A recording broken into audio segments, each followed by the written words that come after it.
The following broadcast is a presentation of the ND Sports Channel. Oaks Tornadoes down 2-0 here to the Kindred Vikings. As Michael Hall will pass it over far side there for Schaefer. Schaefer looks inside for Gavin Keller. Gavin Keller with the slam dunk. That pass inside of the lane was taken away by Fargo Davies. And another nice pass and a slam dunk. Grayson Heyman with the slam dunk in the JV game.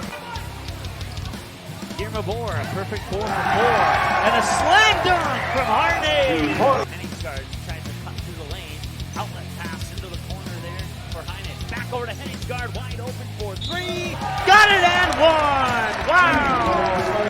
Kaylee Jackson, three-pointer up, and no, that one won't go in. Tana Litt pulls down the deep offensive board. She'll put up a 3. That one's in, and we're tied. 16 fouls. And the pass is intercepted by Overby. Overby has an opportunity to dunk it! He nailed it, the two-handed throwdown. 41-37, 4:25 to go here as the Kindred Vikings will work it down low. Another slam dunk and one. How about that? A slam dunk by Gavin Keller, and he got fouled on the two-handed throwdown. All right, welcome. We're here at the Betty Engelstad Arena, the Betty Engelstad Sioux Center, I should say. I guess if you want to be technical about it, Mike Mason with you here on the ND Sports Channel. Hope you're having a great afternoon. We are up in Grand Forks for the quarterfinal round of the State B basketball tournament, girls basketball tournament. And matchup number 1 of the day will feature the champions from Region 4, the Langdon area Edmore Munich Cardinals, and the champions from Region 1, the Kindred Vikings. Kindred Vikings coming in on an 11-game winning streak.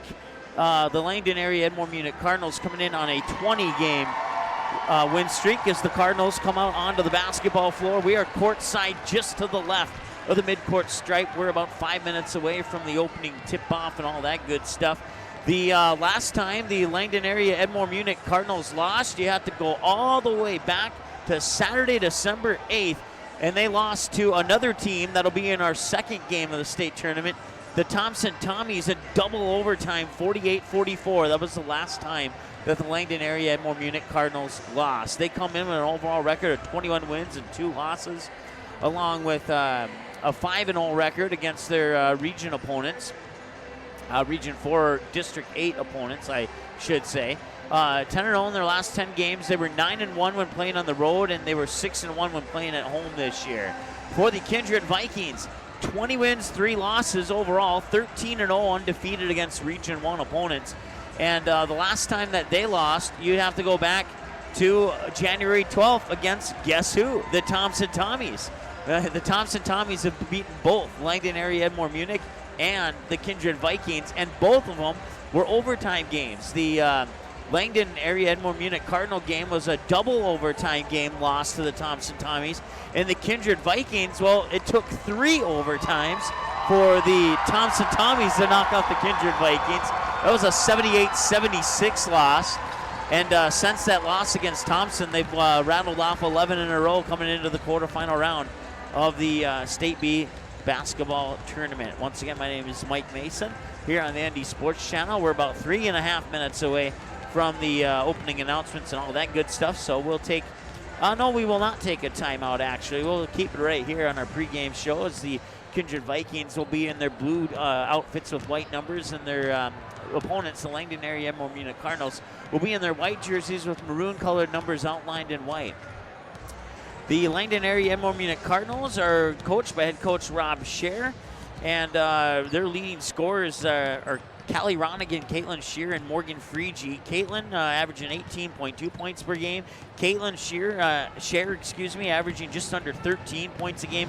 And Morgan Freege averaging just shy of 10 points a game here for the Langdon area Edmore Munich Cardinals. For the Region 1 champion, the Kindred Vikings, their head coach is Sam Brandt. And their leading scorers, Abby Dukeshire, won a state championship on the undefeated team from 2 years ago as a 7th grader. Now she is a freshman, and she leads her team in scoring with 22 points a game, followed by Taryn Johnson with 14 points a game, and Christina, or otherwise known as Tina Fryer, at just a little over 7 points per game. Abby Dukeshire also averages just shy of 8 rebounds a game. The Vikings shoot 45% from the field, 61% from the free throw line. They're averaging 60 points a game on offense and allowing about 39 points a game on defense. For the Langdon area Edmore Munich Cardinals, there we go. They shoot 43% from the floor, so just about 2 percentage points shy of what Kindred shoots from the floor, but they're a little bit better at the free throw line, shooting 72%. They also average 60.2. That's the exact same that Kindred averages on offense per game. While they're on defense, they allow about 33 points, so they allow about 6 points less than the Kindred Vikings per game over the season. We're about a minute and a half away. We'll take a quick timeout, and when we come back, we will have your opening announcements along with starting lineups and all that good stuff right here on the ND Sports Channel. Stay tuned. Paper tickets. Rookie mistake. Game Time is the fastest way to buy tickets to live events with your friends. You can buy the perfect seats in seconds, and tickets are delivered directly to your phone, so you always have them with you. Download Game Time free on the App Store, and you'll instantly see a curated list of the best upcoming events in your area. Game Time sorts through thousands of available seats on the market and presents you with only the 50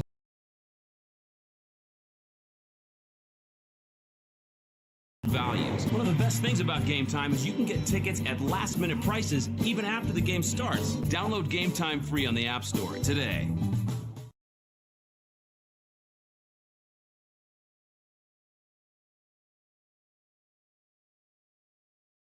Okay, here are 3 important reasons why your son or daughter should play a sport in high school.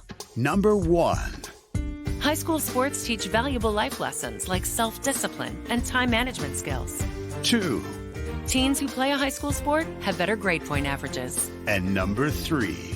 High school sports are safer than ever before. This message presented by the North Dakota High School Activities Association and the North Dakota Interscholastic Athletic Administrators.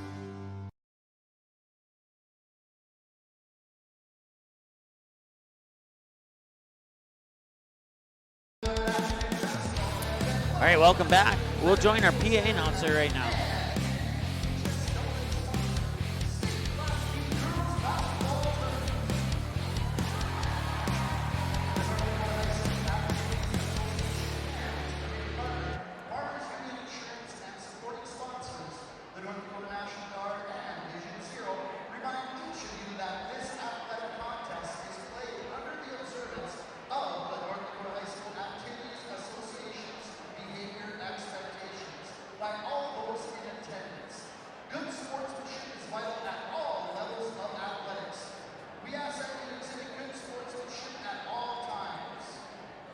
The North Dakota High School Activities Association sponsors statewide events in athletics, music, and speech. The NDHSAA believes that all high school activities provide lessons for life, including the lesson of treating everyone with respect and with the pledge of good sportsmanship. We hope you enjoy the event, and please let your good sportsmanship show. Ladies and gentlemen, the first matchup of our quarterfinal round of the 2019 State Class B Girls Basketball Tournament features the champions of Region 1, the Kindred Vikings, versus the champions of Region 4, the Langdon Area Edmore Munich Cardinals. Once again, Kindred in their blue jerseys, Langdon in their white jerseys today. Kindred on an 11-game winning streak, Langdon on a 20-game winning streak. If you rewind to both times these two teams lost, Langdon in double overtime to the Thompson Tommies, Kindred in triple overtime to the Thompson Tommies. And now the starting lineups for the Kindred Vikings. You got the 5'6" junior guard Jordan Berner, the 6-foot freshman number 5 Abby Dukeshire, the 5'9" freshman number 12 Tina Fryer, the 5'10" senior number 15 Michaela Heinrich, and the 6'1" freshman playing center number 22 Taryn Johnson.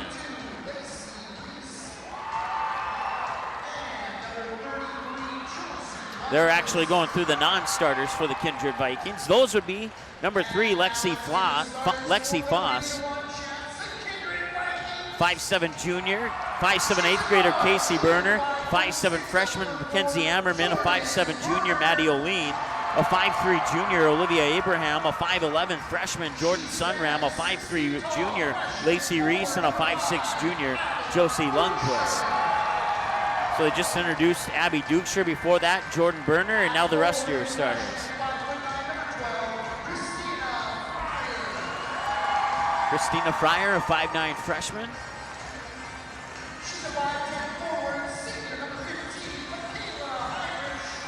Michaela Heinrich, a 5'10" senior.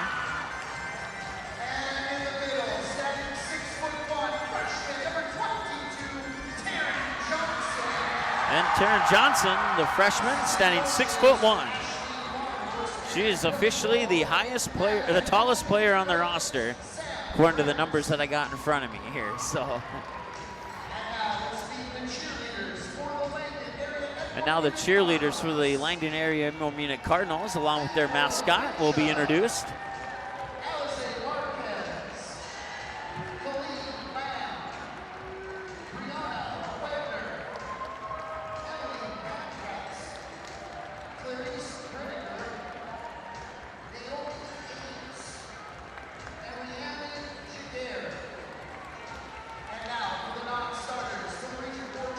Now they're non-starters for the Langdon Area Emerald Munich Cardinals. You got the 5'6" sophomore Gracie Christensen, the 5'3" freshman Marley Heddletwid, the 5'9" sophomore number 10 Dayton Porterfield. Once again, these are your non-starters. The 5'6" 7th grader Jaya Henderson, the 5'6" 8th grader Hallie Jabs, the 5'11" junior Kaylin Crockett, the 5'6" freshman Whitney Pankratz, the 5'6" 8th grader Olivia Christensen, the 5'5" freshman Taylor Lorenz, and the 5'11" 7th grader Cora Bodding. It's a long A, I was told, so Bodding. And now your starting lineups for Langdon.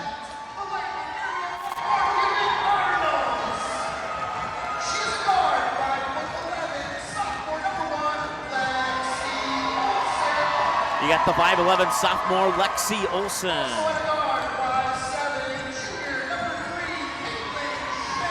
And then the 5'7" junior Caitlin Scher. 5'10" sophomore forward number 11, You got Kaylee Lowry, a 5'10" sophomore. Then the 5'10" freshman Morgan Freegee.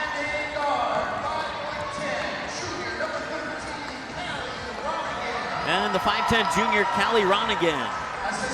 So once again, your starters for Langdon: Lexi Olson, Caitlin Scher, Kaylin Lowry, Morgan Freegee, and Callie Ronigan. Your starters for the Kindred Vikings: Jordan Berner, Abby Dukeshire, Tina Fryer, Michaela Heinrich, and Taryn Johnson.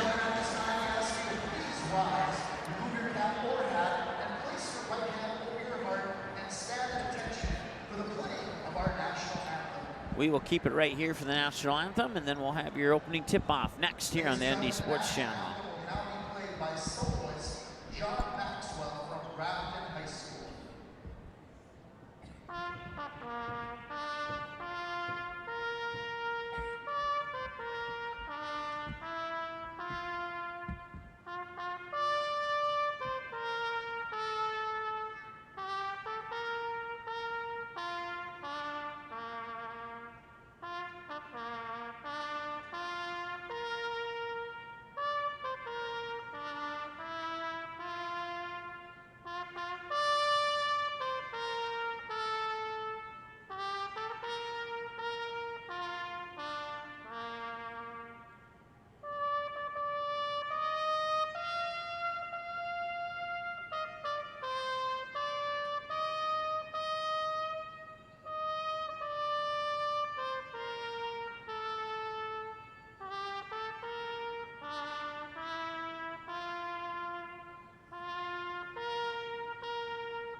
All right, we're ready to rock and roll here.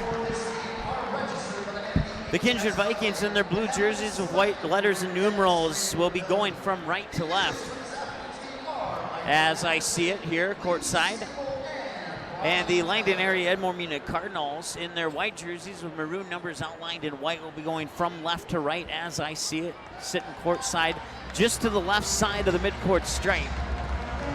I cannot tell if I'm on the north, south, east, or west, but I might tell you this much. I know I'm on one of those four.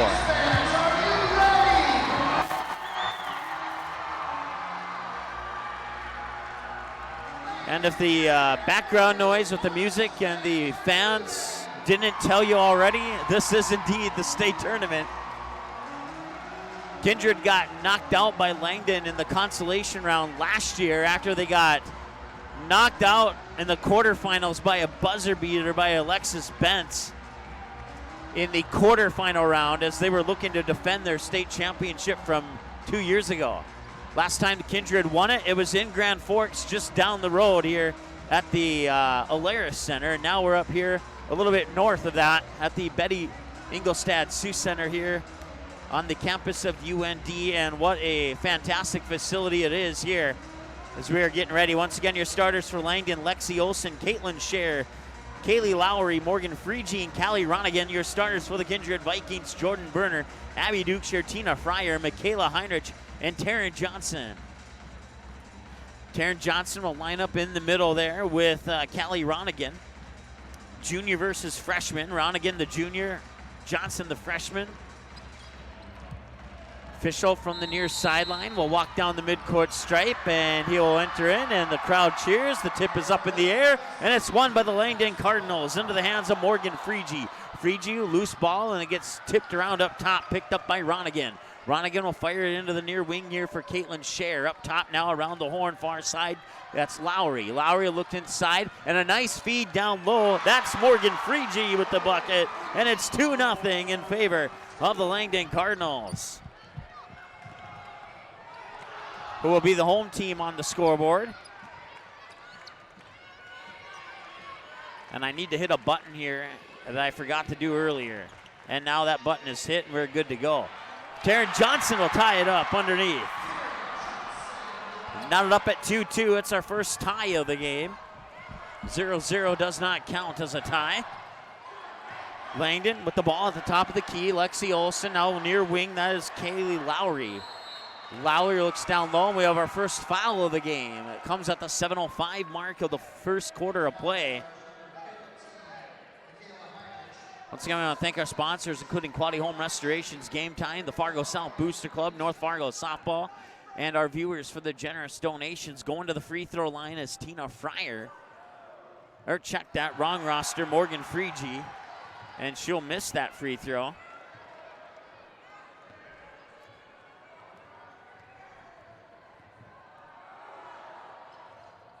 Second one's up and in, and it's a 3-2 lead here for the Langdon area Edmore Munich Cardinals.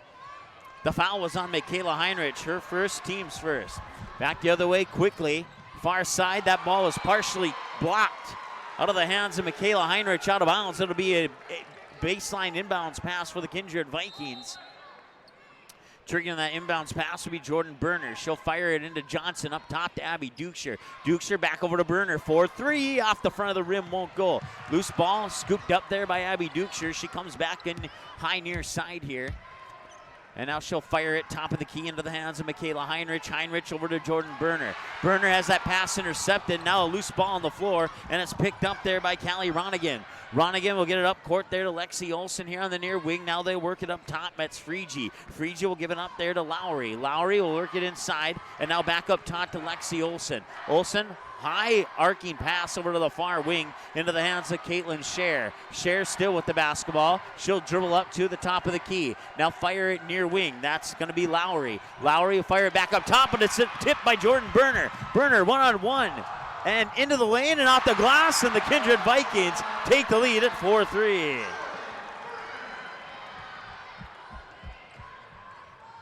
Back the other way now. That is Caitlin Scher with the basketball.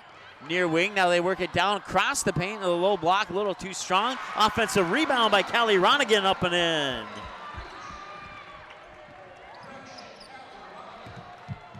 And it's 5-4, and the lead goes back to the Langdon area Edmore Munich Cardinals as Abby Dukeshire has it high on the near side now. Fires it up top in between the circles for Fryer. Fryer gets it over to Berner. Back up top now, that is Michaela Heinrich.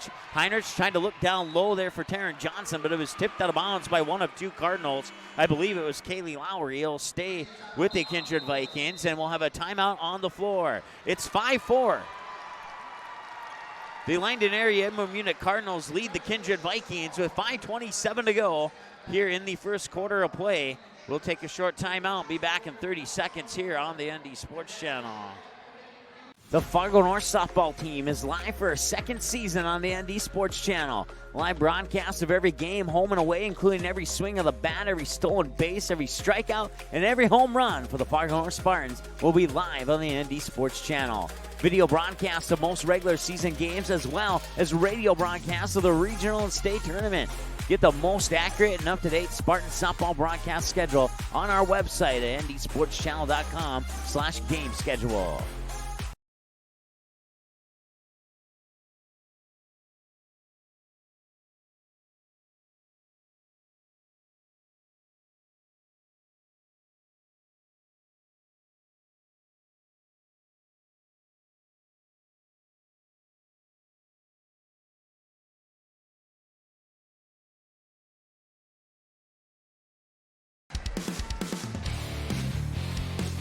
All right, welcome back. Betty Engelstad Sioux Center here at the on the campus of UND in Grand Forks, North Dakota. Mike Mason with you here on the ND Sports Channel. Online radio broadcast. We want to thank our sponsors, Quinton Quality Home Restorations, Game Time, the Fargo South Booster Club, North Fargo Softball, and our viewers for the generous donations, as well as the Hallstatt Telephone Company for their support of Hillsborough Central Valley sports this year. Of course, the Burros, they're going to be playing in the Region 2 tournament as the number 2 seed, right behind the Thompson Tommies, the only team in Region 2 they haven't beat yet this year. It's 5-4 in favor of the Cardinals here with 5:27 to go. Inbounds pass is tipped, intended for Taryn Johnson. Right back into the hands of Jordan Berner. Back to Taryn Johnson. Stolen away there by Lexi Olson and stolen right back by Abby Dukeshire. Dukeshire will slow things down in between the circles. 3 on the shot clock. Dukeshire drives down near side of the lane. It drops in and she gets fouled.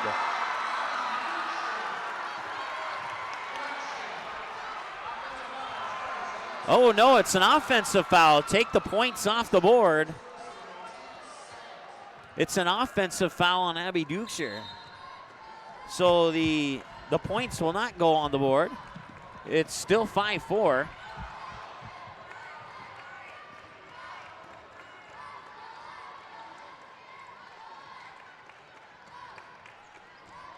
Okay, we got that scoreboard adjusted there. Langdon has the ball, top of the key. It's Ronigan. Ronigan, spin move at the high post. Maybe got away with a double dribble there. And now they're going to call a kick on Abby Dukeshire as the pass came out of the hands of Scheer over to Olson on the near wing. That'll stop the clock with 4:48 to go here in the first quarter of play. 15 to shoot on the shot clock. Triggering the inbounds pass from the near sideline here will be Lexi Olson. Olson will fire it into Ronigan. Ronigan being guarded there by Heinrich. And that will be a wet whistle, will draw a foul, but I didn't see who the foul is going to be on here. I believe it's going to be on Kindred.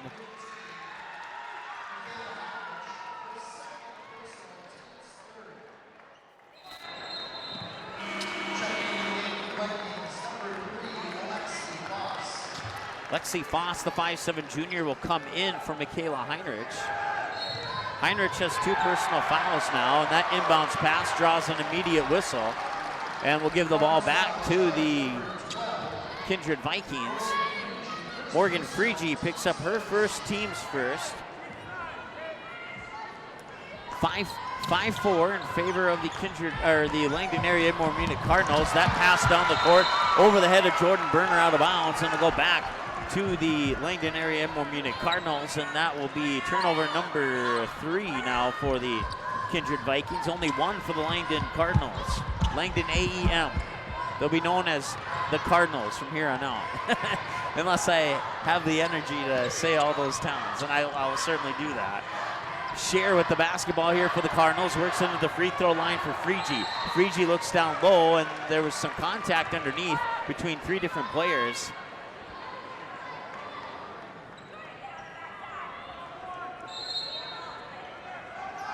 Inbounds pass comes into the far wing. Now they'll push into the corner there for Scheer. Scheer drives in, that shot off the front of the rim. Loose ball rebound comes down to the hands of Tina Fryer. Fryer up court to Burner, right back to Fryer, and she lays it in.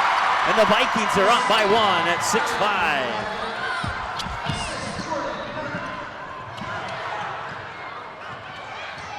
Tina Fryer with the basket, back the other way. Now it's Lowry driving to the baseline. Ball's tipped around, loose ball comes out to the far wing, and picking it up is Ronigan. Ronigan fakes left, goes right. Spin move at the mid post, and then dishes it out for the shot from Freegee, which is off the mark. 3:40 to go here in the first quarter of play. Pass inside is tipped around, stolen away by Tina Fryer. Fryer 2-on-1, back the other way, and it's blocked. A clean block by Callie Ronigan.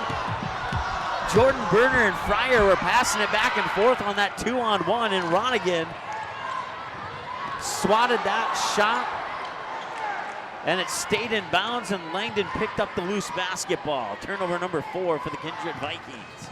But they do lead by 1 with 3:11 to go. And that will be turnover number 2 for the Langdon area Edmore Munich Cardinals as they tried to feed the ball down low there to Ronigan. And she lost it off her fingertips on the baseline. They'll stop the clock with 3:09 to go here. 6-5 in favor of the Kindred Vikings here on the ND Sports Channel in the quarterfinal round of the state basketball tournament. We have 2 undefeated teams in this tournament. Unfortunately, they will not meet in the championship game. The best that could happen is that they would meet in the semifinal tomorrow night. But still a lot of basketball to be played before that is determined. We've had a total of 3 lead changes and 1 tie, and we have another timeout on the floor. So with that said, we'll take a timeout as well. Kindred Vikings lead 6-5 over the Langdon area Edmore Munich Cardinals. Back after this on the ND Sports Channel. Quality Home Restorations is Fargo Moorhead's go-to place for quality home remodel and repair services. Quality Home Restorations offers free estimates on all your home remodel and repair projects like drywall, laminate flooring, roofing, and much more. Check out the great photos of past projects completed by Quality Home Restorations on their Facebook page. Just search Quality Home Restorations. When it comes to your home being restored, count on Quality Home Restorations. Call Mike today at 400-1751. That's 400-1751 to set up an appointment for a free estimate. Quality Home Restorations in Fargo. All right, welcome back.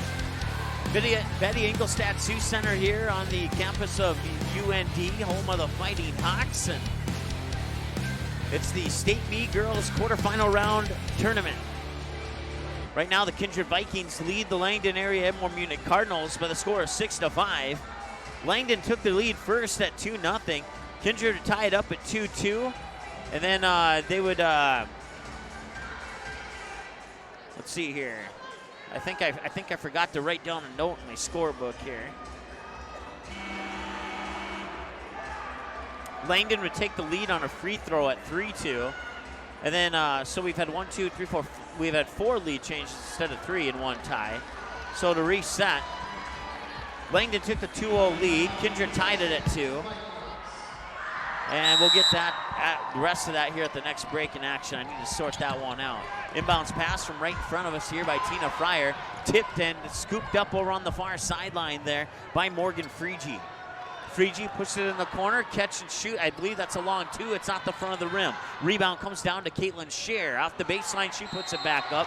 Johnson as well as Freegee battling for that rebound on a whistle sound. And that will stop the clock with 2:45 to go here in the first period of play. That's the second on Morgan Freegee. That's the 3rd team foul in the Langdon area. Edmore Munich Cardinals as the Cardinals put on a half-court trap. They will feed it into the hands of Abby Dukeshire, and she misses the layup as it rolls off the front of the rim. The rebound comes down into the hands of Caitlin Scheer. Scheer will bring it over the timeline with 2:25 to go, and she put it into the hands of Lowry, and Lowry couldn't control the pass. It goes into the Kindred bench for turnover number 3, and back to the Kindred Vikings. The basketball will go. Inbounding it from in front of her own bench will be the 5'9" freshman, Tina Fryer. Fryer into Dukeshire. And the Cardinals with some full court pressure here now on the Kindred Vikings. They get it over the timeline into the hands of Casey Burner. Casey Burner drives right down Main Street and has the shot blocked by Ronigan once again. Ronigan with their second block of the game. And back the other way quickly comes Caitlin Scher and the Cardinals. Scher will get it back here on the near wing. Fake the three, now works the ball up top, now over the far side, now down low into the mid post to Ronigan. Ronigan shot up, won't go, rebound tipped around, ends up in the hands of Taryn Johnson. Taryn Johnson will give it up there for Fryer. Fryer will bring it over the timeline. High on the far side. Kindred leading 6-5 with 1:43 and counting. That shot up no good. Rebound comes down to Kaylee Lowry. That shot off the baseline there by Fryer. Lowry will slowly bring it up over the timeline here. Put it into the hands of Lowry still had the ball, excuse me. Now Lowry will get it back after passing it away. Lowry will work it up top and get the ball right back. Now it's into the hands of Ronigan. Straight away top of the key. Now she drives down the near side of the lane. Tried to put up a half hook shot there. That one won't go. Loose ball rebound comes down to Casey Burner. Burner passes it off to Tina Fryer. Fryer tried to get it into Dukeshire, but it was ripped away and stolen away there by, I believe that's Jaya Henderson. And it is. Jaya, a 5'6", 7th grader into the lineup here for the Cardinals. Nice look down low, and the Cardinals retake the lead. Ronigan with her second basket, and that makes it 7-6 in favor of the Cardinals. Shot up, no good. An offensive rebound by Casey Burner. They'll work it back out to Dukeshire. Foot on the line, long two. At least I thought her foot was on the line. Didn't go in, so it didn't matter. Back the other way, Caitlin Scher will bring it over the timeline. Pressured by Dukeshire at the midcourt stripe. Shot clock is off with 20 seconds to go here in the first quarter of play. It's a 1-point lead for the Langdon area Edmore Munich Cardinals. Scher gives it back up top now.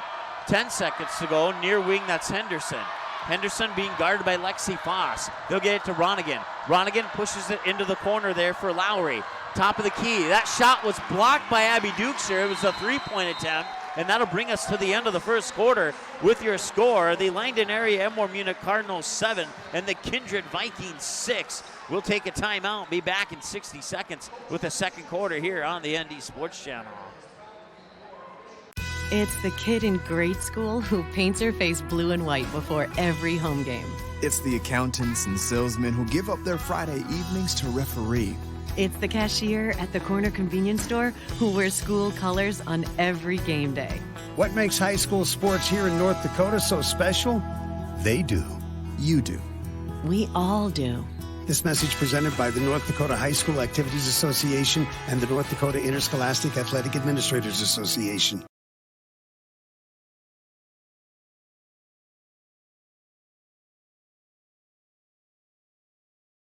NDSUP All-Stars has a new look on a new website that gives you easy access to what you want to know about upcoming activities, All-Star game records, college commitments, and easy access to every episode of the NDSUP All-Stars podcast. Visit the new website at ndsballstars.com. Every year, the top seniors in the state get one more chance to play the game they love. Please consider a donation to help support this great program. Send your gift to NDSUP All-Stars, P.O. Box 6544, Fargo, North Dakota, 58109.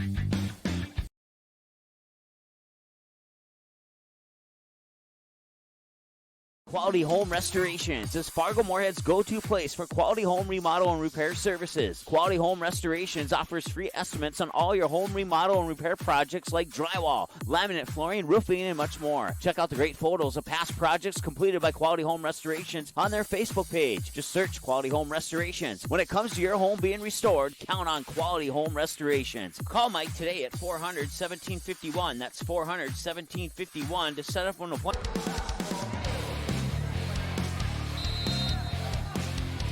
All right, we're ready to go with the second quarter here. At the end of one, Langdon leads Kindred by 1, 7-6. Inbounds pass comes into Casey Burner for the Vikings, going from right to left. Burner lost it off her shoe and then got it to Jordan Burner, back to Casey Burner.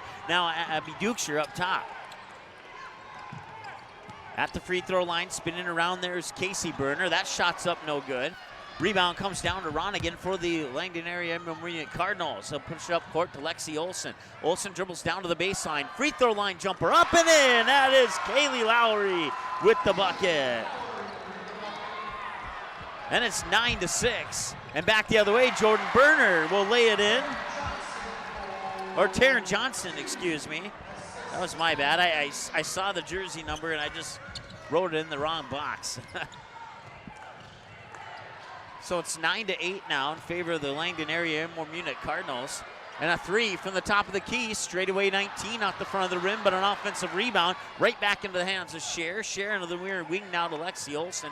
Back up top to Cher. Cher fires it over to the far wing for Henderson. They push it in the corner for Lowry. Now back up top there for Cher. Cher tried to work it down low for Ronigan. Ronigan fires it outside. Foot on the line, long two. That one is in and out. And Dukeshire pulls down the rebound. Trailing by one, a quick pass up the court to Jordan Berner, and she got it. Give the assist to Abby Dukeshire. 10-9.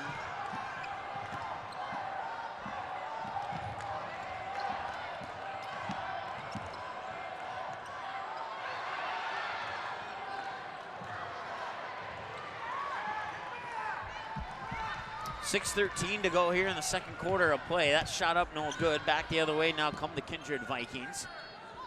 You can kind of tell that it seems like they've used up a lot of their energy and now they're coming across that timeline a little bit sluggish, a little bit slower than what we're used to seeing from the Kindred Vikings.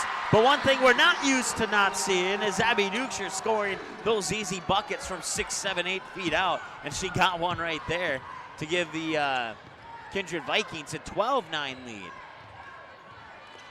So the Cardinals now trail by 3.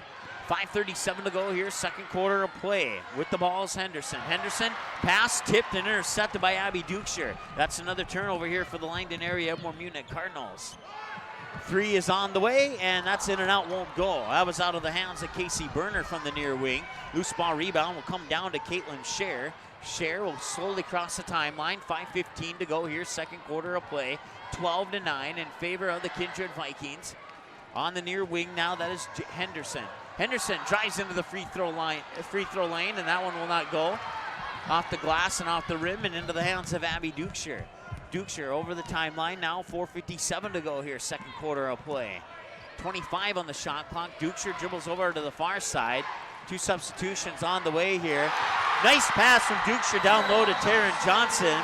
And with that shot and that bucket by Johnson, well, the timeout on the floor as Langdon Area Munich wants to talk it over. They trail 14-9 here on the nice pass from Abby Dukeshire down to Taryn Johnson.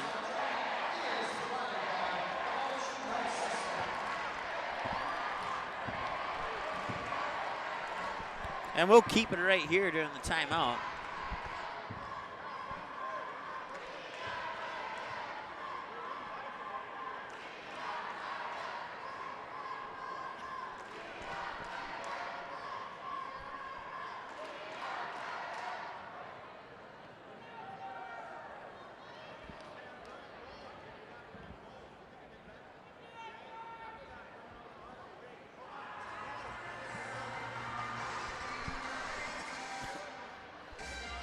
All right, so Langdon took the lead at 2-0, then Kindred tied it up at 2-2. And then Kindred took the lead at Langdon took the lead at 3-2 on a free throw. And then Kindred took the lead at 4-3. Langdon took the lead at 5-4. Kindred took the lead at 6-5. Langdon took the lead at 7-6. And then Kindred took the lead at, see here, 10-9, and they haven't given up the lead since then. And matter of fact, they have scored they've outscored Langdon 4-0 since that last lead change. 4 points for Callie Ronigan, 2 for Morgan Freege, and 2 for Kaylee Lowry. And then for the Kindred Vikings, Jordan Berner has 4, Abby Dukeshire has 2, Tina Fryer has 2, Taryn Johnson leading the way with 6 of the team's 14. And the state champions from 2 years ago looking so far so good. in the quarterfinal round here for the Kindred Vikings. Quickly up the court now, Lexi Olsen with the basketball, pops it out near wing for Callie Ronigan. Ronigan pushes it into the corner, 3 is up on the way. That one bounces around off the rim, and an offensive rebound turns into a wrestling match for the basketball. And will they finally call the jump? They will, and they'll favor the Langdon area Munich Cardinals. The possession arrow will go to the Cardinals. 4:28 remaining. Cardinal inbound pass from the baseline, near side of the hoop is tipped and intercepted by Abby Dukeshire. 4:21 and counting to go as Dukeshire brings it and has it poked away, but right into the hands of Tina Fryer. Fryer, 2 passes later, back into the hands of Dukeshire. She backs up in between the circles, looks into the high post for Taryn Johnson. Johnson backs up her defender and gets called for the travel. That was the right call. She handed off the pass there to Abby Dukeshire, but she was still moving her feet, and as a result, it'll be an inbounds pass for Lexi Olsen off the near sideline here, triggered into Ronigan. Ronigan back to Olsen, pressure, 3/4 court press now by the Kindred Vikings.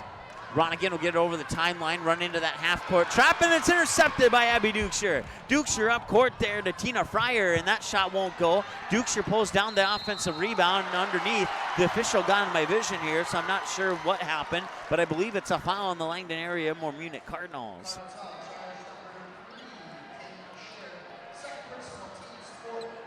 Caitlin Scher picks up her second, team foul number 4. Dukeshire gets the ball, now fires it, catch and shoot 3 from Burner out the near wing, and rebound is in the hands of Ronigan. Down the court quickly there, it's Lexi Foss. That shot up won't go, and the shots have not been falling for Langdon until that one there.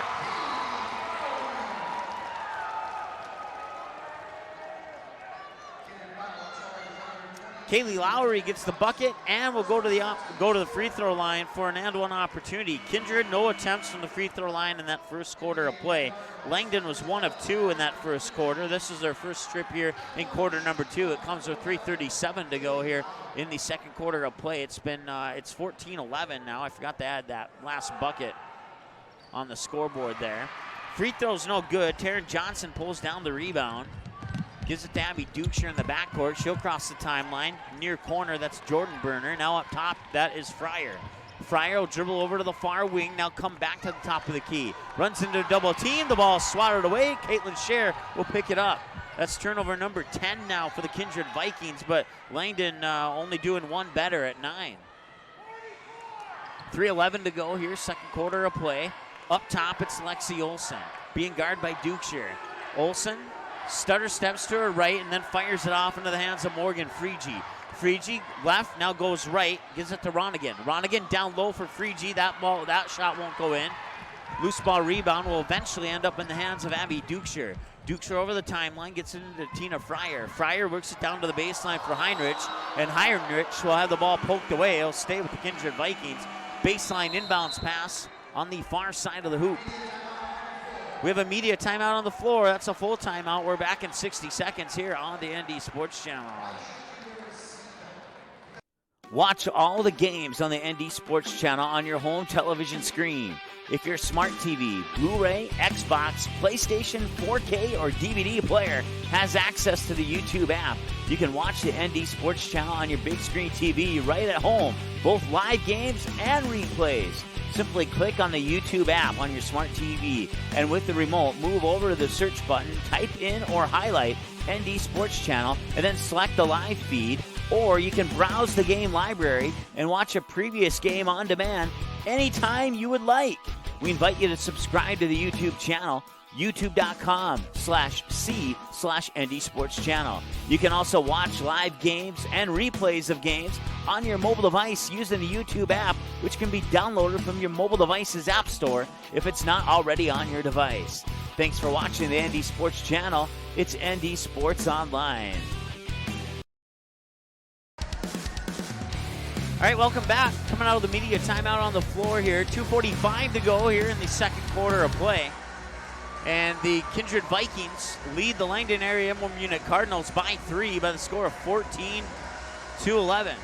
Once again, if I say the score and it doesn't match up with what's on your screen there, then what I say is correct. And that timeout thing is brand new. As you can see, if you're a regular watcher of our broadcast, we have a newly designed scoreboard, and I really, really like it. But I'm still getting used to the timeouts remaining thing. I'll take a look up at the scoreboard here. Langdon has 4 remaining.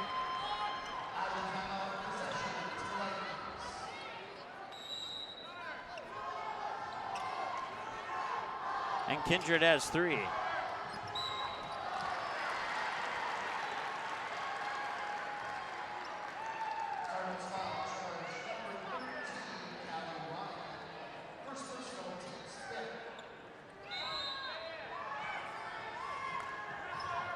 Okay, we're just going to turn off the timeouts because for whatever reason, I cannot get that to work. So Langdon going from left to right. They have the basketball, trailing by 3 with 2:27 to go here in the second quarter. That's another turnover for the Langdon area Munich Cardinals. They'll get it up near sideline here from Michaela Heinrich. Heinrich will drop pass it to Abby Dukeshire, being guarded by Lexi Olsen. Dukeshire spins around, feeds it over there to the far wing for Tina Fryer. Fryer will have, I'm not sure if the ball was poked out of bounds or if she lost it, and it will remain with the Kindred Vikings.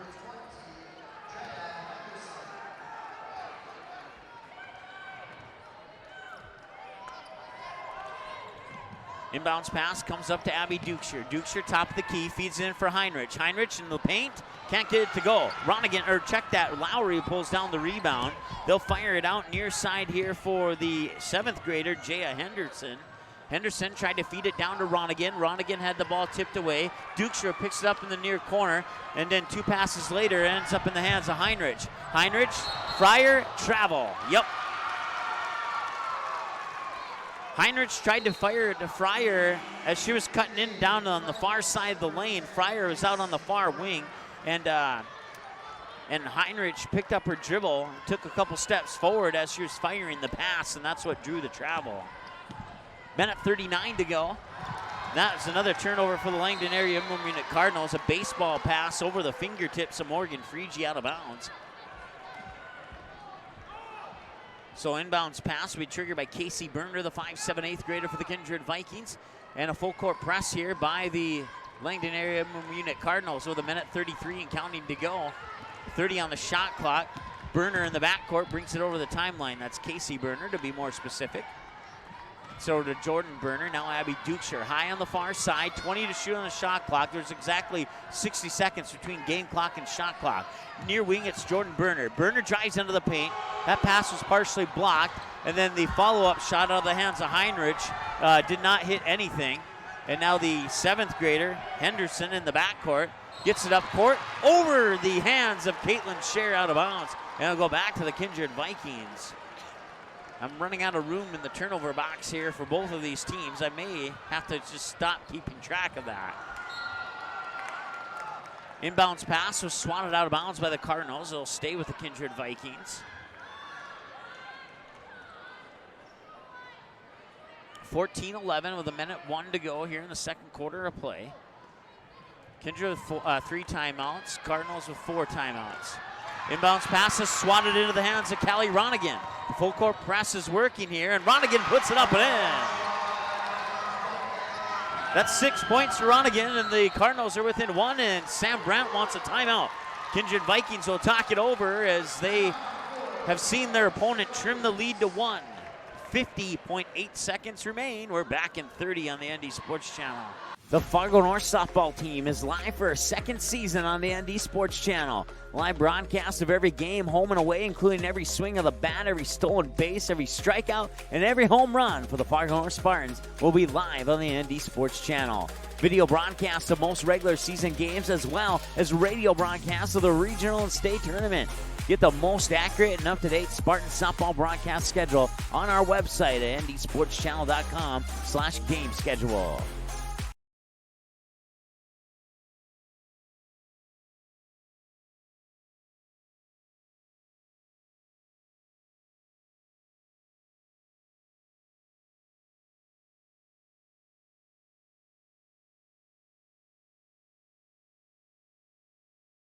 All right, welcome back. 14-13, 45 seconds to go here before halftime. The Vikings hanging on to a 1-point lead, trying to make that three, and down low to Abby Dukesher for the deuce. Kale Heinrich will get credit for the assist. Now Langdon will work the ball into the hands of the 7th grader, Jaya Henderson.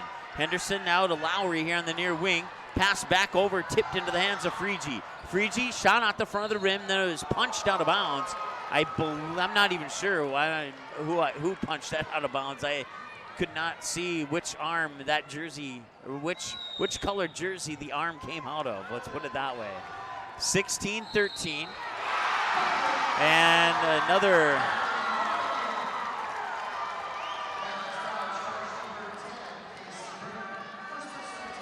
foul on Casey Berner. That's what the call was.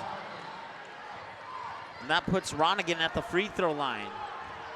It's 16-13, and she hits the free throw, it was 16-15. She hit the free throw to tie it up. We're knotted up at 16 apiece now. Kindred Vikings, Heinrich over to Berner, 4-3. Far wing, it's in! Swish! And at the buzzer, that one will fall about 1.5 feet short. Casey Berner with the triple from the far wing makes it 19-16 as we go to halftime here.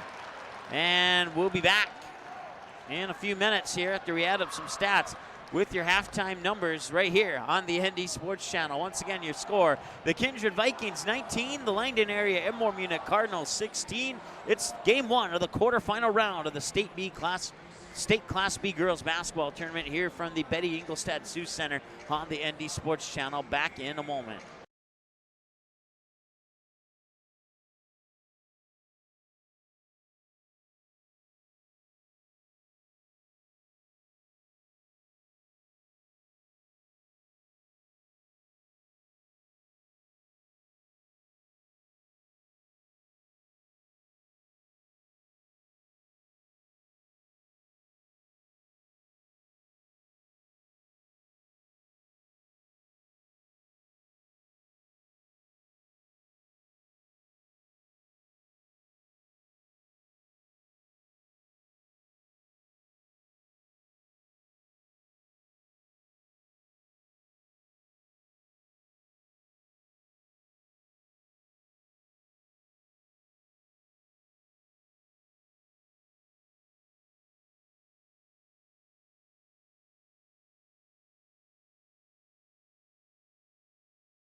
You make the call. Become an official. Contact your local high school. A message from the North Dakota High School Activities Association. NorthDakotaScores.net is your top source for statewide scores for both boys and girls high school sporting events in the state of North Dakota. Football, soccer, basketball, hockey, wrestling, baseball, volleyball, softball. Get all the scores every game, every night, every single sports season of the school year. You can count on NorthDakotaScores.net year after year to provide over 99% of the results for high school sporting events in North Dakota, all reported from trusted and reliable sources.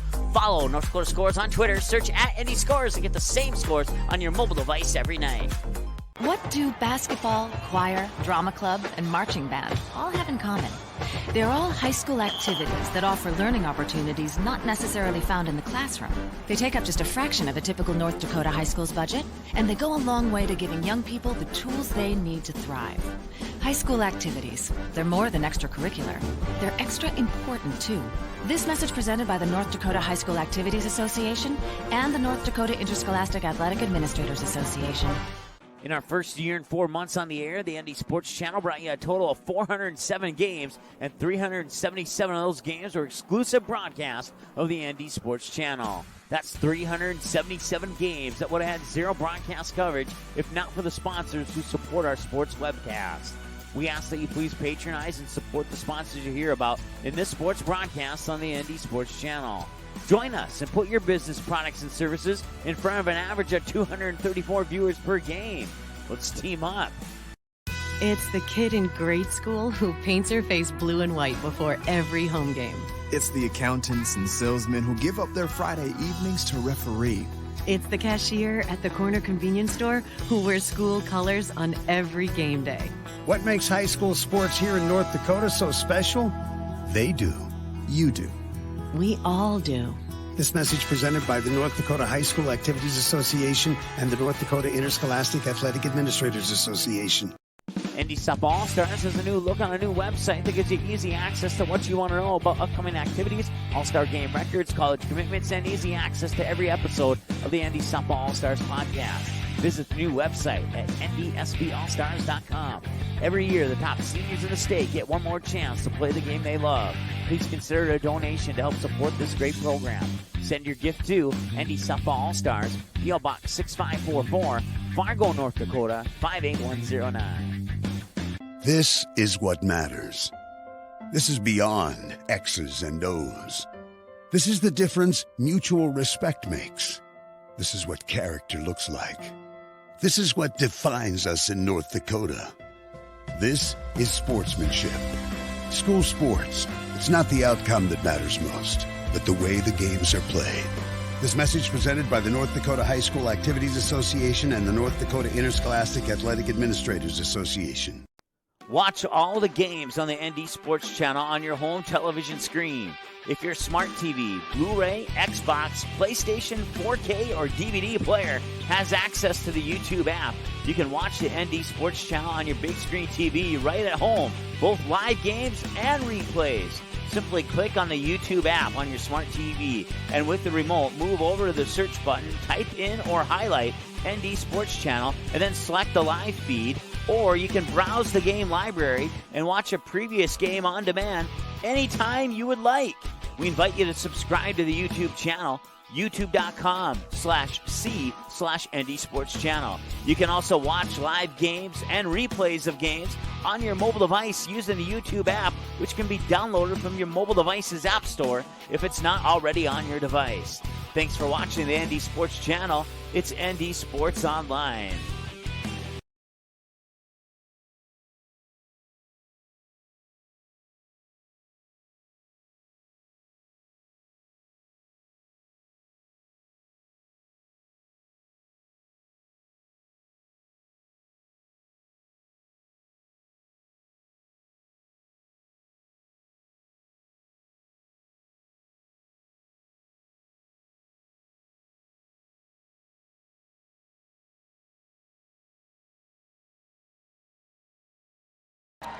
All right, we're at halftime here. The Kindred Vikings on a three-pointer by Jordan Burner. I said Casey Burner. It was Jordan Burner.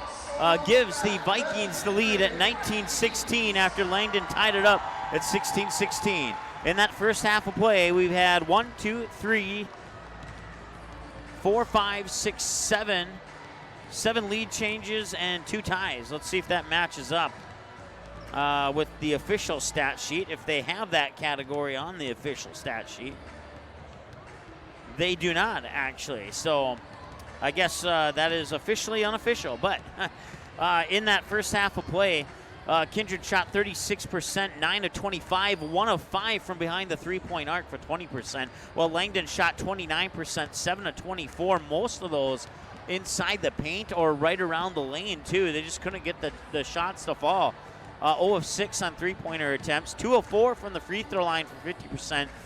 Kindred had no free throw attempts in that first half. Cardinals out-edged the Vikings by 1 in the rebound category, 15-14. 5 offensive, 10 defensive for the Kindred Vikings, while 4 offensive, 10 defensive for the 14 rebounds. Or check that, I flip-flopped. I apologize. 15 rebounds for the Cardinals, 5 and 10 offensive, defensive.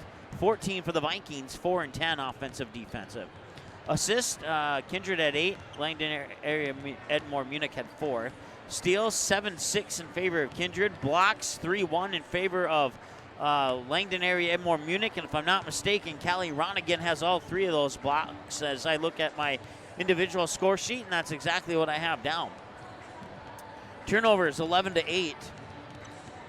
I had Langdon down for 12 turnovers, and I had Kindred down for 8. So that matches up with what I have, with the exception of that one difference for Langdon. Let's see here. Personal fouls, 5 for each team in that first half. And second chance points, Langdon Cardinals, let's put it that way, 4-0. And then points off turnovers, 4 for the Cardinals, 2 for the Vikings.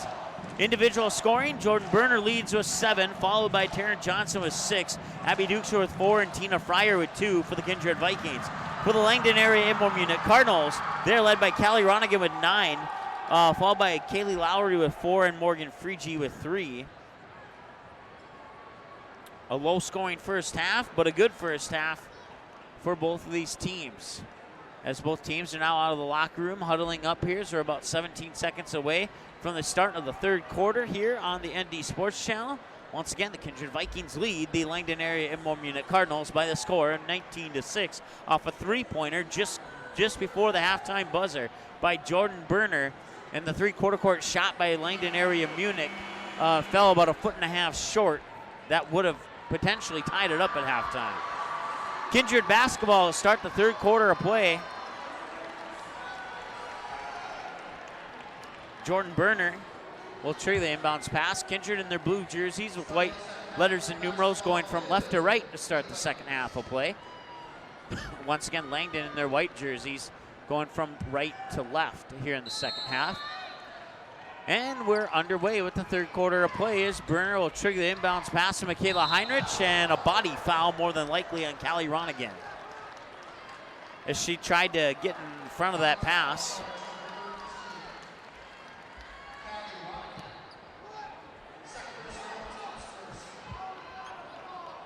So we'll basically just start the third quarter over again with 2 seconds less to play.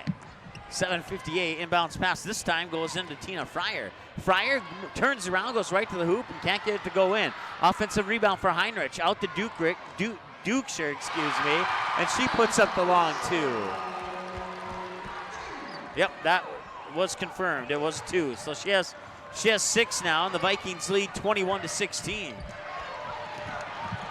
Another turnover there, as picking it up is Taryn Johnson to Heinrich over the timeline. Heinrich puts it in the corner for Jordan Berner. Back to Heinrich, and that'll be a foul this time by Morgan Freegee. If it is on her, it's her third.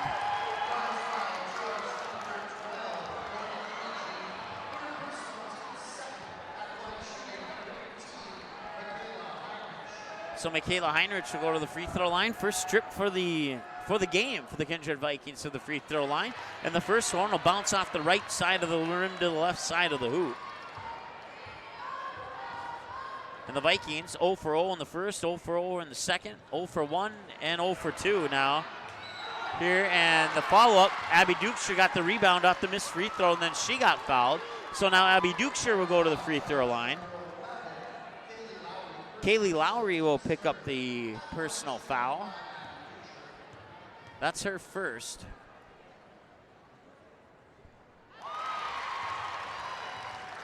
Free throw by Dukeshire's up and in. She has 7 points now. 22-16.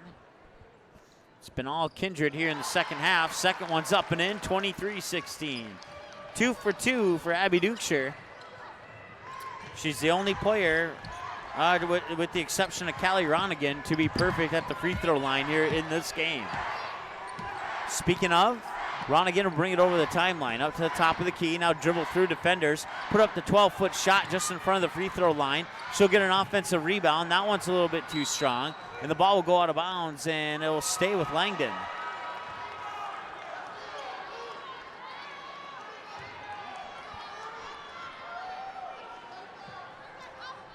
So Olsen will trigger the inbounds pass up top. Ronigan for 3, got it.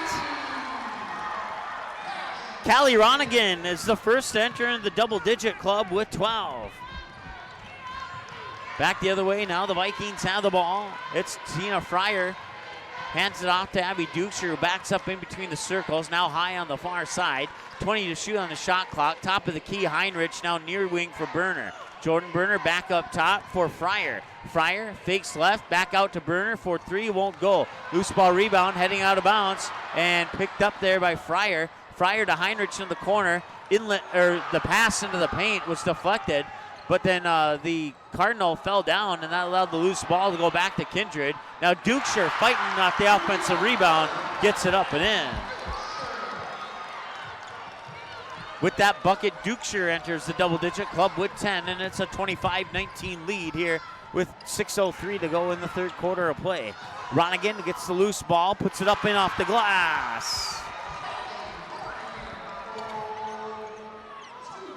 25-21, 5:51 and counting to go here in the third quarter of play. Heinrich over on the far wing, hands it off for Fryer. Fryer puts it back down low for Heinrich. That pass tipped and ends up in the hands of Morgan Freege. Freege will hand it off to Ronigan in the backcourt, and Ronigan will slowly bring it up and over the timeline with 5:31 to go here in the third quarter of play. Game 1 of 4 in the quarterfinal round of the State Class B Girls Basketball Tournament here at the Betty Engelstad Sioux Center in Grand Forks on the campus of UND. Offensive shot, no good. Rebound to Abby Dukeshire. Dukeshire, bounce pass across the paint. Michaela Heinrich puts it up and in.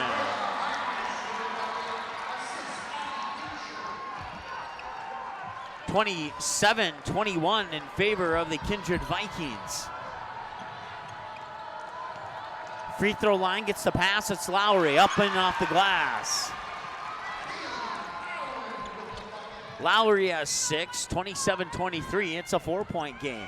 4:48 and counting to go. Dukeshire trying to dribble through defenders in the backcourt. They'll push it. Oh, I don't know what Jordan Berner was thinking there. I think she thought her teammate was in the corner. She tossed it down into that far corner, and there was absolutely nobody there. There was no Kindred Vikings. There were no Langdon area Munich Cardinals. Just a couple of maybe, I think they're Kindred Vikings fans down on that end of the court. That was all that was down there. We have a media timeout on the floor. That gives us a chance to take a break as well, and we'll do so back in 30 seconds here on the ND Sports Channel. NorthDakotaScores.net is your top source for statewide scores for both boys and girls high school sporting events in the state of North Dakota. Football, soccer, basketball, hockey, wrestling, baseball, volleyball, softball. Get all the scores, every game, every night, every single sports season of the school year. You can count on NorthDakotaScores.net year after year to provide over 99% of the results for high school sporting events in North Dakota, all reported from trusted and reliable sources. Follow North Dakota Scores on Twitter, search @NDScores and get the same scores on your mobile device every night.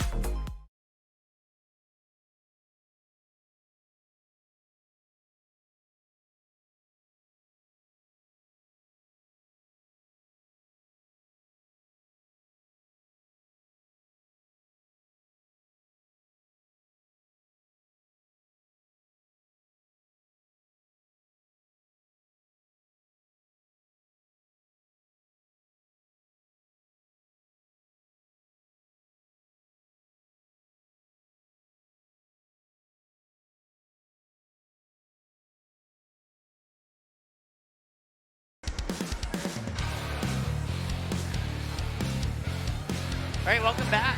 Betty Ingolstadt Sioux Center here on the campus of UND, home of the Fighting Hawks, and it's the quarterfinal round of the state Class B girls basketball tournament. Game 1 of 4 today features the Kindred Vikings and the Langdon area Edmore Munich Cardinals. Third quarter of play, 4:43 to go, and it is a 27-23 lead for the Kindred Vikings, 4-point lead. Inbounds pass will come into Ronigan. Ronigan, a full court, three-quarter court press here by the Vikings. They'll get it into the hands of Lexi Olsen, brings it over the timeline, fires it far side to Freegee. Freegee back up top to Ronigan, who drives into the lane, to the hoop, and up and in!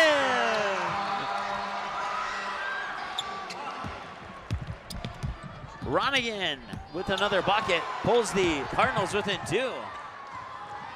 Vikings on the basketball now. Dabby Dukeshire here in the near corner. They lead by 2 with 4:14 and counting as Dukeshire gets the ball back after passing it away there to Lexi Foss. Now 2 passes later, ends up in the hands of Michaela Heinrich. Heinrich, pass intended there for Foss, is tipped out of bounds by Lexi Olsen. It'll be an inbounds pass from the near sideline, just about 5-6 feet to my right. And that'll be triggered by Casey Berner, the 5'7" 8th grader for the Kindred Vikings. Berner looking, gets it into Dukeshire. Dukeshire right in front of the timeline. Now looking for Jordan Berner down low. That was tipped out of bounds, last touch by one of 2 Cardinals. More than likely Lexi Olsen, and it'll stay with the Kindred Vikings. And triggering the inbounds pass from the baseline on the near side of the hoop is the 5'7" junior Lexi Foss. Foss tips it in, and it got tipped there. I'm not sure by who. And it somehow ended up in the hands of Jordan Berner, and she puts it up and in. Taryn Johnson, I don't know why I keep getting those 2 mixed up. Taryn Johnson, 29-25 is our score. Nice pass and nice shot. That was Ronigan to Lowry, across the paint. 29-27 as the basketball comes right in to our laptop here at the near court. And it will be Cardinal basketball here. Triggering the inbounds pass is Lexi Olsen just to my left, fires it into Callie Ronigan. Ronigan up top being guarded by Dukeshire. She'll get around Dukeshire, and then a whistle and a foul away from the ball.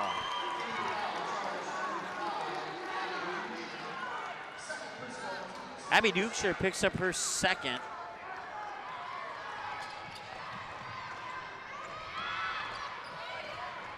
That's the first team foul the second half here for the Vikings. That shot up no good. Johnson pulls down the rebound, then she gets fouled by either Lexi Olsen or Morgan Freegee. We'll see who they call it on.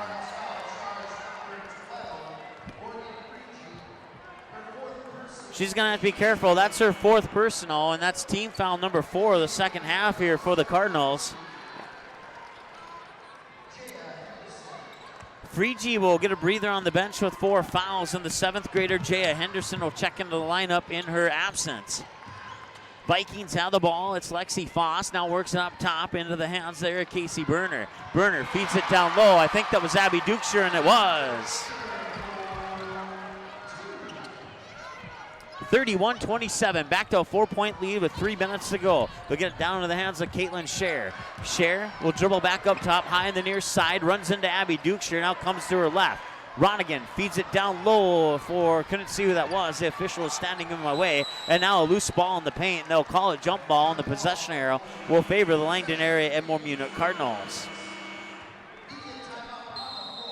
And we have another media timeout on the floor, so we'll take one with them as well. I'll be back in a moment here on the ND Sports Channel. In our first year and 4 months on the air, the ND Sports Channel brought you a total of 407 games, and 377 of those games were exclusive broadcasts of the ND Sports Channel. That's 377 games that would have had 0 broadcast coverage if not for the sponsors who support our sports webcast. We ask that you please patronize and support the sponsors you hear about in this sports broadcast on the ND Sports Channel.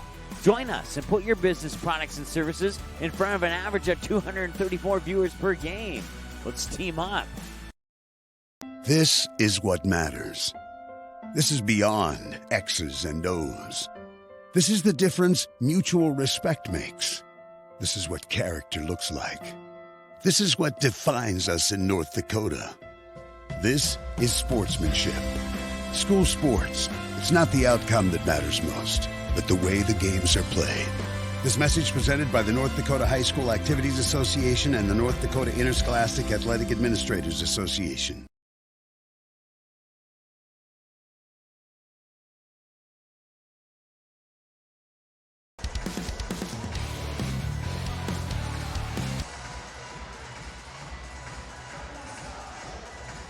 All right, apologize there. We hit a couple of wrong buttons, and what do you know? We'll turn down that background noise there. Once again, any copyrighted music in the background of our broadcast, we do not own the rights to any of those songs. And that message forced upon us to be brought to you by our friends at YouTube.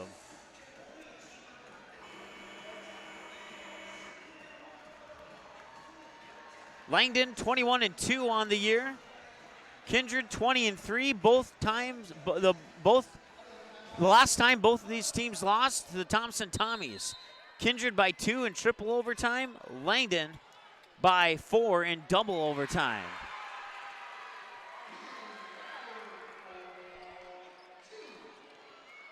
Kaylee Lowry gets the bucket there out of the timeout. Pulls the Cardinals back within 2, back the other way. It's a 4-point game once again. Jordan Berner gets the basket.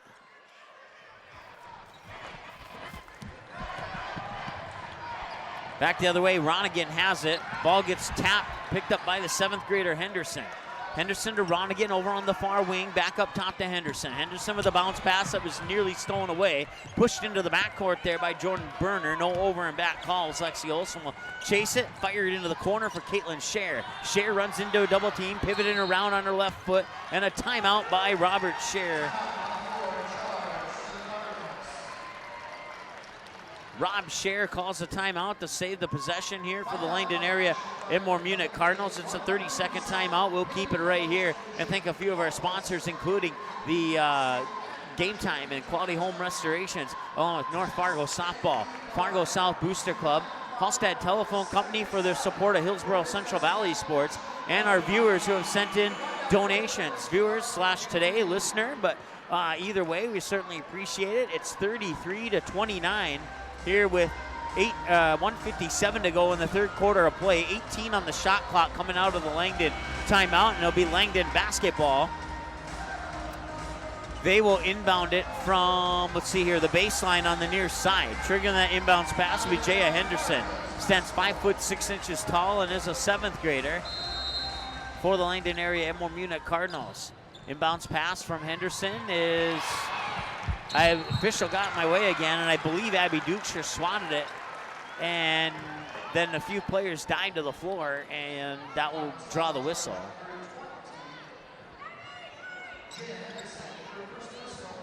Jaya Henderson will get charged with a personal foul, and that will give the ball to the Kindred Vikings.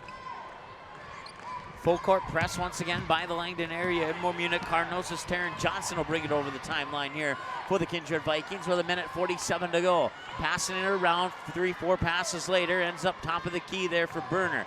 Berner over to Berner. That was, check that Fryer to Berner. That was Jordan Berner into the lineup. Number 4. Ronigan has it now for the Cardinals off a steal.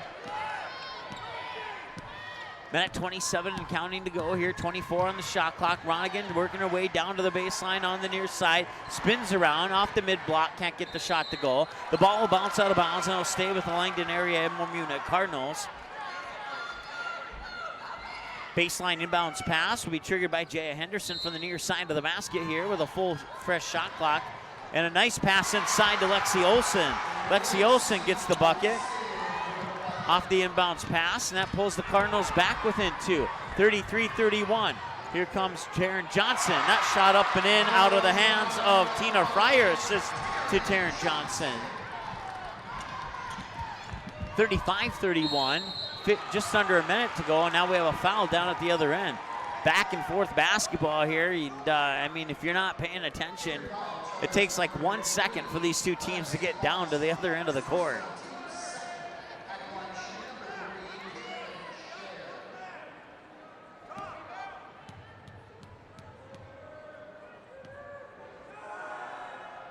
Free throw line, and at the free throw line is Caitlin Scher, and she makes the first one. 35-32.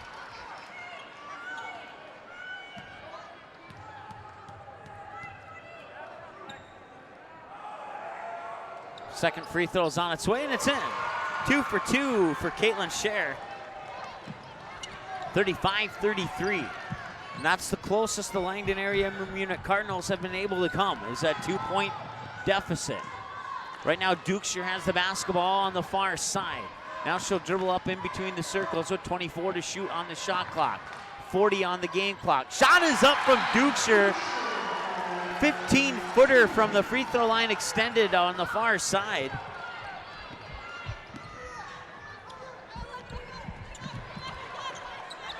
.30 seconds to go. 5-second difference between shot clock and game clock. Make it more like 4 seconds. 37-33. Langdon will work it around into the hands of Lexi Olsen. Olsen had it tipped and saved it from going out of bounds. Saved it to the wrong person, Abby Dukeshire. Dukeshire goes to the hoop, puts it up, it drops in and one! Unbelievable play by Abby Dukeshire. She drove in from the near sideline down the near side of the lane, and she went up in the air and got pushed. And off balance in the air, she flings it up with her right hand, an underhand scoop shot, and it drops in. She'll go to the line to complete the three-point play, but unsuccessful on that one. I guess you can't get everything. 5 seconds to go. Shot clock is off. Shot is up. That one won't go. Taryn Johnson posts on the rebound at the buzzer, and that brings us to the end of the third quarter with the Kindred Vikings scoring 20 in that third to bring us to a score 39-33. Langdon scoring 17. They got outscored by 3 in that third quarter. That pushes the halftime lead of 3-6 at the end of the third here for the Kindred Vikings. We'll take a short timeout. Be back in 30 seconds here on the ND Sports Channel. The Fargo North softball team is live for a second season on the ND Sports Channel. Live broadcast of every game, home and away, including every swing of the bat, every stolen base, every strikeout, and every home run for the Fargo North Spartans will be live on the ND Sports Channel. Video broadcasts of most regular season games, as well as radio broadcasts of the regional and state tournament. Get the most accurate and up-to-date Spartan softball broadcast schedule on our website at ndsportschannel.com/game schedule.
All right, welcome back. Start of the fourth quarter here. 39-33 in favor of the Kindred Vikings. They'll push it into the near corner. That was Fryer. Gives it back to Dukeshire. Dukeshire into the free throw line. Works it down low for Jordan Berner. Taryn Johnson. Once again, I'm getting those two mixed up. 41-33. It's an 8-point lead. The closest the Cardinals have got is within 2. They've trimmed that lead down to 2 on several occasions in that third quarter, but they weren't able to keep it up, and we may have gotten knocked off the air there, but that's okay. Nope, we did not. That's awesome. Michaela Heinrich getting shoved into the near sideline here in order to keep her balance. Had to close the lid of my laptop here. And Dukeshire down at the other end will get a rebound. Now there's a foul.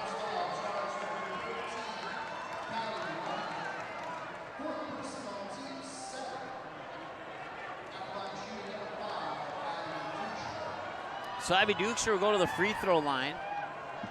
41-33 in favor of the Kindred Vikings. Dukeshire perfect 2 of 2 in the game so far. Make that 3 of 3, and she has 17 points on the night. 42-33. If she can make this free throw, her team will be up by 10.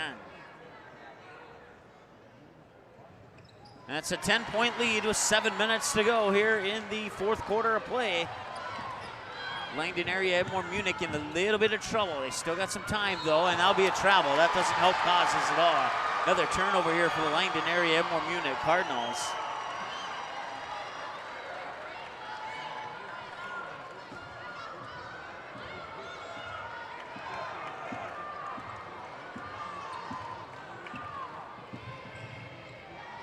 Heinrich with the basketball, high post jumper on the far side of the lane, and that one bounced off the rim. Now a wrestling match for the ball, comes loose. Ronigan, and then from behind, Abby Dukes will get called for the reach-in foul.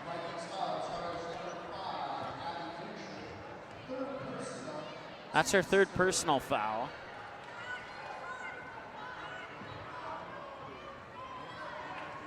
Dukes will pressure Cher in the backcourt there. And the ball will be poked out of bounds by Jordan Berner, and it will stay with the Cardinals. And triggering the inbounds pass for a second time is Jaya Henderson. Henderson gets into the hands of Ronigan. Ronigan fires it near side here for Lowry. Lowry drives in, and she will draw the foul. Bucket did not go in. Had it, it would have counted, but she'll step up to the free throw line and try and get those 2 points the hard way.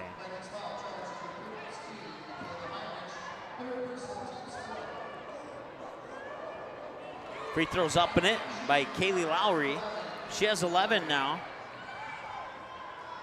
43-34.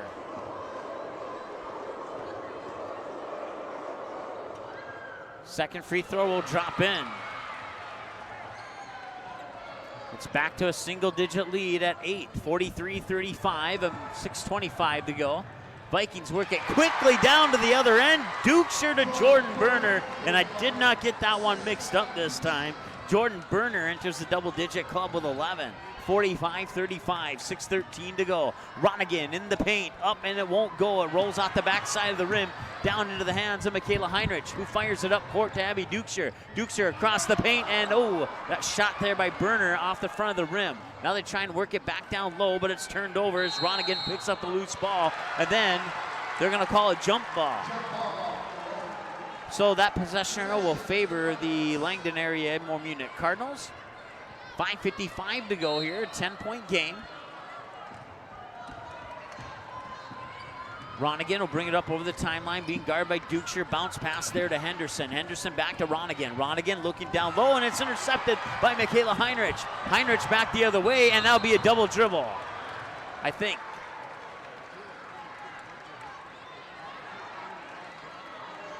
Heinrich wanted to pass it, then realized that there was no teammates there. And as a result, she put the ball back to the floor, and she got called for the double dribble.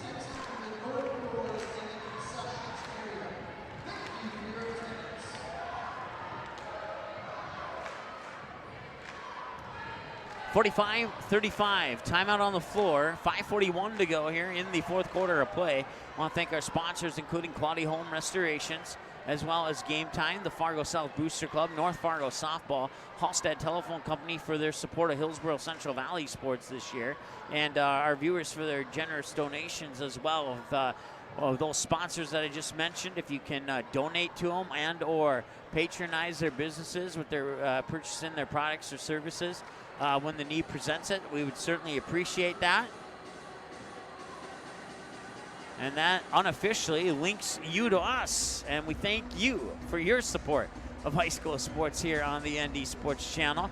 All those sponsors that we mentioned have either given a financial gift or a equipment gift or some other type of gift to make the broadcasts what they are today here on the ND Sports Channel. Of course, online radio broadcast here of the North Dakota State Class B girls basketball tournament from the Betty Engelstad Sioux Center in Grand Forks on the campus of UND, home of the Fighting Hawks.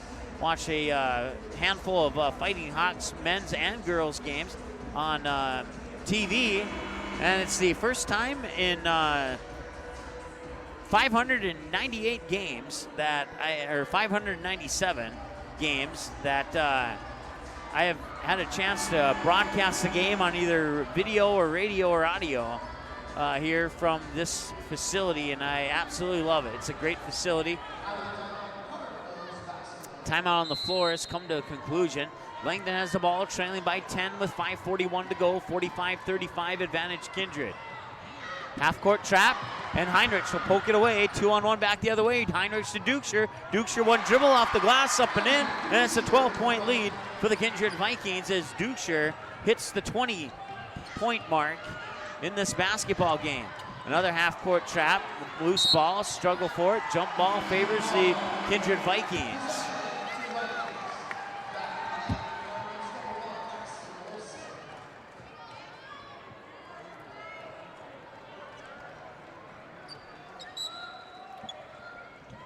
Jordan Burner with the inbounds pass. Gets it into officials in my way here. I think it's Tina Fryer. And it was. I guessed correctly. Now Heinrich will have it. Working in the corner there for Burner. Burner being guarded there by Lexi Olsen. Tried to drive baseline. Pops it back out into the hands of Tina Fryer, who lost it off her fingertips out of bounds. And it'll go back to the Langdon area Edmore Munich Cardinals.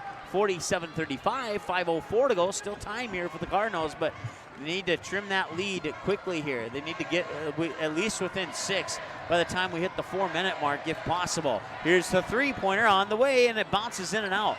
And a defensive rebound pulled down by Tina Fryer. Fryer will get it to Dukeshire, and Dukeshire will cross the timeline. Dukeshire will slow down, allow her teammates to cross the timeline to get things set up. Now from the top of the key, Dukeshire will dribble to her left. Work it down low there, and underneath that is Taryn Johnson.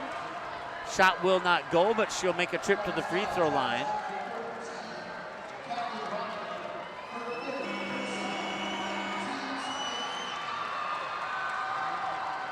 That's team foul number 8 here in the second half for the Langdon area Edmore Munich Cardinals.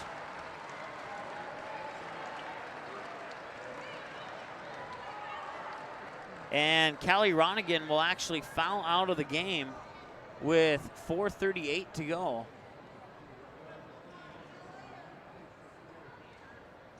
She'll end the afternoon with 16 points. She did not score in the fourth quarter.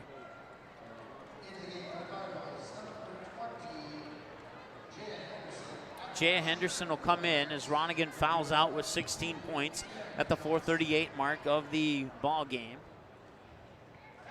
Taryn Johnson, free throw up and in. 48-35, and the lead is pushed to 13.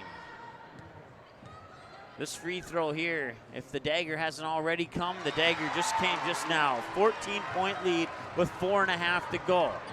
I say dagger based upon the way the game has played out up to this point. But you never know, things could change. We'll see. Langdon will work it around. Baseline jumper up at the front of the rim, won't go. Rebound comes down to Lexi Olsen here on the baseline, near corner. Bounce pass, catch and shoot three is up and off the, brushes the front of the net out of the hands of Caitlin Scher. It'll go out of bounds and stay with the Langdon area Edmore Munich Cardinals, stopping the clock with 4:11 to go here in quarter number 4. Triggering the inbounds pass will be, let's see here, Caitlin Scher.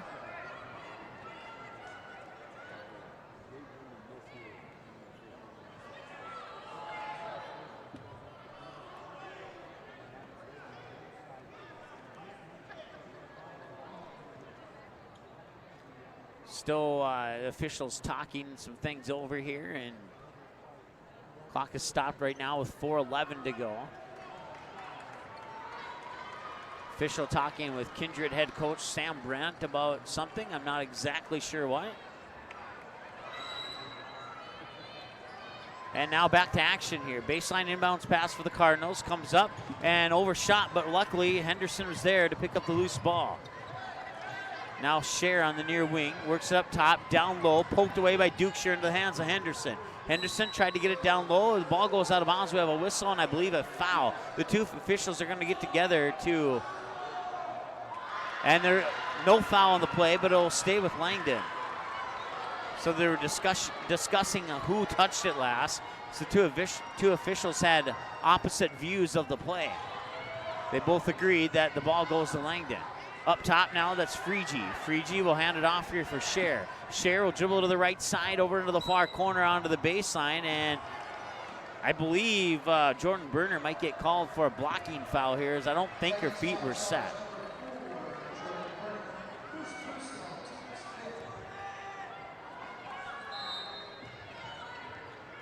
Inbounds pass once again for Henderson. Comes into Scher over on the far wing. Scher works it inside there for Freegee, and Freegee got it up and in. That's her first point since the first quarter. 49-37. 3:37 to go. Down low to Heinrich. Reverse layup up and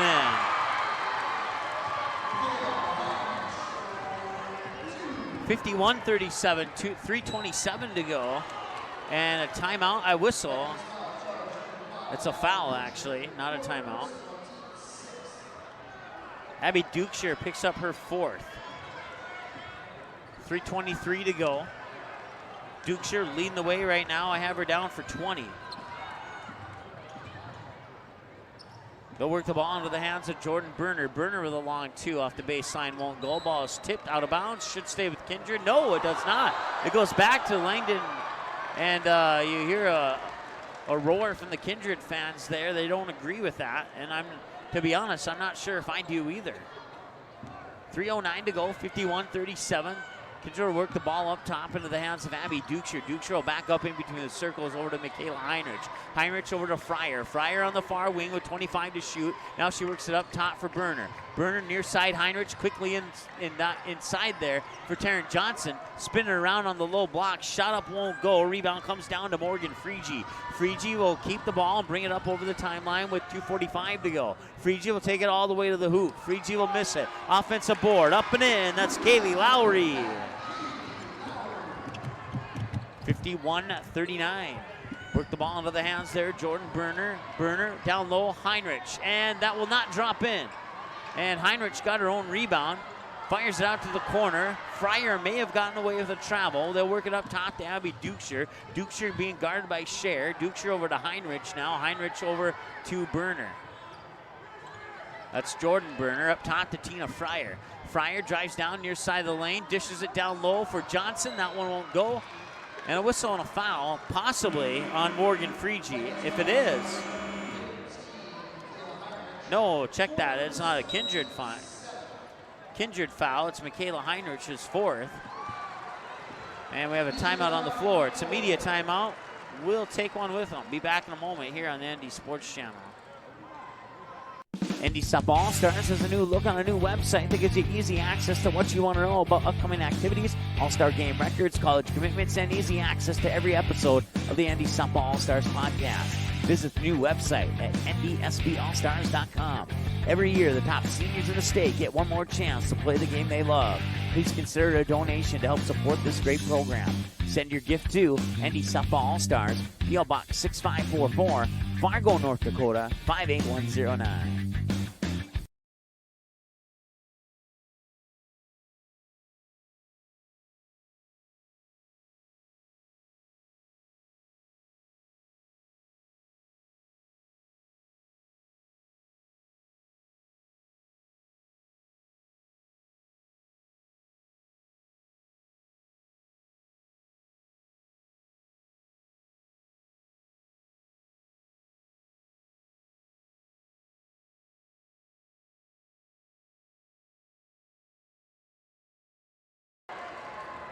All right, welcome back. Fourth quarter of play, 2:06 to go.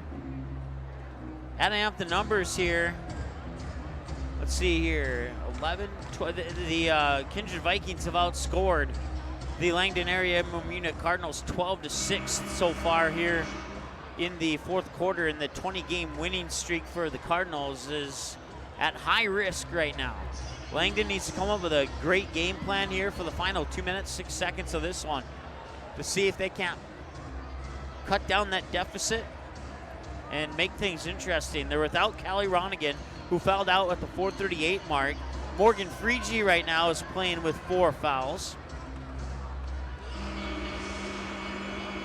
Caitlin Scher has 2, and then 1 apiece for Kaylee Lowry, as well as Jaya Henderson. Out of the timeout, Morgan Frigie will be at the free throw line. And she made one, she'll get one. Morgan Frigie.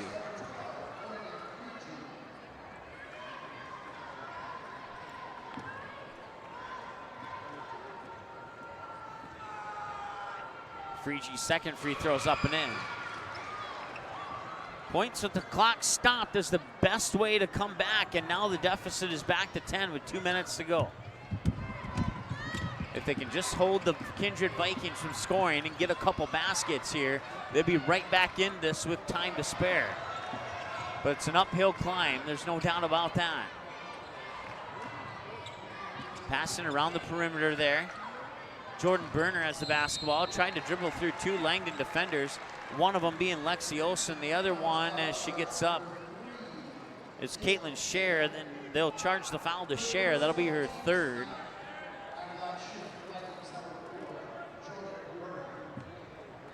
That's 9 team fouls, so the next one will be double bonus for the Kindred Vikings. That one will drop in. 52-41 now. At the free throw line is Jordan Berner. With that free throw, she has 12. And now she has 13. She goes 2 for 2 from the line there. 53-41, a minute 45. It's now or never for Langdon. They'll work the ball into the hands of Morgan Frigie. Frigie will give it up for Scher.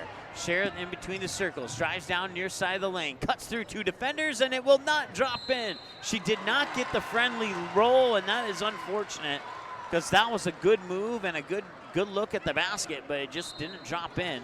Out of bounds, and Kindred will get the ball back. Minute 30 to go now. With the basketball, Casey Berner gets over the timeline to Taryn Johnson. Johnson over to Dukeshire here on the near wing. Back up top for Taryn Johnson. Johnson looks to her left and now fires it to her left into the hands of Casey Berner. Berner tries to drive in. I believe she may have drawn a foul, and that's possibly on Lexi Olsen. That's her first. And that's 10. That should be 2 shots here for number 10, Casey Berner.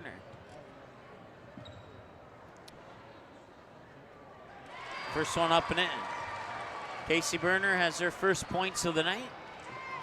And it's a 54-41 lead here for the Kindred Vikings, who, barring a outcome that we're not expecting here, will move on to the semifinals. Minute 13 and counting now as she'll miss the second free throw. Down at the other end, we'll have a whistle. Stop the clock with a minute 7. And Langdon will go to the line to shoot 2. Lexi Foss, the 5'7" junior, picks up her second personal.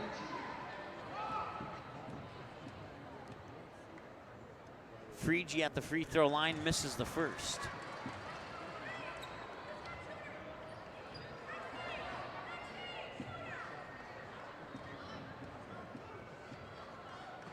Second one's on its way. That one will be missed as well. Offensive rebound by Caitlin Scher. Or check that. Yeah, it was Caitlin Scher. Wasn't sure about the first name. 3-pointer, top of the key, won't go. Underneath, offensive rebound. Lexi Olsen puts it up and in.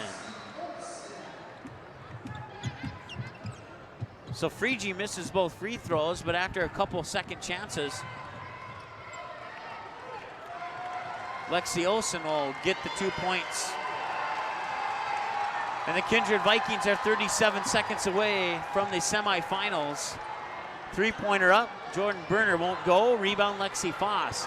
They'll work it back up top. Shot clock is off now off the offensive rebound.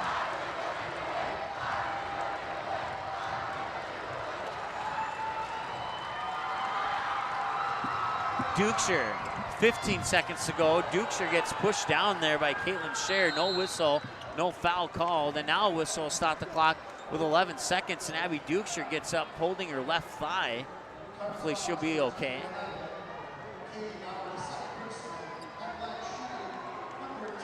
Casey Berner goes to the free throw line. She's 1 of 2 on her last trip.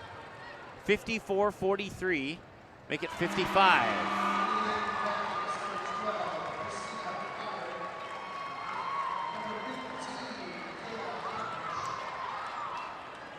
Substitutions now for Kindred. Casey Berner makes the first one, and the second one's on its way, and that one's off the mark.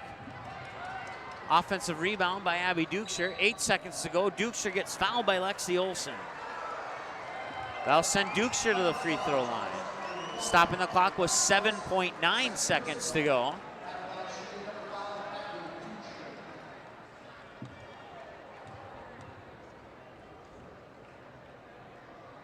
Dukeshire makes it.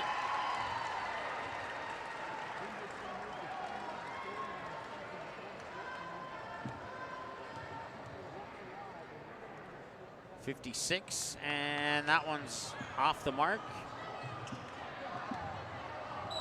And 3 seconds to go, and another foul, this one on Caitlin Scher.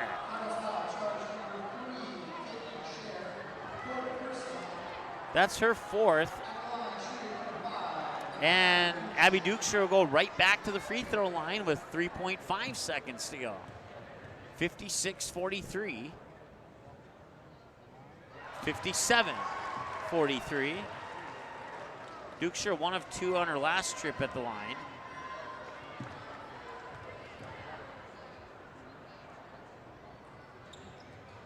And she makes them both. 58-43 will be the final score.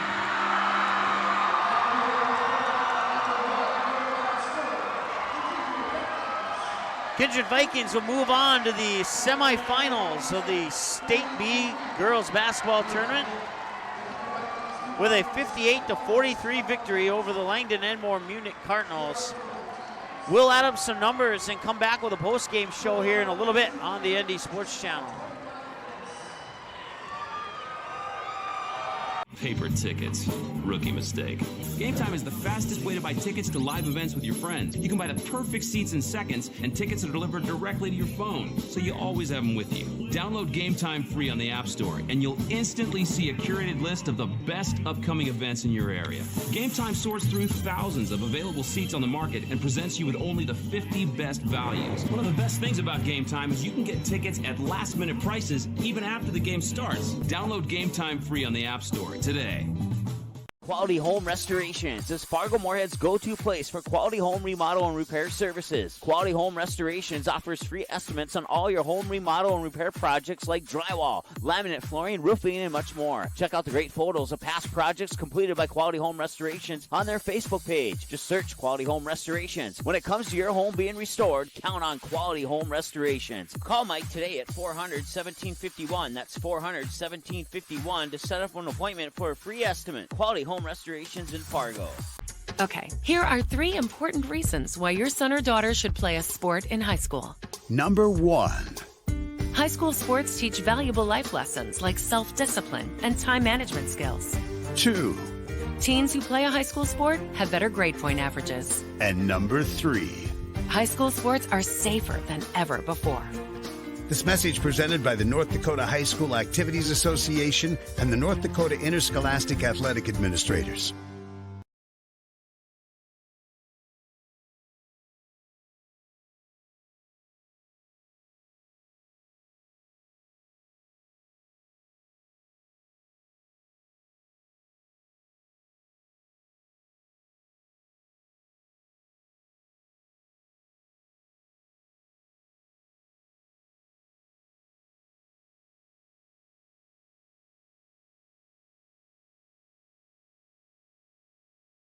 The game is close. It's a big rivalry. Students jump out of their seats while the cheerleaders lead the chanting. Everyone is on edge. The shot is up and the buzzer sounds. All eyes follow the ball. Will it fall through the net?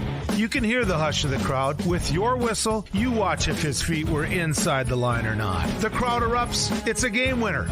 Or is it? You make the call. Become an official. Contact your local high school. A message from the North Dakota High School Activities Association.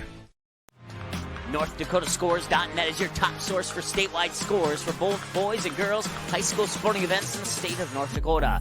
Football, soccer, basketball, hockey, wrestling, baseball, volleyball, softball. Get all the scores, every game, every night, every single sports season of the school year. You can count on NorthDakotaScores.net year after year to provide over 99% of the results for high school sporting events in North Dakota, all reported from trusted and reliable sources.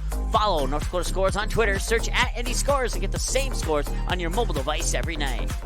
What do basketball, choir, drama club, and marching band all have in common? They're all high school activities that offer learning opportunities not necessarily found in the classroom. They take up just a fraction of a typical North Dakota high school's budget, and they go a long way to giving young people the tools they need to thrive. High school activities, they're more than extracurricular. They're extra important, too.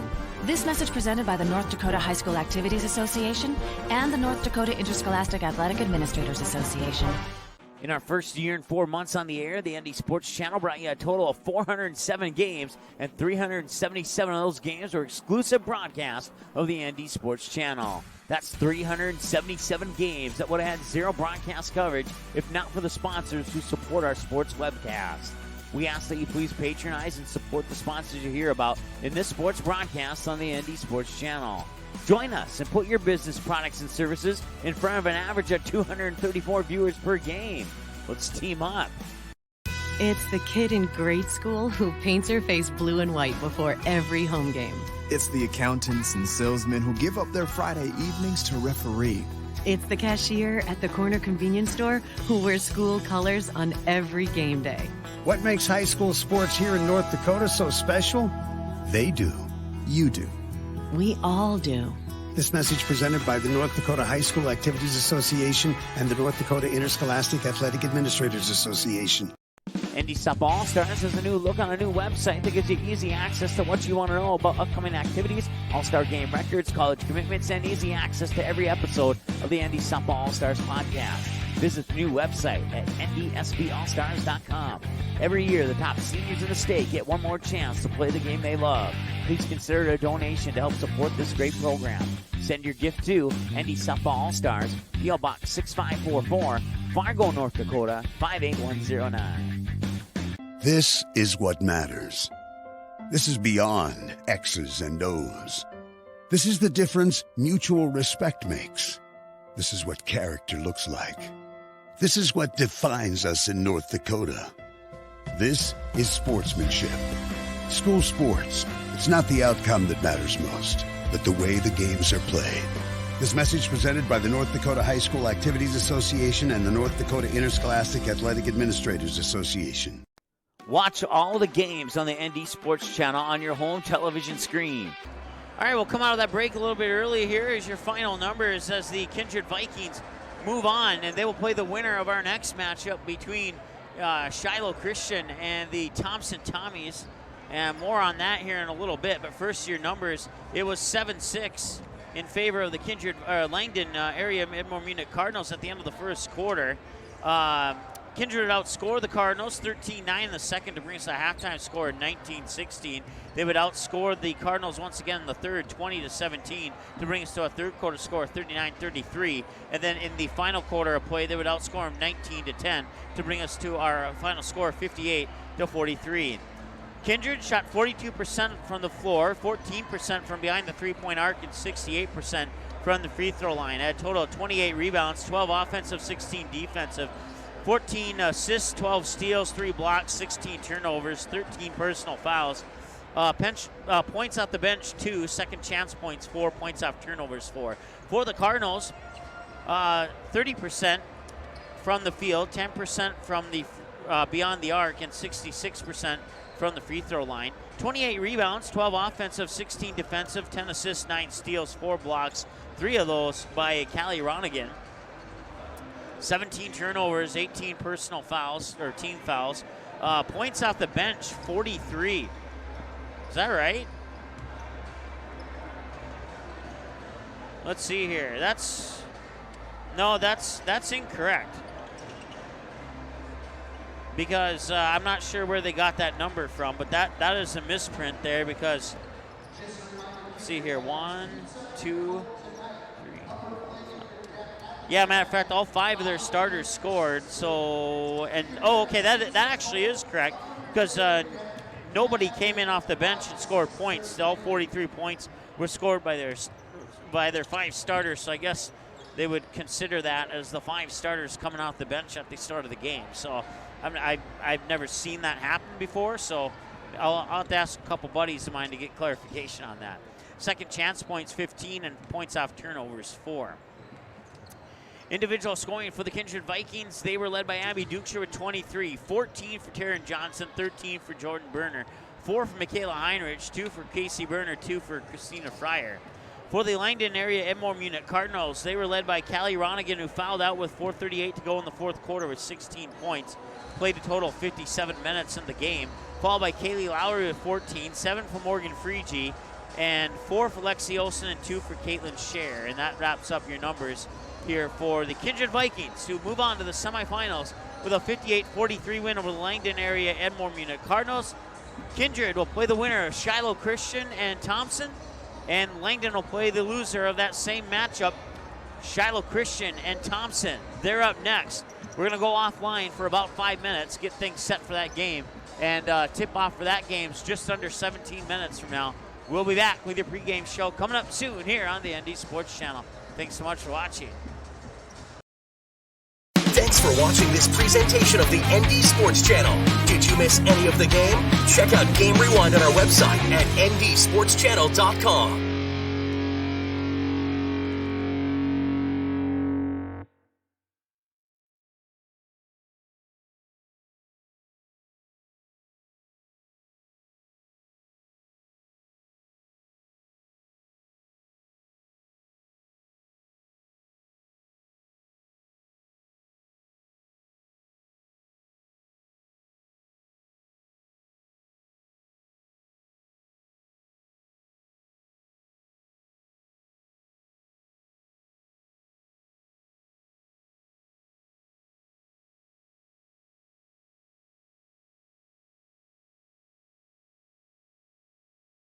Broadcast is a presentation of the ND Sports Channel. Oaks Tornadoes down 2-0 here to the Kindred Vikings. Michael Hall will pass it over far side there for Schaefer. Schaefer looks inside for Gavin Keller. Gavin Keller with the slam dunk. That pass inside of the lane was taken away by Fargo Davies, and another nice pass and a slam dunk. Grayson Heyman with the slam dunk in the JV game. Mabor, a perfect 4 for 4, and a slam dunk from Harney. Henningsgaard tries to cut through the lane, outlet pass into the corner there for Heine. Back over to Henningsgaard, wide open for 3. Got it and one. Wow. Kaylee Jackson, three-pointer up, and no, that one won't go in. Tana Lick pulls down the deep offensive board. She'll put up a 3. That one's in, and we're tied. 16 fouls. And the pass is intercepted by Overby. Overby has an opportunity to dunk it! He nailed it, the two-handed throwdown. 41-37, 4:25 to go here as the Kindred Vikings will work it down low. Another slam dunk and one. How about that? A slam dunk by Gavin Keller, and he got fouled on the two-handed throwdown.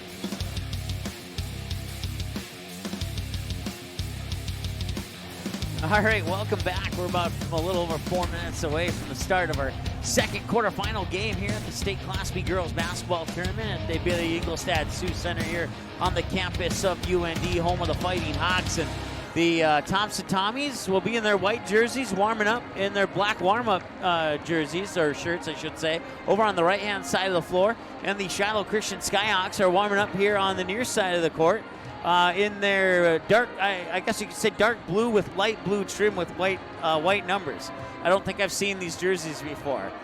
This is a new one. At least with the ones I saw last year for the boys team will look different. We'll just leave it at that. So once again, the Shiloh Christian Skyhawks and the Thompson Tommies getting ready to kick off our second of 4 quarterfinal matchups. After this game, we'll have about an hour and a half break before we come back with game number 3 of the day. So we'll get out here, get some food, and then come back.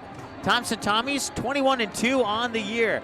They've had a double overtime win and a triple overtime win against Langdon and Kindred. How about that? And you have to go back to Saturday, January 26th, part of the Hillsborough Holiday Hoops Tournament, with last time the Thompson Tommies lost a game by 6, 66-60 to 4 Winds Minnewacan. Their only other loss came back on January 15th against the Grafton Spoilers, 51-42. That was a home game that the Tommies lost to Grafton. And since that game against Four Winds Minnewacan, the Tommies have won 6 in a row, including Park River Fortville Lincoln, Midway Minto, Drayton Valley Edinburgh. And then in the Region 2 tournament, they would defeat Hillsborough Central Valley, followed by Mayport CG, and then they would knock off Grafton, get their revenge win over the Spoilers in that Region 2 championship game, a game in which either that game could have gone either way. I was following that game on Twitter, and Thompson was down late in that game. They were able to come back and get the win. That brings them into their quarterfinal round matchup here with the Shiloh Christian Skyhawks, who are 18-6 on the year. They're 9-1 in their last 10 games. They're 5-0 against their district opponents. 5-3 when playing on the road. They went 8-2 when playing at home this season. You have to go back to the District 9 tournament where they lost to I believe they're the Solon Sioux, if I'm not mistaken. But we'll just say Solon in case I'm mistaken on that. 54-51 in the District 9 tournament, which kind of set up an odd bracket for the regional tournaments. More on that in a little bit. There's a secondary story to that one. And prior to that district tournament loss, the last time they lost was to another state tournament team, the Rugby Panthers, back on January 15th, part of the Minot Auditorium Holiday Shootout. They would lose 52-43 to the Panthers on that day. Since their last loss against Solon, they have won 4 in a row, including Standing Rock in the district tournament, which would end up being a region qualifier game. And then in the Region 5 tournament, because of their loss to Solon in the district tournament, it set them up on the same side of the bracket as the defending last year's state champions, the Grant County Coyotes. They would first have to get by Underwood, and they would by 4, 36-32. And then it's been Region 5 has basically been the battle of the Skyhawks and the Coyotes for the last 3 or 4 years. And the Coyotes have gotten here twice. They got here last year and the year before that. And they would win the championship last year, but those two teams would meet in the semifinals, and Shiloh Christian, due to their loss in the district tournament, would face Grant County in the semifinal and defeat the Coyotes by 8, 40-32, moving on to the Region 5 championship game against the same team that they lost to in the district tournament, picking up a 5-point win this time, 57-52 over Solon. And I did talk with Grant County head coach Nicole Bentz shortly after. Matter of fact, it was the day after the loss, or no, it was the day after the Region 5 championship game, as she reached out to me on Twitter and said, hey, I suppose you're going to have to wait till next year for a bunch of buzzer beaters. And I was like, well, to be honest with you, if there's any, if the Skyhawks can't make it from Region 5, then I'd love to see the Coyotes here again. And to be 100% honest, it actually is a little bit of a shame that the Coyotes going to be back here to defend their state championship. But on the flip side of that, for those who don't know, I did go to Shiloh Christian in my high school years, so I have a little bit of leniency of what's the word I'm looking for? I don't know. I'm so pumped up right now I can't get the words out of me. But neutral broadcaster, and my former high school is in this game against a team that I've seen quite frequently out of Region 2, the Thompson Tommies. So I'll be neutral by being excited for both teams. Sound fair enough? We already had the national anthem in the first game, so we'll skip right towards the right to the starting lineups and the roster announcements here. We'll turn it over to our PA announcer right now and take a short breath here.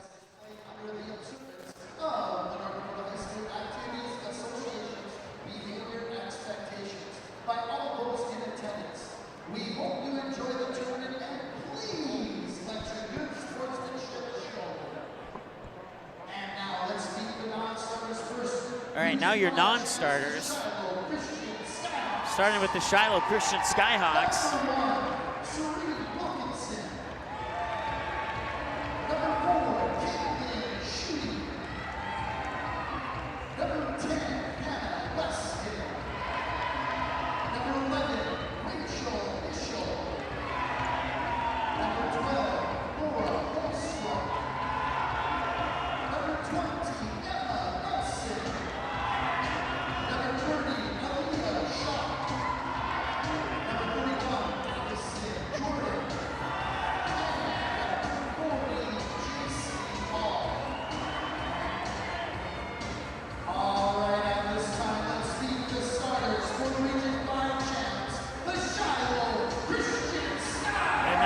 starting 5 for the Skyhawks.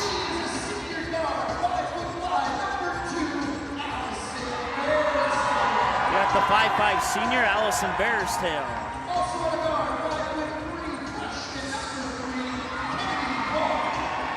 And then you got Kennedy Walsh. She's a 5'3" freshman this year. And then the 5'7" senior, Olivia Martin.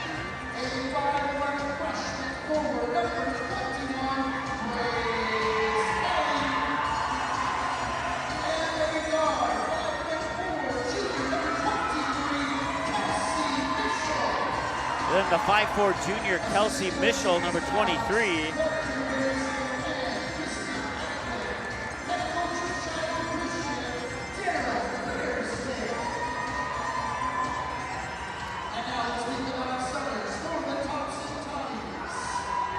And then the other one was the 5'11" freshman, Grace Kelly. That was the one I was missing. Now your starters, or your non-starters for the Thompson Tommies.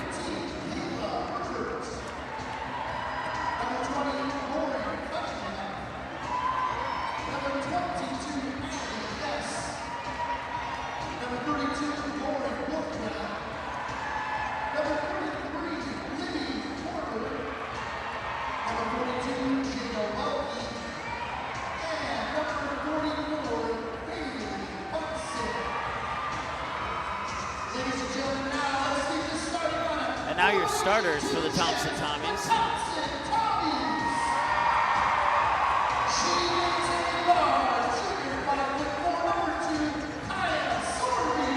You got the 5'4" junior, Kaya Sorby.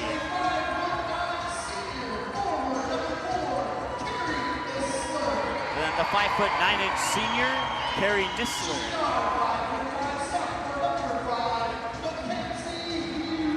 And the 5'5" sophomore, Mackenzie Hughes. Most of these players are softball players too. You got Macy Jordheim, who's a 5'9" junior.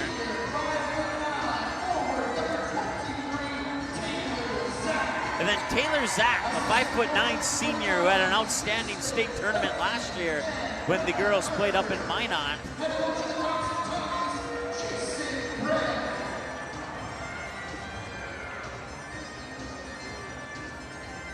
Skyhawks, let's see here. Yeah, I'm on the right page. Daryl Bearstail is their head coach. They average 49 points a game while allow an average of 39 points a game.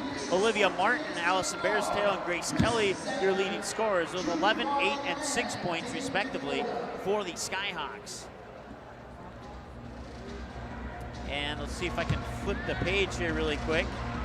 For the Thompson Tommies from Region 2, they are coached by head coach Jason Bren. Their leading scorers are Mackenzie Hughes, Macy Jordheim, and Taylor Zack, all averaging right around that 10-point per game mark, and we're underway.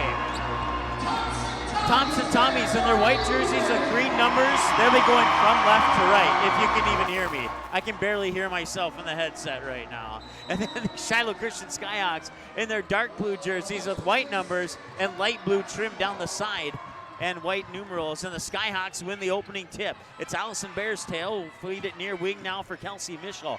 Mischel at the free throw line, back out top, Olivia Martin. Martin will fire it back over to Bearstail. Bearstail back up top to Grace Kelly. Kelly to the near wing now to Kennedy Walsh. Walsh looks down low, that's Grace Kelly. Shot up no good, rebound comes down to Carrie Nisler for the Tommies. Nisler up court quickly there to Kaya Sorby. Sorby all the way to the hoop, can't go.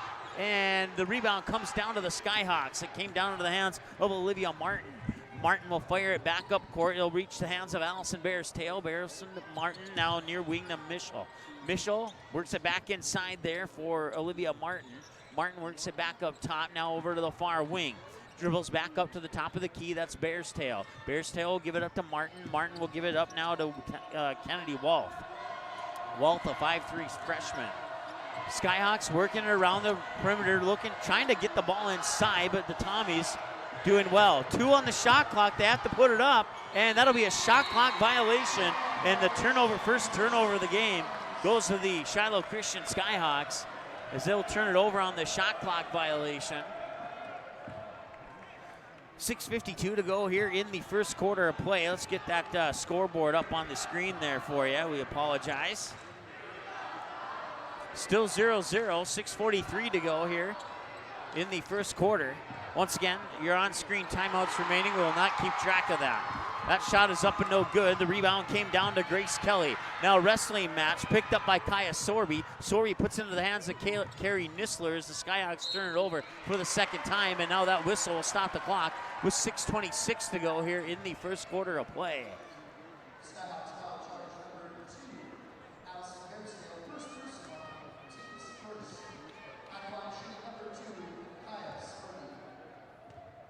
So the personal foul goes on Allison Bearstail, team foul number 1. Kaya Sorby at the free throw line, misses the free throw, remains scoreless here in quarterfinal game round number 2.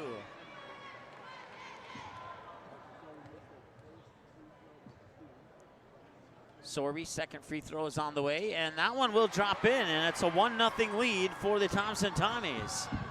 Off the free throw by Kaya Sorby.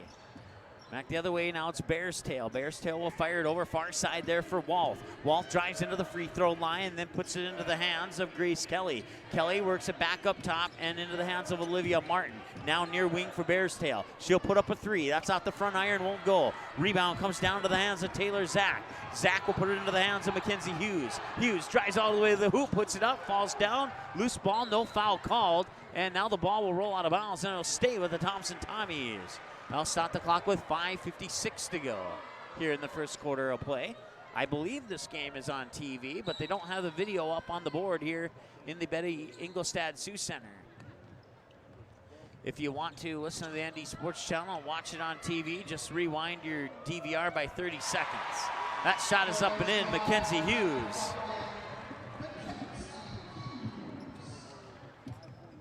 Mackenzie Hughes makes it a 3-0 lead for the Thompson Tommies. Skyhawks work the ball into the near wing. Kelsey Mischel drives into the lane, had it stripped away by Carrie Nisler. Quickly up court to Taylor Zach, pickpocketed from behind there by Olivia Martin. Martin will bring it back over the timeline, pick up the dribble here high on the near side, fire it over to the far side to Bearstail. Bearstail to the far wing to Wolf. Wolf dribbles down towards the baseline, comes back out top, puts it into the hands of Kelly. Kelly up top now, 2 passes later, back to Bearstail. Bearstail puts it into the hands of Kelly. Skyhawks working it around the perimeter. Dribbling down to the baseline, runs into a double team. Now they try to push the ball into the paint. The ball rolls out of bounds and go back to the Thompson Tommies. Skyhawks have him down for 3 turnovers so far.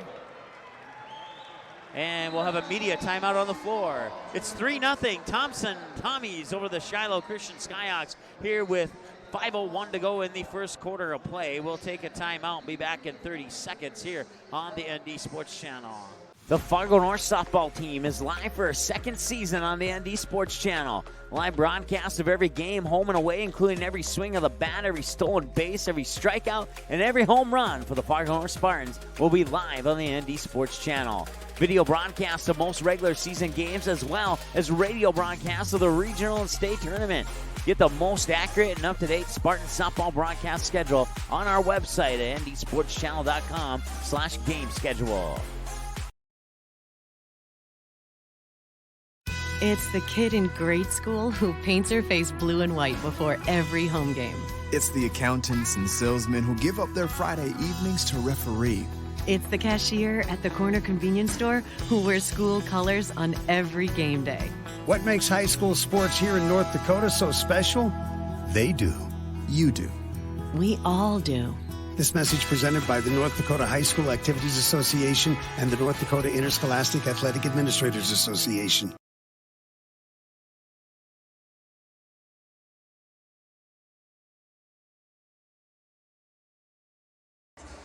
All right, welcome back. First quarter of play here, and the Thompson Tommies lead the Shiloh Christian Skyhawks 3-0 with 5:01 to go here in the first quarter of play. Mackenzie Hughes would get the bucket, the lone bucket. Kaya Sorby would get the Tommies on the board with a missed one, made one on 2 free throw attempts.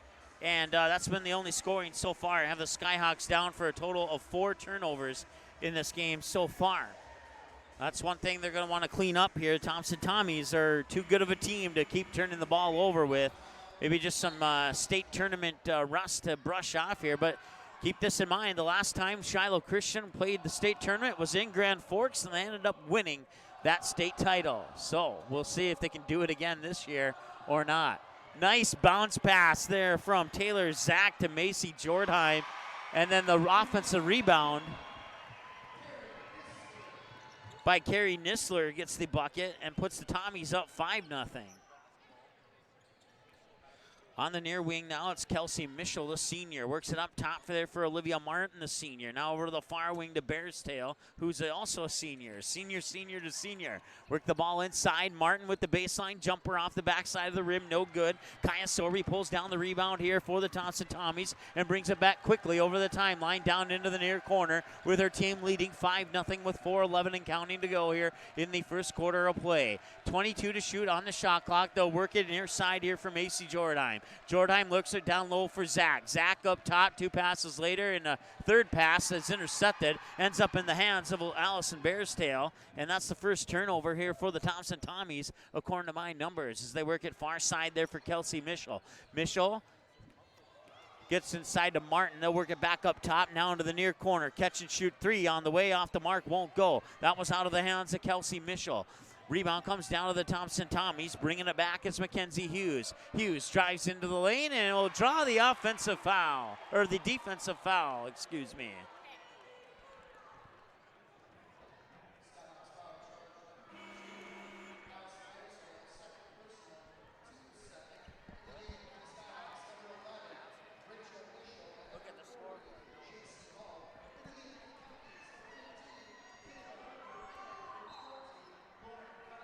So inbounds pass here for the Tommies is coming into the lineup is Kayla Herbert as well as Lauren Cunningham for the Tommies.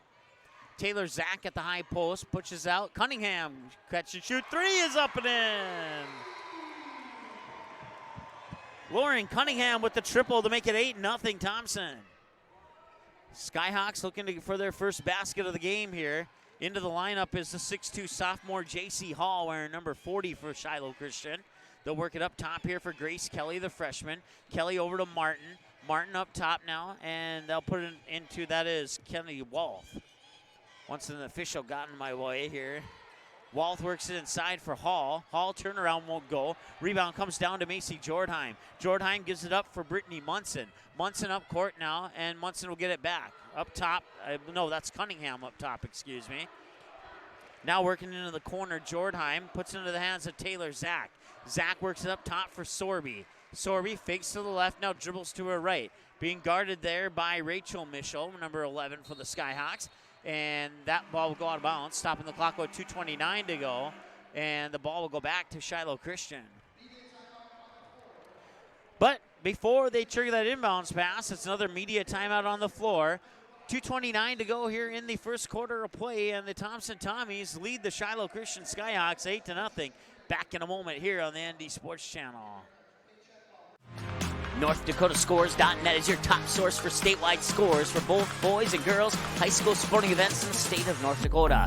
Football, soccer, basketball, hockey, wrestling, baseball, volleyball, softball. Get all the scores every game, every night, every single sports season of the school year. You can count on NorthDakotaScores.net year after year to provide over 99% of the results for high school sporting events in North Dakota, all reported from trusted and reliable sources. Follow North Dakota Scores on Twitter. Search @NDScores to get the same scores on your mobile device every night. What do basketball, choir, drama club, and marching band all have in common? They're all high school activities that offer learning opportunities not necessarily found in the classroom.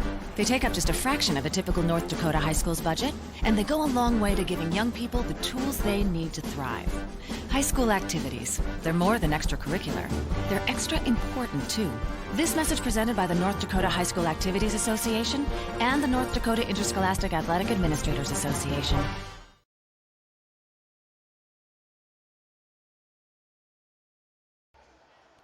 All right, welcome back as we come out of the media timeout on the floor. It's an 8-0 lead for the Thompson Tommies with 2:29 to go here in the first quarter of play over the Shiloh Christian Skyhawks. Tommies led by Lauren Cunningham with that triple. That was the most recent basket for the Tommies. Mackenzie Hughes and Carrie Nisler have 2 apiece, and Kaya Sorby 1 of 2 from the free throw line for 1 point, and that totals up to a team total of 8. Skyhawks will have the basketball, and they will have no pressure in the backcourt from the Tommies. That's something that I'm not used to seeing from the Thompson Tommies, to be honest with you. Skyhawks bring it over, far wing. Now they work it up top. That's into the hands of Grace Kelly. Kelly works it near side, and now they look down low. That is J.C. Hall, and that ball will go out of bounds and go back to the Thompson Tommies.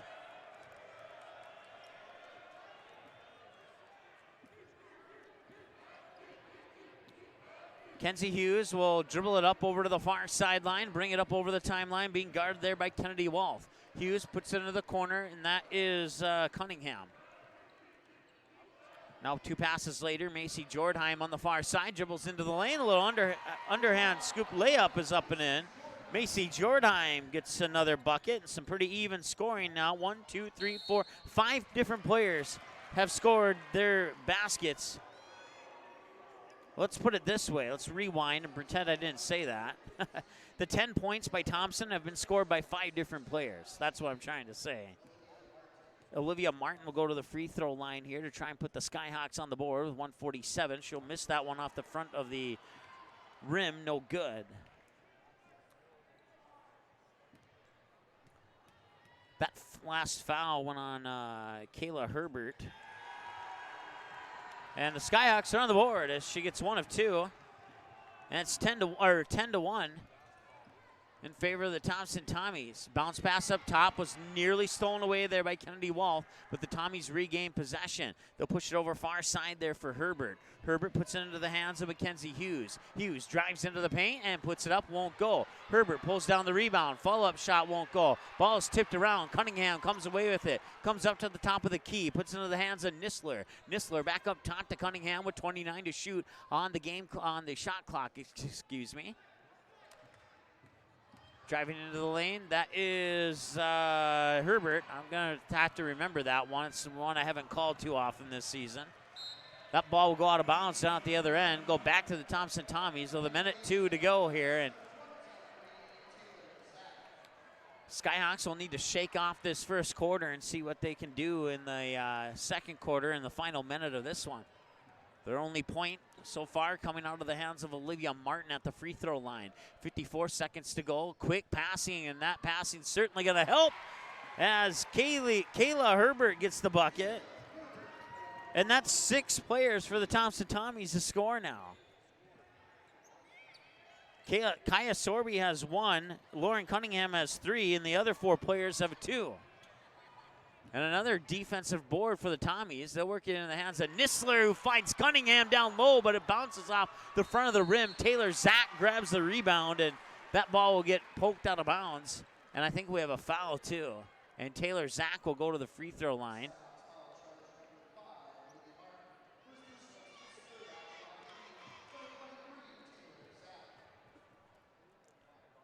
Zack at the free throw line, puts it up and in, and Taylor Zack is the 7th player to score for the Thompson Tommies. 13 to 1. Second one that's on its way, and that one's off the mark. So both players, Taylor Zack and Kaya Sorby, who have gone to the free throw line, have gone 1 for 2. Sorby missed her first, made her second. Zack made her first, missed her second. And the possession arrow is going to favor the Tommies on that last jump ball. Cunningham, corner 3 off the inbounds pass. It's in! Lauren Cunningham, the first player for the Tommies to score 2 baskets. It's 16 to 1 here in favor of the Tommies. Pass is tipped to Martin on the baseline, puts it up. It rolls off the rim, and it's punched out of bounds by, I believe it's Carrie Nisler who touched it last. It'll remain Skyhawk basketball. Olivia Martin will trigger it in from the baseline here. Bounce pass in, turn around, spin off the glass, won't go. Trying to tip it back in was J.C. Hall, and that'll bring us to the end of the first quarter with your score. The Thompson Tommies 16 and the Shiloh Christian Skyhawks 1. Back with the second quarter here in 30 to 60 seconds on the ND Sports Channel. ND Sup All-Stars is a new look on a new website that gives you easy access to what you want to know about upcoming activities, All-Star game records, college commitments, and easy access to every episode of the ND Sup All-Stars podcast. Visit the new website at ndsballstars.com. Every year, the top seniors in the state get one more chance to play the game they love. Please consider a donation to help support this great program. Send your gift to ND Softball All-Stars, P.O. Box 6544, Fargo, North Dakota, 58109.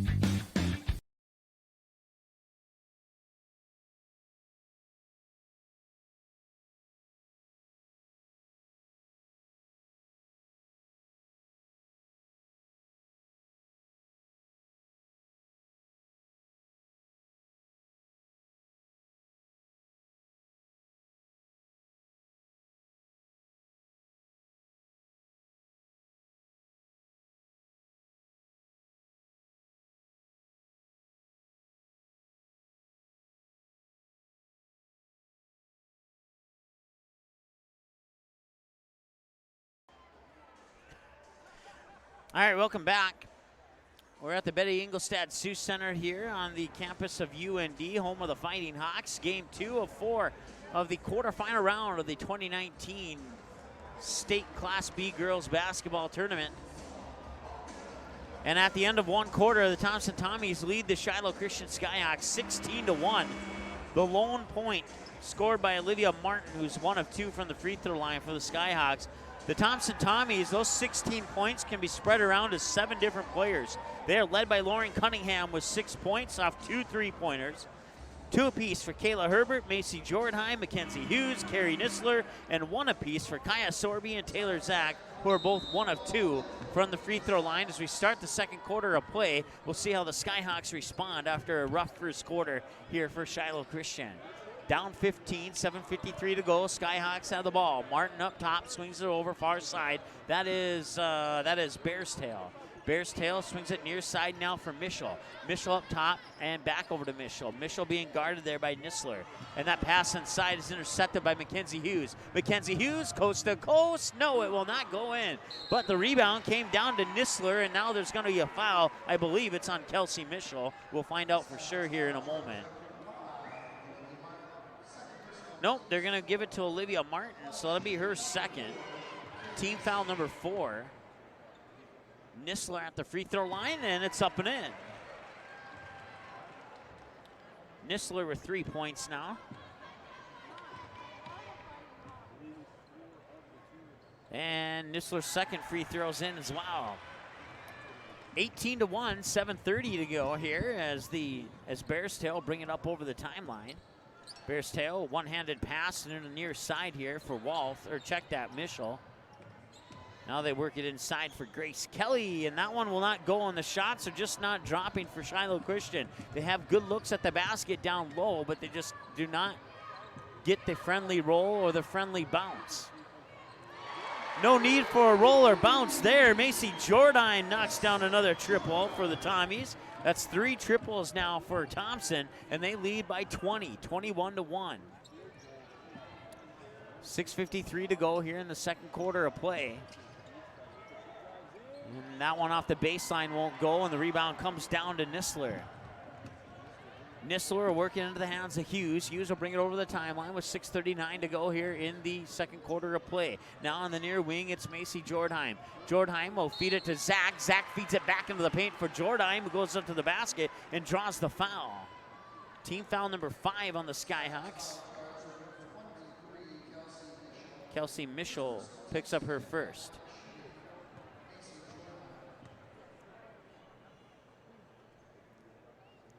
Jordheim, free throw, up and in.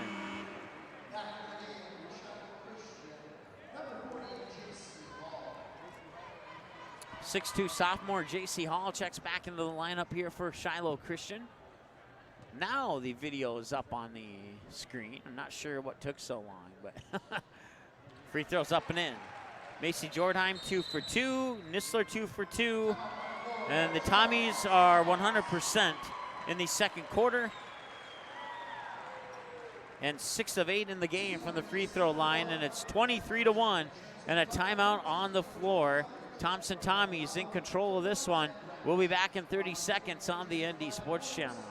In our first year and 4 months on the air, the ND Sports Channel brought you a total of 407 games, and 377 of those games were exclusive broadcasts of the ND Sports Channel. That's 377 games that would have had zero broadcast coverage if not for the sponsors who support our sports webcast. We ask that you please patronize and support the sponsors you hear about in this sports broadcast on the ND Sports Channel. Join us and put your business products and services in front of an average of 234 viewers per game. Let's team up.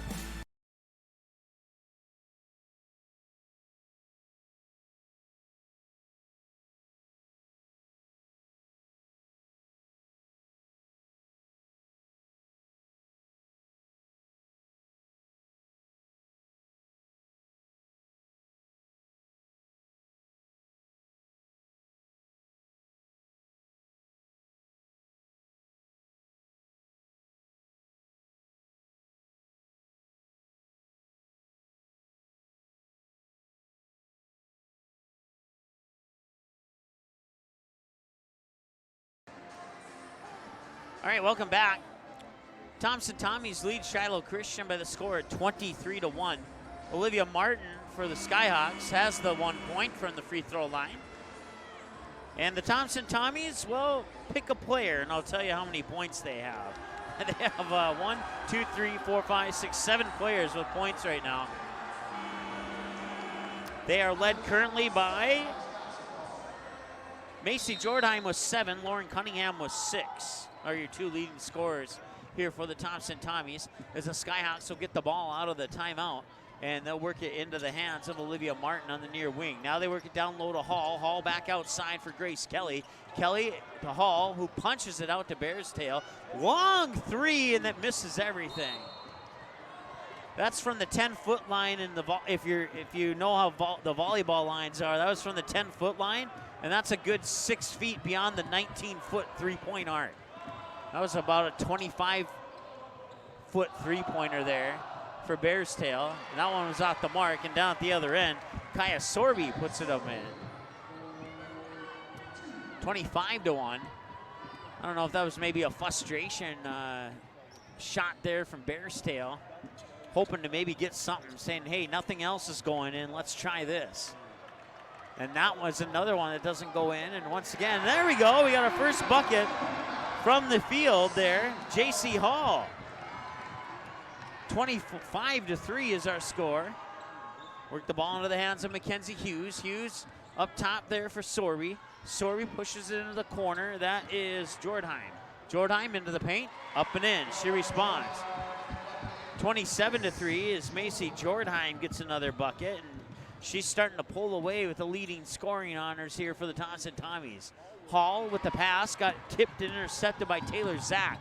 Zach was almost pickpocketed from behind there by Kennedy Wolf, and now the pass into the near wing will send Kaya Sorby to the floor. It looks like the basketball went right into her stomach. Sorby probably unsure if she got the wind knocked out of her now, but she'll be okay. She'll remain in the lineup.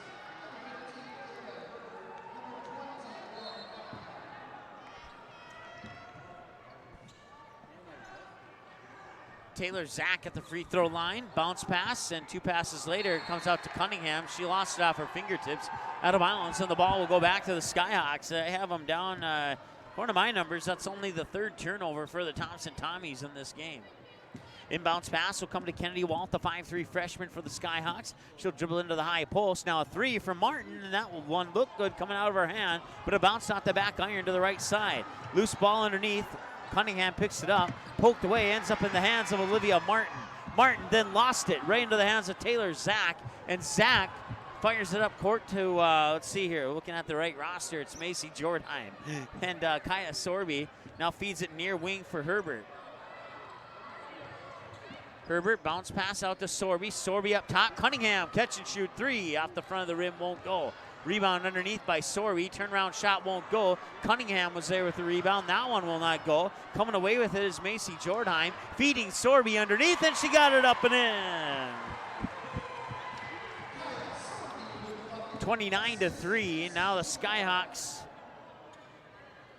looking to add another basket here, and they got it into the hands of J.C. Hall, who has the lone basket from the field. Olivia Martin has the free throw, and that quickly turned disastrous for the Skyhawks as the ball will go back to Thompson as they lose it out of bounds.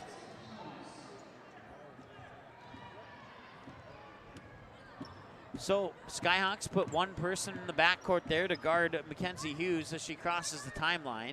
No trouble this time around for the Tommies.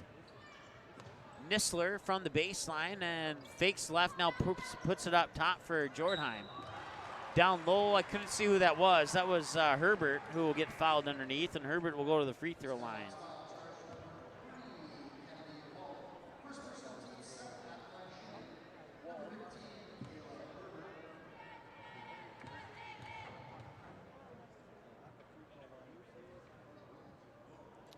Herbert with the shot, or with the free throw, and that's off the mark.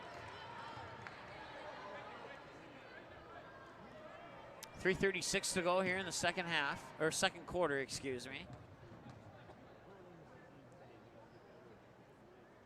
Second free throw is on its way, and looks like there might have been a lane violation, and it's on the Tommies. So that free throw with the lane violation will be as if it never happened.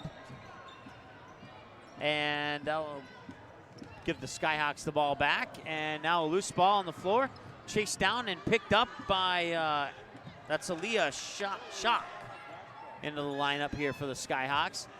And another loose ball. Grace Kelly, and has that one stolen away by Sorby. Check that, Nisler stole it. Down at the other end, a loose ball goes out of bounds and back to the Skyhawks.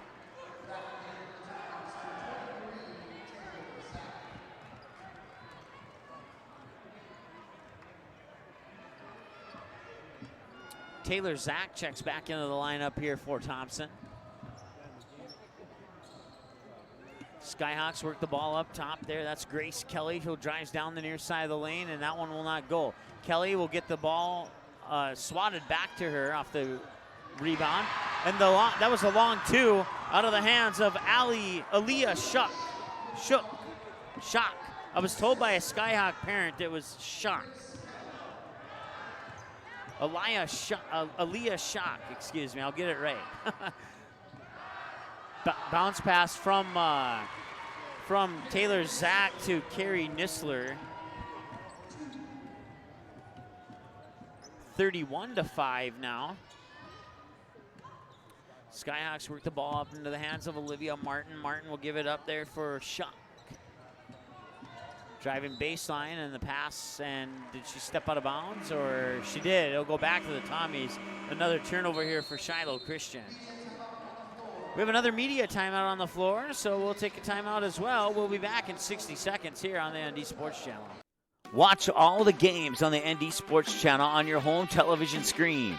If your smart TV, Blu-ray, Xbox, PlayStation, 4K, or DVD player has access to the YouTube app, you can watch the ND Sports Channel on your big screen TV right at home, both live games and replays. Simply click on the YouTube app on your smart TV, and with the remote, move over to the search button, type in or highlight ND Sports Channel, and then select the live feed. Or you can browse the game library and watch a previous game on demand anytime you would like. We invite you to subscribe to the YouTube channel, youtube.com/c/ND Sports Channel. You can also watch live games and replays of games on your mobile device using the YouTube app, which can be downloaded from your mobile device's app store if it's not already on your device. Thanks for watching the ND Sports Channel. It's ND Sports Online.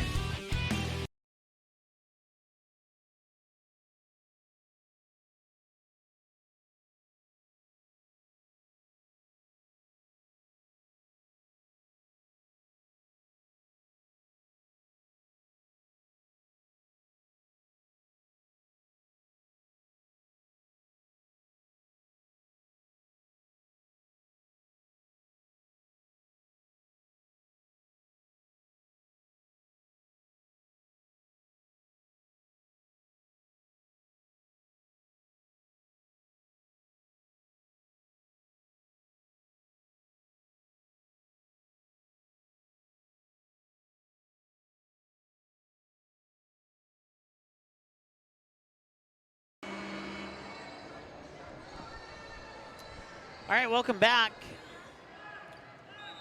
Tommies lead the Skyhawks 31-5 here with 2:11 to go in the second quarter of play.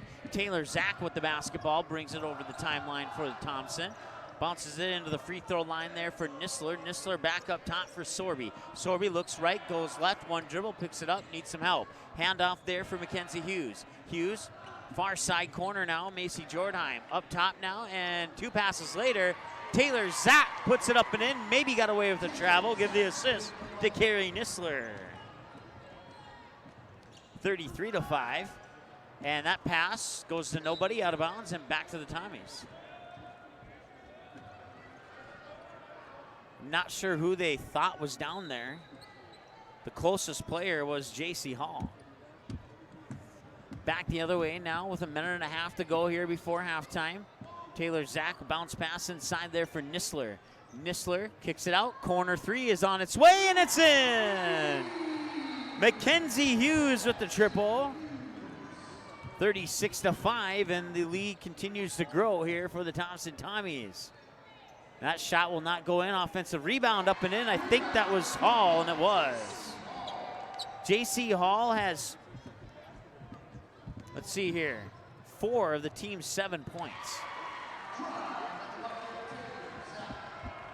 Taylor Zack back the other way with a bucket to make it 38-7. It is officially a 31-point lead now.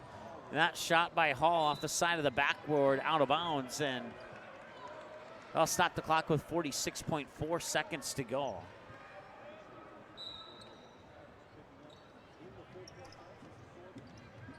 So Kaya Sori will bring it in, put it into the hands of Taylor Zack. Zack, oh, she'll get called for a travel there. She wanted to pass to the left. Notice that she didn't have any teammates over there, and then switched directions, passed it to the right side where her teammate was at, but by that time, she'd already taken one too many steps, and turnover number 5. Not that it's that huge of a factor right now for the Thompson Tommies, but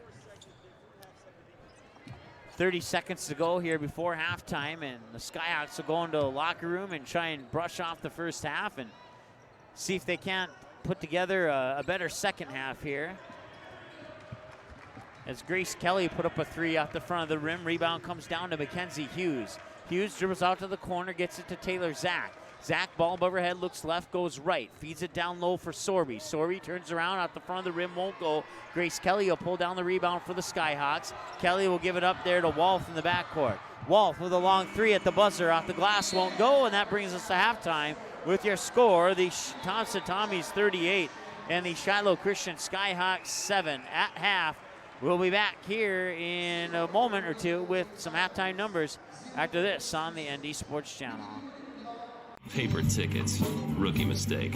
Game Time is the fastest way to buy tickets to live events with your friends. You can buy the perfect seats in seconds, and tickets are delivered directly to your phone, so you always have them with you. Download Game Time free on the App Store, and you'll instantly see a curated list of the best upcoming events in your area. Game Time sorts through thousands of available seats on the market and presents you with only the 50 best values. One of the best things about Game Time is you can get tickets at last-minute prices even after the game starts. Download Game Time free on the App Store today.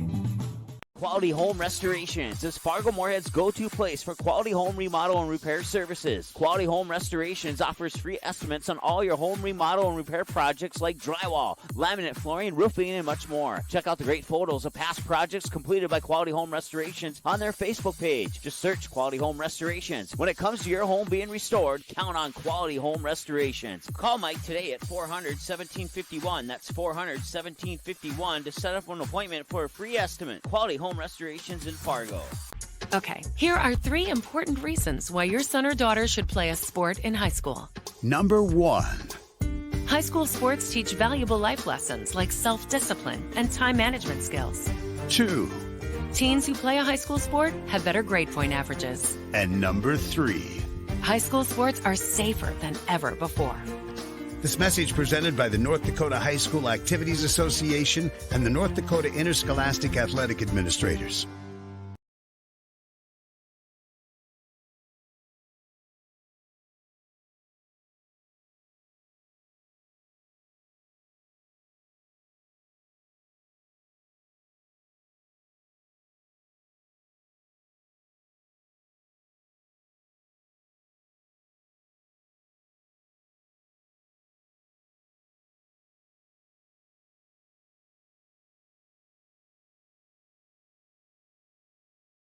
The game is close. It's a big rivalry. Students jump out of their seats while the cheerleaders lead the chanting. Everyone is on edge. The shot is up and the buzzer sounds. All eyes follow the ball. Will it fall through the net? You can hear the hush of the crowd. With your whistle, you watch if his feet were inside the line or not. The crowd erupts. It's a game winner. Or is it? You make the call. Become an official. Contact your local high school. A message from the North Dakota High School Activities Association. NorthDakotaScores.net is your top source for statewide scores for both boys and girls high school sporting events in the state of North Dakota. Football, soccer, basketball, hockey, wrestling, baseball, volleyball, softball. Get all the scores every game, every night, every single sports season of the school year. You can count on NorthDakotaScores.net year after year to provide over 99% of the results for high school sporting events in North Dakota, all reported from trusted and reliable sources. Follow North Dakota Scores on Twitter, search at ND Scores, and get the same scores on your mobile device every night. What do basketball, choir, drama club, and marching band all have in common? They're all high school activities that offer learning opportunities not necessarily found in the classroom. They take up just a fraction of a typical North Dakota high school's budget, and they go a long way to giving young people the tools they need to thrive. High school activities, they're more than extracurricular. They're extra important, too. This message presented by the North Dakota High School Activities Association and the North Dakota Interscholastic Athletic Administrators Association. In our first year and 4 months on the air, the ND Sports Channel brought you a total of 407 games, and 377 of those games were exclusive broadcasts of the ND Sports Channel. That's 377 games that would have had zero broadcast coverage if not for the sponsors who support our sports webcast. We ask that you please patronize and support the sponsors you hear about in this sports broadcast on the ND Sports Channel.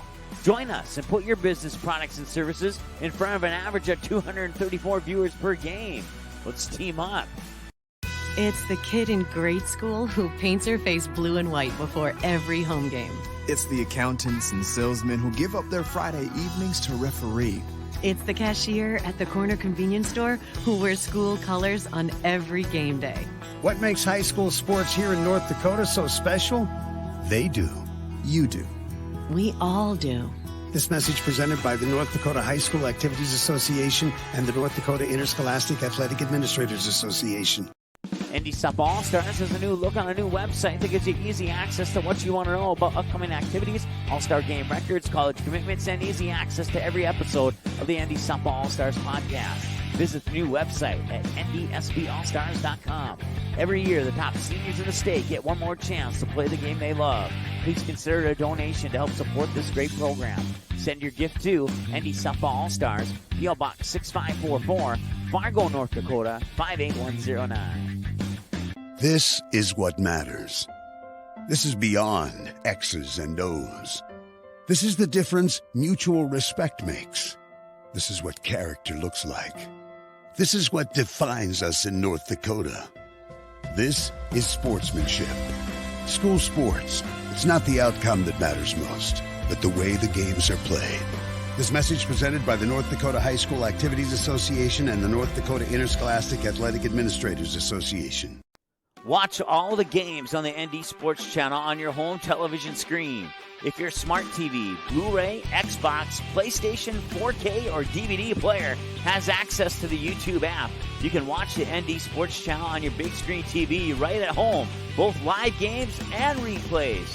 Simply click on the YouTube app on your smart TV, and with the remote, move over to the search button, type in or highlight ND Sports Channel, and then select the live feed. Or you can browse the game library and watch a previous game on demand anytime you would like. We invite you to subscribe to the YouTube channel, youtube.com/c/ND Sports Channel. You can also watch live games and replays of games on your mobile device using the YouTube app, which can be downloaded from your mobile device's app store if it's not already on your device. Thanks for watching the ND Sports Channel. It's ND Sports Online.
All right, welcome back here. We're at halftime, and the Thompson Tommies lead the Shiloh Christian Skyhawks by the score of 38-7. The Skyhawks are led in scoring by J.C. Hall with 4 points. Aaliyah Shock, excuse me. Let me see. How did I write it down? Yes, Shock. Aaliyah Shock with 2 points, and Olivia Martin with 1 point. And that's your 3 players who have scored for the Skyhawks so far. While the Thompson Tommies, if they would have had one more player score, they would not have room on the score sheet for the Thompson Tommies players who have scored. They're led by Macy Jordheim with 9, Carrie Nisler with 6, Lauren Cunningham with 6, Taylor Zach with 5, Kaya Sorby with 5, Mackenzie Hughes with 5, and Kayla Herbert with 2. Let's see here. Thompson shot 45%, 14 of 31 from the floor, 80% from beyond the three-point arc, going 4 of 5. Is that right? 1, 2, 3. Yeah, it sure is. I didn't realize it hit 4 already. And then free throws, 6 of 9 or 66%. For the Skyhawks, 3 of 22 for 13% from the floor, 0 of 6 from outside the three-point arc. Then, in all honesty, that should be 0 for 5. I don't know if that one three-pointer should have counted. I mean, it counts. But, I mean, there really wasn't a chance of that one going in. That was more like, come on, let's see what happens here. That one from Bears Tail. I mean, not saying anything negative, but that was a long three, probably an ill-advised shot. We'll put it that way. And then free throws there, 1 of 2, 50%. That's the bonus. If you want to look on the flip side, they're 50% from the free throw line. They have 8 rebounds, 4 on each side of the glass, 1 assist, 3 steals, 1 block, 13 turnovers. Is that what I had them down for? Let's see here. I had them down for 14, so that's within 1. That's acceptable. Team fouls 7, points at the bench 6, and those points coming from J.C. Hall and Aaliyah Shock. And then second chance points, 6. For the Thompson Tommies, we didn't go over the second portion of those team numbers. They had 18 rebounds, 8 on the offensive glass, 10 on the defensive glass. 9 assists, 6 steals, 6 turnovers, and is that what I had? I had them down for 5, so that's within 1. That's acceptable. 1 team foul, and that's, yeah, that goes to Kayla Herbert.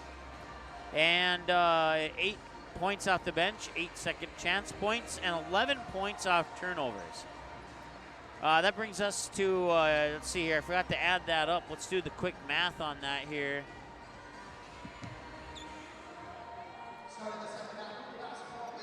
So we're getting ready to start the third quarter of play.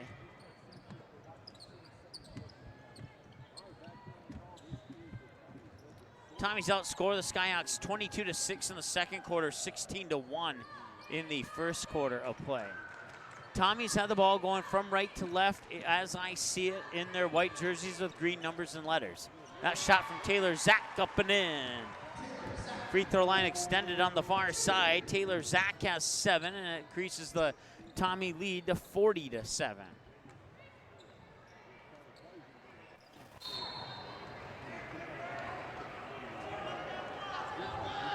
Once again, in our first game, it was the Kindred Vikings picking up a win over the Langdon area Edmore Munich Cardinals. The Kindred Vikings will more than likely meet the Thompson Tommies in the semifinals here as Carrie Nisler gets another bucket.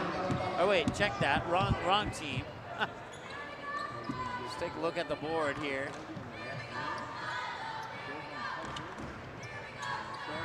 Grace Kelly got that bucket, excuse me.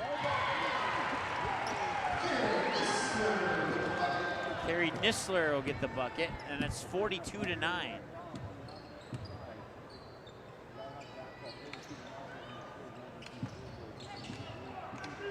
Taylor Zach and Nisler, and 2 players falling to the floor will cause a jump ball, and the jump ball will favor the Shiloh Christian Skyhawks. Are going from left to right as I see it.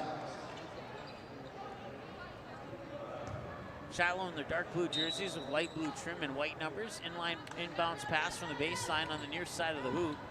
Comes right in for Grace Kelly. She'll back in a defender, pop it out top for Bears Tail. Bears Tail work it over there for Martin. Martin back to Bears Tail up top. 12 to shoot on the shot clock. Feed, pass down inside, comes back out top. Now they push out into the corner. I believe that was Martin. And then they'll get it to Kennedy Wolf. And Wolf makes it 42-11. So a little bit better start here in the second half for the Skyhawks compared to that first half of play. They have 4 points now, which is over half of what they had in the first half, put it that way. 6 minutes to go here, third quarter of play, 42-11. On the far side, it's Olivia Martin. Martin works it down low for Kelly. Kelly trying to get around Zach, but the ball's stolen away by Carrie Nisler. Back down to the other end, it's going to be Mackenzie Hughes. She has 7 points now. 44-11 as Bears Tail bring it up over the timeline. Fire into the hands near wing there of Kennedy Wolf. Wolf works inside for Grace Kelly. Kelly gets it in off the glass. And the Skyhawks starting to get a little bit of momentum here. Grace Kelly with 4 points in the game, all 4 of them coming here in the third quarter. She now shares the leading scoring honors with J.C. Hall. Bounce pass near side now, that is Macy Jordheim on the near wing. Looks down low at the baseline for Taylor Zach. Zach works it back up top, back to Zach. Try and say that a couple of times. Back to Zach, I had to say it again there. Just passed off to Nisler. Sorby shot up, no good. Rebound comes down to the hands of Grace Kelly. Kelly will push it up court over the left hand of Kennedy Wolf and out of bounds. And another turnover for Shiloh Christian. And a media timeout on the floor. 44-13, 4:53 to go here, third quarter of play. We'll be back in a moment here on the ND Sports Channel. Quality Home Restorations is Fargo Moorhead's go-to place for quality home remodel and repair services. Quality Home Restorations offers free estimates on all your home remodel and repair projects like drywall, laminate flooring, roofing, and much more. Check out the great photos of past projects completed by Quality Home Restorations on their Facebook page. Just search Quality Home Restorations. When it comes to your home being restored, count on Quality Home Restorations. Call Mike today at 400-1751. That's 400-1751 to set up an appointment for a free estimate. Quality Home Restorations in Fargo.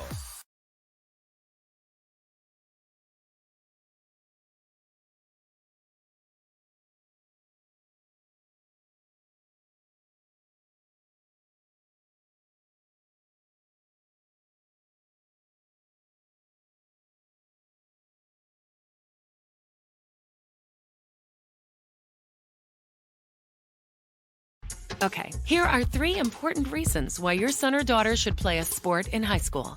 Number 1. High school sports teach valuable life lessons like self-discipline and time management skills. 2. Teens who play a high school sport have better grade point averages. And number 3. High school sports are safer than ever before. This message presented by the North Dakota High School Activities Association and the North Dakota Interscholastic Athletic Administrators.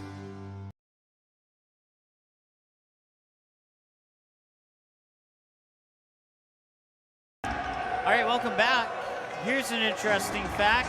If you eliminate the first half of play, we're tied at 6-6 between the Thompson Tommies and the Skyhawks. But unfortunately, that's not how it works in the game of basketball, and you have to include those points from the first half. And but that is the good news here. We'll see if Shiloh can't turn it around, make things interesting here. Right now, Kaya Sorby has the ball for the Thompson Tommies. Sorby will dribble down to the baseline here on the near side, turn around, look into the paint, a pass across the paint. I think that was Taylor Zach. She missed it. Ball comes up court. Kennedy Wolf will pick it up, dribble into the near corner, work it inside there for Grace Kelly. Kelly up top to Martin. Martin will swing it over 2 passes later into the hands of Bears Tail. Bears Tail up top for Wolf. Wolf works it to the free throw line. Now back out to Martin on the near wing. Martin drives in, and I think that was Taylor Zach guarding her. No, check that. It was Kaya Sorby guarding her.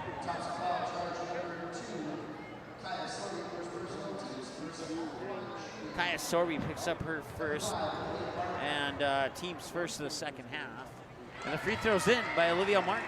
She is 2 of 3 from the line tonight. 44-14.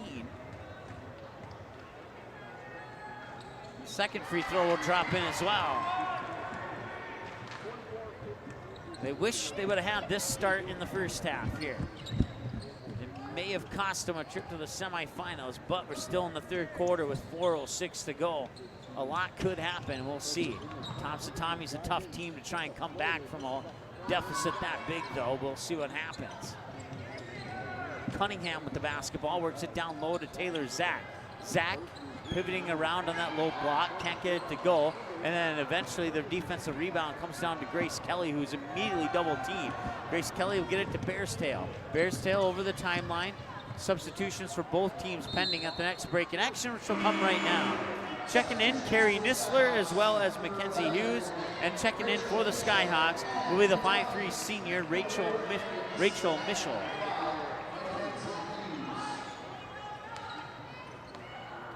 Inbounds pass is turned into a loose ball. And now a wrestling match for the ball. Possession arrow will favor the Skyhawks. 44-15 here, third quarter of play, 3:32 to go. And now full court press by the Skyhawks. Tommies will break that press this time down the court. Get it over the timeline with 29 to shoot on the shot clock. Kick it outside, long two is on the way from the baseline.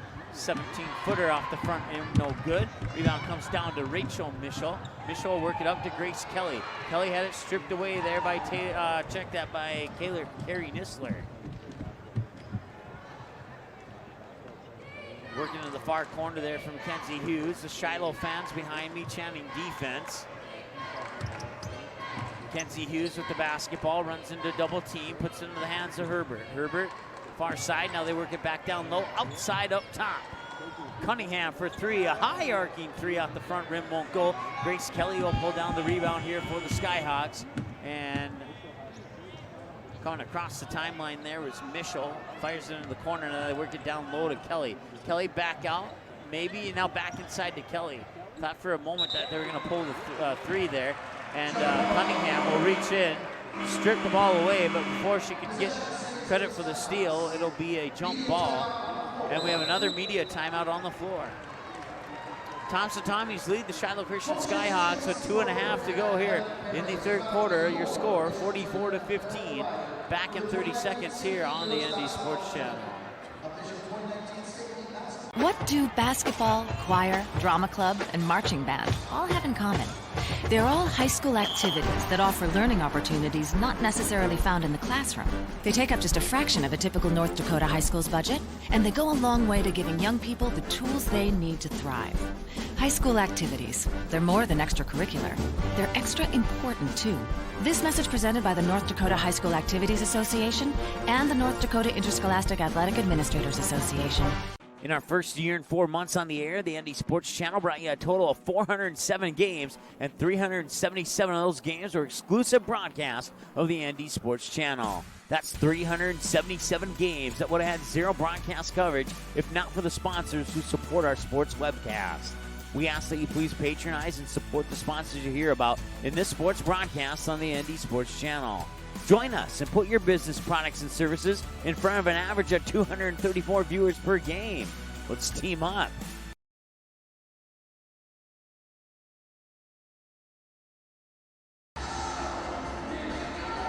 All right, welcome back here to the Betty Ingolstadt Sioux Center, home of the UND Fighting Hawks, on the campus of UND up in Grand Forks here.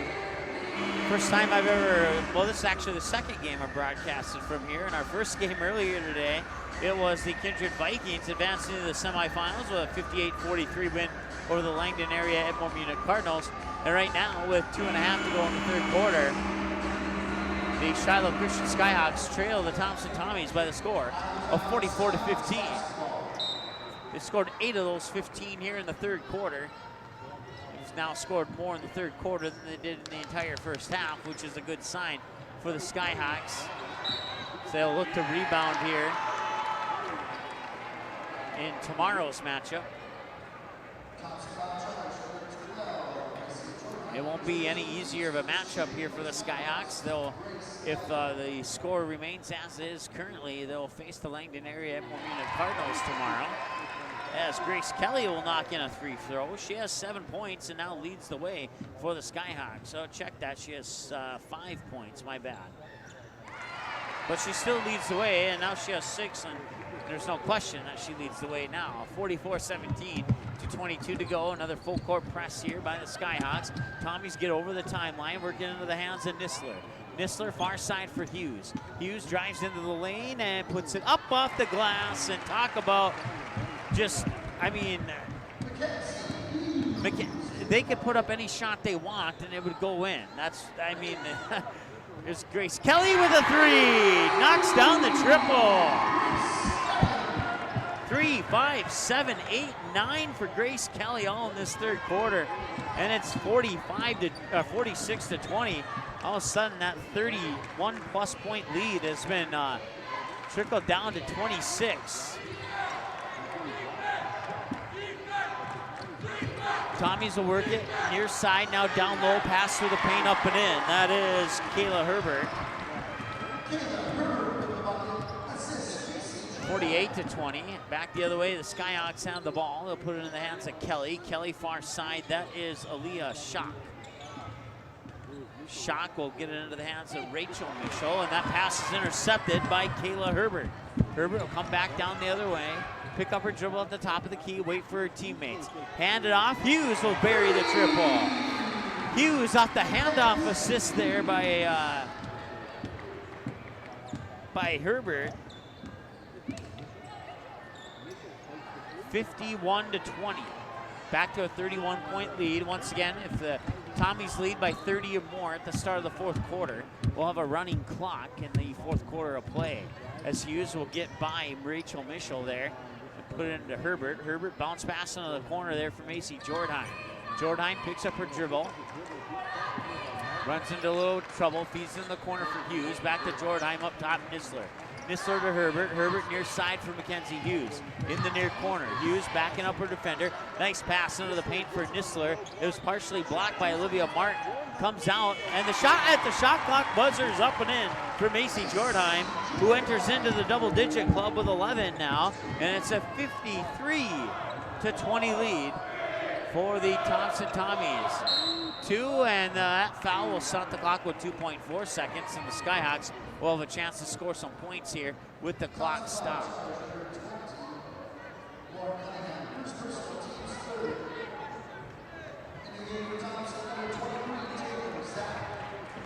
Taylor Zach comes back into the lineup here for the Thompson Tommies.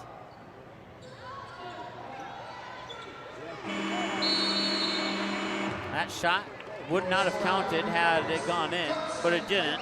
Rachel Mitchell with the shot at the front iron at the buzzer, and that brings us to the end of the third quarter. After 3 quarters of play, it's the Thompson Tommies 53, the Shiloh Christian Skyhawks 20. Skyhawks scoring 13 in that third quarter, and Thompson scoring 15. So you take away that first half, and it's a 2-point game in favor of the Thompson Tommies as we head into the fourth, but that won't be the case. It's 53-20 heading into the fourth. We'll be back after this here on the ND Sports Channel. ND Sup All-Stars has a new look on a new website that gives you easy access to what you want to know about upcoming activities, All-Star game records, college commitments, and easy access to every episode of the ND Sup All-Stars podcast. Visit the new website at ndsballstars.com. Every year, the top seniors in the state get one more chance to play the game they love. Please consider a donation to help support this great program. Send your gift to ND Sup All-Stars, P.O. Box 6544, Fargo, North Dakota, 58109.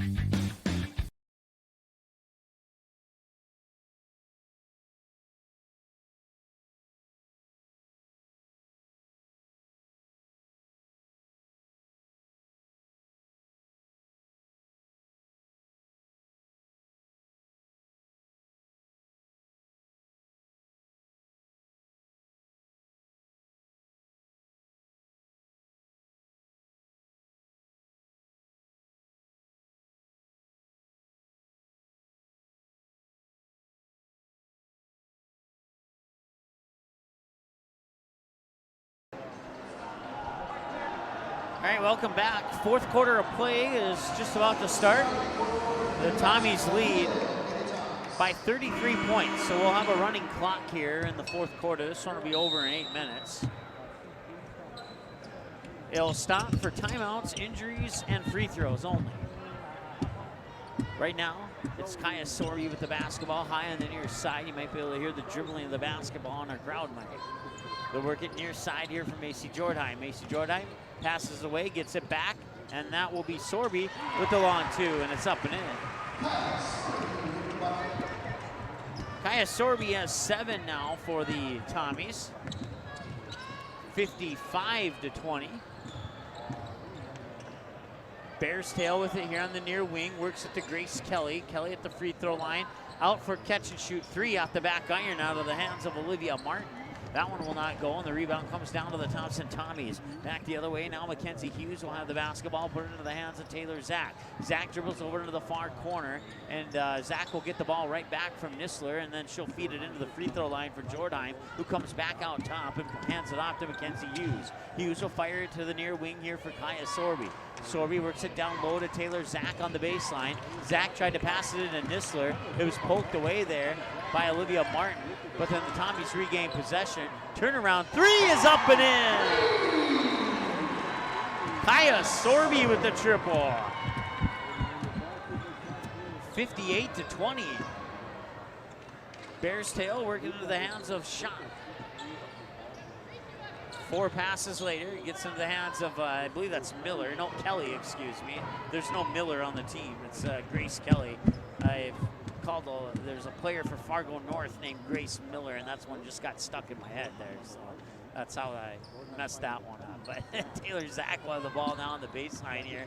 Feeding it for Nisler, works away around Grace Kelly, and Nisler enters the double-digit club with 10, and it's 60-20. It's a 40-point lead with 6 minutes to go. Once again, a running clock. They'll stop for timeouts, injuries, and free throws. And it looks like the Tommies will sub in 3 here at the next break in action. Long 2 off the baseline won't go. Martin pulls down the rebound, fires it out to Bears tail. Bears tail into the corner. The baseline jumper is up too strong. Rebound goes into the hands of Kaya Sorby. 5:31 to go here in the 4th quarter of play. They'll put it into the hands of Mackenzie Hughes. He'll come down to the near wing and stop there. Still dribbling, but she will now pick up her dribble, get it to Taylor Zach down low. Zach, ball above her head, looking across the paint, and then looks up to her left, now feeds it up top, quickly back inside to Nisler, out of the hands there of Kaya Sorby, but the shot won't go, and Olivia Martin will pull down the rebound for the Skyhawks, handing it off to Bears tail in the backcourt, who brings it over the timeline, and now Martin with a catch and shoot 3, far wing up and in! Martin makes it 60-23 with 4:52 to go. Taylor Zach now has the basketball. Bounce pass up top there for Sorby. Sorby looks to her right and then dribbles to her right and calls for the thumb pinky finger play, whatever that one happens to be. And now we'll have a timeout on the floor as the Tommies will sub in 5 and sub out 5. So that timeout will stop the clock with almost half the quarter gone with 4:38 to go. Once again, for Skyhawk fans, we'll have 100% coverage of Shiloh Christian, win or lose, throughout the entire tournament here. So, you know, most stations only cover the winner's bracket. That's not so here at the ND Sports Channel. We cover every game if at all possible. 60-23, 4:38 to go. Timeout on the floor. We'll have 5 new players for Thompson when we come back from this 30-second timeout after this on the ND Sports Channel. The Fargo North softball team is live for a 2nd season on the ND Sports Channel. Live broadcast of every game, home and away, including every swing of the bat, every stolen base, every strikeout, and every home run for the Fargo North Spartans will be live on the ND Sports Channel. Video broadcasts of most regular season games, as well as radio broadcasts of the regional and state tournament. Get the most accurate and up-to-date Spartan softball broadcast schedule on our website at ndsportschannel.com/game schedule.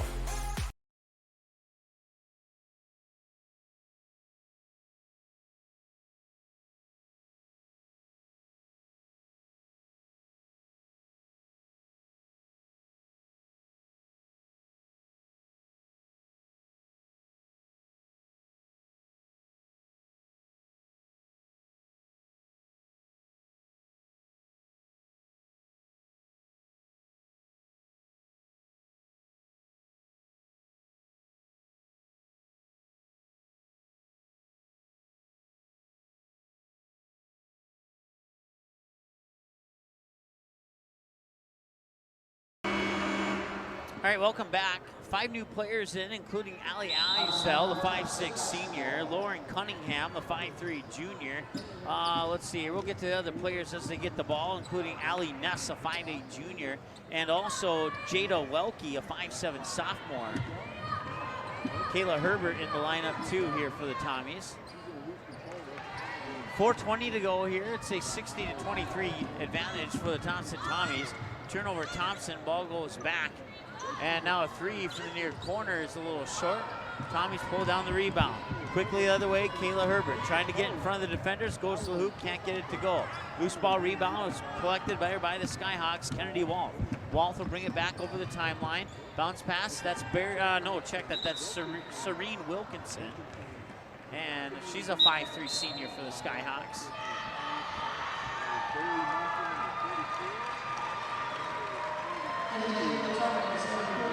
And now the Skyhawks will sub in a player, and that player will be, let's see here. Looks like Kelsey Mischel will come in. And that will give Kennedy Walth a breather on the bench. Probably for the rest of the game, we'll see, I'm not sure. Not sure what their plan is over there, but keep some of their players fresh for tomorrow's consolation semifinal here. 3:20 and counting to go. 60-23 is our score. Favor of the Thompson Tommies. Tommies work it down low, now back up top. That is Lauren Wolfgram, a 5'6" junior guard, who feeds it down low for Jada Welke. 62-23. Skyhawks have the ball. Olivia Martin into the lineup, and Olivia Martin will get the ball back. Martin will tee it up for a long 3. That one's a little bit too strong. That was a good 22-footer probably. 22-foot three-point attempt there from Olivia Martin. 2:44 to go as the Tommies bring the ball back down to the other end here. Fourth quarter of play, 62-23. Tommies with the basketball up top. That is Bailey Munson, 5'4" freshman, who will lose the ball. And picking it up is Grace Kelly. Kelly will bring it up over the timeline here with 2:27 and counting to go. Now we're getting into the hands of Wilkinson near side. Wilkinson will nearly lost it. Got the ball back, looking for a pass. Tips it into the hands of Martin. Martin to Grace Kelly at the free throw line, and Kelly has it picked away by Ivesdahl. Ali Ivesdahl will feed it into the hands of Wolfgram. We need to get familiar with that one. That shot's up and in.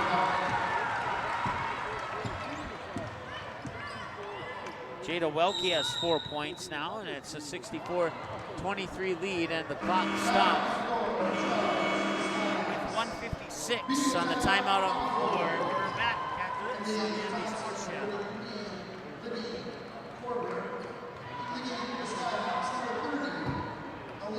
Quality Home Restorations is Fargo Moorhead's go-to place for quality home remodel and repair services. Quality Home Restorations offers free estimates on all your home remodel and repair projects like drywall, laminate flooring, roofing, and much more. Check out the great photos of past projects completed by Quality Home Restorations on their Facebook page. Just search Quality Home Restorations. When it comes to your home being restored, count on Quality Home Restorations. Call Mike today at 400-1751. That's 400-1751 to set up an appointment for a free estimate. Quality Home Restorations in Fargo. ND Sup All-Stars has a new look on a new website that gives you easy access to what you want to know about upcoming activities, All-Star game records, college commitments, and easy access to every episode of the ND Sup All-Stars podcast. Visit the new website at ndsballstars.com. Every year, the top seniors in the state get one more chance to play the game they love. Please consider a donation to help support this great program. Send your gift to ND Sup All-Stars, P.O. Box 6544, Fargo, North Dakota, 58109.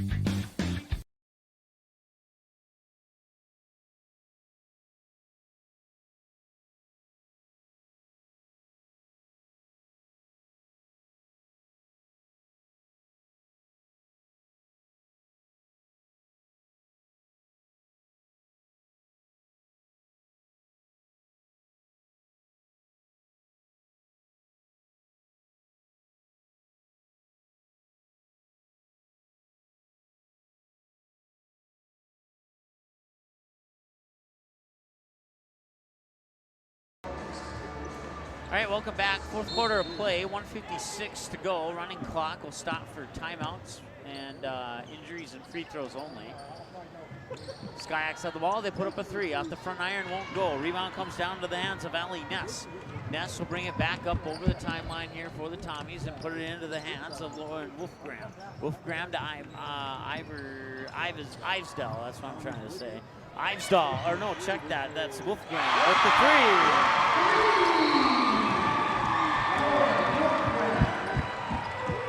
67-23, just under 90 seconds to go. At the top of the key, now they work it down low. That is J.C. Hall, and that turnaround shot won't go. Libby Korber, a 5'7" freshman, into the lineup now. As is Bailey Munson, a 5'4" freshman as well. Put it in the hands of Ivesdal. Ivesdal back over to Munson. Munson looking down low, now dribbles up over to the far wing. Picks up her dribble, bounce pass down into the baseline. Pass across the paint to the opposite baseline. Now they work it back up top into the hands of Ivesdal. Ivesdal will pump it out. That three-pointer a little short. Iron deficient, even net deficient, nylon deficient, whatever you want. Trying to come up with some new terms there. That shot is up, won't go, out of the hands of Kelsey Mitchell. And a jump ball will favor the Skyhawks.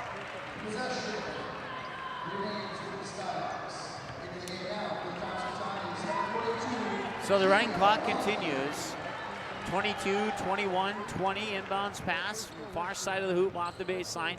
Comes up top here for the Skyhawks. Now they're working near side for Aaliyah Shook. Shook works inside, back out top now. That is Kelsey Mitchell. Mitchell's shot won't go. Offensive rebound. 4 seconds to go. Can they get a shot at the buzzer? No, they cannot. Rebound comes down to Colbert, and that'll be your final score. As the Thompson Tommies will advance to the semifinals with a 67-23 win over the Shiloh Christian Skyhawks.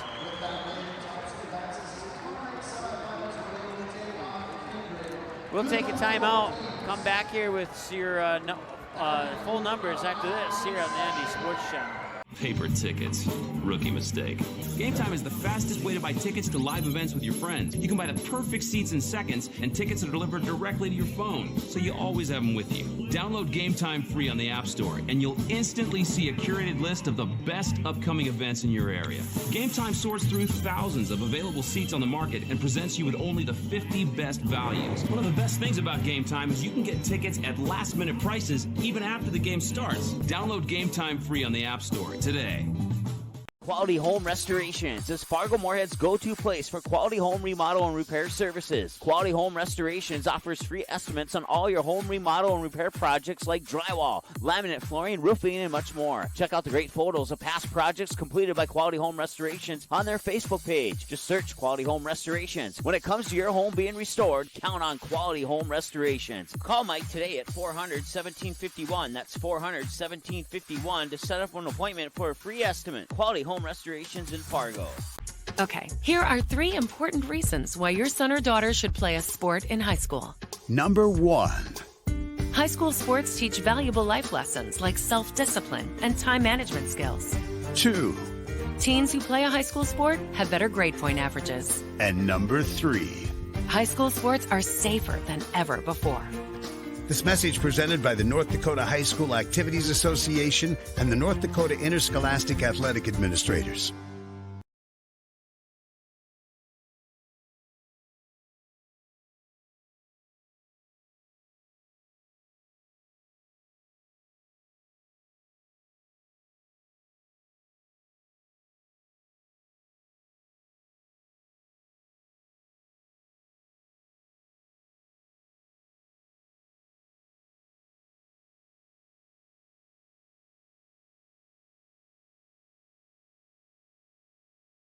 The game is close. It's a big rivalry. Students jump out of their seats while the cheerleaders lead the chanting. Everyone is on edge. The shot is up and the buzzer sounds. All eyes follow the ball. Will it fall through the net?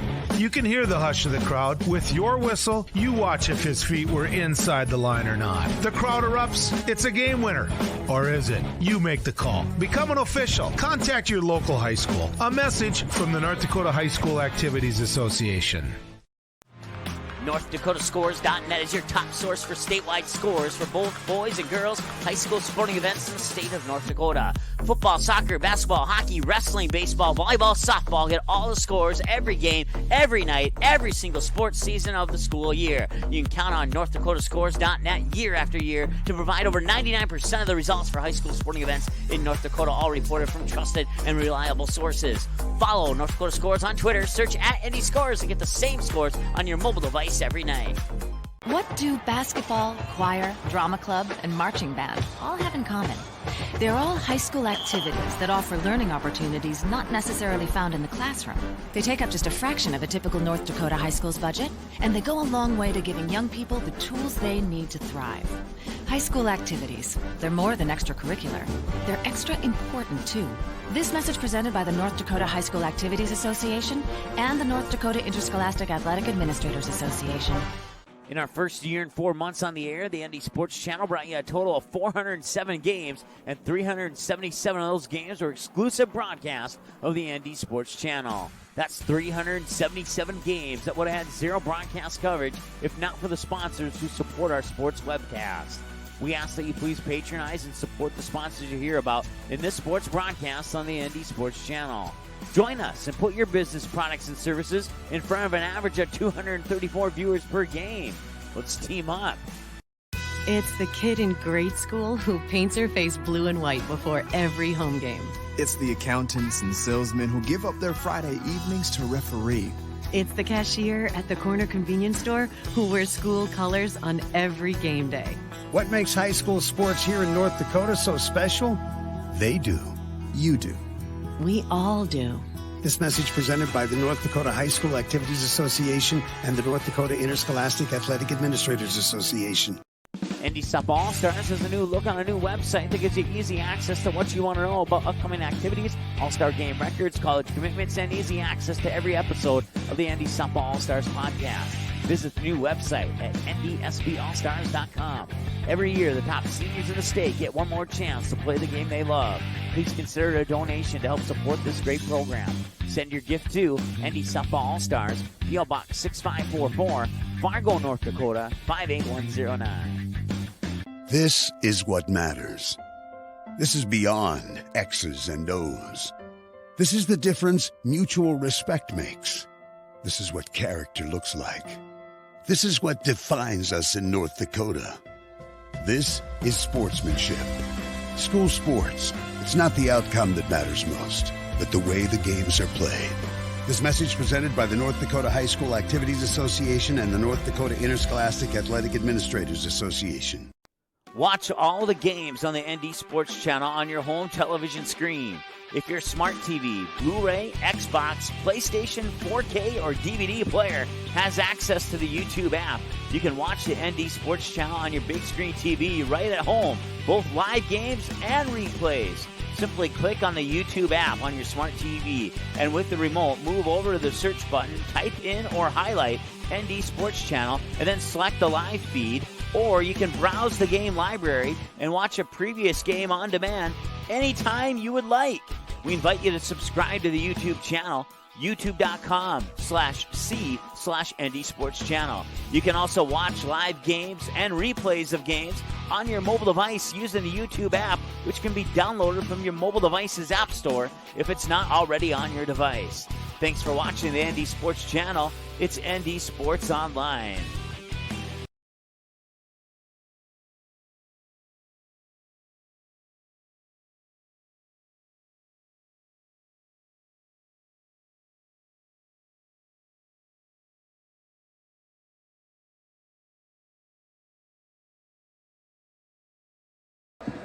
All right, welcome back here. Final score from the Betty Ingolstadt Sioux Center basketball court here on the campus of UND in our second quarterfinal game of the girls' state Class B girls basketball tournament is the Thompson Tommies 67-23 over the Shiloh Christian Skyhawks. The Tommies were led by Mackenzie Hughes with 12 points. Macy Jordheim had 11, Carrie Nisler and Kaya Sorby had 10 apiece. Taylor Zach had 7, Lauren Cunningham had 6, 4 apiece for Kayla Herbert and Jada Welke, and Lauren Wolfgram had 3. For the Shiloh Christian Skyhawks, 9 for Grace Kelly. That's who led the way for the Skyhawks. Olivia Martin was 6. Let's see here. J.C. Hall with 4, 2 apiece for Kennedy Walth and Aaliyah Schock. And that would be your individual scores for the Skyhawks team numbers. Shiloh Christian, 23 points, 18%, 8 of 43 from the floor, 15%, 2 of 13 from beyond the three-point arc, 83%, 5 of 6 from the free throw line. They had 20 rebounds, 7 offensive, 13 defensive, 3 assists, 6 steals, 2 blocks, 20 turnovers, 17 fouls, 6 points off the bench, 6 second chance points, and 0 points off turnovers. While the Thompson Tommies scoring 67, we're 48% from the floor, shooting 27 of 56, 70% from the beyond the three-point arc, shooting 7 of 10, and 6 of 9 from the free throw line for 66%.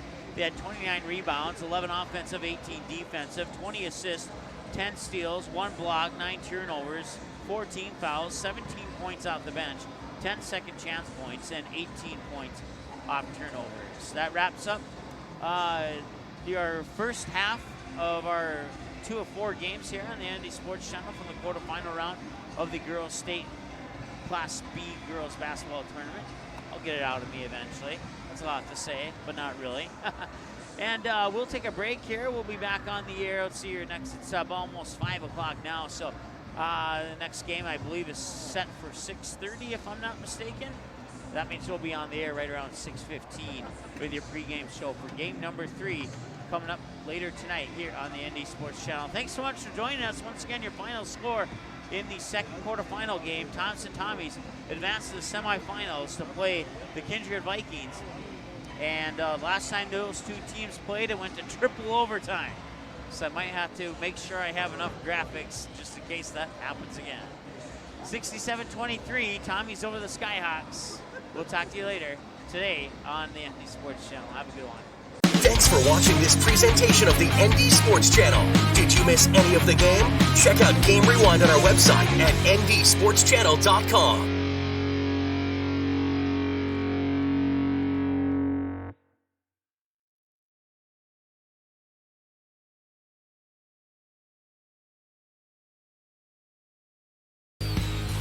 The following broadcast is a presentation of the ND Sports Channel. Oaks Tornadoes down 2-0 here to the Kindred Vikings. As Michael Hall will pass it over far side there for Schaefer. Schaefer looks inside for Gavin Keller. Gavin Keller with the slam dunk. That pass inside of the lane was taken away by Fargo Davies. And another nice pass and a slam dunk. Grayson Heyman with the slam dunk in the JV game. Mabor, a perfect 4 for 4. And a slam dunk from Harney. Henningsgaard tries to cut through the lane. Outlet pass into the corner there for Heinz. Back over to Henningsgaard, wide open for 3. Got it and one. Wow. Kaylee Jackson, three-pointer up. And no, that one won't go in. Tana Lick pulls down the deep offensive board. She'll put up a 3. That one's in and we're tied. 16 fouls. And the pass is intercepted by Overby. Overby has an opportunity to dunk it! He nailed it, the two-handed throwdown. 41-37, 4:25 to go here as the Kindred Vikings will work it down low. Another slam dunk and one. How about that? A slam dunk by Gavin Keller, and he got fouled on the two-handed throwdown. All right, welcome back to the Betty Engelstad Sioux Center here on the campus of UND, home of the Fighting Hawks, and home this weekend to the 2018-2019 North Dakota State Class B Girls Basketball Tournament. It's game number 3 of 4 of the quarterfinal round, and we've had 2 winners today advance to the semifinals. We'll have tomorrow night, the Kindred Vikings will take on the Thompson Tommies as Kindred knocked off Langdon 58-43, and Thompson knocked off Shiloh Christian 67-23. So that should be a good semifinal matchup. The last time Thompson and Kindred played, it was a 2-point victory for Thompson in triple overtime. So we will hopefully, I don't know if we'll have triple overtime tomorrow, but I'm ready for it. We got all the graphics we need for triple overtime if it goes that far. So we'll see what happens. Kidder County is up next. They are the Kidder County Wolves taking on the Rugby Panthers, and the Rugby Panthers come into this one with a win-loss record of 20 wins and 4 losses. Their last loss came in the District 11 tournament against Velva, 32-30. They would go on to the region tournament, defeat Bishop Ryan, defeat Mulhall, Lansford, Sherwood, and defeat Velva in overtime. They lost to Velva in the district tournament by 2, 32-30. They defeat Velva this time by 2, 44-42 in overtime to get to the state quarterfinal matchup here with the undefeated Kidder County Wolves coming in at a record of 24 wins, no losses. And the last time they lost, I looked this up, we have to go all the way back to Monday, February 19th, 2018. They would lose 49-38 to Edgeley Column Montpelier in the quarterfinal round of the Region 3 tournament. So they got eliminated in that first game of the Region 3 tournament last year, and this year they cruised through it with 3 wins and come back to the state tournament looking to maybe hopefully get a state tournament championship. But if they do win tonight, then there's a possibility that they will have to face a very tough team in the semifinals in the Trenton Tigers, who also come into this state tournament at 24-0. But first, Kidder County has to win. Then second, Trenton would have to win in our nightcap tonight against Hettinger Scranton. Hettinger Scranton, the Nighthawks, I believe, if memory serves me correctly. For the Kidder County Wolves, they shoot 43%, just shy of 44% on field goals from the floor, 57% from the free throw line. They average 61 points a game while allowing just 37. Their leading scorers are Madeline Schmidt, Brittany Rath, and Jaslyn Megstad. 15, make it 16. Let's round up for Madeline, 15 for Brittany, and just under 12 for Jaslyn. And then for the Region 6 champion, the Rugby Panthers, they shoot 40% from the floor, 68% from the free throw line, averaging 54 points per game and allowing 34 points a game, which is 3 points less than what the Kidder County Wolves allow. Their leading scorers are Annie Steyer with 14.5, Brooke Blessum with 9, and Carson Hager with 8. So if I say the word Blessum a lot tonight, there's Sarah Blessum, Maria Blessum, and Brooke Blessum. And there's only been one other game that I've called where there's been a team with 3 players with the same last name, and that was the Stanley Blue Jays boys basketball team that had Hansen, and Hansen on the team. So now we got Blessum, and Blessum. And if you say that too many times, it sounds like I'm offering you blessings there. So I will shy away from that. Hopefully it won't sound like that during the broadcast today, and hopefully everything will go nice and good. We are running off a Wi-Fi signal here that we learned in that Kindred game. It's not very reliable. So once again, if this game does get interrupted, we are running a recording in the background, and we'll upload the recording within a few hours after the conclusion of tonight's game. Starting lineups are coming up next here, and well, first your non-starters. They're going to start with the Kidder County Wolves.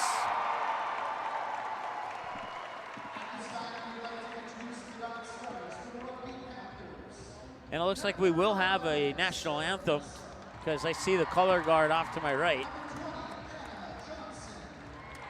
Kidder County Wolves in their black jerseys. Check that. I think that, we'll double check that. I think that's the rugby team over there in black.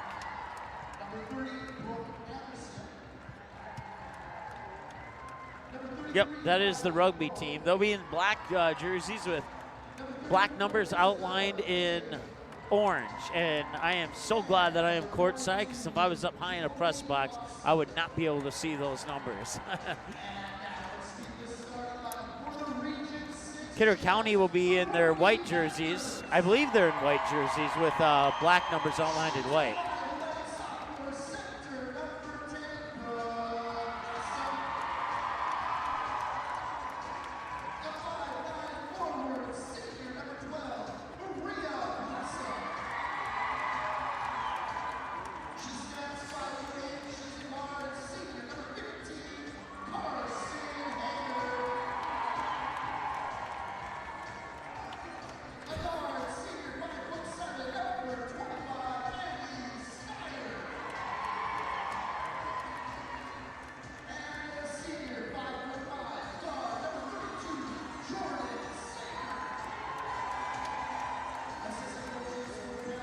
All right, Head coach for the Rugby Panthers is Dan Welder. Or no, check that. That's the wrong one. Head coach for the Rugby Panthers is Jen Brossard. And your starters, the 5'11 sophomore Brooke Blessum, the 5'9 senior Maria Blessum, the 5'8 senior Carson Hager, the 5'7 senior Annie Steyer, and the 5'5 senior Jordan Singer. Now your non-starters for Kidder County.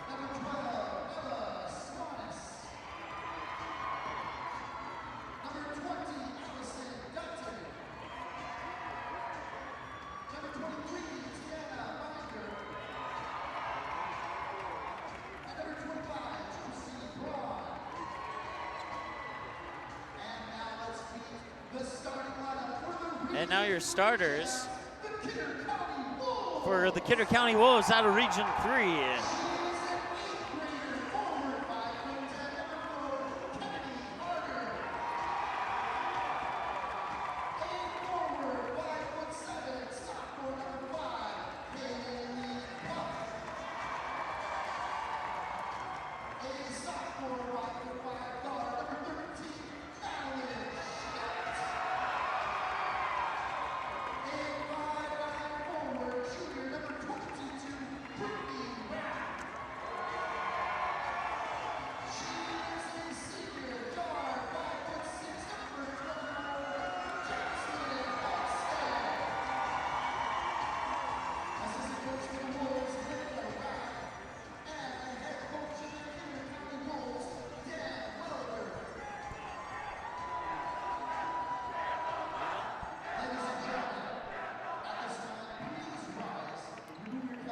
All right, so once again, your starters for Kidder County, you got the 5'10 8th grader Kennedy Harder, the 5'7 sophomore Haley Paff, the 5'5 sophomore Madeline Schmidt, the 5'9 junior Brittany Rath, and the 5'6 senior Jaslyn Megstad. We will keep it right here for the national anthem.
All right, so that concludes the national anthem portion of our pregame show here for quarterfinal round game number 3 of the 2018-19 North Dakota State Girls Class B basketball tournament from the Betty Engelstad Sioux Center here in Grand Forks, home of the Fighting Hawks on the campus of the University of North Dakota.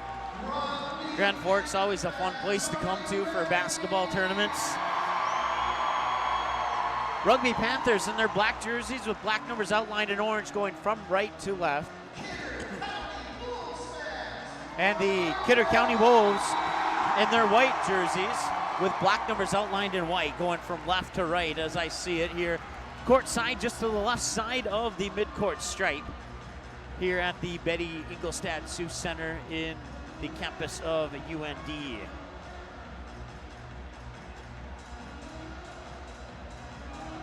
I want to thank everybody who listened to our first 2 games.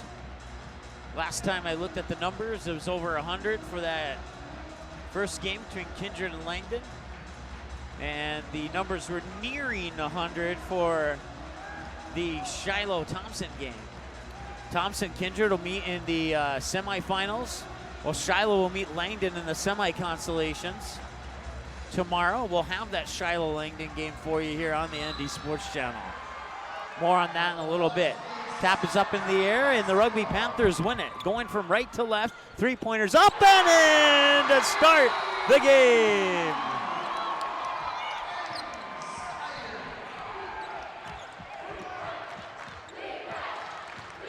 So it's a quick 3-0 lead here for the Rugby Panthers.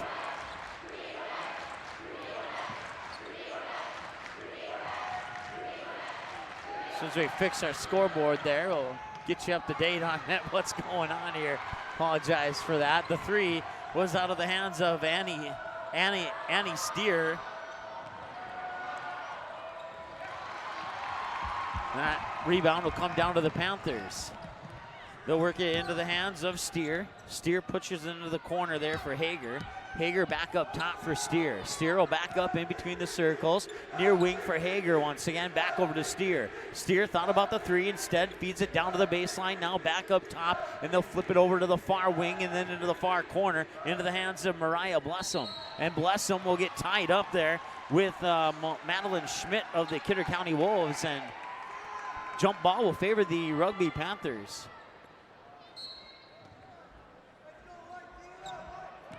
So the inbounds pass now comes into the hands of Annie Steer. Steer will get the ball back. Steer will dribble back up top through defenders. High post jumper near side, up and in. 5 points for Annie Steer, and 0 for the Kidder County Wolves. 6:34 and counting to go here in the first quarter of play. Kidder County with the basketball. Now they'll work the ball up top. Now over into the far corner into the hands of Kennedy Harder. Harder cross-court pass near wing. That is Jocelyn Megstad. Megstad back over to Harder, And now a traveling call will turn the ball back over to the Rugby Panthers. The Kidder County Wolves 24-0 and are trailing the Rugby Panthers 5-0 here. Almost 2 minutes into this game. Rugby comes into this one with a record of 20 wins and 4 losses. They were undefeated against their district opponents this year. 8-2 in their last 10 games, 6-2 when playing on the road. Undefeated when playing at home and a perfect 10-0. Bounce pass near side, long 2 is up, banks it in off the glass. Jordan Singer with the 2. And 7-0 Rugby over the Kidder County Wolves. 5:55 to go here, first quarter of play. Megstad with the basketball, throws up the shot, won't go. Panthers pull down the rebound. They quickly bring it back. A bounce pass, and that pulls into the hands of, I couldn't quite see who's going in there. The ball got loose. And a roll out of bounds as the official steps in my line of vision here, and now he moves out of the way. Rugby off to a fast start here, and there's a foul. The inbounds pass came into Brooke Blessum, and Blessum went up for the shot, and she got immediately fouled.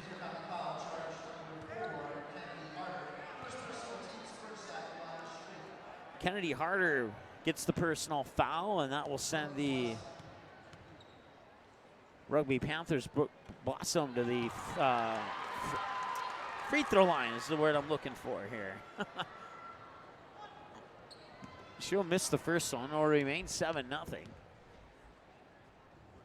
Second one's up, and it's in. It's an 8-0 game here for the Rugby Panthers, off to a quick start against the undefeated Kidder County Wolves. Back the other way now into the lineup, Haley Paff. Actually, she was always in the lineup, but just the first time I called her name tonight. Paff on the near wing, ball above her head, works it up top into the hands of Kennedy Harder. Harder works it down low, that's Brittany Raff. Raff can't get it to go, and the Panthers pull down the rebound. I believe it was Hager, Carson Hager with the rebound. Quickly on the near side now, Hager, bounce pass, that is Steer. And I believe we might have an injured Rugby Panther. No, she's gonna get back up. Shakes it off, runs back down, plays defense as the ball went to Haley Pfaff. Pfaff will get it back, tees it up for three. It's in and out, won't go.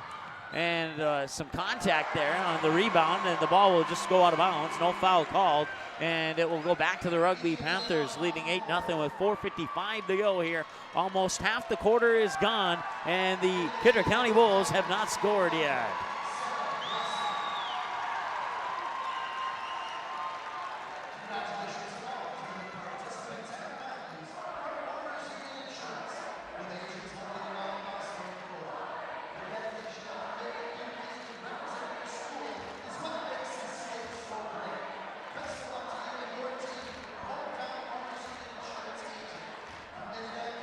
Timeout on the floor. We'll thank our sponsors, including Quality Home Restorations, Game Time, Fargo South Booster Club, North Fargo Softball, Hallstad Telephone Company for their support of Hillsborough Central Valley sports this year, and our viewers for their generous donations. We certainly appreciate. Without you, these tournament broadcasts wouldn't be possible. Many of the regular season broadcasts would not be possible, and we certainly appreciate all of the support here. And this is an exciting one here, folks. The Rugby Panthers come out to an 8-0 start over the undefeated Kidder County Wolves. And I don't think the Kidder County Wolves were expecting this one at all, to be 100% honest with you. We have 4:55 to go here in the first quarter of play. We're in the middle of a media timeout on the floor. That is approximately 60 seconds. Some say it would stretch out to 75. Leading the way right now for the Rugby Panthers, Annie Steyer.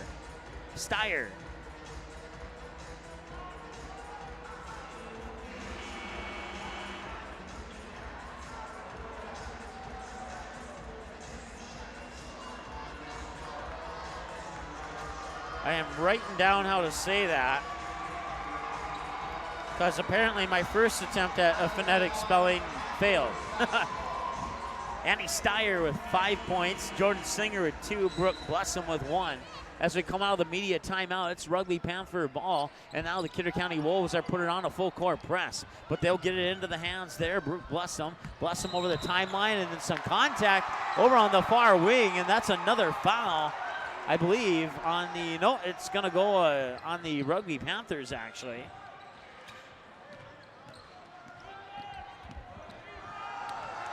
(8-0). Kidder County looking to get on the board here. Megstad, far side. That one will roll off the rim, and the Panthers get another rebound. Back the other way now, quickly, pickpocketed from behind. A loose ball will end up in the hands of, falling down, couldn't quite see who it was. Now it's Anna Steyer. Steyer will dribble out top. Teed up for three, blocked from behind. It was blocked from behind by Kennedy Harder. Rugby Panthers fans wanted a foul on that one, but from my perspective, that was clean. Three-pointer up and in, and the Kidder County Wolves are on the board. It's Haley Pfaff with the triple. 8-3. And a loose ball and a wrestling match for it, right over by the 10-foot line of the volleyball court, which is about halfway between the midcourt stripe and the top of the key. Jump ball possession will favor the Kidder County Wolves, who are on the board with a triple from Haley Pfaff.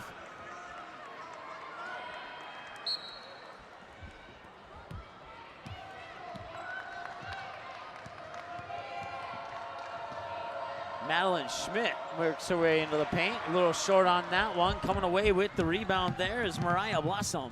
Blessum feeds it. Cross-court pass to the far wing into the hands of Steyer. Steyer down to the baseline, up and in. What a move by Annie Steyer, and she has 7 points.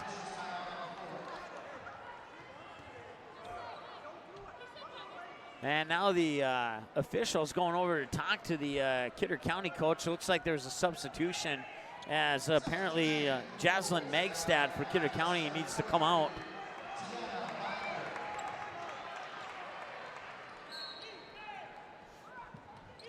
Full court press here by the Rugby Panthers as the inbounds pass comes into Madeline Schmidt, the 5'5" sophomore. She runs into a half-court trap, fires it to Haley Pfaff. Pfaff shot a little bit short off the glass. Rugby pulls down the rebound. They throw it into the hands of Hager. Hager right across the timeline right in front of us, spins around the defender, now moves in between the circles. Fires it over far side to Steyer. Steyer opened up this game with a 3 right off the bat. And now another 3 is on the way, and that one's off the front rim and won't go. A loose ball rebound eventually comes down into the hands of Madeline Schmidt. Schmidt over the timeline, dribbles up to the near wing. 2:55 to go here, first quarter of play. Now she fires off the pass there into the hands of, I believe that is 22, Brittany Rath. Rath thought about the 3. A couple passes later, gets back to Brittany Rath. This time she drives into the high post, kicks it out, catch and shoot 3, too strong, out of the hands of Kennedy Harder. Offensive rebound comes down to the hands of Tiana Binder. And now a whistle and a loud cheer from the Kidder County fans on right behind me to my left and right. Some of them just roaring, the other ones saying you can't do that. And we have another timeout on the floor. 10-3, Rugby Panthers lead the undefeated Kidder County Wolves here in the quarterfinal round of the North Dakota State Girls Class B basketball tournament. We will take a timeout and we will come back in 30 seconds here with the rest of the first quarter right here on the ND Sports Channel. Stay tuned. It's the kid in grade school who paints her face blue and white before every home game. It's the accountants and salesmen who give up their Friday evenings to referee. It's the cashier at the corner convenience store who wears school colors on every game day. What makes high school sports here in North Dakota so special? They do. You do. We all do. This message presented by the North Dakota High School Activities Association and the North Dakota Interscholastic Athletic Administrators Association. NDSUP All-Stars has a new look on a new website that gives you easy access to what you want to know about upcoming activities, All-Star game records, college commitments, and easy access to every episode of the NDSUP All-Stars podcast. Visit the new website at ndsballstars.com. Every year, the top seniors in the state get one more chance to play the game they love. Please consider a donation to help support this great program. Send your gift to NDSUP All-Stars, P.O. Box 6544, Fargo, North Dakota, 58109.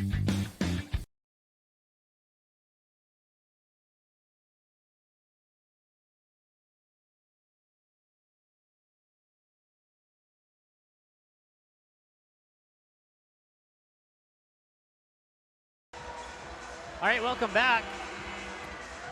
Rugby Panthers lead the Kidder County Wolves 10-3 with 2:35 to go here in the first period of play. It'll be Wolves basketball coming out of the media timeout on the floor. Wolves have it up top there. That is, can't see who that is over on the far side. She was crowded by a bunch of Rugby Panthers, and it turned out to be Tiana Binder. Binder will have it now at the top of the key, being guarded by Skyder, and the pass inside of the lane is intercepted by Blessum. Up court now to Steyer, and Steyer gets called for the travel.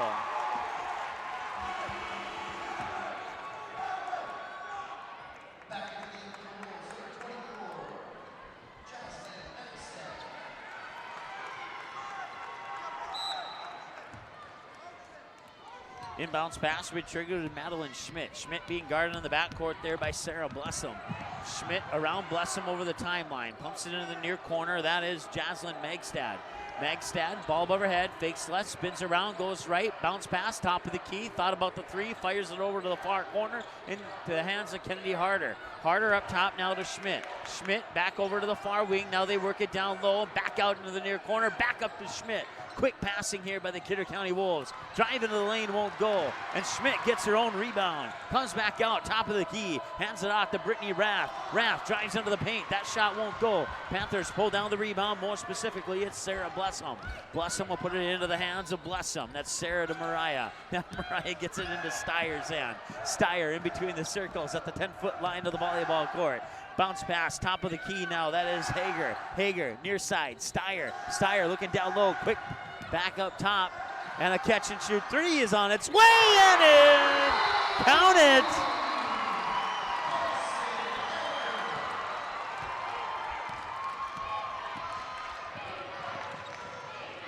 Carson Hager with the triple. That's a 10-point lead here for the Rugby Panthers. The energy in this building is insane. It's almost like a state championship game. We're only in the quarterfinals. Much more energy in this one than the first two quarterfinal games combined. We'll put it that way. And that's not saying anything negative to the Kindred, Langdon, Shiloh, or Thompson fans. But yes, it's a true statement based upon what I'm hearing here. Kidder County out of the ball. There's about 10 seconds between shot clock and game clock. They'll work it into the high post, free throw line, falling down, loose ball on the floor, wrestling match, and they'll call it travel. Wow.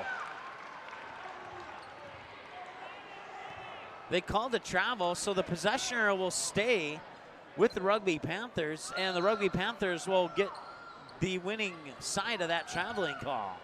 So officially goes on the books as a turnover for Kidder County. And now the Panthers will work the ball over near side into the hands of Heideball. Heideball here on the near wing, works it up top. Now they work it over to the far wing to Steyer. Tried to work it down low. The pass was intercepted there by Madeline Schmidt. Schmidt still in the backcourt. 5 seconds to go. Over the timeline. 4 seconds to go. 3 seconds to go. Madeline Schmidt at the buzzer. Can't get it to fall. And that brings us to the end of the first quarter. The Rugby Panthers lead the undefeated Kidder County Wolves by the score of 13-3. We'll take a timeout. Be back after this here on the ND Sports Channel. NDSUP All-Stars has a new look on a new website that gives you easy access to what you want to know about upcoming activities, All-Star game records, college commitments, and easy access to every episode of the NDSUP All-Stars podcast. Visit the new website at ndsballstars.com. Every year, the top seniors in the state get one more chance to play the game they love. Please consider a donation to help support this great program. Send your gift to NDSUP All-Stars, P.O. Box 6544, Fargo, North Dakota, 58109.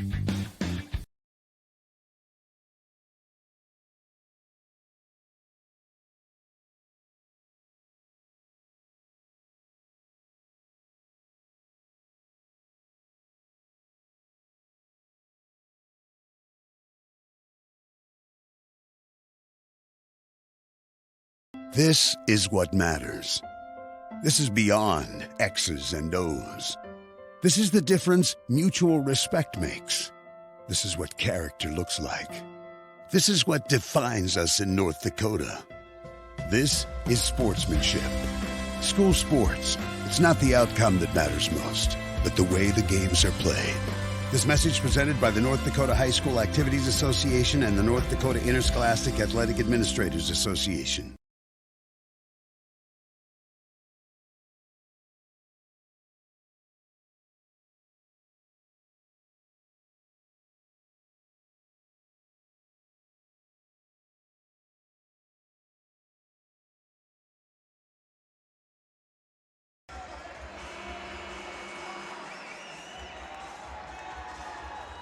All right, welcome back. Second quarter of play here. And the Rugby Panthers lead 13-3 over the undefeated 24-0 Kidder County Wolves. Rugby coming in with 20 wins and 4 losses, and Rugby will have the basketball to start quarter number 2. Leading by 10, 13-3. Steyer throws it over far side. Cross-court pass near side now into the hands of Hager. Hager looks down for Brooke, plus some down low. 2 more for the Panthers.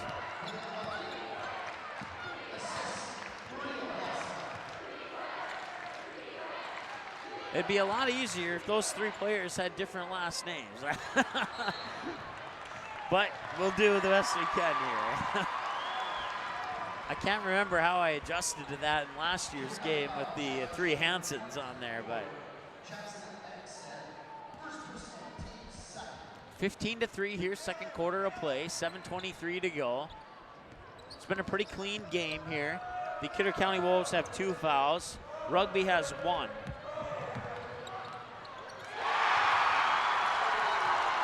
And another shot's up and in for the Rugby Panthers.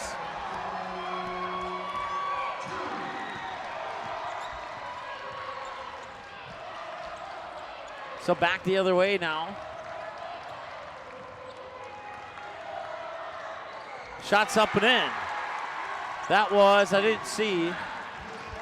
That was Pfaff, Haley Pfaff with the bucket. She has all 5 of the Kidder County points so far.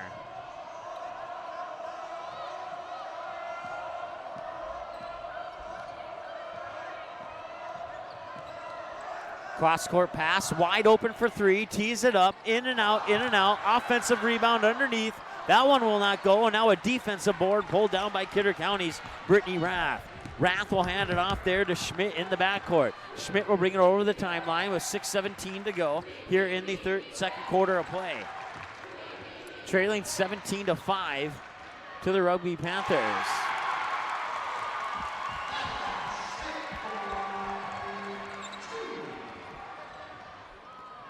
(17-7) now.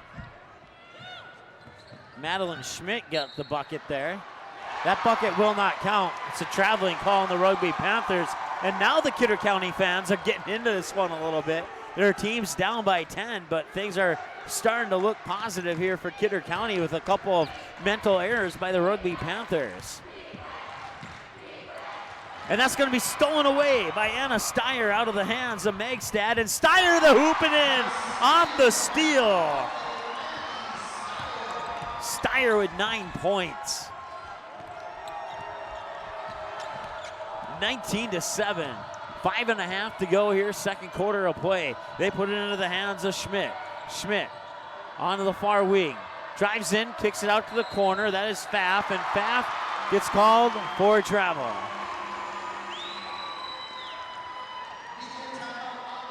And with that, we have a media timeout on the floor. It's 19-7 with 5:23 to go in the second quarter of play. And the Rugby Panthers lead the Kidder County Wolves here in the quarterfinal round of the North Dakota State Girls Class B basketball tournament on the ND Sports Channel. Be back in 30 seconds.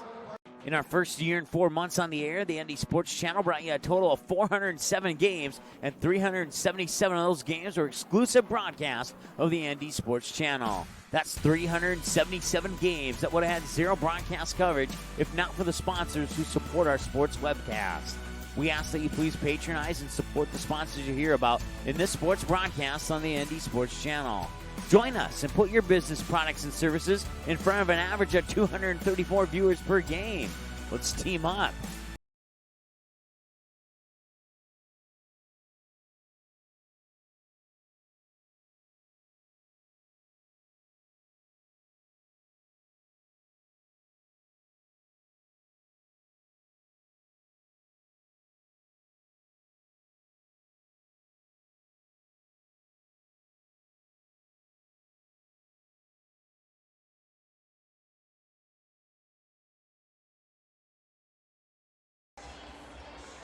All right, welcome back. We're in the second quarter of play here, and not the first quarter, if we can get that changed on our scoreboard. Awesome. Our guy rocks. I should test him. Tell him we're in the third quarter, and oh, one more test and he would be successful if I were to tell him that we're in the fourth quarter. All right.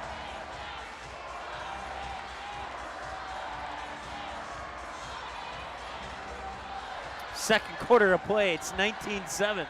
5:23 to go here in the quarterfinal round, game number 3 of the state Class B girls basketball tournament from the Betty Engelstad Sioux Center here in on the campus of UND Fighting Hawks. Rugby has the basketball. Kidder County with a press now. They'll get it over the timeline to Steyer. Steyer near wing now for Hager. Back to Steyer. Steyer up at the top. Now Hager has it once again. Hager feeds it in the corner. Can't see who's over there. Hager gets it right back. Feeds it up top. Sarah, bless him. Falling down. Bounce pass to the corner, and it goes out of bounds. Last touch by Kidder County's Madeline Schmidt, and they'll stay with the Rugby Panthers, and they'll have an inbounds pass off the baseline on the far side of the hoop with 4:57 to go, and they'll have 10 on the shot clock to shoot following the inbounds pass. So the inbounds pass will come. Looking. It comes out to the far wing. 9 to shoot. Shot is up. Front iron won't go. Rebound comes down into the hands there of Haley Pfaff. Pfaff will hand it off in the backcourt there for Madeline Schmidt. Schmidt over the timeline to Brittany Rath. Rath spinning around, runs into a double team, and gets called for the travel.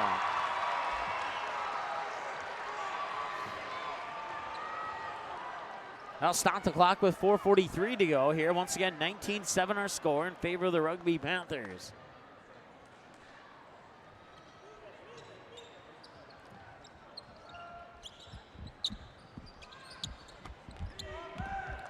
Near side is Steyer.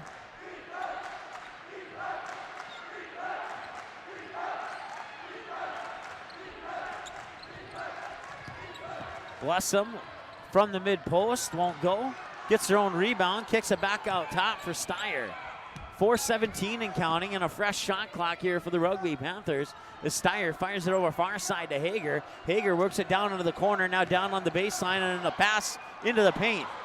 Won't go, an offensive rebound comes down to Steyer, and another fresh shot clock for the Rugby Panthers. Steyer on the near wing, works it up top. Hager catch and shoot 3. That one will not go in. Another offensive rebound up and in, I believe it was Sarah Blessum. And that's exactly who it was. 21-7, 3:44 to go now. As the Kidder County Wolves will work the ball into the paint. Turning around off the mid block there was Brittany Rath. That one will not go in. Panthers get the rebound. They work it back to Steyer. Steyer back over to Hager. Hager high on the far side, looking into the corner. She'll feed it down low there for Sarah Blessum. Blessum down to the baseline, and that whoever was down there was crowded by 4 Kidder County jerseys. I wasn't able to see it, but it was knocked out of bounds by a Wolf. And now the Panthers will have the inbounds pass. Steyer will get it up high just in front of the 10-foot line. Steyer gets it back. Thought about the 3, instead drives into the high post, takes the high percentage shot, which is a little bit off the mark. And the rebound comes down and is eventually put into the hands of Madeline Schmidt. Schmidt will bring it over the timeline here and work it into the far corner. In the far corner there is Tiana Binder. Binder will hand it off there for Schmidt. Schmidt at the top of the key, 19 to shoot on the shot clock. Back over to Binder. Binder in the corner. Binder picks up her dribble in a little bit of trouble, and the pass is intercepted. Coming back the other way, nearly getting tripped up, and needed a little bit of help here. And now a loose ball goes out of bounds. It'll stay with the Rugby Panthers. I'm surprised that the Kidder County Wolves did not get a foul called on that, as a whole bunch of players were falling to the ground trying to struggle to advance the ball up the court, and it all started with an not on purpose trip at the midcourt stripe on the far side on Annie Steyer after the steal. So media timeout on the floor, 2:38 to go here in the second quarter of play, and the Rugby Panthers lead the Kidder County Wolves 21-7.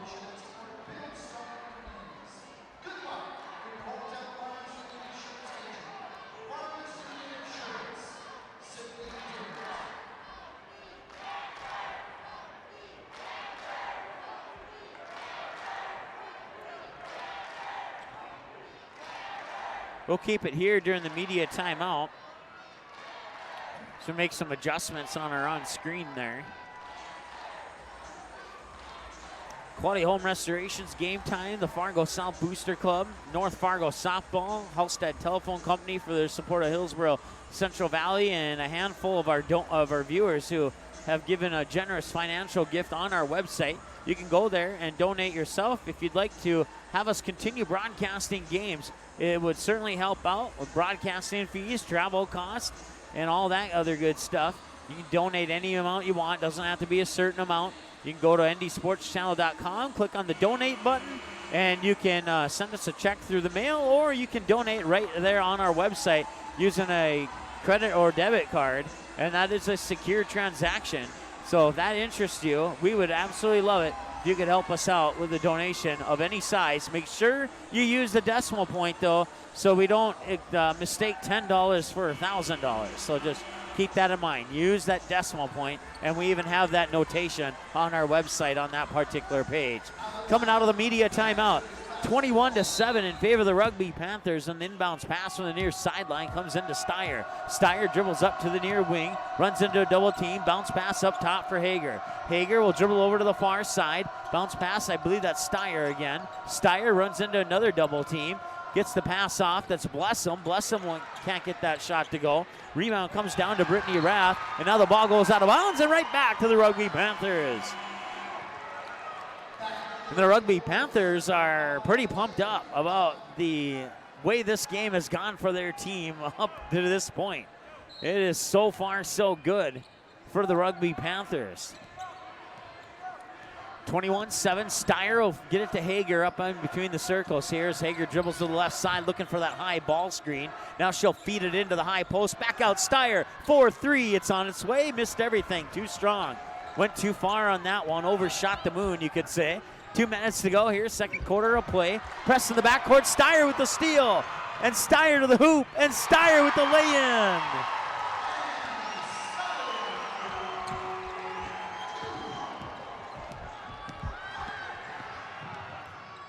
(23-7), 3 other way won't go. Minute 39 to go, another rebound on a baseball pass down to Hager. Hager went out of bounds, and it'll go back to the Kidder County Wolves. It was a nice effort there by the Rugby Panthers. And had Hager had another step on that pass, she might have been able to grab it and put it in off the glass for another layup. And a steal off the inbounds pass, faked everybody out, including me. I was already looking down the other end of the court by the time that thing happened. We also have a foul on the play. So we'll see here. It's on number 14. That would be, or 13, Madeline Schmidt.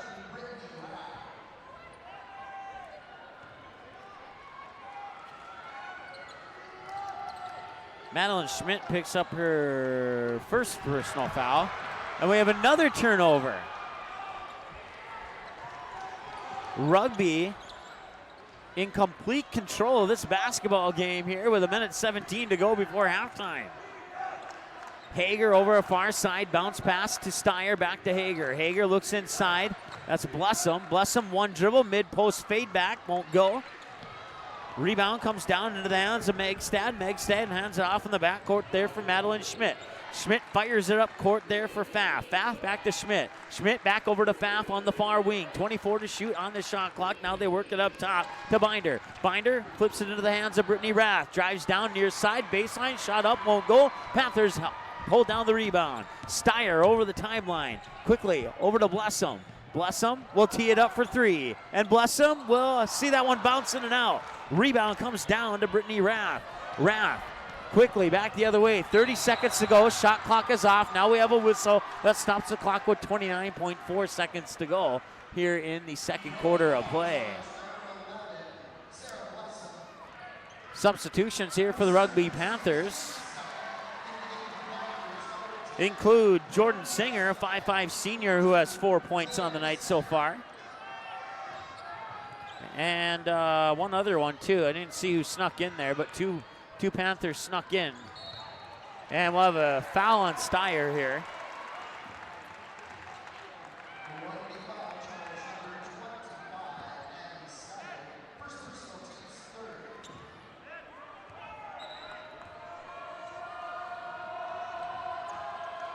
Inbounds pass comes into Madeline Schmidt. Schmidt works it down into the near wing there and losing it off her foot and diving for it, but it goes out of bounds, and I think it'll stay with Kidder County as Steyer died for it. And if she would not have died for it, and the ball would have went out of bounds and went back to Rugby. But as a result, Kidder County will keep the ball. Inbounds pass comes into Madeline Schmidt. Schmidt backs up in between the circles. 10 seconds to go before halftime. Schmidt drives into the lane, loses the ball. And the Panthers pick it up, and then it's stolen away on the baseline. 2 seconds, 1 second, and a foul. Stops the clock with 1.2 seconds to go. Down on the far baseline, Kidder County will go to the free throw line, I think. No, they will not. It'll be an inbounds pass from the baseline. I thought she was in the act of shooting, but I guess I was not. This will have to be an inbounds pass, catch and shoot. Binder at the top there, and that one will not go in. That was partially blocked Brittany Rath put up the shot. It is partially blocked, and that brings us to halftime with the Rugby Panthers leading 23-7. They outscored the Kenner County Wolves 10-4 in that second quarter of play. We'll take a timeout, and we're back with your halftime numbers here in a moment here on the ND Sports Channel. Paper tickets. Rookie mistake. Game Time is the fastest way to buy tickets to live events with your friends. You can buy the perfect seats in seconds, and tickets are delivered directly to your phone, so you always have them with you. Download Game Time free on the App Store, and you'll instantly see a curated list of the best upcoming events in your area. Game Time sorts through thousands of available seats on the market and presents you with only the 50 best values. One of the best things about Game Time is you can get tickets at last-minute prices even after the game starts. Download Game Time free on the App Store today. Quality Home Restorations is Fargo-Moorhead's go-to place for quality home remodel and repair services. Quality Home Restorations offers free estimates on all your home remodel and repair projects like drywall, laminate flooring, roofing, and much more. Check out the great photos of past projects completed by Quality Home Restorations on their Facebook page. Just search Quality Home Restorations. When it comes to your home being restored, count on Quality Home Restorations. Call Mike today at 400-1751. That's 400-1751 to set up an appointment for a free estimate. Quality Home Restorations in Fargo. Okay, here are 3 important reasons why your son or daughter should play a sport in high school. Number 1. High school sports teach valuable life lessons like self-discipline and time management skills. 2. Teens who play a high school sport have better grade point averages. And number 3. High school sports are safer than ever before. This message presented by the North Dakota High School Activities Association and the North Dakota Interscholastic Athletic Administrators.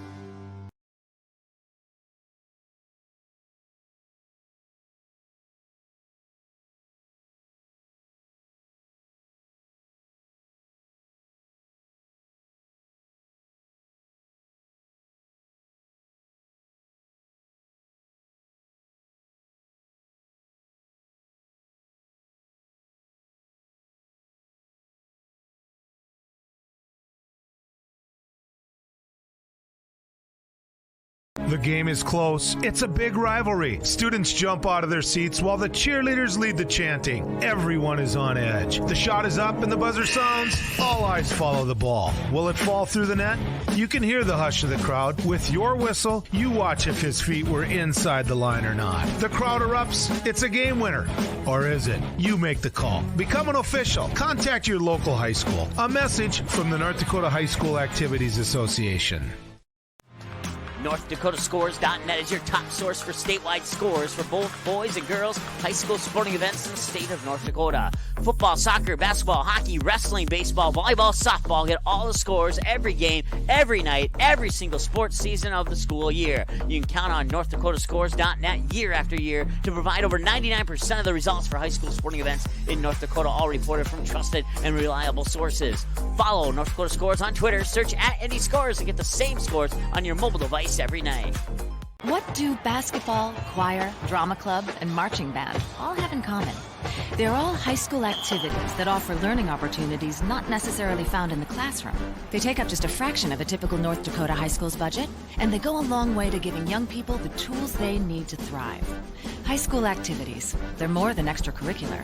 They're extra important, too. This message presented by the North Dakota High School Activities Association and the North Dakota Interscholastic Athletic Administrators Association. In our first year and 4 months on the air, the ND Sports Channel brought you a total of 407 games, and 377 of those games were exclusive broadcasts of the ND Sports Channel. That's 377 games that would have had zero broadcast coverage if not for the sponsors who support our sports webcast. We ask that you please patronize and support the sponsors you hear about in this sports broadcast on the ND Sports Channel. Join us and put your business products and services in front of an average of 234 viewers per game. Let's team up. It's the kid in grade school who paints her face blue and white before every home game. It's the accountants and salesmen who give up their Friday evenings to referee. It's the cashier at the corner convenience store who wears school colors on every game day. What makes high school sports here in North Dakota so special? They do. You do. We all do. This message presented by the North Dakota High School Activities Association and the North Dakota Interscholastic Athletic Administrators Association. ND Stuff All-Stars has a new look on a new website that gives you easy access to what you want to know about upcoming activities, All-Star game records, college commitments, and easy access to every episode of the ND Stuff All-Stars podcast. Visit the new website at ndsballstars.com. Every year, the top seniors in the state get one more chance to play the game they love. Please consider a donation to help support this great program. Send your gift to ND Stuff All-Stars, P.O. Box 6544, Fargo, North Dakota, 58109. This is what matters. This is beyond X's and O's. This is the difference mutual respect makes. This is what character looks like. This is what defines us in North Dakota. This is sportsmanship. School sports. It's not the outcome that matters most, but the way the games are played. This message presented by the North Dakota High School Activities Association and the North Dakota Interscholastic Athletic Administrators Association. Watch all the games on the ND Sports Channel on your home television screen. If your smart TV, Blu-ray, Xbox, PlayStation, 4K, or DVD player has access to the YouTube app, you can watch the ND Sports Channel on your big screen TV right at home, both live games and replays. Simply click on the YouTube app on your smart TV, and with the remote, move over to the search button, type in or highlight ND Sports Channel, and then select the live feed, or you can browse the game library and watch a previous game on demand anytime you would like. We invite you to subscribe to the YouTube channel, youtube.com/c/ND Sports Channel. You can also watch live games and replays of games on your mobile device using the YouTube app, which can be downloaded from your mobile device's app store if it's not already on your device. Thanks for watching the ND Sports Channel. It's ND Sports Online.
All right, welcome back. We are at halftime here. The Rugby Panthers, 20-4 on the year, lead the Kidder County Wolves 23-7 here at halftime. And we are enjoying some gymnastic entertainment here at halftime. You may be seeing that on TV. Of course, you want to sync us up with what's on TV. Just set your DVR back about 30 seconds, and you can have our play-by-play to the video from WDAY here on the ND Sports Channel.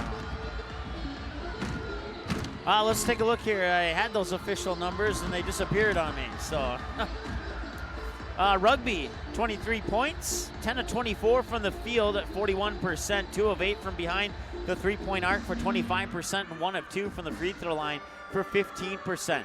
They had 15 rebounds, 4 offensive, 11 defensive, 4 assists, 7 steals, and that's exactly what I had down for him too. And I was wondering about that. If you saw our Twitter post, I said 7 steals according to our numbers, still waiting for the official numbers.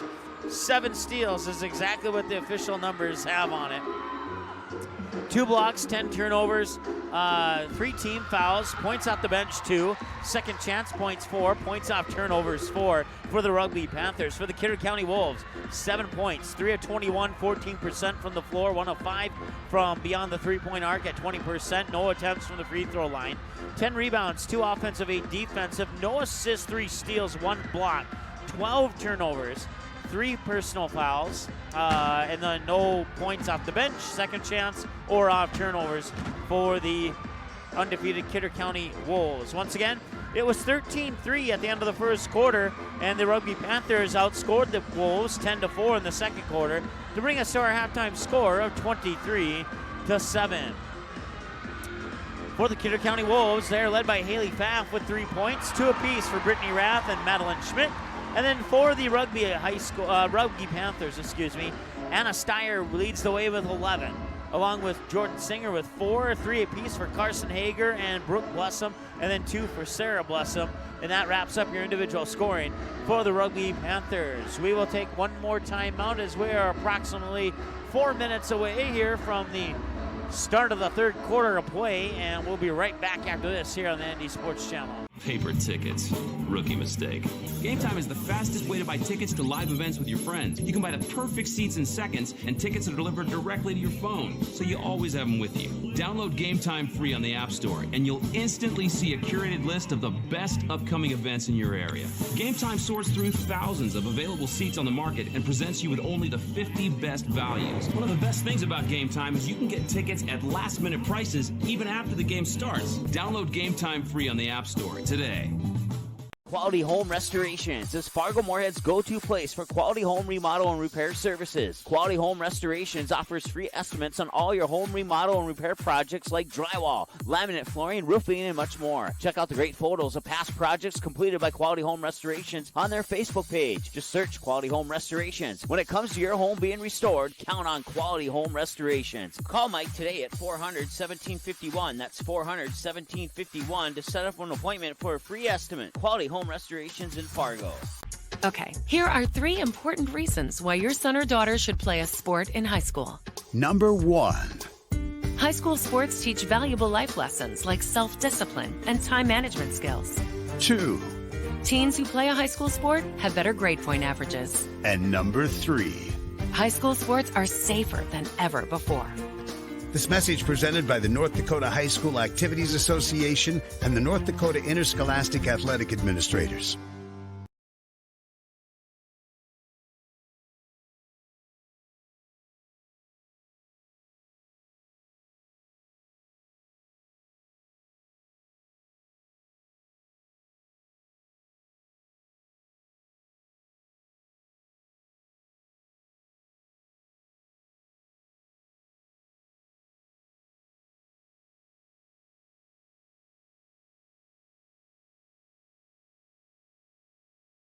The game is close. It's a big rivalry. Students jump out of their seats while the cheerleaders lead the chanting. Everyone is on edge. The shot is up and the buzzer sounds. All eyes follow the ball. Will it fall through the net?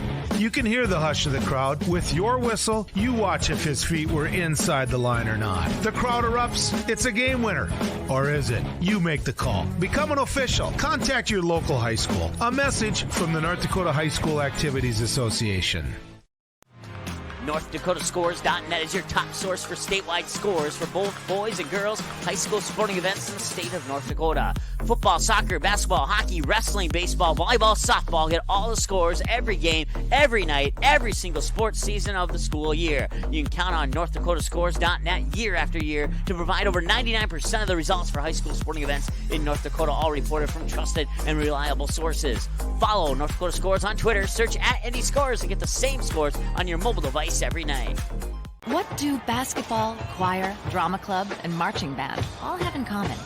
They're all high school activities that offer learning opportunities not necessarily found in the classroom.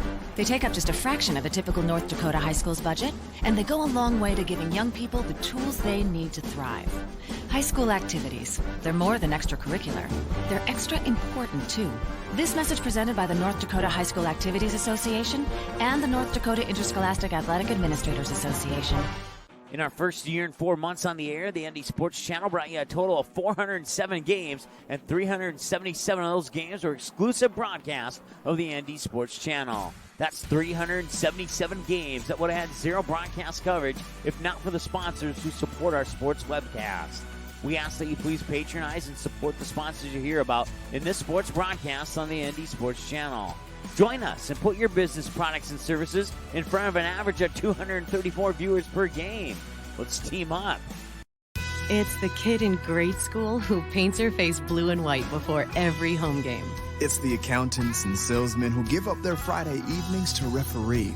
It's the cashier at the corner convenience store who wears school colors on every game day. What makes high school sports here in North Dakota so special? They do. You do. We all do. This message presented by the North Dakota High School Activities Association and the North Dakota Interscholastic Athletic Administrators Association. ND Softball All-Stars has a new look on a new website that gives you easy access to what you want to know about upcoming activities, all-star game records, college commitments, and easy access to every episode of the ND Softball All-Stars podcast. Visit the new website at ndsballstars.com. Every year, the top seniors in the state get one more chance to play the game they love. Please consider a donation to help support this great program. Send your gift to ND Softball All-Stars, P.O. Box 6544, Fargo, North Dakota, 58109. This is what matters. This is beyond X's and O's. This is the difference mutual respect makes. This is what character looks like. This is what defines us in North Dakota. This is sportsmanship. School sports. It's not the outcome that matters most, but the way the games are played. This message presented by the North Dakota High School Activities Association and the North Dakota Interscholastic Athletic Administrators Association.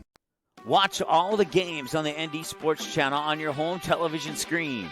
If your smart TV, Blu-ray, Xbox, PlayStation, 4K, or DVD player has access to the YouTube app, you can watch the ND Sports Channel on your big screen TV right at home, both live games and replays. Simply click on the YouTube app on your smart TV, and with the remote, move over to the search button, type in or highlight ND Sports Channel, and then select the live feed, or you can browse the game library and watch a previous game on demand anytime you would like.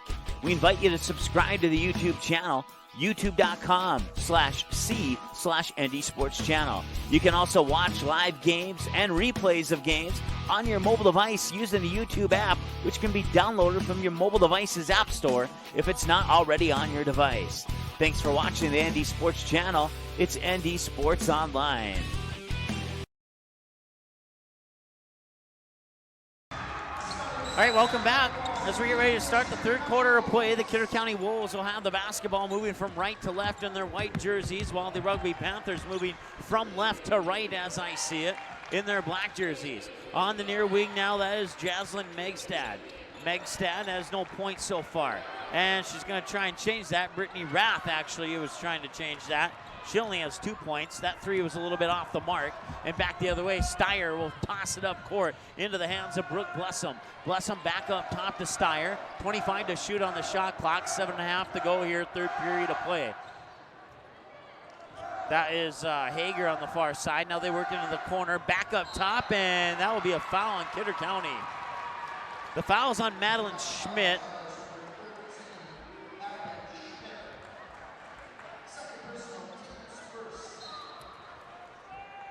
Nice show of sportsmanship, though, from Madeline Schmidt to help up Hager after she plowed her down. Now Steyer down on the baseline, working around a couple defenders, and the attempted block shot from behind turns into a foul, and that will send Steyer to the free throw line.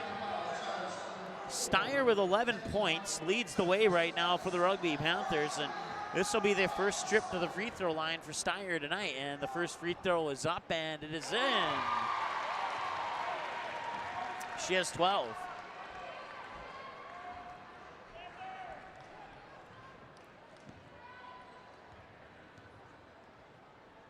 Second one on.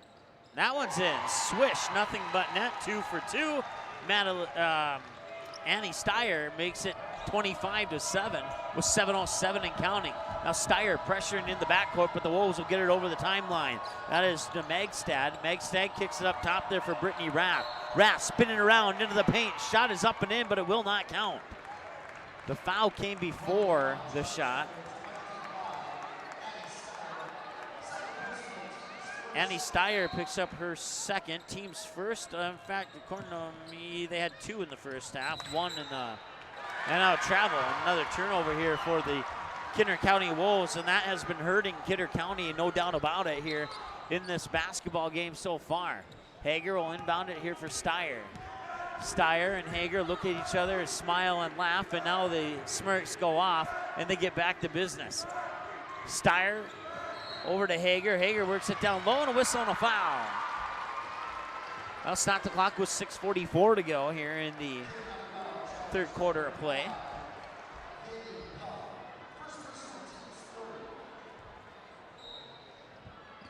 Haley Pfaff picks up her first. Inbounds pass comes to Steyer. Steyer works it back near corner for Hager, yep.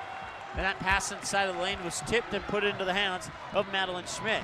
Schmidt back the other way onto the near wing now for Brittany Rath. Rath spinning in mid-post, jumper up off the right side of the rim. Steyer pulls down the rebound. Steyer gets around the defenders in the backcourt and cruises all the way up to the free throw line. Now they push it into the corner.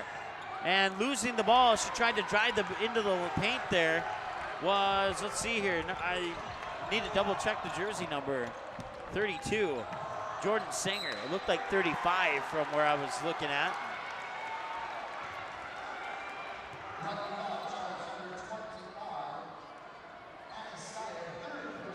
So Jaslyn Megstad will go to the line as Annie Steyer picks up her third personal. Free throw up and in. Megstad will make her first free throw of the night.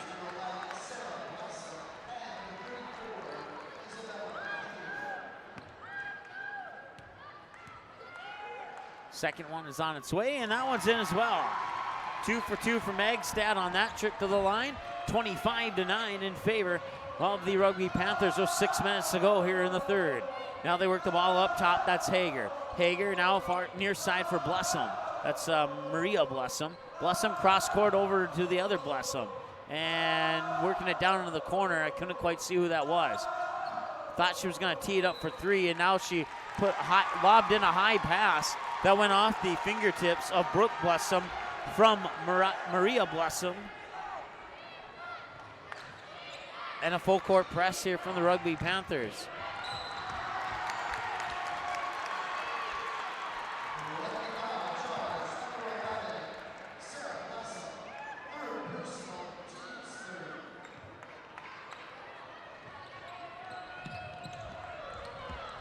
Sarah Blessum picks up her third. Wolves have the basketball on the near wing. Now driving into the paint is Madeline Schmidt, and she will draw the foul.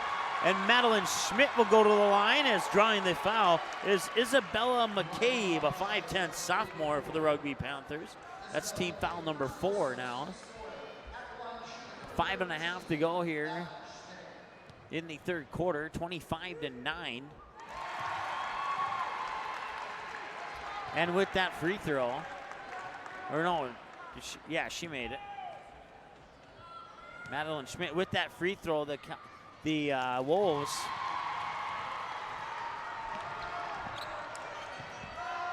have outscored the Panthers 4-2 here in the third quarter.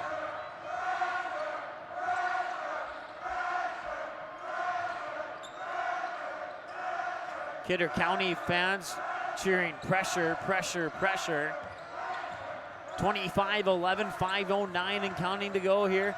Ball's on the baseline, got swatted out of bounds on a pass into the paint by Kidder County, and that will result in a rugby toss from the baseline following the media timeout. 25-11, the Panthers lead the Wolves with 5:05 to go here in the third quarter of play on the third quarterfinal round game of the 2019 North Dakota State Girls Class B basketball tournament here on the ND Sports Channel. We'll be back in a moment. Quality Home Restorations is Fargo-Moorhead's go-to place for quality home remodel and repair services. Quality Home Restorations offers free estimates on all your home remodel and repair projects like drywall, laminate flooring, roofing, and much more. Check out the great photos of past projects completed by Quality Home Restorations on their Facebook page. Just search Quality Home Restorations. When it comes to your home being restored, count on Quality Home Restorations. Call Mike today at 400-1751. That's 400-1751 to set up an appointment for a free estimate. Quality Home Restorations in Fargo. The Fargo North softball team is live for a second season on the ND Sports Channel. Live broadcast of every game, home and away, including every swing of the bat, every stolen base, every strikeout, and every home run for the Fargo North Spartans will be live on the ND Sports Channel. Video broadcasts of most regular season games as well as radio broadcasts of the regional and state tournament. Get the most accurate and up-to-date Spartan softball broadcast schedule on our website at ndsportschannel.com/game schedule.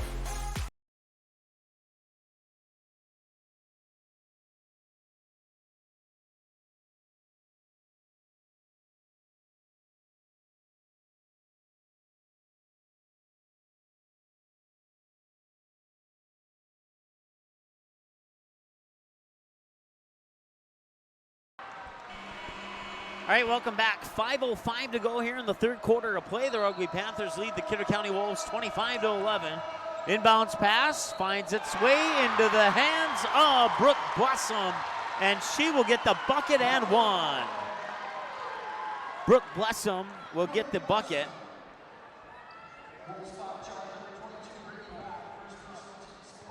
Brittany Rath picks up her first, team's fourth. Blessum will not connect on the free throw. She missed it. And an offensive rebound turns into a jump ball, and the possession area will favor the Rugby Panthers.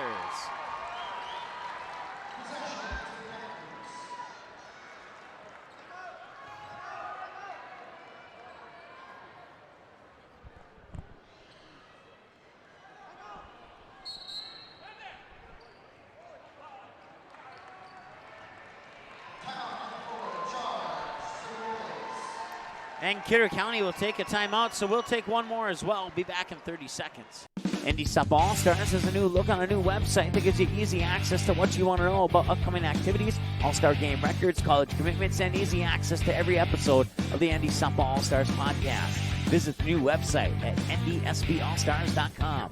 Every year, the top seniors in the state get one more chance to play the game they love. Please consider a donation to help support this great program. Send your gift to NDSUP All-Stars, P.O. Box 6544, Fargo, North Dakota, 58109.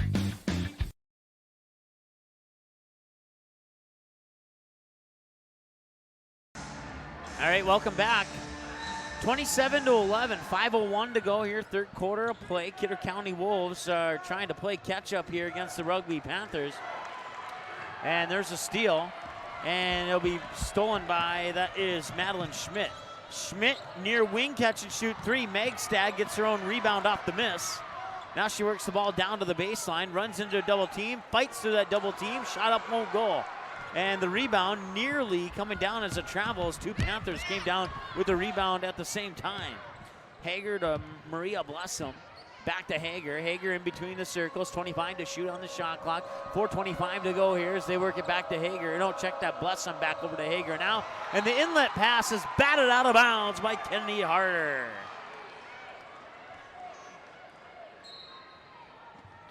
So Rugby will inbound it from in front of their own bench, and it'll go right back to Hager. Hager behind the back dribble, out to the top of the key, gives it to Blessum. That's Mariah Blessum. Far corner now, back to Hager, back up Mariah Blessum for three. That's off the mark. Loose ball rebound, a whistle and a foul, but who's the foul on? I'm not sure. Looks like Kidder County judging upon the response from the orange and black in the crowd.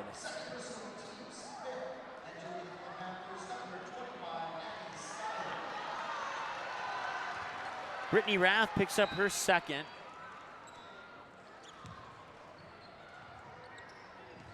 Worked the ball down in the corner. Hager tried to feed it into the low block. It was taken away by the Kidder County Wolves. Brittany Rath down the far sideline. Dribbles up to the far wing, now down to the baseline. Picks up her dribble, works it back up top. That's Madeline Schmidt into the paint. And she falls down face first. She gets up, she's okay. Loose ball in the paint. And wrestling match for it. Jump ball, possession arrow will favor the Kidder County Wolves.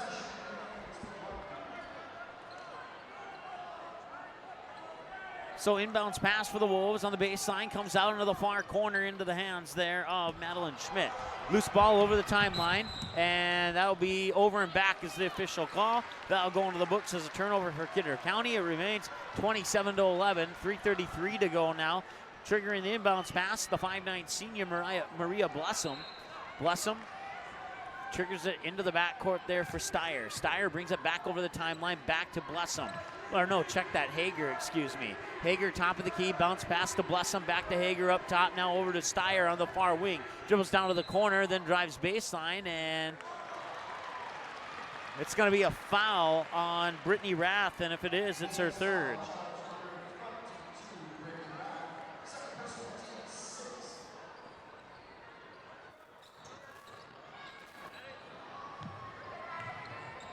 Into the corner, Hager has it. Hager works it up near wing, up top, Blessum. Blessum over now to, that is Steyer.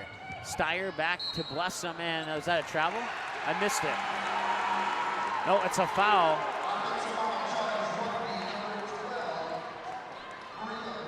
Maria Blessing. That's her first, team foul number 5.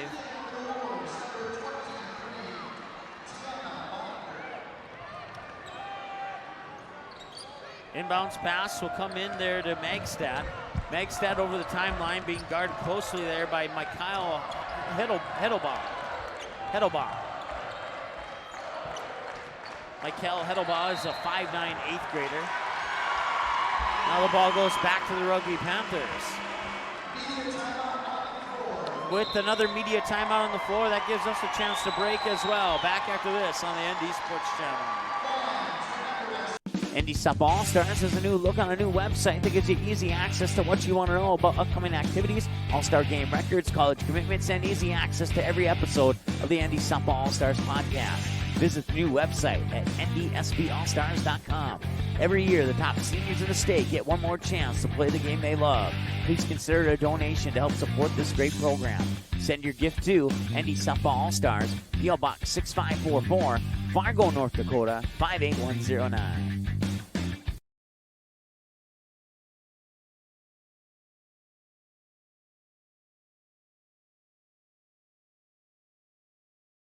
In our first year and 4 months on the air, the ND Sports Channel brought you a total of 407 games, and 377 of those games were exclusive broadcasts of the ND Sports Channel. That's 377 games that would have had zero broadcast coverage if not for the sponsors who support our sports webcast.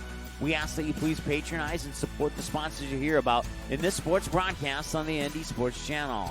Join us and put your business products and services in front of an average of 234 viewers per game.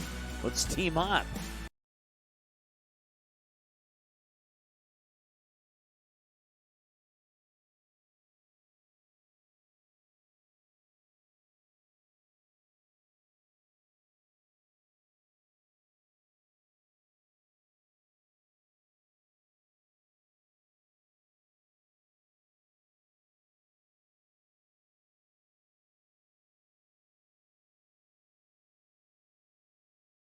In our first year and 4 months on. All right, welcome back. Third quarter of play, 2:56 to go. Rugby Panther basketball, they have a 27-11 lead over the undefeated Kidder County Wolves, and there's a steal by, is that number 12? No, it's number 21. Brittany Rath gets the steal in the bucket. It was 22, actually. 27-13, points out turnovers there for the Wolves. Driving baseline, kicks it back out top, nearly stolen away there by Carter. They're gonna call a foul here on Rugby.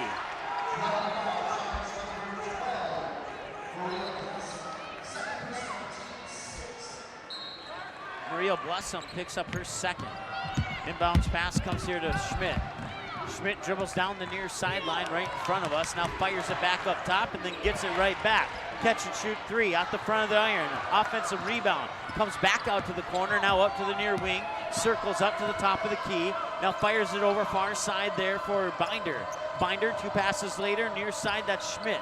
Schmidt works it inside. 8-foot jumper turnaround there by Brittany Rath. Rolls around the rim and off. And the Rugby Panthers come away with the rebound. Panthers work it up top there for Hager. Hager with 23 to shoot on the shot clock and 1:53 to go on the game clock. Bounce pass near wing. That is, couldn't see who that was. That was Heidelbaugh. Hager, far side, Blessum. Blessum, cross court, Heidelbaugh. Catch and shoot, 8-footer, up and in!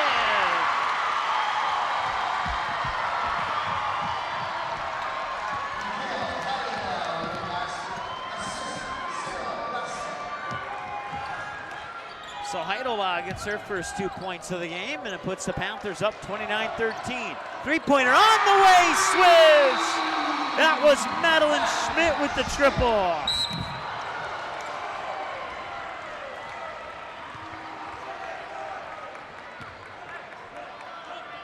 And now that whistle will stop the clock with 1:15 to go, 29-16. Brittany Rath needs to be a little bit careful. She just picked up her 4th foul. That is team foul number 7, sending the Rugby Panthers down to the other end to shoot 1-1. If she makes it, she gets another one. If not, no second free throw unless there's an offensive rebound. Nothing to worry about there. She'll make the first one. Maria Blessum with her first points of the game makes it 30-16.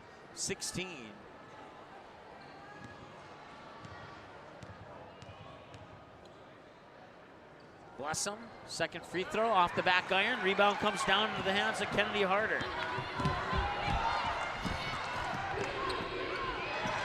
Hit the cough button there for a moment. Brittany Rath with the basketball. Fires it near wing to Magstad. Magstad spins around, bounce pass out into the near corner. Now driving baseline is Schmidt. Schmidt back out top. Gets the defender up in the air, steps in. Free throw line jumper off the mark to the right side. Hager pulls down the rebound, quickly up the court, and that one was nearly taken away, and it was taken away. Brittany Rath comes up with the interception. Tip pass ends up as a steal. They'll work into the hands of Schmidt. Schmidt works it down into the low block there for Magstad. Magstad back out top. Looking to the left and then dribbling to the right there was Binder. Binder gets into the hands of Schmidt. Schmidt down here in the near corner. Tries, cuts through defenders, and it's up and in. And the only reason I knew that it was Schmidt because I saw her before the ref stepped up in front of my vision. 30-18, 16 seconds to go. And a loose ball will go out of bounds. Who touched it last? A goal to the Rugby Panthers. Or no, it will not. Or yes, it will. Yep, yes, it will.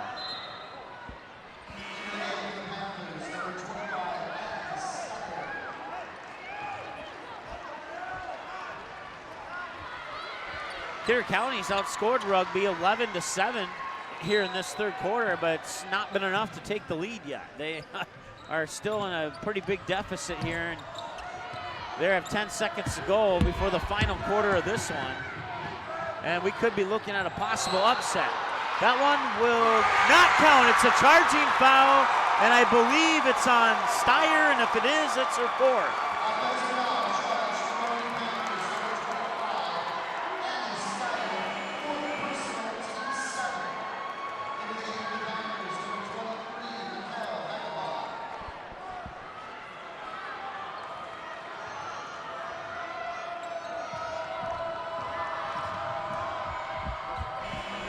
Shot at the buzzer, hits the backboard, and that one will not go, and that'll bring us to the end of the fourth quarter. Your score, the Rugby Panthers 30, and the Kidder County Wolves 18. 8 minutes to go before a potential upset. Back in a moment here on the ND Sports Channel.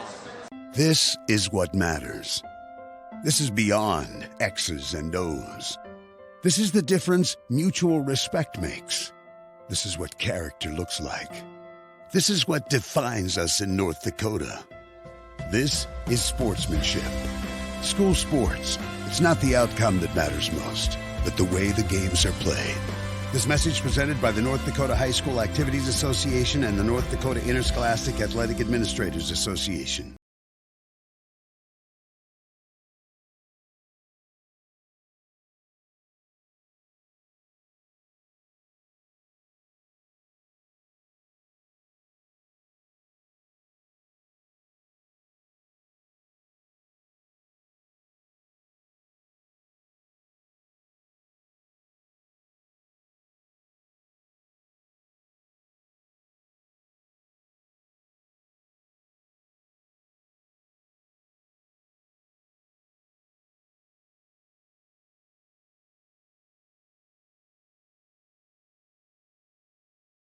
ND Sub All-Stars has a new look on a new website that gives you easy access to what you want to know about upcoming activities, All-Star game records, college commitments, and easy access to every episode of the ND Sub All-Stars podcast.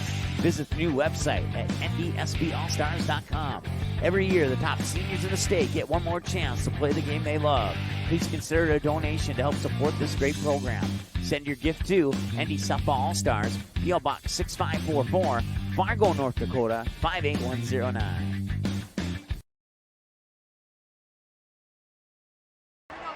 All right, start of the fourth quarter.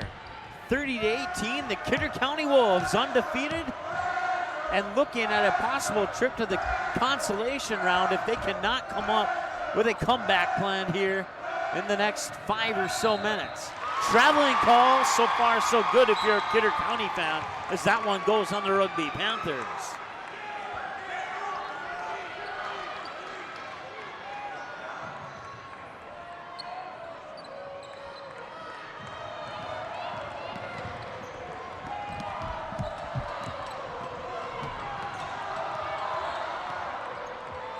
back the other way. Now Kidder County with the basketball. Bounce pass across the paint, down to the low block, spinning around. That one will not drop in. It hung up on the rim for what seemed like forever.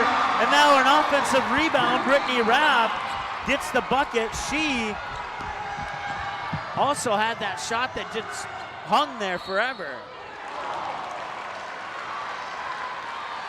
It's a 10-point game.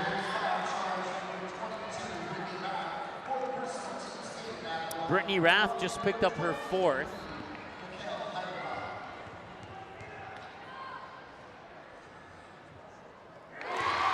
Free throw up and in by Mikkel Hittelbaugh. 31-20, back to an 11-point game. Second free throw, up and in. Hittelbaugh 2 for 2, and it's 32-20. 12-point game with 7:11 and counting to go. Full court pressure here by the Rugby Panthers. And a foul away from the, oh no, they're gonna call a timeout. Timeout to save the possession as they were down to 1 second for that 10-second clock on the half-court stripe. So we'll keep it here on the timeout.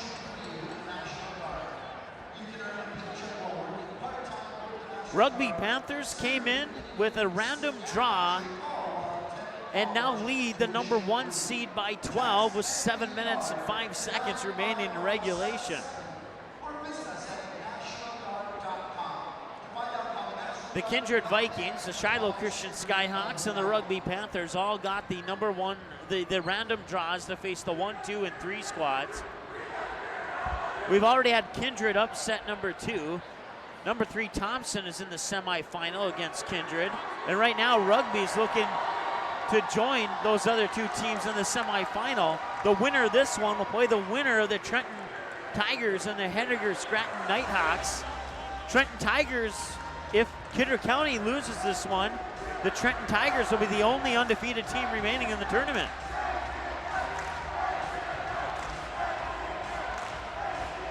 And Trenton is watching this game right now, or listening to it. I think the one thing they want to keep in mind coming into their game against Henniger Scranton is do not underestimate your opponent. I'm not exactly sure if that's what Kidder County came in doing, but Rugby Panthers have been playing lights out from the opening shot that started with a three-pointer by Annie Steyer.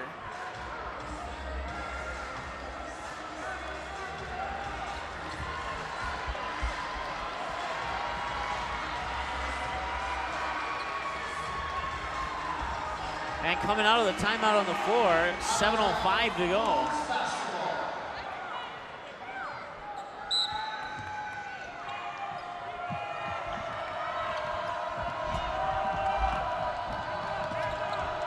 Kidder County has the basketball. Brittany Rath fires it near wing to Madeline Schmidt. Schmidt back over to Rath. Rath over on the far wing, dribbles into the high post. Free throw line extended far side. Now they whip it over to the free throw line extended near side. Now back up to the top of the key for Brittany Rath. Rath fires it down low. That is Megstad. Megstad across the paint for Harder, and that shot will not go. And it's a shot clock violation on the Kidder County Wolves.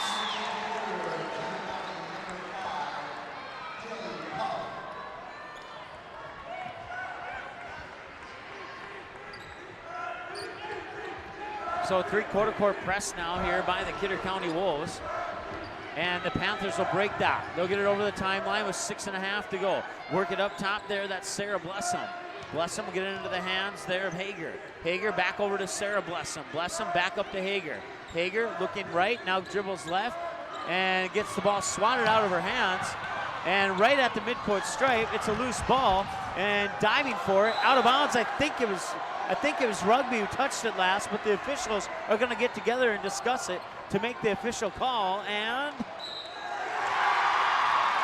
not sure if I do agree with that one. Because like I said, in my opinion, it was Rugby that touched it last. That would make it Kidder County ball, and I jumped the gun a little bit on the agreement/disagreement portion of that there. So Kidder County will have the basketball. Schmidt up top. Schmidt fires it near wing here for Megstad. Megstad drives down towards the baseline, puts it up a little short.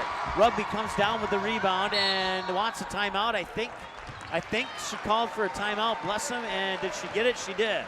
So we'll have another timeout on the floor, and I'll start the clock with 5:53 to go here in the fourth quarter of play. 32-20 is our score. We'll take a 30-second timeout. Be back after this. ND Softball All-Stars has a new look on a new website that gives you easy access to what you want to know about upcoming activities, all-star game records, college commitments, and easy access to every episode of the ND Softball All-Stars podcast. Visit the new website at ndsballstars.com. Every year, the top seniors in the state get one more chance to play the game they love. Please consider a donation to help support this great program. Send your gift to ND Softball All-Stars, P.O. Box 6544, Fargo, North Dakota, 58109.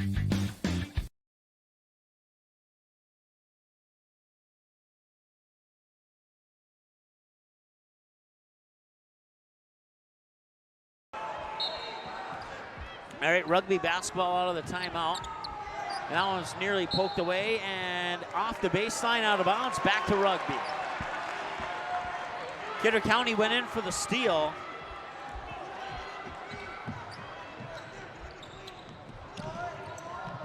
Full court press here by the Kidder County Wolves, and now Rugby Panthers will get it over the timeline on the far side.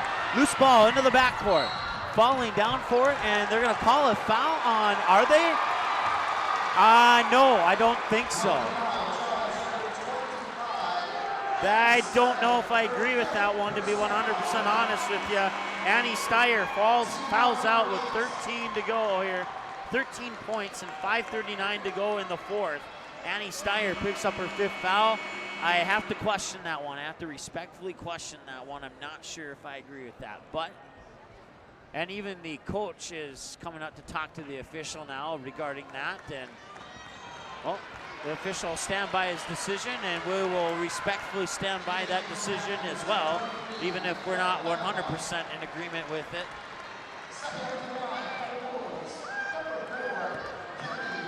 So that'll send Kennedy Harder to the free throw line here for the Wolves, and the free throw's up and in. That's the first points of the night for Kennedy Harder, the 5'10" 8th grader. Stands an inch shorter than I do at 5'11", and she's 2 for 2 from the line. And it's back to a 10-point game, 32-22, with a little over 5.5 to go, and a steal in the backcourt. They get it into the hands of Megstad. Megstad up top, fakes the three, travel, yep, turnover.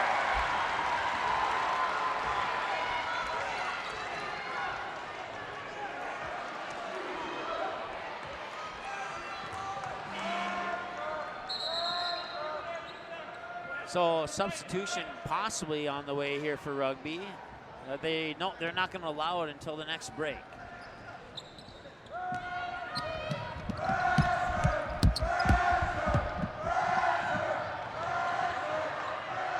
Nice job of avoiding that pressure. And that foul is going to go on Haley Pfaff, I believe. It'll be her second.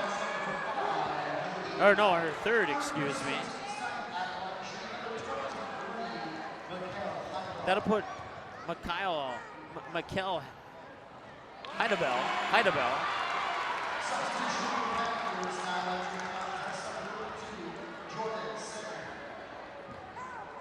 She'll miss the first one. Second one, she'll also miss. But an offensive rebound, the Panthers keep the basketball with 5:15 to go here in the fourth quarter of the game. Kidder County Wolves within 10, looking to make a comeback here. And it's last touch by Haley Pfaff.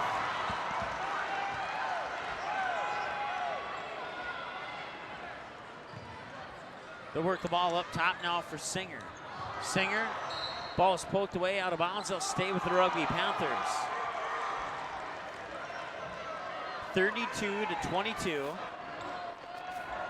With 5 minutes and 2 seconds to go. Inbounds pass, make that 5 minutes now. Ball was nearly stripped away, but keeping it is Maria Blessum. Blessum will get it into the hands of Singer. Singer back over to, that is Heidelball. Heidelball up top to Singer, now over to Hager. Hager over on the far wing, dribbles in, high post jumper up and in! Carson Hager has 5 points, and probably the 5 most important points of the game, up to this point anyway. Reach-in foul is going to be on Hager here.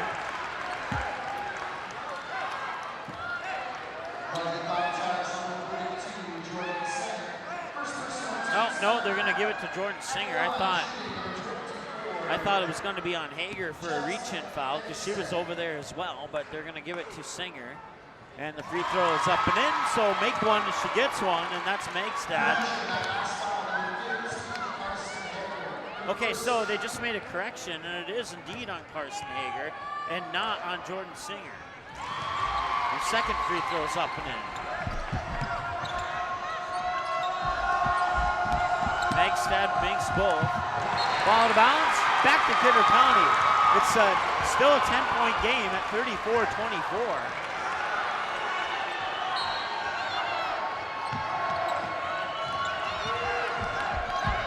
Can the Kidder County Wolves complete a comeback with 4:19 to go?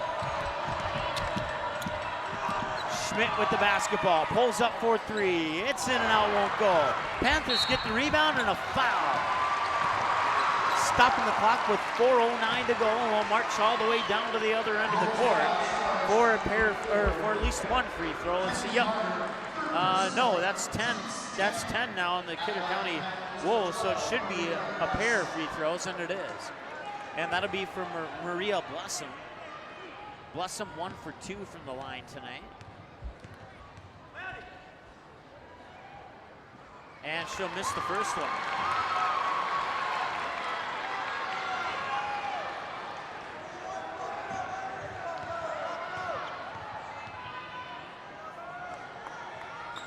Second one's in.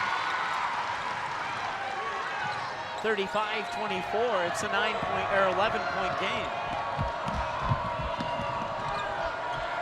They'll hand it off to Schmidt. Schmidt in between the circles, fires it to Megstad. Megstad looks inside for Rath. Rath has it blocked, and the Panthers come away with it on the loose ball, on the scramble for it. And now the Panthers will bring it up over the timeline. That is Heidelball. Heidelball works it into the corner, gets it to Singer. Heidelball will get it back, pass is tipped, thrown away by Kennedy Harder, and Harder out of bounds. It will stay with the Wolves.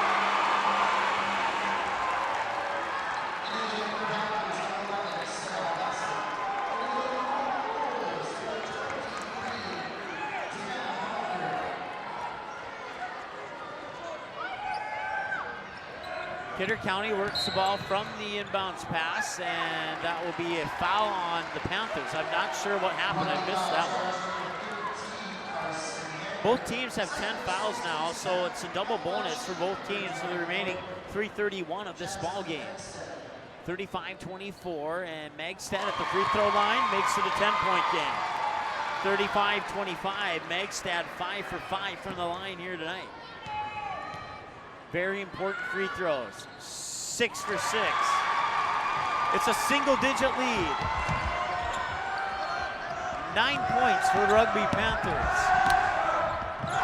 After leading 23-7 and a turnover at the midcourt stripe, and a reach-in foul from behind on Sarah Blessum. That's her fourth. That will send Kidder County to the line to try and chip away at this deficit. Even more, it's down to 9. Can they get it to 7? They'll have a pair of free throws here. Free throws up and in.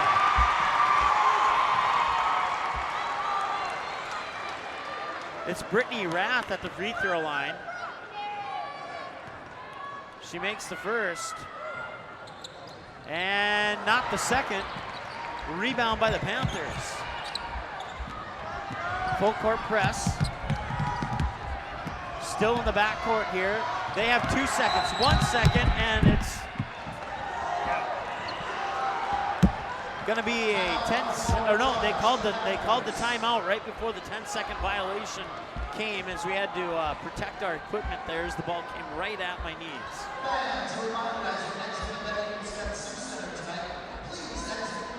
That's 3, but the record in a state or regional tournament is 11.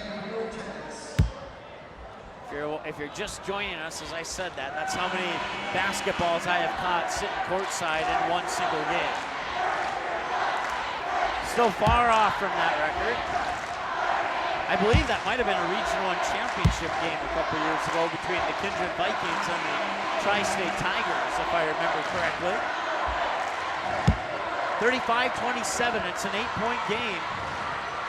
Rugby Panthers will have the basketball, triggering the inbounds passes Maria Blessing. It's a good one here. Rugby trying to hold off this Kidder County comeback here. Look into the hands of Hager. Hager back over to Blessing. Blessing over the timeline, runs into the half-court trap, and will they call a foul? No, they'll call a jump ball, and the possession arrow favors the Kidder County Wolves. How about that? 35-27, an 8-point game, and the Wolves will get the ball back to try and cut that deficit down a little bit more, and if they continue this and continue to make the baskets, they have plenty of time to complete this comeback. They trailed 23-7 at halftime. Now it's 35-27. Shot is up, looks good, and it's good! 35-29.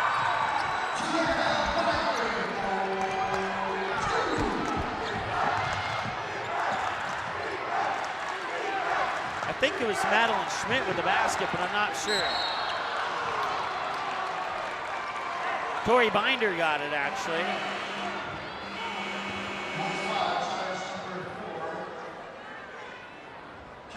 (35-29). It's down to a 6-point game with 2:34 to go.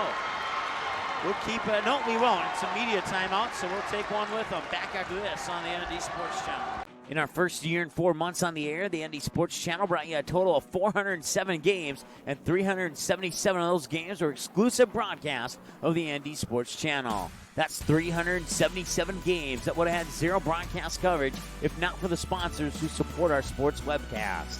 We ask that you please patronize and support the sponsors you hear about in this sports broadcast on the ND Sports Channel. Join us and put your business products and services in front of an average of 234 viewers per game. Let's team up.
All right, welcome back.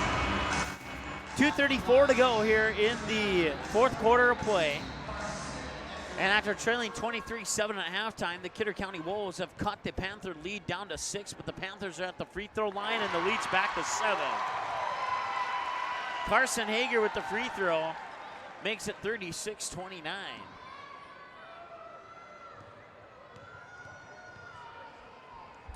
Hager with the other free throw, 2 for 2. Big free throws there for the Rugby Panthers. It stretches that lead back to 8, 37-29. But here come the Kidder County Wolves, and they lost it. Hager picks it up, calls for the timeout. What a smart play by Hager. So another timeout on the floor. We'll keep it right here and thank some of our sponsors, including Quality Home Restorations, Game Time, Fargo South Booster Club, North Fargo Softball, Hallstatt Telephone Company for their support of Hillsborough Central Valley sports this year, and our viewers who have sent us donations. Thank you so very, very much for making these tournament broadcasts possible, for making the broadcasts what they are today, either through your donations of finances or other things, whether it's equipment or whatever, microphones, cameras, etc. All of those people have made the broadcasts what they are today, and we would not be where we were at now without their help. So we certainly appreciate their support of high school sports here on the ND Sports Channel, even if it's not one of their teams that we're covering. We certainly appreciate that. 2:25 to go, 37-29. It's an 8-point game, and trading their inbounds pass here for the Rugby Panthers was, couldn't quite see who that was. I think it was Heidelbog. I'll get it right eventually. They'll work it down low on the baseline. Pass across the paint, it's intercepted by Madeline Schmidt. Schmidt will pick up the loose ball, 2 minutes to go. Schmidt and the Rugby Panther fans chanting defense and a foul on the Rugby Panthers.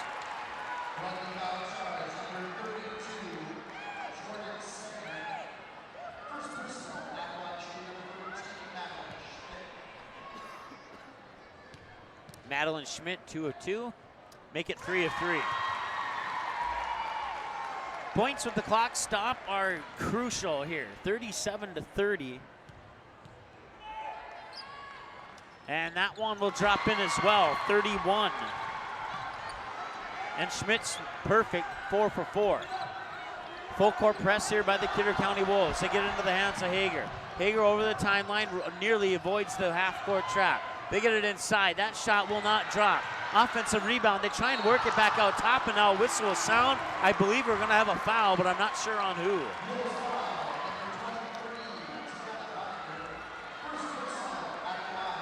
Tiana Binder picks up her first personal, and that puts Maria Blessum at the free throw line, and she makes the first throw. Trading free throws is not going to help here. 38-31, 7-point lead with 1:45 to go. Kidder County's backs are against the wall right now, and the free throw is up and in. She's made 4 of her last 5. She is 5 of 7 in the game. Maria Blessum, and she has 5 points from the free throw line. Going all the way is Brittany Rath. Kicks it back out top. Long 3 on the way. Off the front of the rim, won't go. Rebound pulled down by the Panthers, and now a loose ball, and nearly went out of bounds, but the Panthers keep possession of it.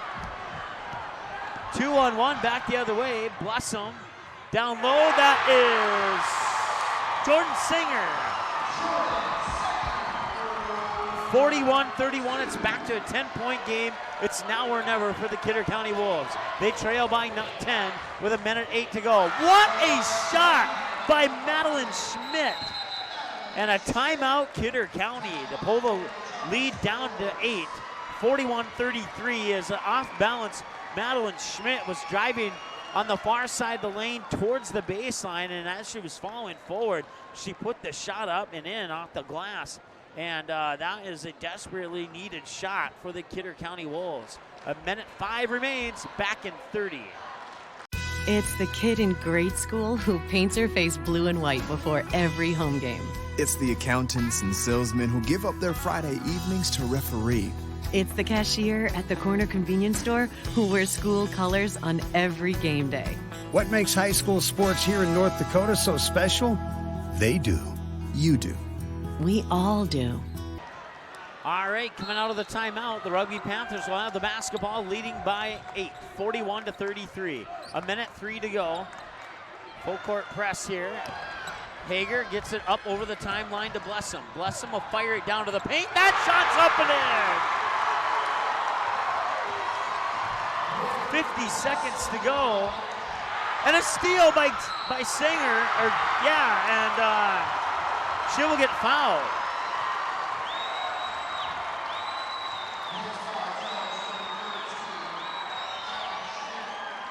Brooke Blessum got the last bucket. And Jordan Singer got the steal right after the inbounds pass, got fouled and goes to the free throw line and puts it up and in.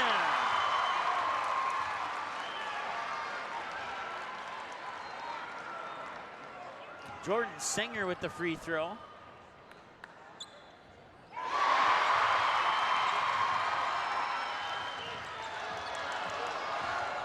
(45-33), it's a 12-point game, and that could do it. Long three is up. That one's off the mark, and that Rugby Panther rebound results in a turnover. Cross across the point, and one!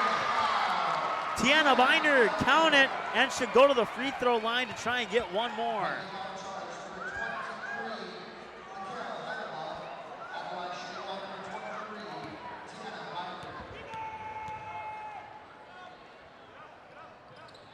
That one will drop in. 45-36. Jump ball favors the Rugby Panthers. It's 29.1 seconds to go, and it might be too little too late here for the Kidder County Wolves.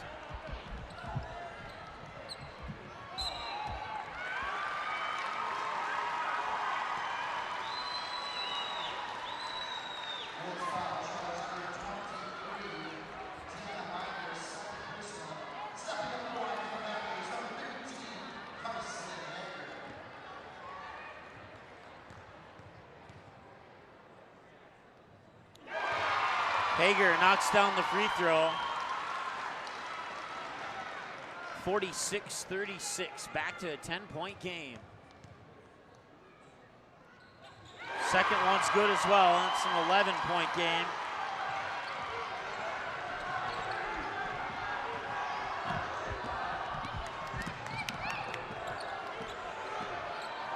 (18 seconds to go. Driving into the paint, kicks it out. Long two from the baseline, too strong. Hager, or no, check that. That was Singer who pulled down the rebound. And jump ball, possession arrow favors Kidder County with 9.3 seconds remaining.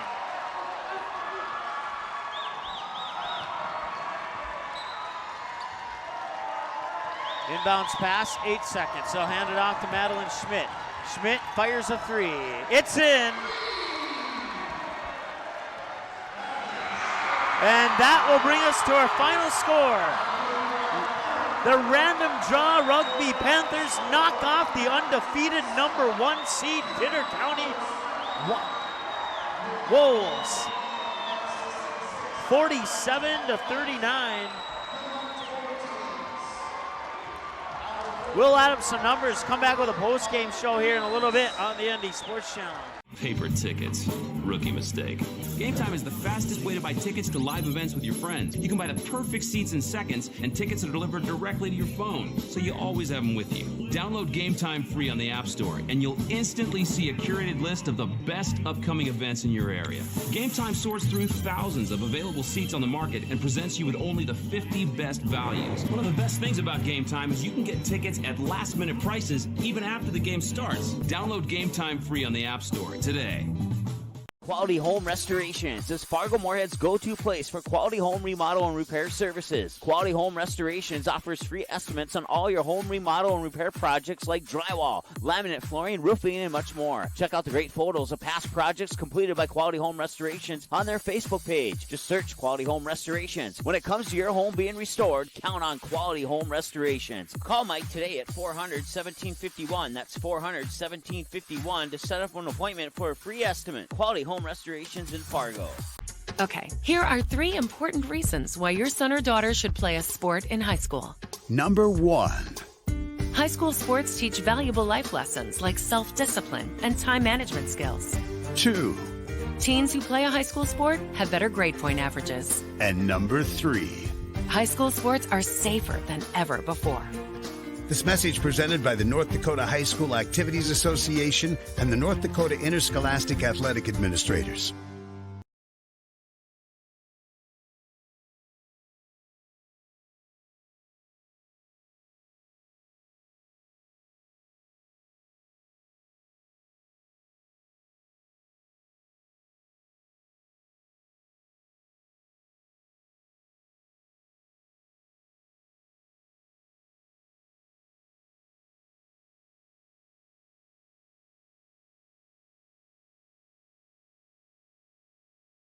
The game is close. It's a big rivalry. Students jump out of their seats while the cheerleaders lead the chanting. Everyone is on edge. The shot is up and the buzzer sounds. All eyes follow the ball. Will it fall through the net?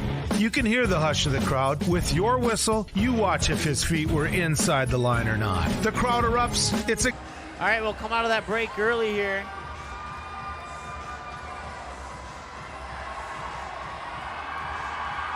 As the Trenton Tigers take the floor, that'll be our next matchup. Trenton Tigers now the only undefeated team. They'll take on Hettinger Scranton. As the random draw Rugby Panthers knock off the number 1 seed and previously undefeated Kidder County Wolves by the final score of 47-39. The Panthers led by Annie Steyer, who fouled out with 5:39 to go in the fourth quarter of play on a questionable foul. She would end the night with 13 points. 8 apiece for Jordan Singer and Carson Hager, 5 for Maria Blessum, 7 for Brooke Blessum, 2 for Sarah Blessum, and 4 for Michael Heidelbach. For the Kidder County Wolves, 2 for Kennedy Harder, 3 for Haley Pfaff, 13 for Madeline Schmidt, and Brittany Rath was 7, Tiana Binder with 5, and Jaslyn Megstad with 6. And if any team in this tournament has some motivation going into the semifinals tonight, watch out Trenton or Hettinger Scranton, because the Rugby Panthers have your number dialed up. They're just waiting, licking their chops, seeing who they're going to play next, and it's going to be one of these two teams, either Kidder, or it'll be Rugby versus either Trenton or Hettinger Scranton. Let's see here. Rugby, they shot 42% from the floor, 15 of 35, 22% from behind the three-point arc, 71% from the free throw line, and had a total of 32 rebounds compared to just 15 for the Kidder County Wolves. Let's see, those 32 were divided up into 8 offensive, 24 defensive, 7 assists, 9 steals, 4 blocks, 27 turnovers, 16 team fouls, points off the bench 6, second chance points 4, points off turnovers 4. For Kidder County, 11 of 49 for 22% from the field shooting, 3 of 14 for 21% from beyond the three-point arc, and 14 of 15, 93% from the free throw line. 15 rebounds, 6 offensive, 9 defensive, 3 assists, 18 steals, 1 block, 18 turnovers, 17 team fouls, points off the bench 5, second chance points 2, and points off turnovers 6. We already went over the individual scoring, so that'll wrap this one up. Your final score one more time.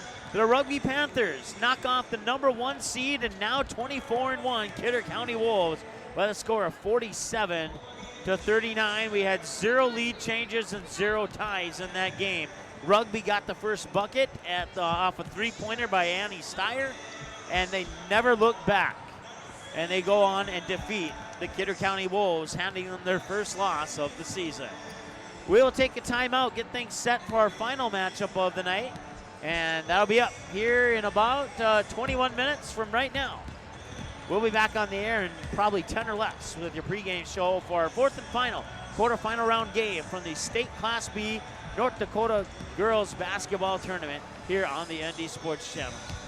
Thanks for watching this presentation of the ND Sports Channel. Did you miss any of the game? Check out Game Rewind on our website at ndsportschannel.com.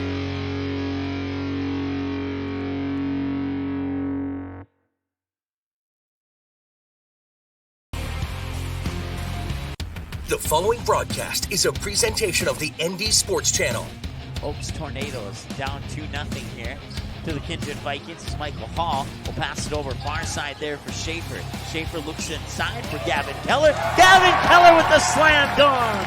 That pass inside of the lane was taken away by Fargo Davies. And another nice pass and a slam dunk. Grayson Heyman with the slam dunk in the JV game. Irma Bohr, a perfect 4 for 4. And a slam dunk from Harney. Henningsgaard tries to cut through the lane. Outlet pass into the corner there for Heinitz. Back over to Henningsgaard, wide open for 3. Got it and 1. Wow. Kaylee Jackson, three-pointer up And no, that one won't go in. Tana Lick pulls down the deep offensive board. She'll put up a 3. That one's in and we're tied. 16 fouls. And the pass is intercepted by Overby. Overby has an opportunity to dunk it. He nailed it, the two-handed throwdown. 41-37, 4:25 to go here as the Kindred Vikings will work it down low. Another slam dunk and one. How about that? A slam dunk by Gavin Keller, and he got fouled on the two-handed throwdown. All right, welcome. We're about 4.5 minutes away here from the opening tip-off of our fourth and final quarterfinal round game of the North Dakota State Girls Class B basketball tournament from the Betty Engelstad Sioux Center here on the campus of UND, home of the Fighting Hawks. And, well, one undefeated team is gone down. The Rugby Panthers knock off the Kidder County Wolves, who were undefeated until that last game. They're now 24-1 and head to the consolation round, and that leaves us with one undefeated team in the tournament, and that undefeated team is the Trenton Tigers, and they don't have an easy matchup as they go up against the one-loss Hettinger Scranton Nighthawks. Coming into this matchup at a record of 23-1. The Trenton Tigers, the champions from Region 8, the Hettinger Scranton Nighthawks, the champions from Region 7. The Nighthawks shoot 45% from the floor, 57% from the free throw line, average about 63 points a game, and allow approximately 37 points per game. Their leading scorers, Alyssa Andrus with 16 points a game, Samantha Oasi with 15 points, and Abby Cludd with 10.5 points per game. For the Region 8 champion Trenton Tigers, they shoot 42% from the floor, 62% from the free throw line, average about 60 points a game, and allow about 28 points per game. Their leading scorers are Katie Hovey, averaging about 16 points a game, Alyssa St. Pierre with just shy of 14 points a game, and JC Turcott with 9 points per game. Trenton Tigers, I've seen them once this year. Actually, I've seen them twice, I guess you could say, in the semifinals and the championship of the District 15 tournament that was played at Four Bears Casino up in Newtown, or just a couple miles to the west of Newtown, actually. I think 4 miles if you want to get specific. The Trenton Tigers are coached by head coach Bob Turcott, and the Hettinger Scranton Nighthawks are coached by head coach Kelly Pierce. Once again, the Nighthawks 23-1, the Trenton Tigers 24-0. And the Rugby Panthers will await the winner of this one. And I'm not sure if I'm either the Nighthawks or the Tigers if I want to face the Rugby Panthers, especially if they have a performance tomorrow night like they did tonight against the Kidder County Wolves, holding a team that scores 60 points on average on offense to just 7 points in the first half. That was a pretty remarkable feat there by the Rugby Panthers. It kind of reminds me of last year's Grant County Coyotes. And if you remember back to last year, Grant County ended up not only knocking out their biggest rival, Shiloh Christian, in that Region 5 championship game, but they would knock out the defending state champion Kindred Vikings in the quarterfinals. And then they would go on to play, I think it was the number 1 seed, I can't remember who they played in that semifinal, and then they would, but whoever that was, they would defeat them, and then they'd go on to play the Kildare Cowboys in the championship game and go on to win that state title. 100% underdogs coming out of that Region 5 tournament and into the state tournament. Now you got the Rugby Panthers looking quite identical to that team. The only thing that really doesn't sync up are the buzzer beaters that Grant County hit in that state tournament last year. But like I said, it kind of reminds me. So like I said, whether you're the Trenton Tigers or the Hettinger Scranton Nighthawks, the Rugby Panthers are just, no pun intended, licking their chops, as a Panther probably would, just waiting for either the Tigers or the Nighthawks to come in. Now, if a Tiger takes on a Panther, who do you think would win? I don't know. The battle of two beasts there. But that's a story and a debate for another time. As we're about 30 seconds away from the start of this one here, we will take a quick timeout and be back with your opening tip and starting announcements and all, or starting lineups after this here on the ND Sport. No, we won't. We ran out of time. I talked too long. We're down to 15 seconds. So we'll keep it right here for your non-starters, followed by your starters. And we'll turn down the background noise so that Tom Petty does not give us a copyright strike on our YouTube page. And you'll hear the buzzer right about now.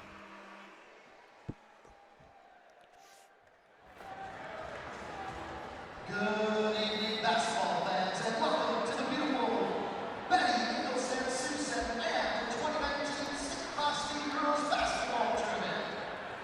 Our fourth quarterfinal matchup features our Region 7 champs, the Henniger Scranton Nighthawks, and champions of Region 8, the Trenton. You have the Nighthawk fans right behind me. And the Trenton Tiger fans off to my left, around the corner, and on the opposite side as well. So once again, the Nighthawk fans right behind me to my right, and the Tiger fans just barely off to my left and around the corner on the flip side as well. Trenton Tigers, they knocked off the Partial Braves in the District 15 championship game, 44-38, and then they would meet them again in the Region 8 championship game and knock them off by 2 points, 51-49. Before that partial game, Trenton had to play Mandaree, and it took overtime for Trenton Tigers to win, 64-61. So they're going through the non-starters right now for the Henniger Scranton Nighthawks.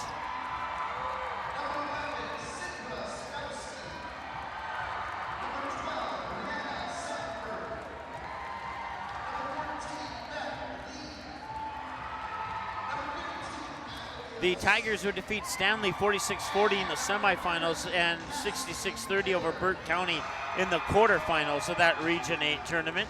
The Region 7 tournament featuring the Nighthawks, they would knock off Mont Region 60-38 in the quarterfinals, New England 63-33 in the semifinals, and 42-36 over Dickinson Trinity in the Region 7 championship game. Of course, Region 7 does not have district tournaments.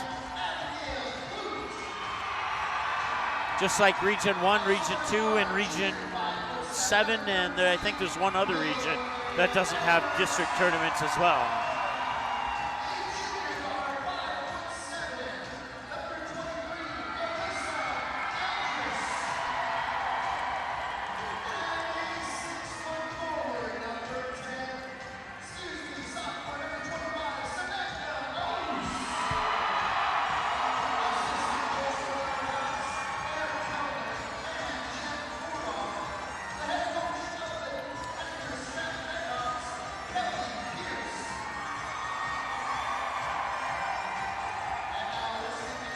I have 4 of the 5 starters here for the Nighthawks.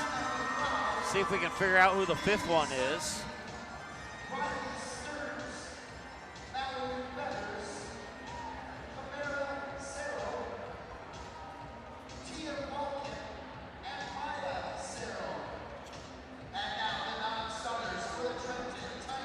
And now your starters for Trenton Tigers. We'll get to the starters for Henniger Scranton as soon as we figure out who that 5th one is.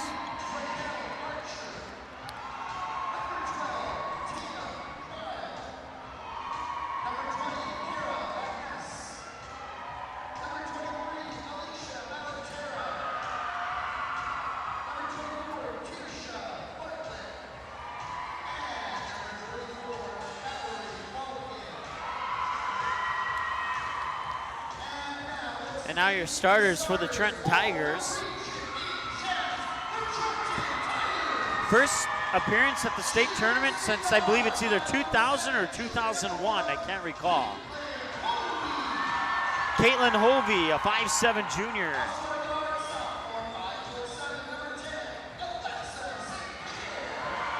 Alexis St. Pierre.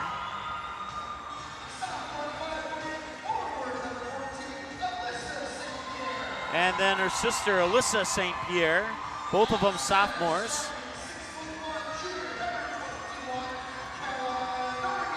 Kellen Norby, 6'1" junior. And then the 5'9" freshman, J.C. Turcotte, number 42.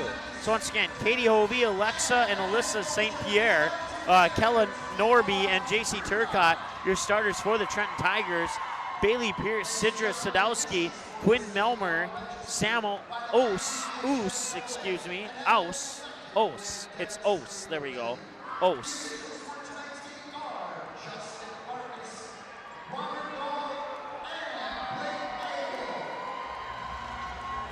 And one other person that we're not sure who it is. It's Alyssa Andrus, a 5'7" junior.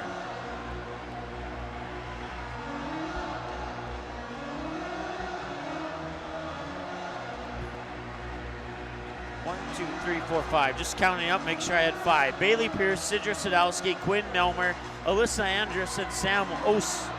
Your starters for the Heidegger Scranton Nighthawks. Your starters once again for the Trenton Tigers. Katie Hovey, Alexa and Alyssa St. Pierre, Kella Norby, and J.C. Turcotte. Kella Norby and Sam Ose will start things off.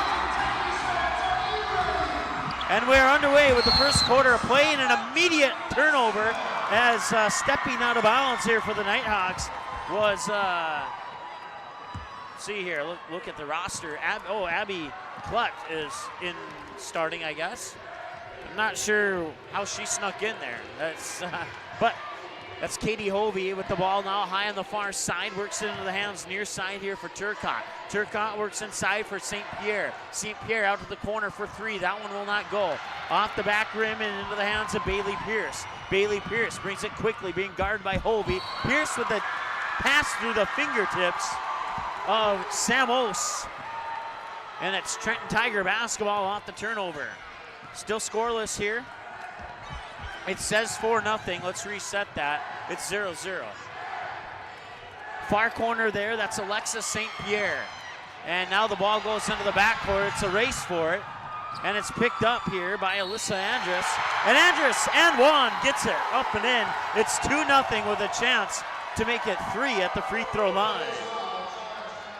We'll turn down the background noise there just a little bit because this crowd seems to be a little bit louder than all the other ones.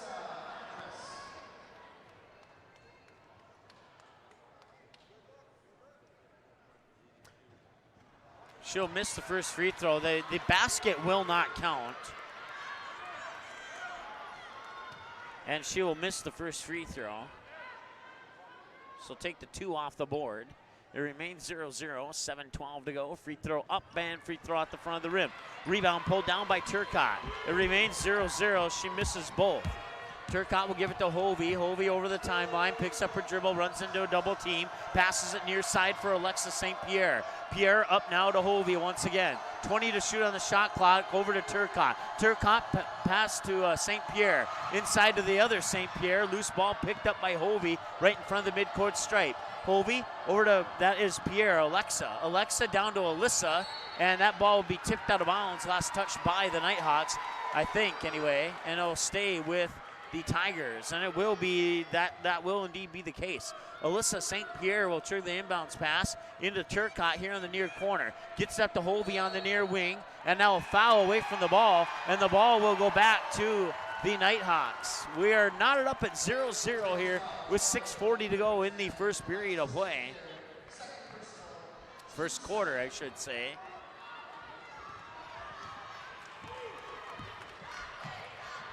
Tigers have 2 team fouls now. Nighthawks work the ball down low. That was partially tipped by Kellen Norby, or blocked, I should say. Jump ball. Possession arrow favors the Trenton Tigers.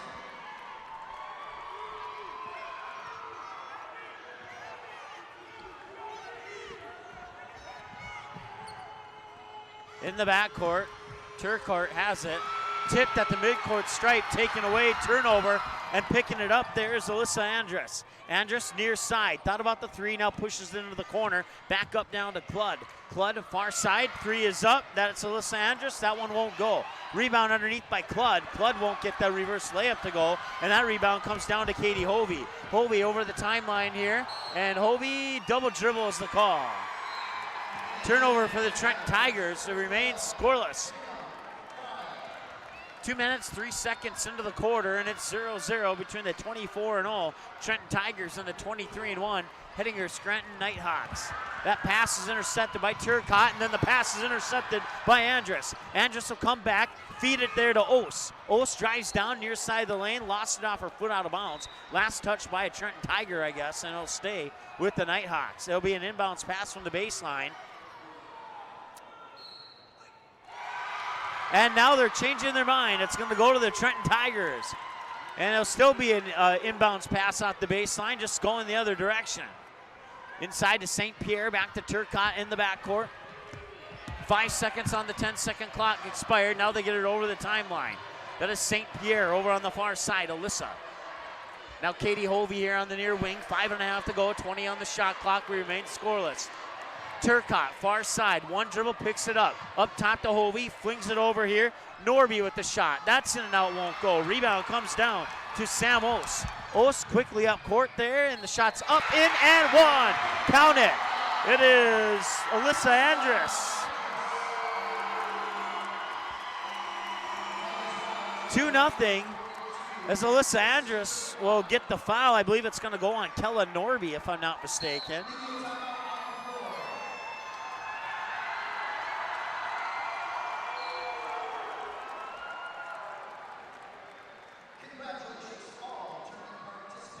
So we have a media timeout on the floor. It's 2-0 with 5:15 to go here in the first period of play. We'll take a timeout, be back in 30 seconds. NDSUP All-Stars has a new look on a new website that gives you easy access to what you want to know about upcoming activities, All-Star game records, college commitments, and easy access to every episode of the NDSUP All-Stars podcast. Visit the new website at ndsballstars.com. Every year, the top seniors in the state get one more chance to play the game they love. Please consider a donation to help support this great program. Send your gift to NDSUP All-Stars, P.O. Box 6544, Fargo, North Dakota, 58109.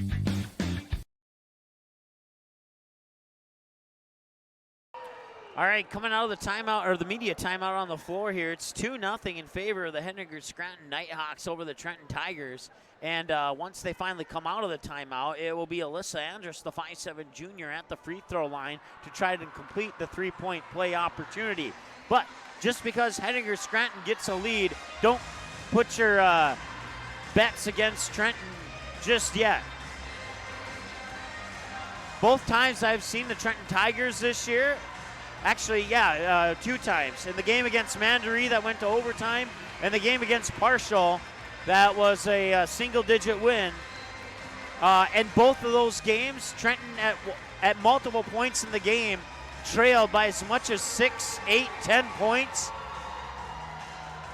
And they never got the lead until the fourth quarter. And as a result, they would end up winning both of those games. So that's one thing the Nighthawks can't get too confident here with any size lead that they may be able to manage here against the Trenton Tigers with 5:15 to go in the first quarter. And the free throws up and off the side. Hovey will pull down the rebound. Andrus has missed all 3 of her free throw attempts. Hovey with a long 2 off the mark to the right side. St. Pierre will pull down the rebound. The ball is swatted out of bounds by a Nighthawk, and it'll go stay with the Trenton Tigers. Once again, 2-0 in favor of the Nighthawks. 5:05 to go here in the first quarter of play. Inbounds pass from the baseline, triggered by Hovey, and it comes in there for Tatum Cryell. Cryell back to Hovey. Hovey will drive into the paint, put up the floater, and it's in, and we're tied at 2. Katie Hovey drops it in and ties the game up. That's our first tie or lead change we've had in the last 2 games. There were no ties or lead changes in the Thompson-Shiloh game. There were no ties or lead changes in the Kidder County Rugby game. And now we finally have our first tie in over 2 games. Out of bounds, back to the Trenton Tigers. As Abby Clunt, the 5'8" senior, would hit the ground hard there, but no foul called, and it goes back to the Tigers, and now the Nighthawks putting on a 3/4 court press. No problem this time. Although a lob pass will get tipped and intercepted. Back the other way there, can't see who that is. I believe it might be Quinn Melmer. No, it was 23, not 13. So that was Alyssa Andrus. That shot up no good. St. Pierre battles it with Zoe Gunville. Or check that, Carolyn Schultz. I was looking at the wrong roster there. Out of bounds, Trenton Tiger basketball. Caton Hovey will get the rebound. Head fake to the left, go to the right down the near sideline. Fire it up there to St. Pierre. Don't check that, Cryel. And now the ball goes out of bounds as Cryel steps out, and that gives the ball back to the Hettinger Scranton Nighthawks. We're tied up at 2-2. It says 2-1 on your screen. Once again, if I say the score doesn't match up with what's on your screen, then what I say is the correct score. 4:11 to go, and we have another foul on the play. Caitlin Hovey picks up her first. Inbounds pass finds its way into Abby Steek. And that'll be a pushing foul here on Alyssa St. Pierre. That'll be her first. I believe it's her first.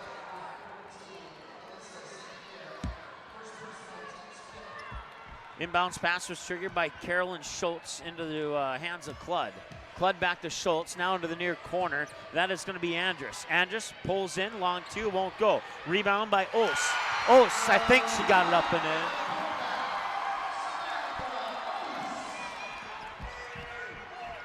I think it was Ose, but I could not hear as the crowd drowned out the PA announcer and the official stepped in my line of view. See, looking up at the scoreboard, it was indeed Ose. They're showing her with 2 points. Three-pointer on the way at the front of the rim, won't go. That was out of the hands of Turcotte. Loose ball picked up, ends up in the hands of Cludd. Cludd will bring it up over the timeline here for the Nighthawks. Pass into the corner was tipped by Turcotte out of bounds. It'll be Nighthawk basketball.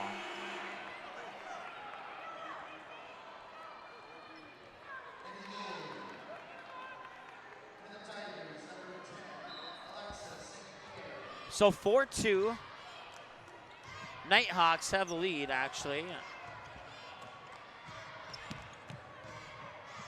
After Trenton tied it at 2.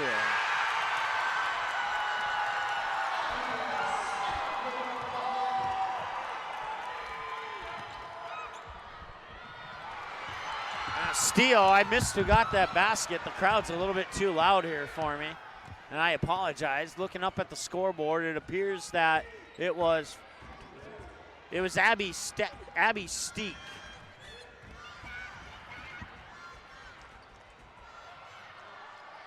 Now back the other way. That shot's up and in. That was St. Pierre.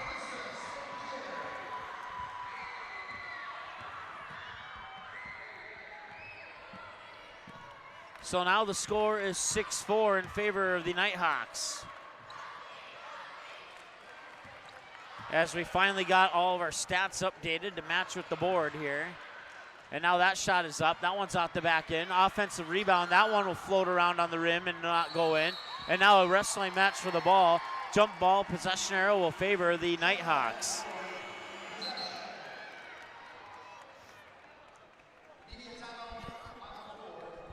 All right, immediate timeout on the floor. I will take a timeout as well. We'll be back after this here on the ND Sports Channel.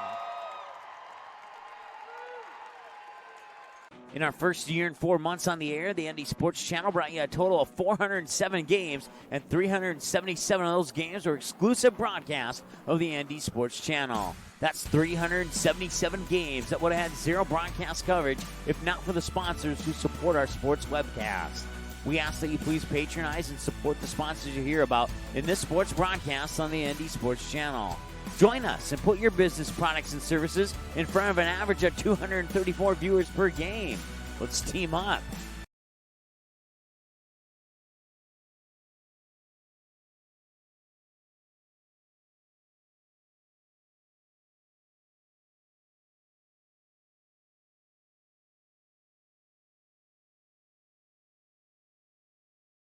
NDSUP All-Stars has a new look on a new website that gives you easy access to what you want to know about upcoming activities, All-Star game records, college commitments, and easy access to every episode of the NDSUP All-Stars podcast. Visit the new website at ndsballstars.com. Every year, the top seniors in the state get one more chance to play the game they love. Please consider a donation to help support this great program. Send your gift to ND Softball All-Stars, P.O. Box 6544, Fargo, North Dakota, 58109.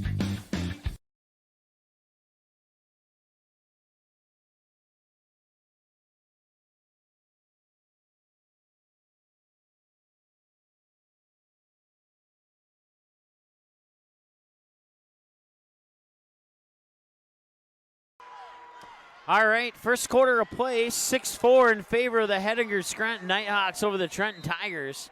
Hettinger-Scranton 23-1, Trenton 24-0. Nighthawk basketballs, they work it up top into the hands of Abby Steek. Steek, far side, three is in. It's Quinn Melmer. Quinn Melmer gets the triple to make it 9-4 and push the lead to 5 over the Trenton Tigers in a travel. That's another turnover for the Trenton Tigers.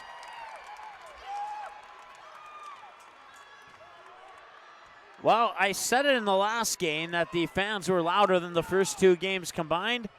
And in this game, they beat out the previous game. At least the Nighthawk fans right behind me are incredibly loud for their team.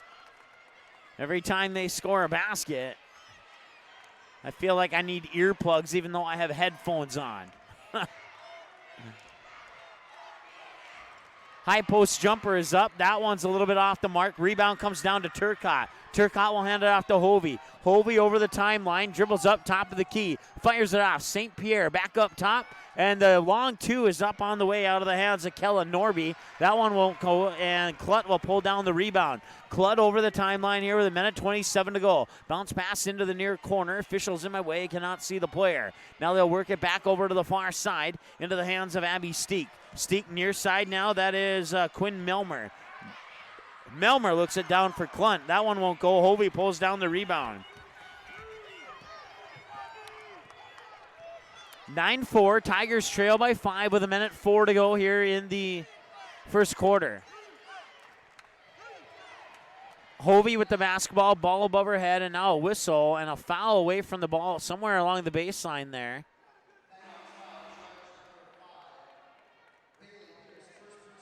Bailey Pierce picks up her first, team's first.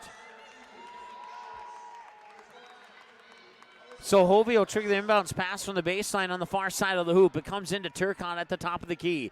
And she'll pull up for three. That one missed everything to the right side and out of bounds, and a turnover for the Trenton Tigers.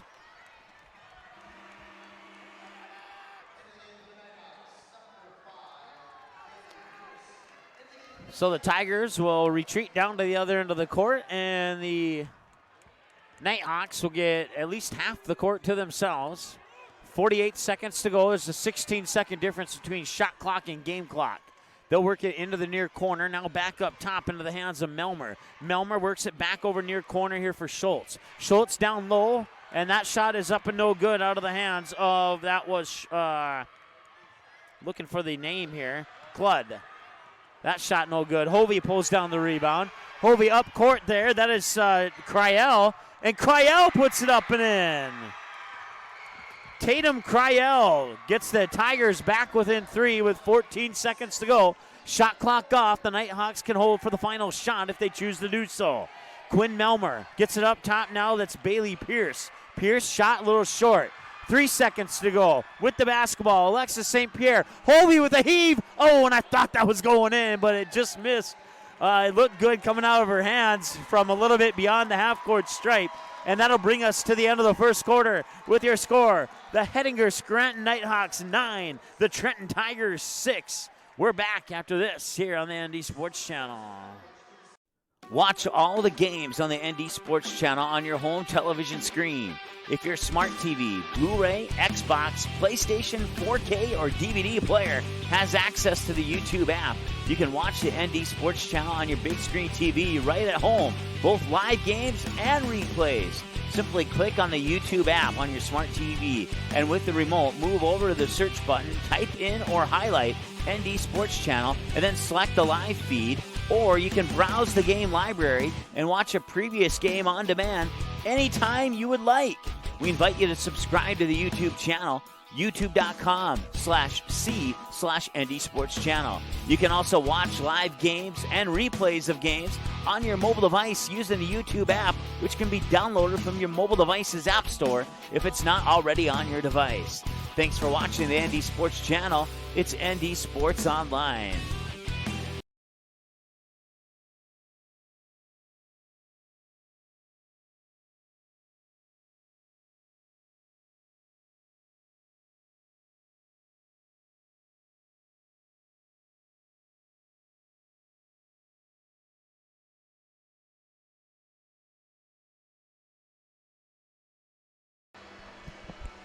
All right, welcome back. As we start the second quarter of play, the undefeated Trenton Tigers trail the Hettinger Scranton Nighthawks by the score of 9-6. For the Tigers, Katie Hovey, Tatum Cryell, and Alyssa St. Pierre, all with 2 points apiece. For the Hettinger Scranton Nighthawks, Quinn Melmer with 3, 2 apiece for Abby Steek, Alyssa Andrus, and Samos. Tigers are inbounded. Turcotte puts it into the hands there of Alexis St. Pierre. Pierre works it into the hands of Hovey, or at least tried to. Is intercepted by Bailey Pierce. Loose ball up the court, and it's blocked by Katie Hovey down at the other end. And that one's up and in. She didn't block it this time. Alyssa Andrus gets the bucket, and it's 11-6. Back to a 5-point lead here for the Nighthawks over the Trenton Tigers as they work it into the far corner. 3 is on the way, too strong. Way too much on that one. Loose ball rebound comes down to Alexis St. Pierre out of the hands of that three-pointer that came out of the hands of Cryell. And now we'll have a whistle and a stoppage in play.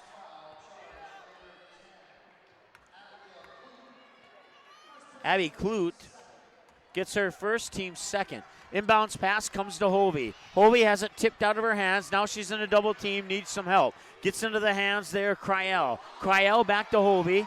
Hovey looking, fakes left, goes right, finds her teammate, down on the low block, and it's up and in. It's Alyssa St. Pierre.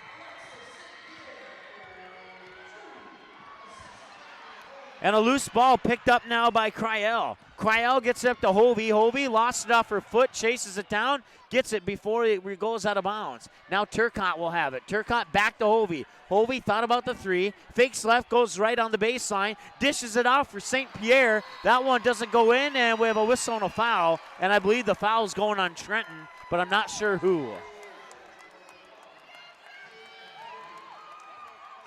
Caitlin Hovey will pick up her second now. That's team foul number 4. No, check that. Team foul number 6. I forgot to write in the last couple here.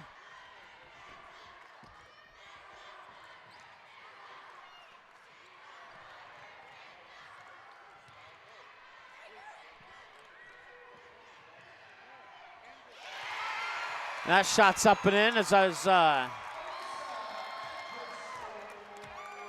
Alyssa Andrus makes a 2-pointer to make it 13-8, excuse me.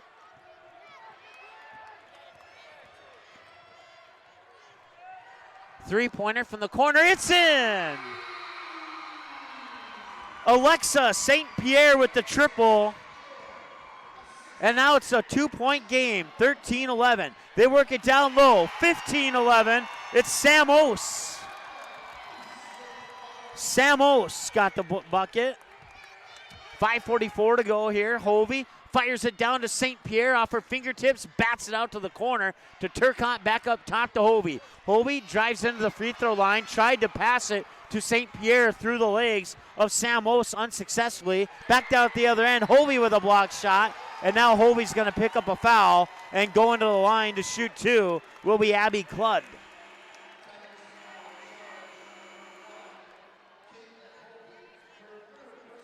Caitlin Hovey needs to be a little bit careful here. She has 3 already, and we have a media timeout on the floor. The Hettinger Scranton Nighthawks lead the Trenton Lady Tigers by the score of 15-11.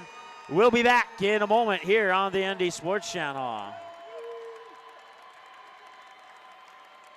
What do basketball, choir, drama club, and marching band all have in common? They're all high school activities that offer learning opportunities not necessarily found in the classroom. They take up just a fraction of a typical North Dakota high school's budget, and they go a long way to giving young people the tools they need to thrive. High school activities, they're more than extracurricular. They're extra important, too. This message presented by the North Dakota High School Activities Association and the North Dakota Interscholastic Athletic Administrators Association.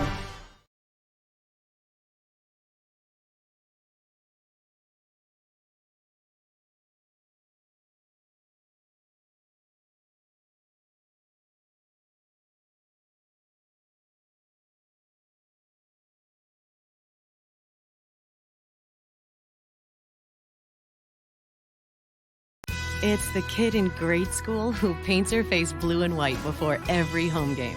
It's the accountants and salesmen who give up their Friday evenings to referee. It's the cashier at the corner convenience store who wears school colors on every game day. What makes high school sports here in North Dakota so special? They do. You do. We all do. This message presented by the North Dakota High School Activities Association and the North Dakota Interscholastic Athletic Administrators Association. All right, welcome back. Betty Engelstad Sioux Center here on the campus of UND, home of the Fighting Hawks. It's the 23-1 Hettinger Scranton Nighthawks leading the 24-0 Trenton Tigers by the score of 15-11 with 5:27 to go, and at the free throw line is Abby Claude, the 5'8 senior. Free throw up and in. 16-11, it's a 5-point game. Claude with the second free throw. She'll dribble it a couple times, tee it up, let it go, and it looks like it's going to be short, and it is. Off the front iron, rebound pulled down by Sam Ose, and Ose at the rebound gets the bucket. 18-11.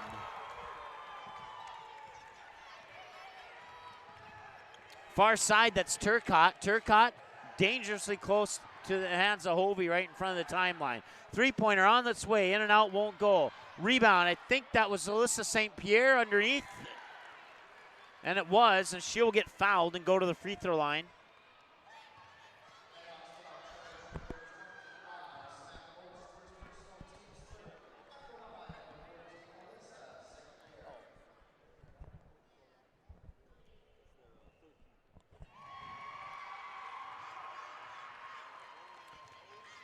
Alyssa St. Pierre with the first free throw, and the second one is in as well. This is typical Trenton Tiger basketball from what I've noticed anyway. They hang around and then they bite you on the end. Will it be the same scenario here? They work the ball down low there to Cludd. Cludd puts it outside into the hands of Andrus for the Nighthawks. Andrus puts it in the hands of Schultz. Schultz runs into a double team, pushes it into the corner, back to Cludd underneath, back to Schultz, tees it up for three. Off the mark to the right side. Battle for the rebound, comes down to the Nighthawks. Back to Cludd, drives the lane and puts it up and in. Falling down, makes the layup. 7-point game now, 20-13. Alyssa St. Pierre, three-pointer on its way, banks it in. It is Alexa St. Pierre with her second triple of the game, 20-16, and it's a 4-point game once again. Alyssa Andrus works it down low to Cludd. Cludd back up top to Schultz. Schultz maybe thought about the three, now gives it up there for Sam Ose at the free throw line. Back down low to Cludd and a foul underneath. It's going to be a push on either St. Pierre or Norby. We'll see. Looks like Norby. Yep. Her first, that's team foul 8. Puts Cludd at the free throw line where she's 1 for 1. 4-point game. Cludd can make it 5. She will not. Excuse me, I have the hiccups there. She missed it.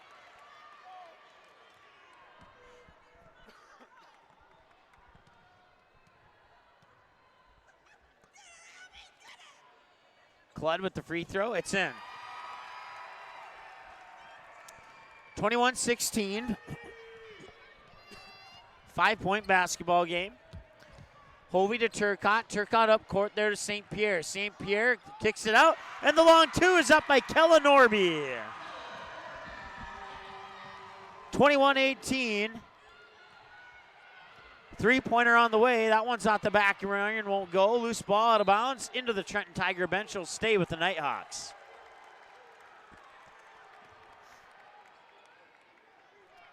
Triggering an inbounds pass will be Carolyn Schultz. Schultz looking, fires it up for Cludd and nearly intercepted. And they'll work the ball down low there to Ose. Pass out and the rebound into the hands there of Alexa St. Pierre. Up to Hovey. Hovey runs the court over to the far wing. Up top there that is St. Pierre. Down low to St. Pierre. It was Alexa to Alyssa St. Pierre. Alyssa St. Pierre with the bucket. And it's a 1-point game, 21-20. The Tigers threatening. Trenton Tiger fans chanting defense, defense. Cross-court pass into the hands of Abby Steek. Steek down low to Cludd, falling down at the front of the iron, won't go. Turcotte pulls down the rebound. Turcotte to Hovey. Now they'll work it inside. The ball is tipped around and stolen by Sam Ose. Ose one-on-one, now one-on-three. Ose can't get it to go. Hovey pulls down the rebound, and I looked down for a split second. I saw a Nighthawk player on the floor, and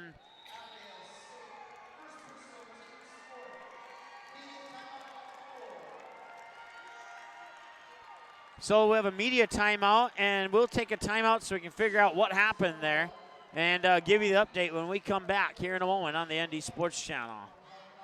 ND Softball All-Stars has a new look on a new website that gives you easy access to what you want to know about upcoming activities, all-star game records, college commitments, and easy access to every episode of the ND Softball All-Stars podcast. Visit the new website at ndsballstars.com. Every year, the top seniors in the state get one more chance to play the game they love. Please consider a donation to help support this great program. Send your gift to ND Softball All-Stars, P.O. Box 6544, Fargo, North Dakota, 58109.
All right, welcome back. Second quarter of play, 2:34 to go here. 21-20, Nighthawks lead over the Tigers. But the Tigers looking to take the lead here, and if they can do so, it would be their first lead of the game. The closest they come was a 2-2 tie. And that shot is missed. Rebound to the Nighthawks. Coming back the other way is Alyssa Andrus. Andrus dribbles over far side up top. Cludd for three. And that one will not go in. Bounced off the head there of Quinn Melmer, and it will indeed go back to the Tigers.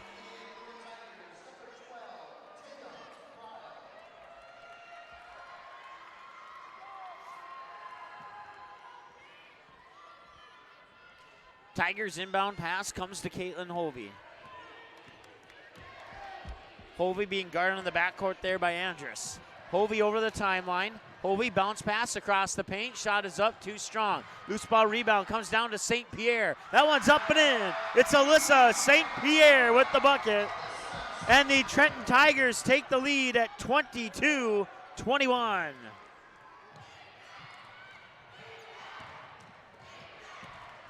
And now all of a sudden the Nighthawk crowd is simmered down a little bit. As they see the Tigers, ooh, and they maybe got away with a travel there, was Bailey Pierce. She went up and down, and I think the Nighthawks almost called a timeout. But they were signaling for it, they didn't get it, and then they must have changed their minds, so. Inbounds pass, comes back up top, 3 to shoot on the shot clock, driving in, the shot is blocked, and that will be a rebound into the hands of J.C. Turcotte. The shot was blocked there by Kella Norby. Hovey up top now. Hovey works it into the hands of Cryel. Cryel up top to St. Pierre. St. Pierre will hand it off to Hovey. It's a dribble handoff. Hovey fakes left, goes right, nearly lost the ball, picked it back up here on the near wing. 10 to shoot on the shot clock. Turcotte back to Hovey. Fakes left, goes right. Hovey puts up the 14-foot jumper, and it's in! And the Tigers extend their lead to 24-21. 3-second difference between game clock and shot clock. The Nighthawks can chew the clock down to 3 seconds. Wide open for 3 to tie. I know it will not go in. Offensive rebound by Andrus. That shot won't go. Turcotte with the defensive board, hands it out to Hovey, and now a whistle and a timeout. Trenton with 19.4 seconds to go. The Trenton Tigers with a 3-point lead take a timeout. We will do the same. Back in 30. This is what matters. This is beyond X's and O's. This is the difference mutual respect makes. This is what character looks like. This is what defines us in North Dakota. This is sportsmanship. School sports, it's not the outcome that matters most, but the way the games are played. This message presented by the North Dakota High School Activities Association and the North Dakota Interscholastic Athletic Administrators Association.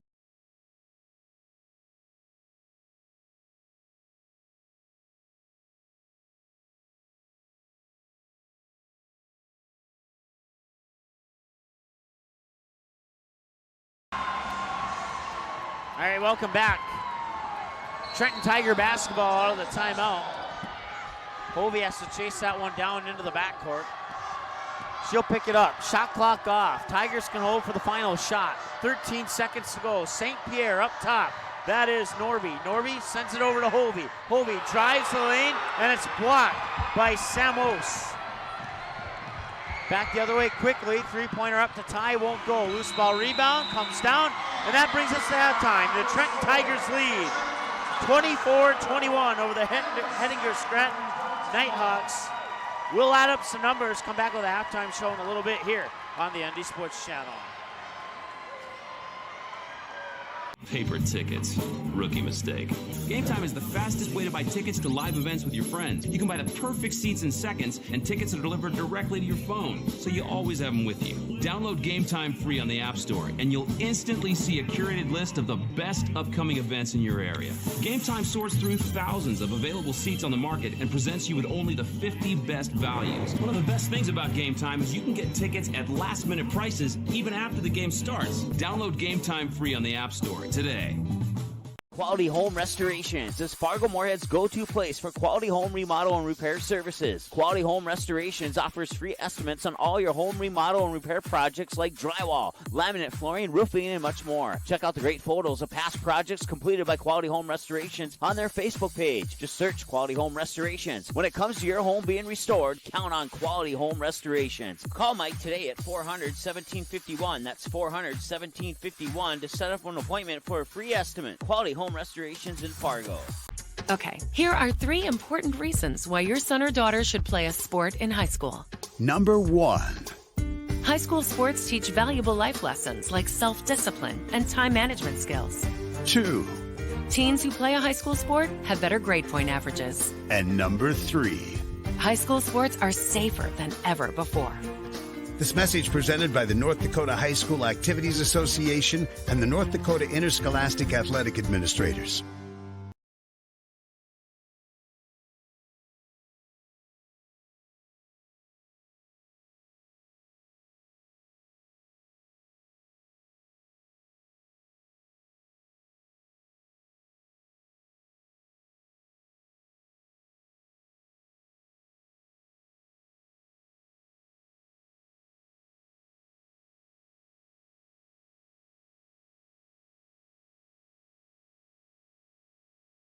The game is close. It's a big rivalry. Students jump out of their seats while the cheerleaders lead the chanting. Everyone is on edge. The shot is up and the buzzer sounds. All eyes follow the ball. Will it fall through the net? You can hear the hush of the crowd. With your whistle, you watch if his feet were inside the line or not. The crowd erupts. It's a game winner. Or is it? You make the call. Become an official. Contact your local high school. A message from the North Dakota High School Activities Association. NorthDakotaScores.net is your top source for statewide scores for both boys and girls high school sporting events in the state of North Dakota. Football, soccer, basketball, hockey, wrestling, baseball, volleyball, softball. Get all the scores every game, every night, every single sports season of the school year. You can count on NorthDakotaScores.net year after year to provide over 99% of the results for high school sporting events in North Dakota, all reported from trusted and reliable sources. Follow North Dakota Scores on Twitter, search at ND Scores, and get the same scores on your mobile device every night. What do basketball, choir, drama club, and marching band all have in common?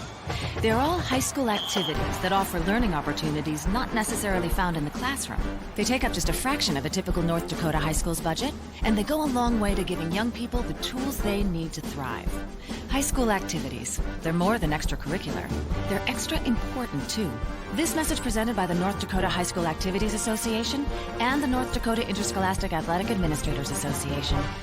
In our first year and 4 months on the air, the ND Sports Channel brought you a total of 407 games, and 377 of those games were exclusive broadcasts of the ND Sports Channel. That's 377 games that would have had zero broadcast coverage if not for the sponsors who support our sports webcast.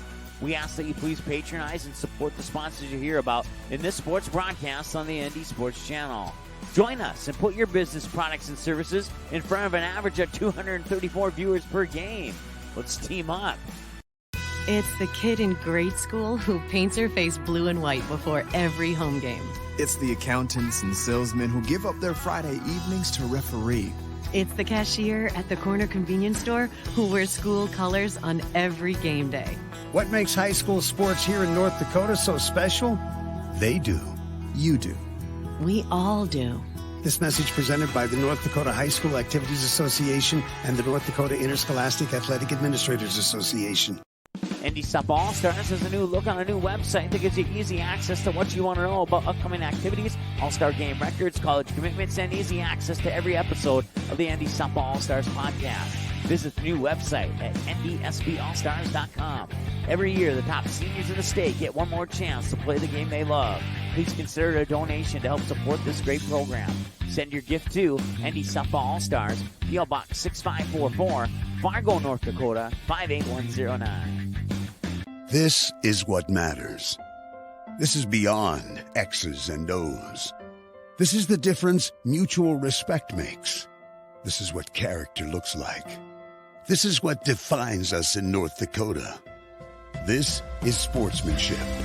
School sports. It's not the outcome that matters most, but the way the games are played. This message presented by the North Dakota High School Activities Association and the North Dakota Interscholastic Athletic Administrators Association. Watch all the games on the ND Sports Channel on your home television screen.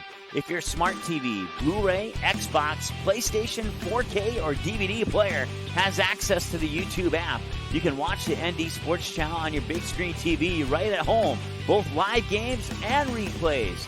Simply click on the YouTube app on your smart TV, and with the remote, move over to the search button, type in or highlight ND Sports Channel, and then select the live feed. Or you can browse the game library and watch a previous game on demand anytime you would like.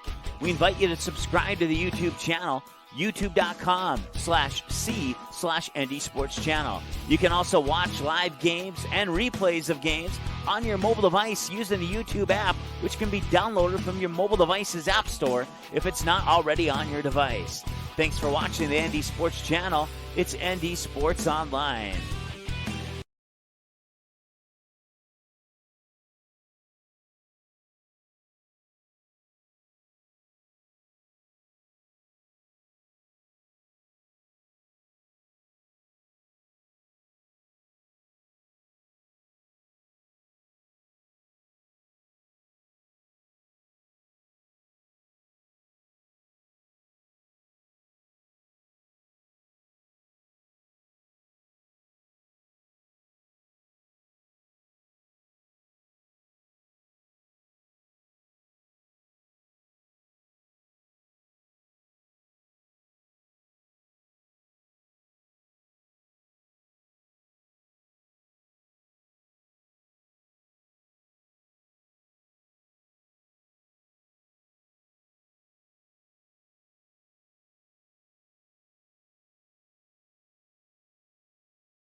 All right, welcome back. We're at halftime here as the Trenton Tigers lead the Hettinger Scranton Nighthawks by a score of 24-21. Samantha Oos leads the way for the Nighthawks with 8, followed by Alyssa Andrews with 6. Quinn Melmer with 3, and 2 apiece for Abby Cludd and Abby Steek. Let's see here. For the Trenton Tigers, both Alyssa and Alexa St. Pierre with 8 points each, Katie Hovey with 4, Kella Norby with 2, and Tatum Cryell with 2. That wraps up your individual scoring for the two teams. Team numbers for the Nighthawks: 21 points, 9 of 35 for 25% from the floor, 1 of 8 from beyond the three-point arc for 12% three-point shooting, 2 of 7 from the free throw line, 28%, 18 rebounds, 11 offensive, 7 defensive, 4 assists, 9 steals, 2 blocks, 6 turnovers, 4 team fouls, point off the bench 2, points off second chance points 6, and points off turnovers 0. For the Trenton Tigers, 24 points scored, 10 of 25, 40% from the field, 2 of 8, 25% from three-point land, 2 of 2, 100% from the free throw stripe. Rebounds 19, split up into 5 offensive and 14 defensive boards, 5 assists, 3 steals, 4 blocks, 11 turnovers, 8 personal fouls, 2 points off the bench, 4 points off second chance points, and 2 points off turnovers. And that's your halftime numbers here for the Hettinger Scranton Nighthawks and the Trenton Tigers. We're about 37 seconds away. We'll take a timeout. This is what matters. This is beyond X's and O's. This is the difference mutual respect makes. This is what character looks like. This is what defines us in North Dakota. This is sportsmanship. School sports, it's not the outcome that matters most, but the way the games are played. This message presented by the North Dakota High School Activities Association and the North Dakota Interscholastic Athletic Administrators Association. All right, welcome back. The final half of basketball in the quarterfinal round of the North Dakota State Girls Class B basketball tournament. Be here today, we'll be here tomorrow, we'll be here Saturday for the championship game. Nighthawks will have the basketball to start the third quarter of play.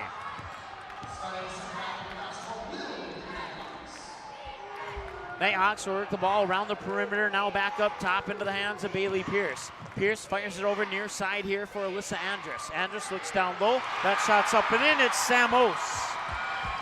Sam Oos enters the double-digit club and pulls her team within 1, 24-23. Hovey over the timeline. A one-handed pass goes out of bounds, and it'll go back to the Nighthawks. Turnover, and the Nighthawks have a chance to take the lead. Trenton took the lead at 22-21. They haven't given up since then. But then again, not a lot of points have been scored since that lead change either. Nighthawks with an opportunity. It might come here. No, a clean block. Turcotte pulls it away, and they're going to call a jump ball. As Turcotte basically gets thrown to the floor there by Alyssa Andrus. And they'll call a jump ball, and the possession will favor the Trenton Tigers. 24-23 here in the third quarter of play. Hovey hands it off in the backcourt there to Alexa St. Pierre. Nighthawk fans cheering on their team with stomps and claps, excuse me. Nice look from Hovey down low there for Turcotte, but the bucket would not go. Turcotte gets pushed and falls over. Back down at the other end, fighting for a way to the hoop, and they'll draw a foul. The foul will be on, I believe, Kella Norby. If it is, it's her second.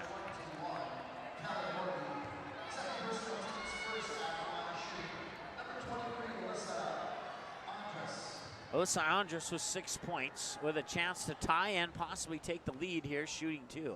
First one's up, off the mark. The best she can do is tie.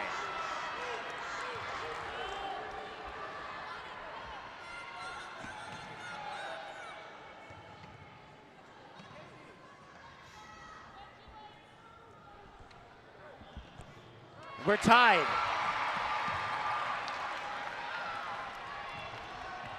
(24-24), 1 for 2 on the line for Andrus on that trip, and she's 1 of 5 in the game.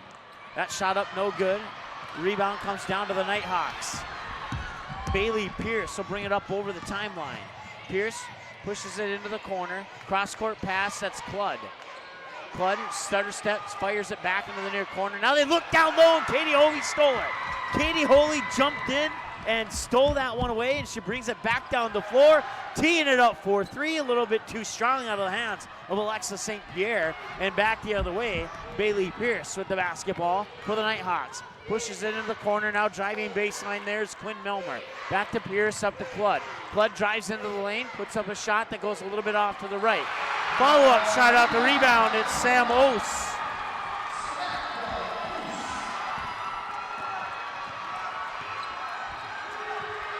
(26-24), lead change number 3.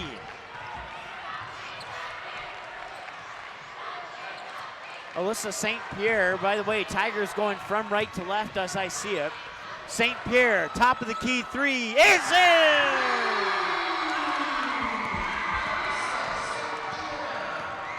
27-26 and another lead change back to the Tigers. 5:27 to go as they work it around the perimeter.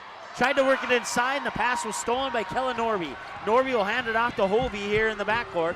Hovey across the timeline with 5:15 to go. Teeing it up for three, it looks good, but it's not the front of the rim. Offensive rebound by Kellen Norby. Norby works her way down low, gives it to Alyssa St. Pierre. St. Pierre will draw the foul and make a trip to the free throw line.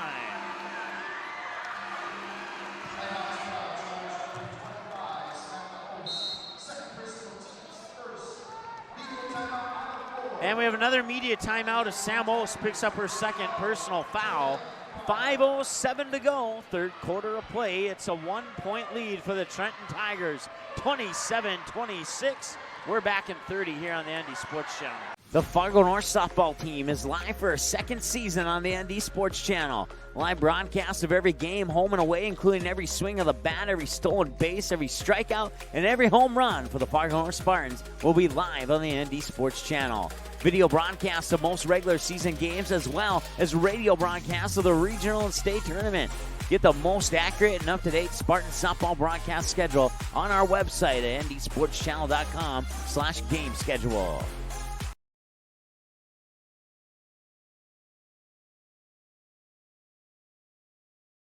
The game is close. It's a big rivalry. Students jump out of their seats while the cheerleaders lead the chanting. Everyone is on edge. The shot is up and the buzzer sounds. All eyes follow the ball. Will it fall through the net? You can hear the hush of the crowd. With your whistle, you watch if his feet were inside the line or not. The crowd erupts. It's a game winner. Or is it? You make the call. Become an official. Contact your local high school. A message from the North Dakota High School Activities Association.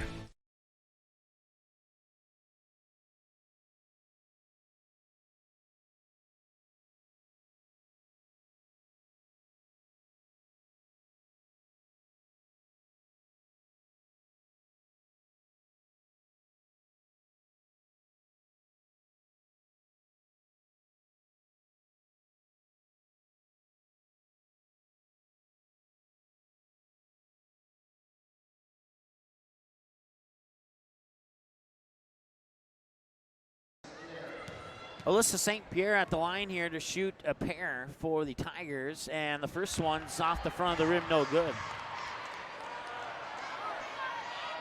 27-26 in favor of the Trenton Tigers. St. Pierre's second free throw is in, 28-26. She was one of two, missed her first, made her second. Cludd will bring it over the timeline here for the Nighthawks, being guarded by, that is Cryell. Now they'll feed it into the hands of Bailey Pierce. Pierce over to Cludd over on the far wing, 22 to shoot on the shot clock. Baseline jumper up, near side, missed it. Cludd with the offensive rebound. Cludd will not get that one to drop in as it rolls out the front of the rim, and then Cryell will pick up the loose ball on the pass attempt out to the top of the key. Cryell to Hovey. Hovey ball above her head, works it up top of the key to Alexa St. Pierre. Pierre backs up in between the circles, gives it back to Hovey.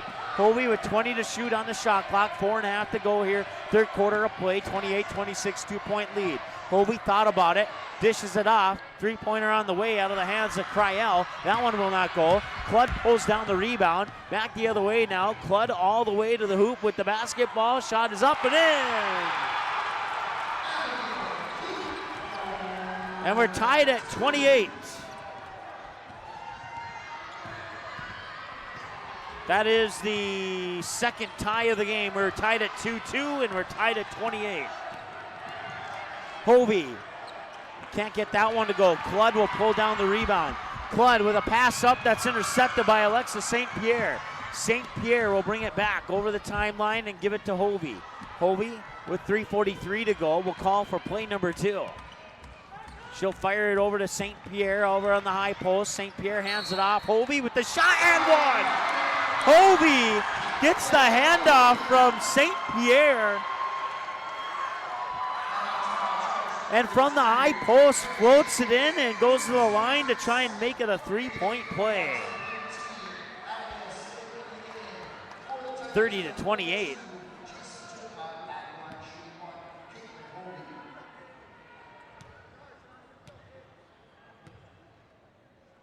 Free throw up and a little too strong. Rebound will come down into the hands of Sam Ose. Ose will give it to Cludd. Cludd being guarded by Cryel. Cludd puts it into the hands of Pierce. Back to Cludd up top. 24 to shoot on the shot clock. Cludd dribbles into the high post. Now they push it into the corner there for Abby Steek. Steek with a three-pointer. She'll get the assist. That was Carolyn Schultz, I believe. No, check that. Yes, it was Carolyn Schultz with the triple. That gives the lead back to Hettinger Scranton.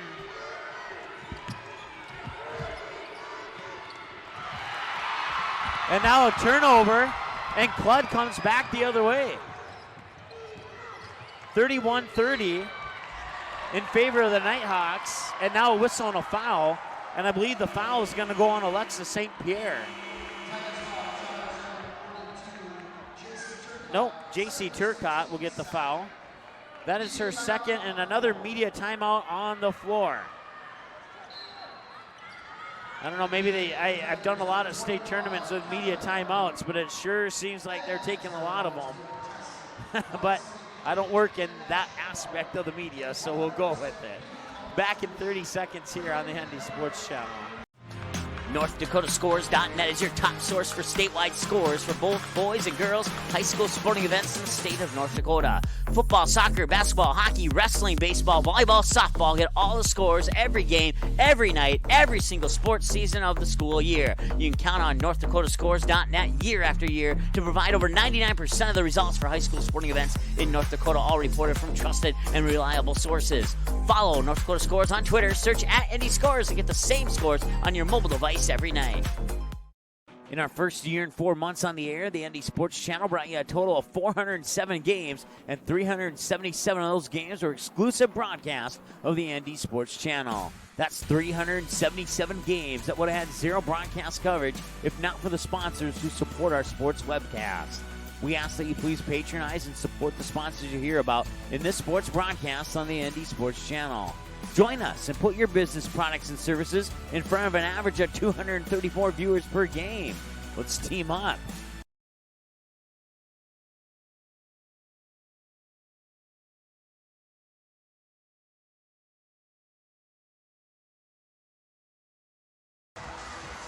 All right, third quarter of play, a 31-30 lead for the Hettinger Scranton Nighthawks over the Trenton Tigers. This one has been back and forth. We've had 2 ties and a total of 1, 2, 3, 4, 5, 6 lead changes. Last lead change coming at 31-30. Shot is up and it's in. It's Sam Ose pushing the Nighthawk lead to 3. 33-30. Hovey fires it over to St. Pierre. Up top now, that is Norby. Norby to Hovey here on the near wing. Hovey to Turcotte up top. Nighthawk fans chanting defense right behind me. Hovey straight away and now works at the St. Pierre here on the near wing. Drives into the paint. Pops it out to Norby. Norby's shot won't go. Defensive rebound for the Nighthawks. Comes down into the hands of Sam Ose, who gives it to Cludd in the backcourt. Cludd now near wing, teeing it up for 3. On the way, a little short. Out of the hands there, Bailey Pierce. Rebound comes down to Kella Norby. Back up court quickly, that is Cryel. Cryel waiting for some teammates, gets it to Turcotte. Turcotte puts it up for three. No, it's a little short.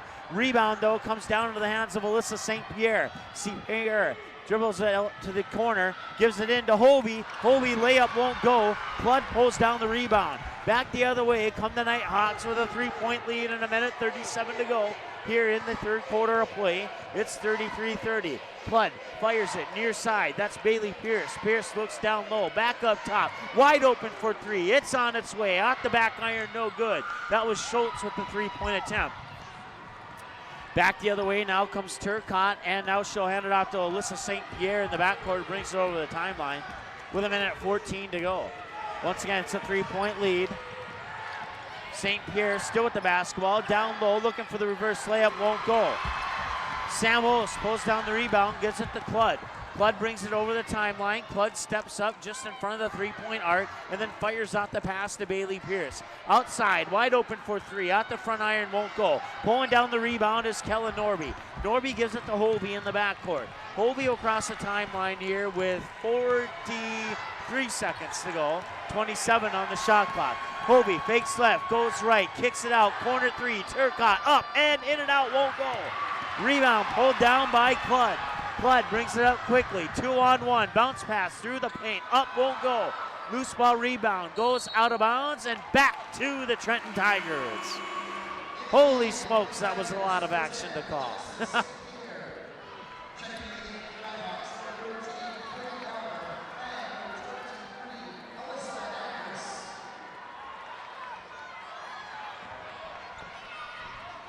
All right, so after a short beverage break, we're back ready to go. Alexa St. Pierre will bring it over the timeline here. Bounce dribble pass there to Hobie. Wide open underneath is Turcotte. Give the assist to Katie Hobie, and Turcotte gets her first bucket of the game.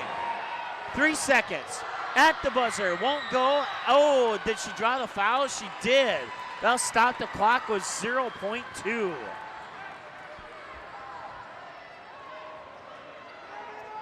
It'll be an inbounds pass. I highly doubt that there's time here to get a shot off, but we'll see. Nope, not close. That'll bring us to the end of the third with the Hettinger Scranton Nighthawks leading 33-32 over the Trenton Tigers. The fourth quarter should be a good one. It's a 1-point game heading into the fourth. Back after this on the ND Sports Channel. Watch all the games on the ND Sports Channel on your home television screen. If your smart TV, Blu-ray, Xbox, PlayStation, 4K, or DVD player has access to the YouTube app, you can watch the ND Sports Channel on your big screen TV right at home, both live games and replays. Simply click on the YouTube app on your smart TV, and with the remote, move over to the search button, type in or highlight ND Sports Channel, and then select the live feed. Or you can browse the game library and watch a previous game on demand anytime you would like. We invite you to subscribe to the YouTube channel, youtube.com/c/ND Sports Channel. You can also watch live games and replays of games on your mobile device using the YouTube app, which can be downloaded from your mobile device's app store if it's not already on your device. Thanks for watching the ND Sports Channel. It's ND Sports Online.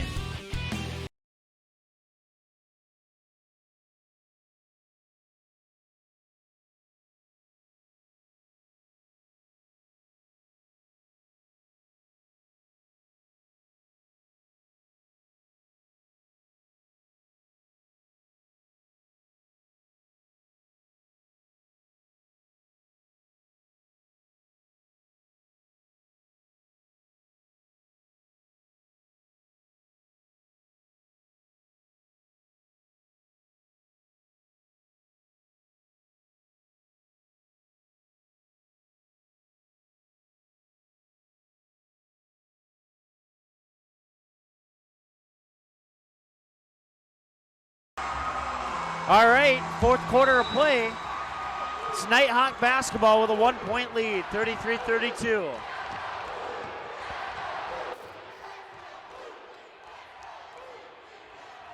Nighthawks work it around the perimeter, near side. Now they work it down low. That is Ose. Ose won't go. Rebound to Turcotte. Turcotte hands it off to St. Pierre. St. Pierre crosses the timeline. Dribbles down into the near corner. Nearly lost the ball. Picked it up before it went out of bounds. They'll get into the hands of Hovey, and Hovey will back up in between the circles and reset. 7:28 to go, 19 on the shot clock. Loose ball picked up there by St. Pierre. St. Pierre will fire the pass to Norby. Norby near side now to Hovey. Gets around her defender. Goes to the basket. Draws the foul. She'll go to the line to shoot 2. The basket did not go in, but she'll have to get those 2 points the hard way. With the clock stopped, the Tigers have a chance to tie and take the lead. The Tigers are used to close games like this one.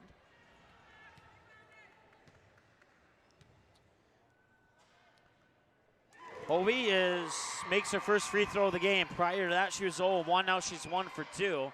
And we're tied at 33.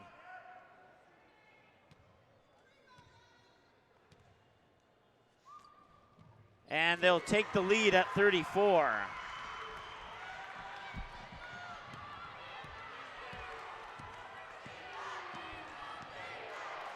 Trenton Tigers, Katie Hovey, 2 for 2, and they lead by 1.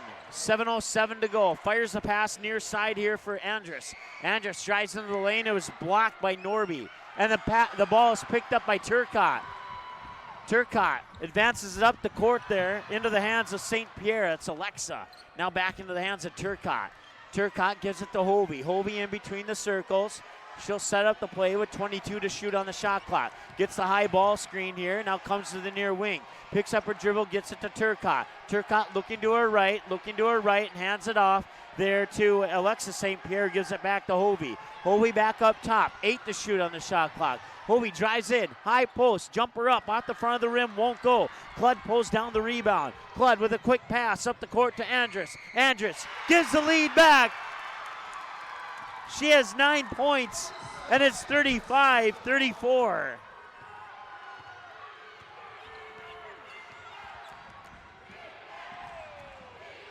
Hovey looks inside for St. Pierre. The ball is ripped away by Andrus. Back the other way now. Andrus with the shot and a whistle and a foul.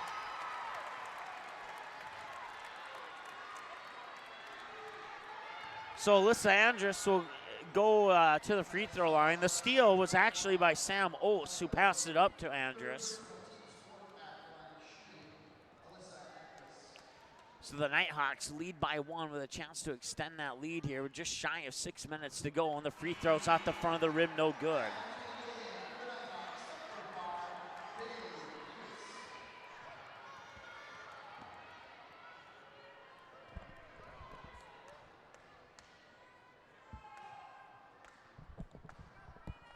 Second free throw. Got it. 1 for 2 on that trip, and it's a 2-point lead at 36-34. Hovey with the basketball, far wing, works it up top to Alyssa St. Pierre. At the top of the key, back to Hovey now on the near wing. 20 to shoot on the shot clock. Hovey into the paint, got it. We're tied at 36.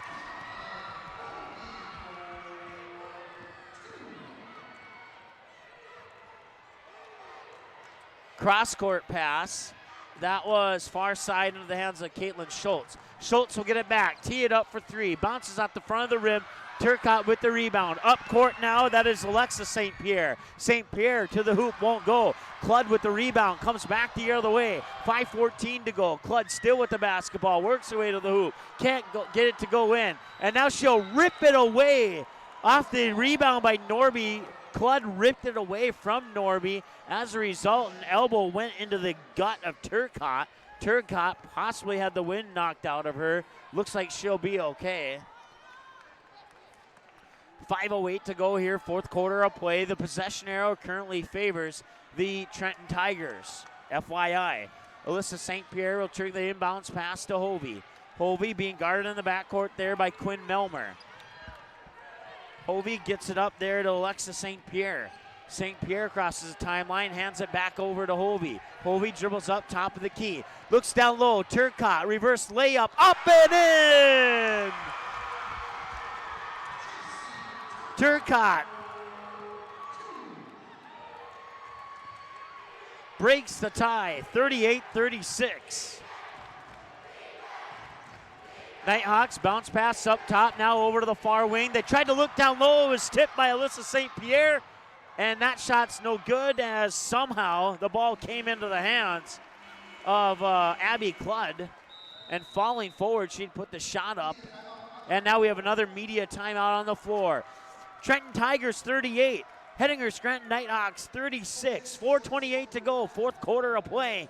Back with more of the fourth in 30 seconds here on the ND Sports Channel. The Fargo North softball team is live for a second season on the ND Sports Channel. Live broadcast of every game, home and away, including every swing of the bat, every stolen base, every strikeout, and every home run for the Fargo North Spartans will be live on the ND Sports Channel. Video broadcasts of most regular season games, as well as radio broadcasts of the regional and state tournament. Get the most accurate and up-to-date Spartan softball broadcast schedule on our website at ndsportschannel.com/game schedule. Okay, here are 3 important reasons why your son or daughter should play a sport in high school. Number 1. High school sports teach valuable life lessons like self-discipline and time management skills. 2. Teens who play a high school sport have better grade point averages. And number 3. High school sports are safer than ever before. This message presented by the North Dakota High School Activities Association and the North Dakota Interscholastic Athletic Administrators. All right, welcome back. Trenton leads Hettinger Scranton 38-36 coming out of the media timeout on the floor. On TV, they want to select a play of the game. I don't know if that play of the game has happened yet, to be honest with you. 38-36. We've had 4 ties and 1, 2, 3, 4, 5, 6, 7, 8, 9 lead changes. Last lead change came at 38-36 for the Trenton Tigers, and that inbounds pass is swatted out of bounds. And the Nighthawks will have to try again, this time instead of on the far side of the hoop, on the near side of the hoop from the baseline. Inbounds pass, top of the key, catch and shoot 3, on the way off the left side of the rim. Alyssa St. Pierre with the rebound. And Pierre gets it to Turcotte. Nighthawk fans wanted to travel. They're not going to get it. And now Katie Hovey will slow things down. And they'll call a jump ball, and that possession arrow will favor the Nighthawks as Turcotte tried to rip it away there from Abby Cludd. As Abby Cludd dived in, trying to steal that basketball away.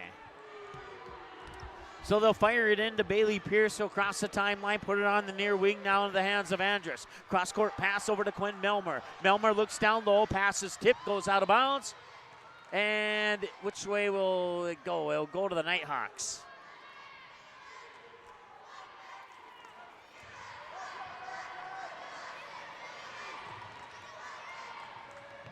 Top of the key to Cludd. Cludd back over near side. That is Andrus. Andrus gets called for the travel.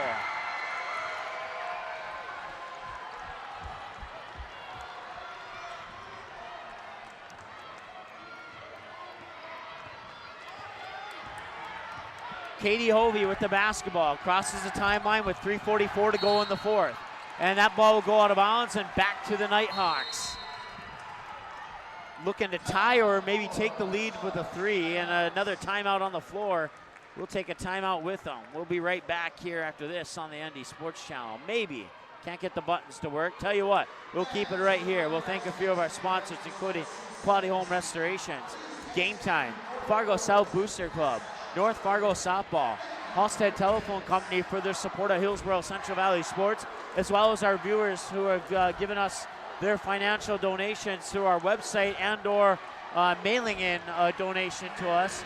They have come in from all over the place. We have viewers from Florida, Arizona, California. We've even had some exotic viewers from, God, I can't think of some of the places. Like, now when I say exotic, I'm not talking about some person who is hacking our page, but Hillsborough Central Valley fans that actually travel down to like the tropical islands to watch the game. Little jealous about that one. Back to action now. The Nighthawks have the basketball, trailing by 2, 38-36, 3.5 to go here in the fourth quarter of play. They'll work the ball around the perimeter, now up top into the hands of Alyssa Andrus. Andrus floats one into the lane. It bounces off the rim. It won't go. Out of bounds. Back to the Tigers.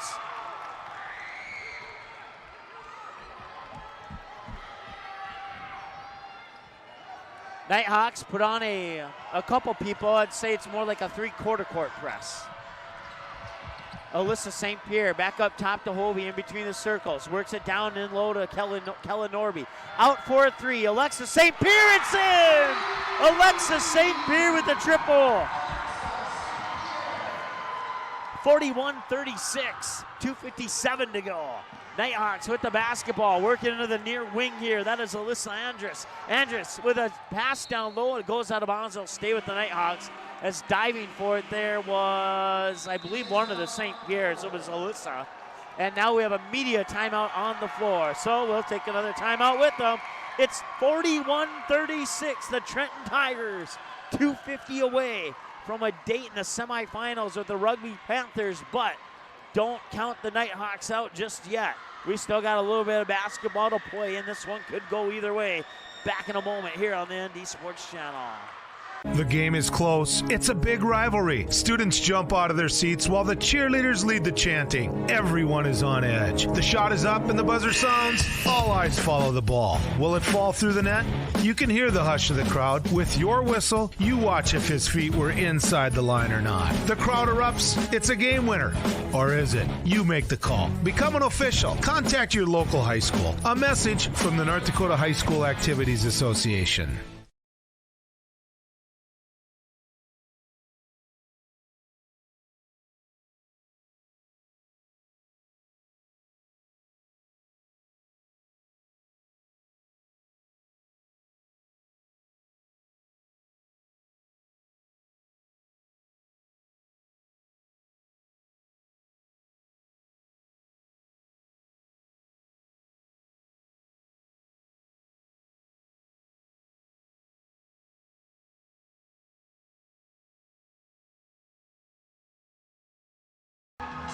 All right, welcome back.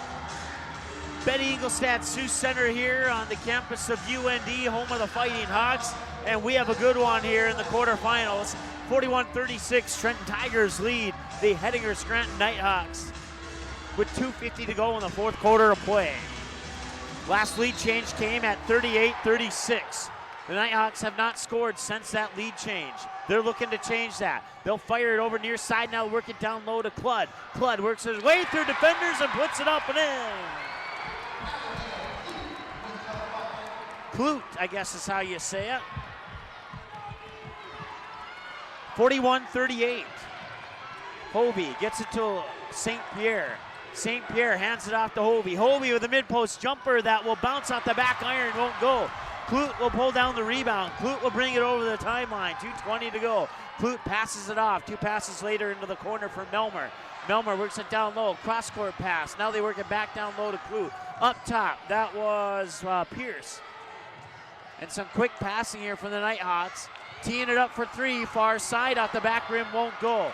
Rebound for, will they call it jump ball? Or yes, they will. Possession arrow favors the Tigers.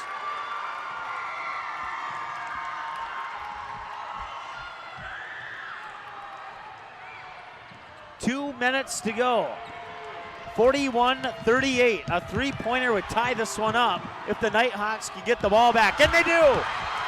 Quinn Melmer gets the steal. One-on-one with Hovey down at the other end, and Hovey pokes it out of her hands, out of bounds, and it'll remain with the Nighthawks. A nice defensive play there by Katie Hovey, the 5'7" junior for the Trenton Tigers. A minute 46. Inbounds pass comes into the hands of Bailey Pierce. Pierce fires it near side, and then Pierce gets it right back. Fires it far side there to Quinn Melmer. Melmer up top to Pierce. Down low to Clute.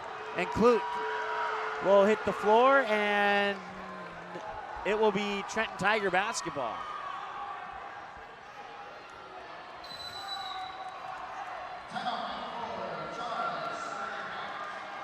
Another timeout on the floor. Minute 35, we'll take one more timeout, and assuming that's the final one, we'll come back with the conclusion after this. ND Softball All-Stars is a new look on a new website that gives you easy access to what you want to know about upcoming activities, all-star game records, college commitments, and easy access to every episode of the ND Softball All-Stars podcast. Visit the new website at ndsballstars.com. Every year, the top seniors in the state get one more chance to play the game they love. Please consider a donation to help support this great program. Send your gift to ND Softball All-Stars, P.O. Box 6544, Fargo, North Dakota, 58109.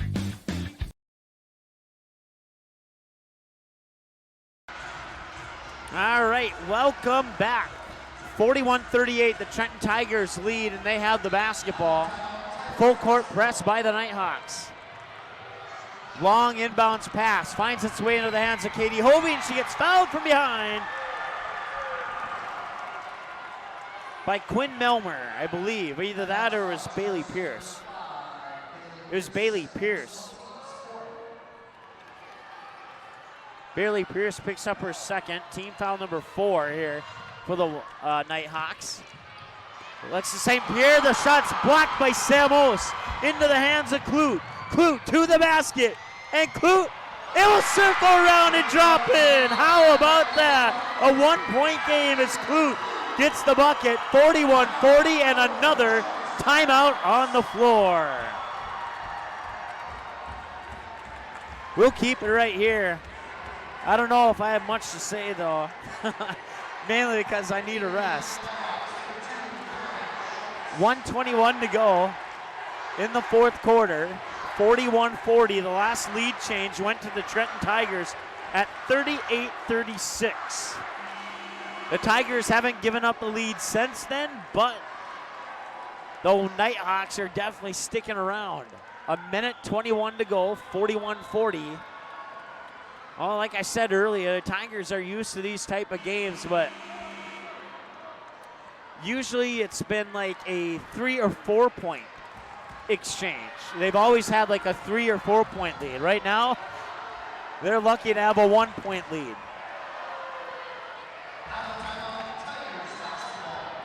So Turcotte will fire the inbounds pass to Hovey. Full court press back to Turcotte. Turcotte will bring it up towards the timeline, but give it back to Hovey, still in the backcourt. Hovey runs into a double team over the timeline. Tried to get it there to Alexis St. Pierre. Ball out of bounds, and head coach for the Trenton Tigers wants a foul, doesn't get it, turns to the other ref. He wants an explanation. He's not going to get it, and the ball is going to go back to the Nighthawks. Clute with the basketball over the timeline. A minute 4:28 on the shot clock. 1 minute to go now, 25 on the shot clock. They'll work it down low to Clute. Out of bounds, and now she saved it from going out of bounds. And the shot was up no good, out of the hands of Bailey Pierce, and the rebound for Turcotte, and then the ball was poked out of bounds. And I believe the Tigers will keep it, and they will. And Trenton wants another timeout, I think. Yes, Trenton calls a timeout. 41-40 with 48.9 seconds to go. We'll keep it right here.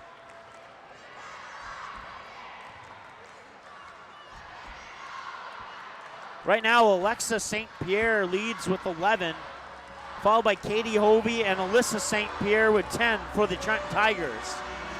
For the Henniger Scranton Nighthawks, they are led right now by Samos with 14, Alyssa Andrus with 10, followed by Abby Clute with 8. Other scores include 3 apiece for Carolyn Schultz and Quinn Melmer, and 2 for Abby Steek. Other scores for Trenton, let's see here, 2 for Tatum Cryell, 2 for Kellen Norby, and 4 for JC Turcotte. The Nighthawk fans are on their feet.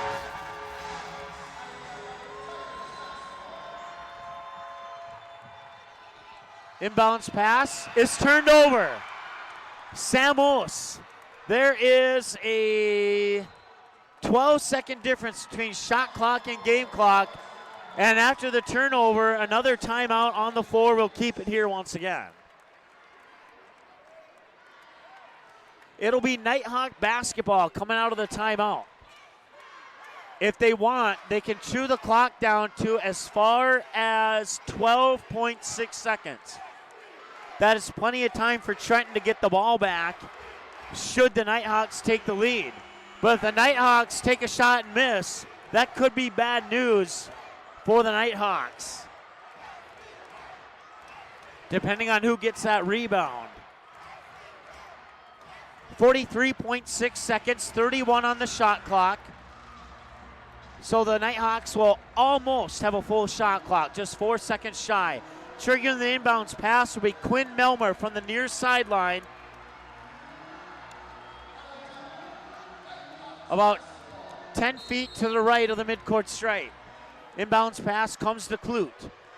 Clute with 28 to shoot on the shot clock. Clute, far side, that is Andrus. Andrus works it inside for Clute. Clute working away through defenders, gives it to Ose. Ose with the shot, won't go, and that will be a foul on somebody, but I'm not sure who.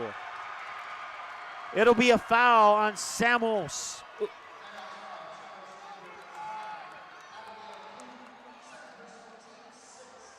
I think it was on Oose. Let's see here. Oh no, it's on Abby Clute. Yep, it was on Abby Clute. That's her second. It's a 1-point game with 30 seconds to go and another timeout, this one taken by the Trenton Tigers. They want to talk it over. They don't want to turn the ball over again like they did on that previous inbounds pass that they had. Once again, the last lead change came when Trenton took the lead at 38-36. They haven't given it up since then, but both teams haven't scored too many points since then either. Just 3 for the Trenton Tigers and just 4 for the Henniker Scranton Nighthawks.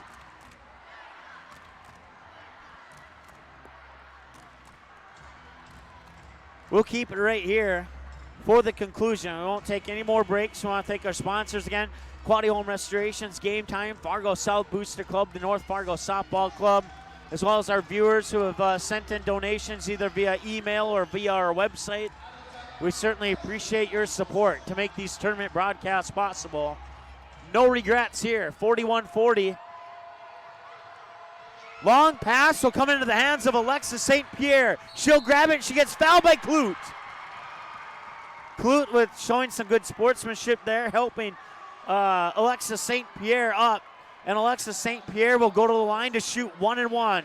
She has to make one to get one. These are huge free throws here for Alexis St. Pierre, who has not been to the line tonight, and her team leads by 1 with 29.9 seconds to go.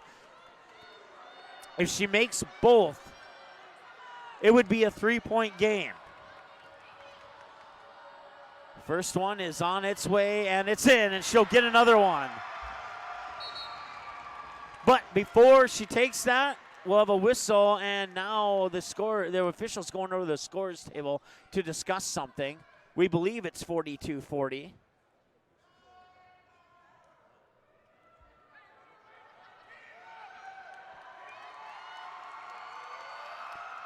Talk about bad timing here for the Trenton Tigers. You get Alexis St. Pierre to the free throw line. She makes one, then she has to stand there and wait to take that second one.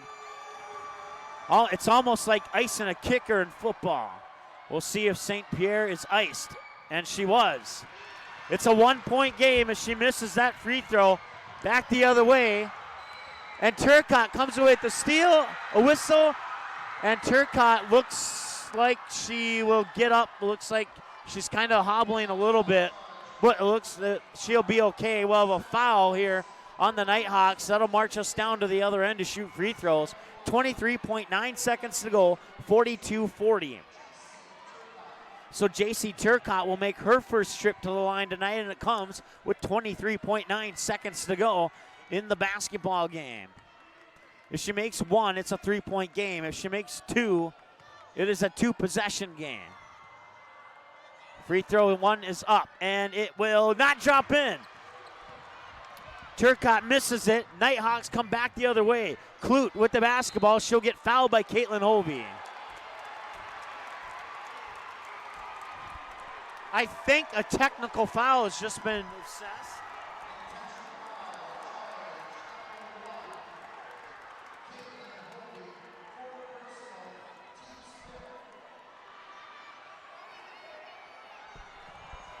It is not a technical. It was a flagrant foul on Caitlin Hovey, and I have to be 100% honest.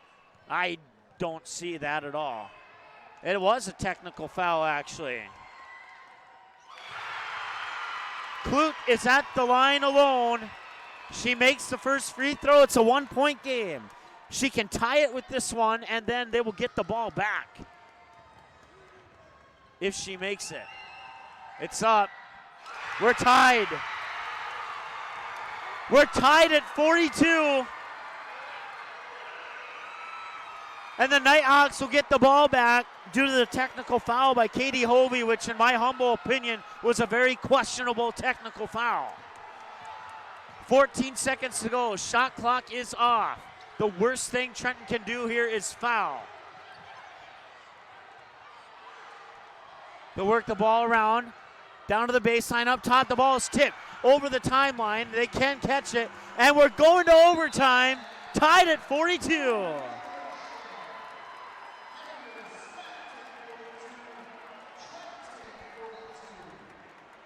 We'll keep it right here.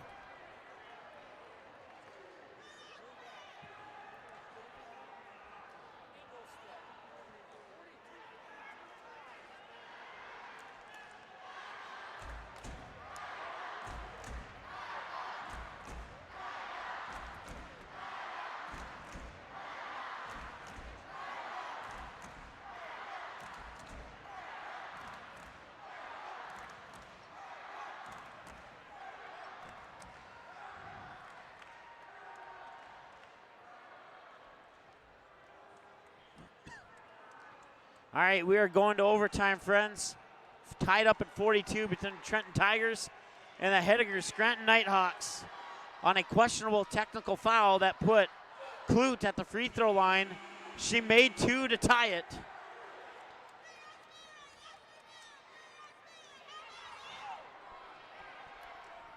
And now the spirit chant between the two schools here.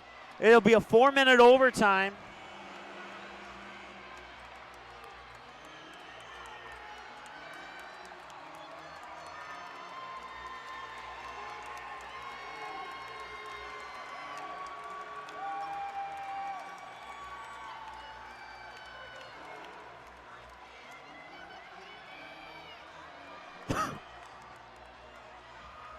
So jump ball in the middle of the court here. Kellen Norby and Sam Ose. And the tip is won by the Trenton Tigers. They'll put it into the hands of Alexa St. Pierre. Pierre gives it to Hovey and right back to St. Pierre. St. Pierre back up in between the circles. 3:50 to go here in overtime. They'll give the ball to Hovey. Hovey gets that high ball screen, cuts down the far side of the lane, mid-post jumper up and out. In and out, rebound comes down into the hands of Bailey Pierce. Pierce quickly down the court into the hands of Andrus. Back to Pierce. Tees it up for 3. Off the front iron. Won't go. Rebound comes down into the hands of Andrus. Andrus to Clute. Out of bounds and back to the Tigers. No, they're saying it stays with the Nighthawks. We'll go with it. I didn't see if anybody touched it, so I can't give my comment on if I agree or disagree with that. 3:28 to go. And doesn't matter really if I agree or not. I can't do anything to change any calls that may occur. So, corner 3. It's in! Bailey Pierce! Bailey Pierce takes the lead at 45-42 on the triple. Caitlin Hovey drives into the lane, and that pass is tipped around, ends up in the hands of Norby. Norby, and they call a jump ball? They will. The possession arrow favors the Nighthawks.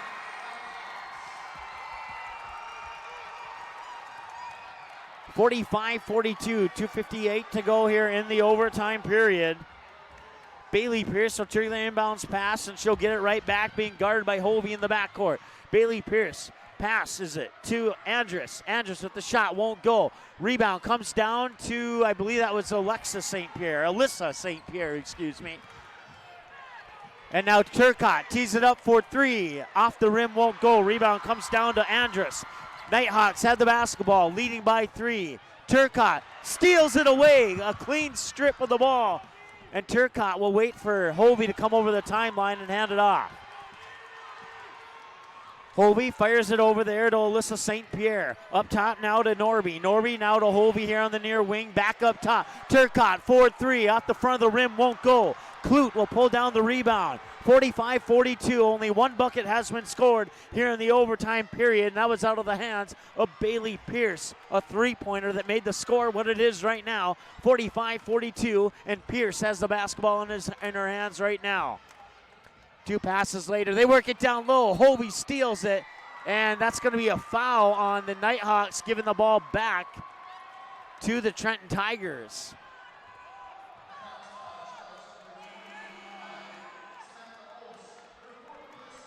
We'll march all the way down to the other end to shoot free throws, and we'll see who steps up to the line. It looks like it might be Caitlin Hovey. And it will be. She is 2 of 3 from the line tonight. She's made her last 2. And some important free throws right here.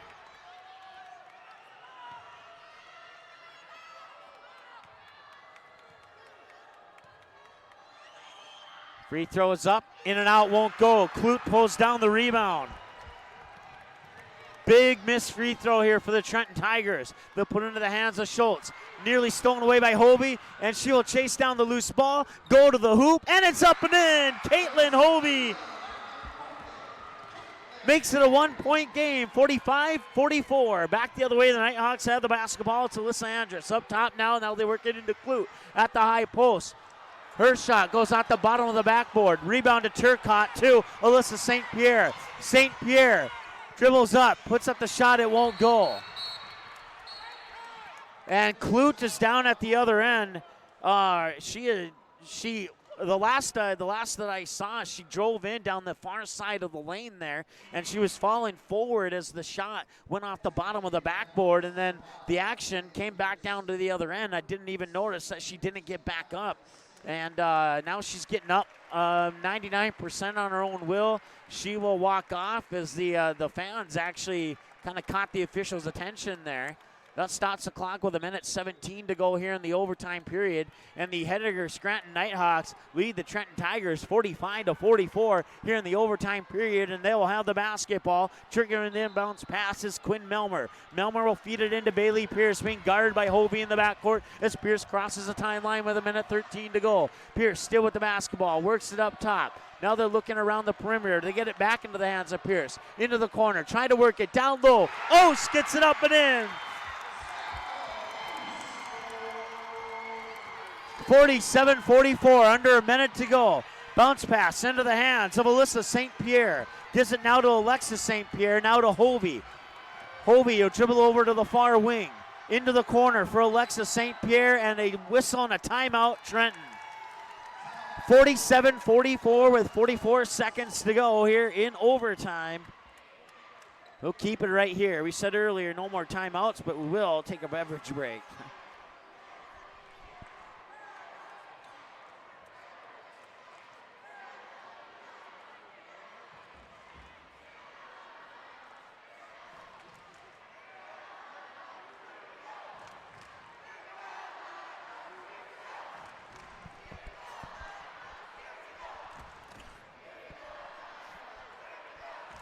All right, welcome back.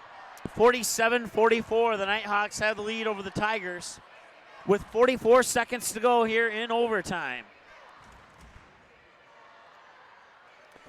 Trenton has taken a timeout to talk things over.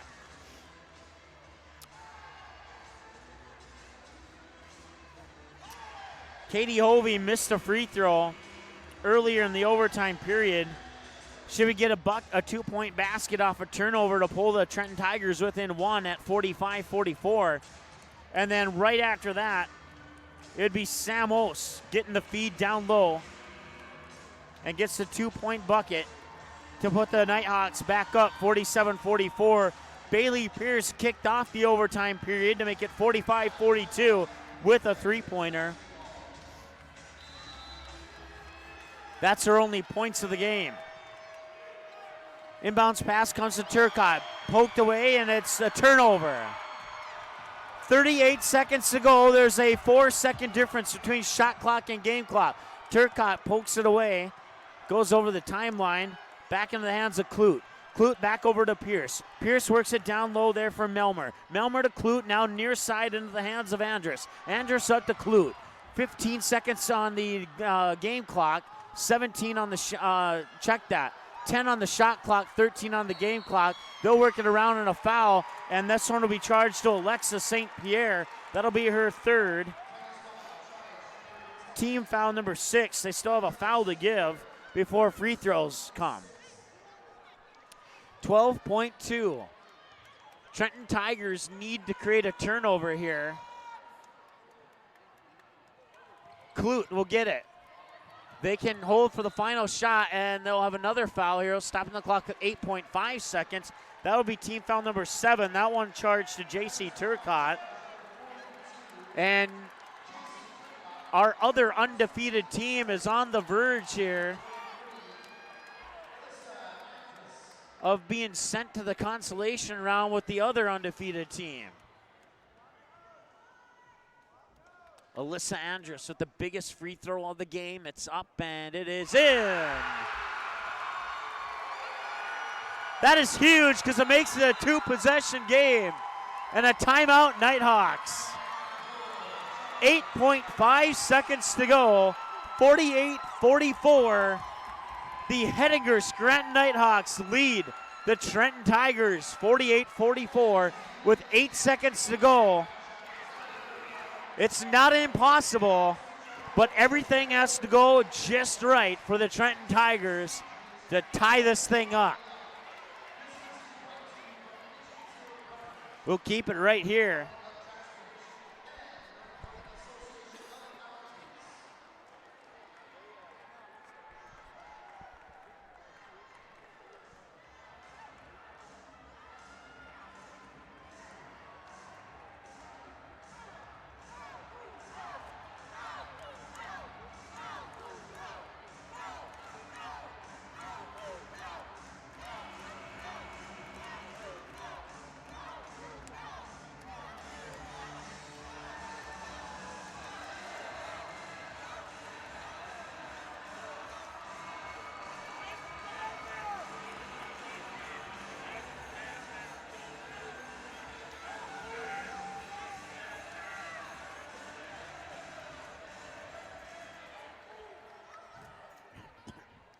All right, second free throw on the way here for Andrus.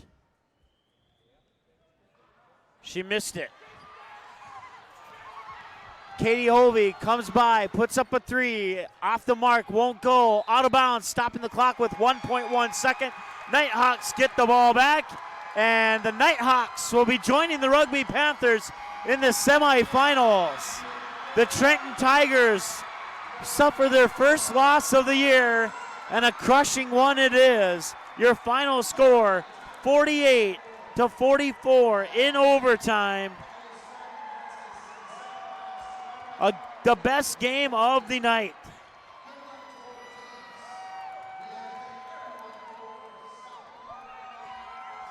Well, we'll set up, well, you know what? We'll take a timeout, and then we'll tell you how everything sets up. We'll take a timeout. Be back in a moment here on the ND Sports Channel. Paper tickets. Rookie mistake.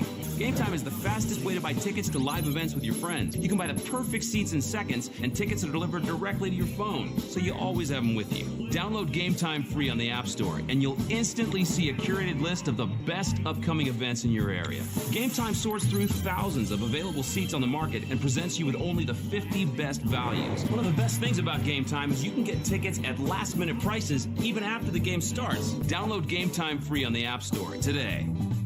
Quality Home Restorations is Fargo Moorhead's go-to place for quality home remodel and repair services. Quality Home Restorations offers free estimates on all your home remodel and repair projects like drywall, laminate flooring, roofing, and much more. Check out the great photos of past projects completed by Quality Home Restorations on their Facebook page. Just search Quality Home Restorations. When it comes to your home being restored, count on Quality Home Restorations. Call Mike today at 400-1751. That's 400-1751 to set up an appointment for a free estimate. Quality Home Restorations in Fargo. Okay, here are 3 important reasons why your son or daughter should play a sport in high school. Number 1. High school sports teach valuable life lessons like self-discipline and time management skills. 2. Teens who play a high school sport have better grade point averages. And number 3. High school sports are safer than ever before. This message presented by the North Dakota High School Activities Association and the North Dakota Interscholastic Athletic Administrators.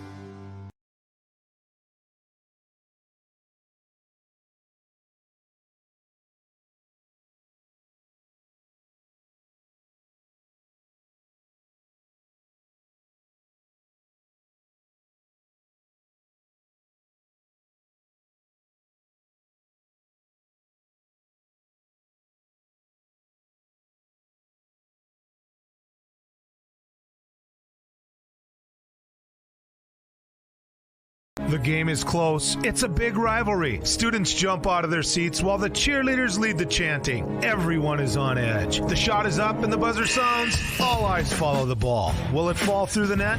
You can hear the hush of the crowd. With your whistle, you watch if his feet were inside the line or not. The crowd erupts. It's a game winner. Or is it? You make the call. Become an official. Contact your local high school. A message from the North Dakota High School Activities Association. NorthDakotaScores.net is your top source for statewide scores for both boys and girls high school sporting events in the state of North Dakota. Football, soccer, basketball, hockey, wrestling, baseball, volleyball, softball. Get all the scores, every game, every night, every single sports season of the school year. You can count on NorthDakotaScores.net year after year to provide over 99% of the results for high school sporting events in North Dakota, all reported from trusted and reliable sources. Follow North Dakota Scores on Twitter, search @ND Scores, and get the same scores on your mobile device every night. What do basketball, choir, drama club, and marching band all have in common? They're all high school activities that offer learning opportunities not necessarily found in the classroom. They take up just a fraction of a typical North Dakota high school's budget, and they go a long way to giving young people the tools they need to thrive. High school activities, they're more than extracurricular. They're extra important, too. This message presented by the North Dakota High School Activities Association and the North Dakota Interscholastic Athletic Administrators Association. In our first year and 4 months on the air, the ND Sports Channel brought you a total of 407 games, and 377 of those games were exclusive broadcasts of the ND Sports Channel. That's 377 games that would have had zero broadcast coverage if not for the sponsors who support our sports webcast. We ask that you please patronize and support the sponsors you hear about in this sports broadcast on the ND Sports Channel. Join us and put your business products and services in front of an average of 234 viewers per game. Let's team up. It's the kid in grade school who paints her face blue and white before every home game. It's the accountants and salesmen who give up their Friday evenings to referee. It's the cashier at the corner convenience store who wears school colors on every game day. What makes high school sports here in North Dakota so special? They do. You do. We all do. This message presented by the North Dakota High School Activities Association and the North Dakota Interscholastic Athletic Administrators Association. ND Softball All-Stars has a new look on a new website that gives you easy access to what you want to know about upcoming activities, All-Star game records, college commitments, and easy access to every episode of the ND Softball All-Stars podcast. Visit the new website at ndsballstars.com. Every year, the top seniors in the state get one more chance to play the game they love. Please consider a donation to help support this great program. Send your gift to ND Softball All-Stars, P.O. Box 6544, Fargo, North Dakota, 58109. This is what matters. This is beyond X's and O's. This is the difference mutual respect makes. This is what character looks like. This is what defines us in North Dakota. This is sportsmanship. School sports. It's not the outcome that matters most, but the way the games are played. This message presented by the North Dakota High School Activities Association and the North Dakota Interscholastic Athletic Administrators Association. Watch all the games on the ND Sports Channel on your home television screen. If your smart TV, Blu-ray, Xbox, PlayStation, 4K, or DVD player has access to the YouTube app, you can watch the ND Sports Channel on your big screen TV right at home, both live games and replays. Simply click on the YouTube app on your smart TV, and with the remote, move over to the search button, type in or highlight ND Sports Channel, and then select the live feed, or you can browse the game library and watch a previous game on demand anytime you would like. We invite you to subscribe to the YouTube channel, youtube.com/C/ND Sports Channel. You can also watch live games and replays of games on your mobile device using the YouTube app, which can be downloaded from your mobile device's app store if it's not already on your device. Thanks for watching the ND Sports Channel. It's ND Sports Online.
All right, your final score, 48-44.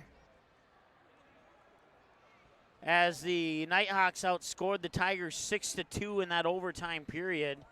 Katie Hovey getting the only 2 points in the overtime. Bailey Pierce starting off the overtime with a three-pointer. Sam Oss would get a bucket later, and Alyssa Andrus would make one of 2 free throws. And that would put the game away for the Henniker-Scranton Nighthawks.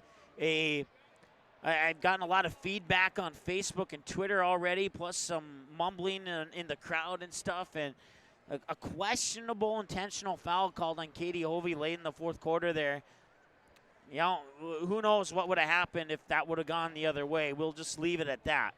It's not my job to speculate on calls, and I respect every official and every call that they make. But my humble opinion, I'm not sure about that one, but we'll leave it at that. Once again, your final score, 48-44. Let's see here. Team numbers for the Henniker-Scranton Nighthawks, 19-69 shooting from the floor for 27%, 17% from behind the three-point arc, 3 of 17 total, 7 of 15 from the free throw line for 46%. Rebounds, 45, split up into 16 offensive, 29 defensive, 10 assists, 15 steals, 3 blocks, 14 turnovers, 13 fouls. Points off the bench, 5. Second chance points, 8. Points off turnovers, 0. For Trenton, they were 17 of 55 shooting from the floor for 30%, 4 of 17 from the free throw line for 23%, 6 of 11 from the free throw line for 54%. They had 34 rebounds, split up into 7 offensive and 27 defensive, 9 assists, 10 steals, 7 block shots, 21 turnovers, 15 personal fouls. 2 points off the bench, 4 points on second chance points, and 6 points off turnovers. Leading the way for the Nighthawks, Samantha Oss, 16 points. Alyssa Andrus with 11, followed by Abby Clute with 10. And then 3 apiece for Bailey Pierce, Quinn Melmer, and Carolyn Schultz. And then 2 for Abby Steek. For the Trenton Tigers, 12 points for all 3 of these players, Alyssa St. Pierre, Alexis St. Pierre, and Caitlin Hovey. And then J.C. Turcott had 4, Kellen Norby with 2, and Tatum Cryell with 2 as well. That wraps up this one here. That sets up tomorrow's action, I guess is the way you could put it. And here's what tomorrow looks like. Once again, your finals from earlier today. The Kindred Vikings knock off the number 2 seed Langdon Area Edmore Munich Cardinals 58-43. Kindred coming in as a random draw into the tournament from Region 1. The number 3 seed Thompson Tommies hold off the Shiloh Christian Skyhawks 67-23 in our second quarterfinal round game.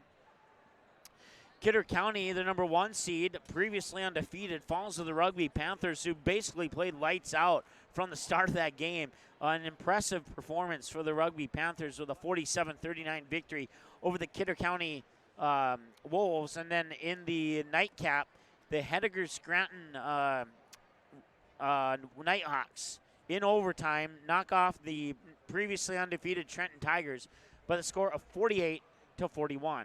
We had a total of, let me count this up here, 1, 2, 3, 4, 5 ties, and a total of 1, 2, 3, 4, 5, 6, 7, 8, 9, 10 lead changes. 1, 2, 3, 4, 5 of those lead changes for each team. Of the ties, Trenton tied it up on 3 occasions, and Hettinger Scranton tied it up on 2 occasions. The last lead change took place at 45-42 on a 3-pointer in overtime, and that would be the final lead change of the game as the Hettinger and Scranton Nighthawks would hold on and knock off the undefeated Trenton Tigers by the score of 48-44. So with that said, tomorrow's action will look like this. At 1 o'clock, it'll be Shiloh Christian versus Langdon Area Edmore Munich in the consolation semifinal.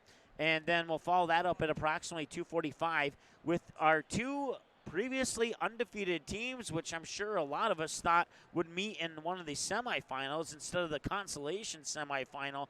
And it is mind-boggling to believe that 2 teams coming into the state tournament undefeated, one of those 2 teams is going to end up in the 7th place game. I know what I just said was huge, but that is the truth of the matter. And then over in the semifinals here, you have the random draw Kindred Vikings versus the number 3 Thompson Tommies. That should be a good one. Last time those 2 teams played, it took triple overtime to decide a winner. And then in the second semifinal, Rugby will take on Hettinger Scranton. And the winner of Rugby Hettinger Scranton will face the winner of Kindred Thompson in the state championship game. And that should all be good matchups tomorrow. I'm especially curious about that second consolation semifinal between Kidder County and Trenton. We'll see who can pull it off, who can advance to the consolation championship on what has to be probably 2 of the biggest surprises, and on the flip side for the teams on the losing end of the scoreboard, probably 2 of the biggest disappointments. Is both these teams certainly expected to be in the winner's bracket, and they didn't get there, and it probably shocked a lot of us, to be 100% honest. I'll be honest. If I had to fill out the brackets ahead of time and pick my winners and losers, I would not have put 2 of those 4 schools in the loser bracket, that's for sure. So, but we'll leave it at that. And then we'll be back on Saturday with the 5th place game, the 7th place game, the 3rd place game, and the championship game. You can check our Twitter for updates. You can follow us on Twitter at NDSportsCH1. You can like us and follow us on Facebook. We'd love it if you were to subscribe to our YouTube channel. We want to get to that 1,000 subscriber mark, as that will lay the groundwork for better broadcasts and a better viewer experience for our viewers. For everyone who listened today, for everybody who watched, thank you so much. We're going to wrap things up here. We'll talk to you tomorrow here from the Betty Engelstad Sioux Center on the campus of the University of North Dakota, home of the Fighting Hawks. The quarterfinal round of the North Dakota State Girls Class B basketball tournament has come to a conclusion. Consolation semifinals and semifinals tomorrow here on the ND Sports Channel. Your final score one more time. Hettinger Scranton Nighthawks 48 and the Trenton Tigers 44. That'll wrap it up. We'll talk to you tomorrow here on the ND Sports Channel. Have an awesome night. And don't forget, all of today's games are available for a 24/7 replay on our YouTube channel. And 3 of the 4 games are available right now. This game here will be available within a few minutes after we conclude our broadcast. Have a good night. Thanks for watching this presentation of the ND Sports Channel. Did you miss any of the game? Check out Game Rewind on our website at ndsportschannel.com.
The following broadcast is a presentation of the ND Sports Channel. Oaks Tornadoes down 2-0 here to the Kindred Vikings. Michael Hall will pass it over far side there for Schaefer. Schaefer looks inside for Gavin Keller. Gavin Keller with the slam dunk! That pass inside of the lane was taken away by Fargo Davies. Another nice pass and a slam dunk! Grayson Heyman with the slam dunk in the JV game. Mabor, a perfect 4 for 4. And a slam dunk from Harney. Henningsgaard tries to cut through the lane. Outlet pass into the corner there for Heinz. Back over to Henningsgaard, wide open for 3. Got it and one! Wow! Kaylee Jackson, three-pointer up, and no, that one won't go in. Tana Lick pulls down the deep offensive board. She'll put up a 3. That one's in, and we're tied. 16 fouls. And the pass is intercepted by Overby. Overby has an opportunity to dunk it! He nailed it, the two-handed throwdown. 41-37, 4:25 to go here as the Kindred Vikings will work it down low. Another slam dunk! And one! How about that? A slam dunk by Gavin Keller, and he got fouled on the two-handed throwdown.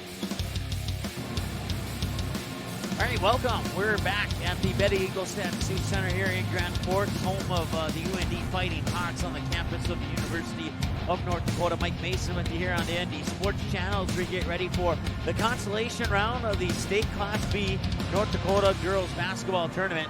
Day 2 of 3. We'll be back here tomorrow for the placement games. The 7th place game will come first, the 5th place game. Then we'll have a little bit of a break with the 3rd place game, and then the championship game tomorrow night. All those will be live here on the ND Sports Channel. Certainly looking forward to that. Langdon and Shiloh will kick us off today. Langdon yesterday fell in a game to the Kindred Vikings, in a game that was really close through those first 3 quarters of play before Kindred started to pull away in quarter number 4.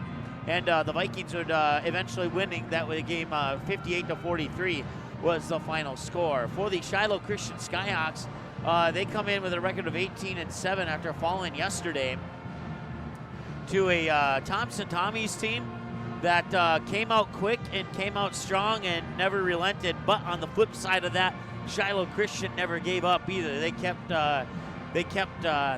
putting their all into that game, and they would fall a little bit short. 67-23 was the final score in that one. That sets up Shiloh and Langdon. Now, yesterday I didn't have a chance to do that during our pregame show, but I do have a chance today. They yesterday and today, and I'm guessing tomorrow too, and I know they did it through the regional and the district tournaments. But if you've seen any Shiloh games in the last, I'd say 2-3 weeks, 4 weeks, maybe even a little bit over a month, you have seen either the t-shirts, the hashtags, or all the other various avenues of hashtag Team Hunter. I think the date was February 15th that he passed away from a rare form of cancer that I honestly can't pronounce. I listened to it. I tried to get pronunciations. I'm not 100% sure, but I'll give it my best shot. Rhabdomyosarcoma. Rhabdomyosarcoma. It's a rare form of cancer that is consisting of a tumor that consists of striated muscle tissues, and he passed away. He had a big influence on a lot of people at Shiloh. I never met him personally as I left Shiloh many years ago, but just to fill you in on the story, one of my Facebook friends, his name is Ian Grande, and he posted something back on February 18th that I thought was really cool, and I wanted to go ahead and share, and this is directly from a portion of his post. It's an excerpt from an essay that was written by Hunter, and it said, "When you're thrust into a situation that is like mine or similar to mine, you'll learn a lot of things. You'll definitely learn who you are as a person. You will have all your life choices, good and bad, flash before you, and you will either feel sickened by them or you will be satisfied with what it is you see. The most important thing that I learned through is that I need to trust God no matter what happens. If anybody hears about what happened to me, I want them to learn that they need to have a strong relationship in Christ because they never know when they'll meet him." That was an excerpt from an essay written by Hunter prior to his passing. Like I said, he had a lot of influence on a lot of people in the Shiloh community, and the Shiloh community is standing behind Hunter through the districts, through the regionals, and here at the state tournament.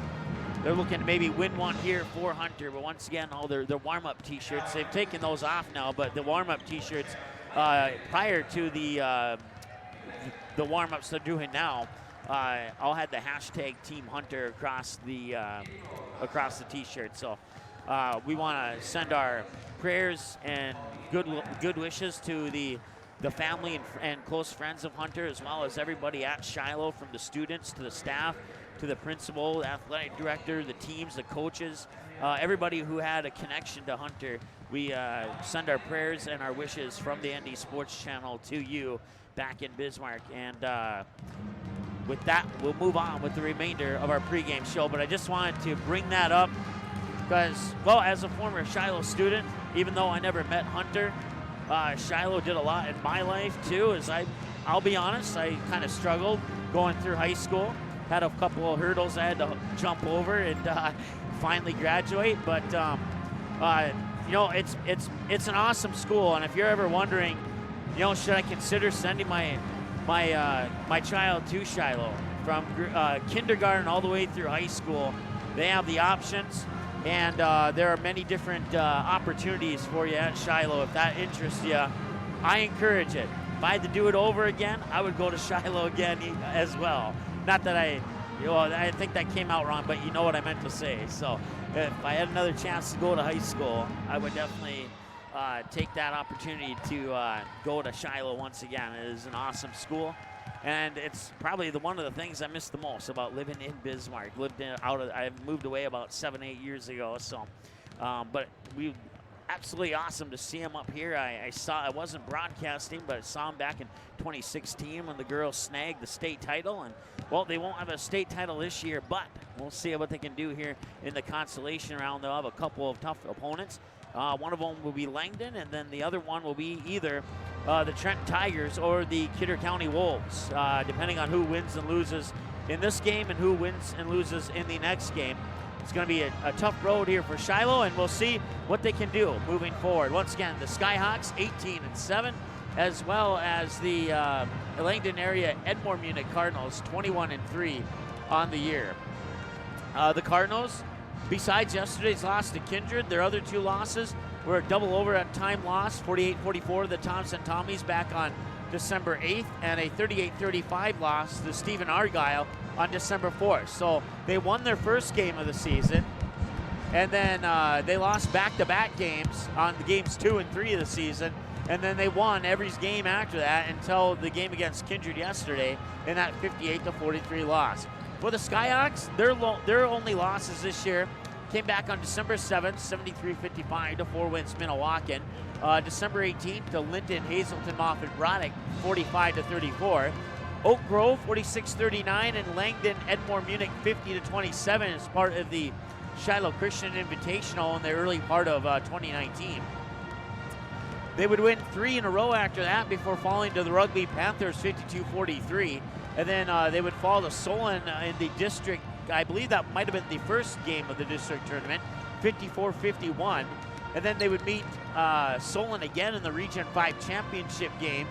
After getting past Grant County in the semifinals, 40-32, they would defeat Solon by 5, 57-52, and then fall to Thompson yesterday, 67-23, bringing them into today's matchup against Langdon Edmore Munich. And if you were paying attention but not too closely, they played this team once already this season, back on January 5th, almost 2 months ago, and lost 50-27 to the Cardinals. So we'll see if they can fare a little bit better against the Cardinals today.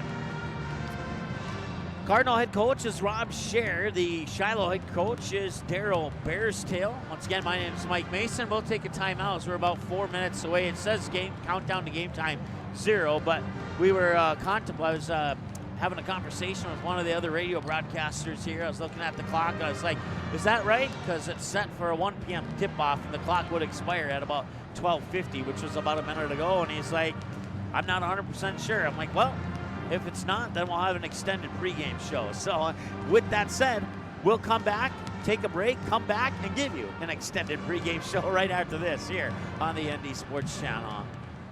Quality Home Restorations is Fargo Moorhead's go-to place for quality home remodel and repair services. Quality Home Restorations offers free estimates on all your home remodel and repair projects like drywall, laminate flooring, roofing, and much more. Check out the great photos of past projects completed by Quality Home Restorations on their Facebook page. Just search Quality Home Restorations. When it comes to your home being restored, count on Quality Home Restorations. Call Mike today at 400-1751. That's 400-1751 to set up an appointment for a free estimate. Quality Home Restorations in Fargo.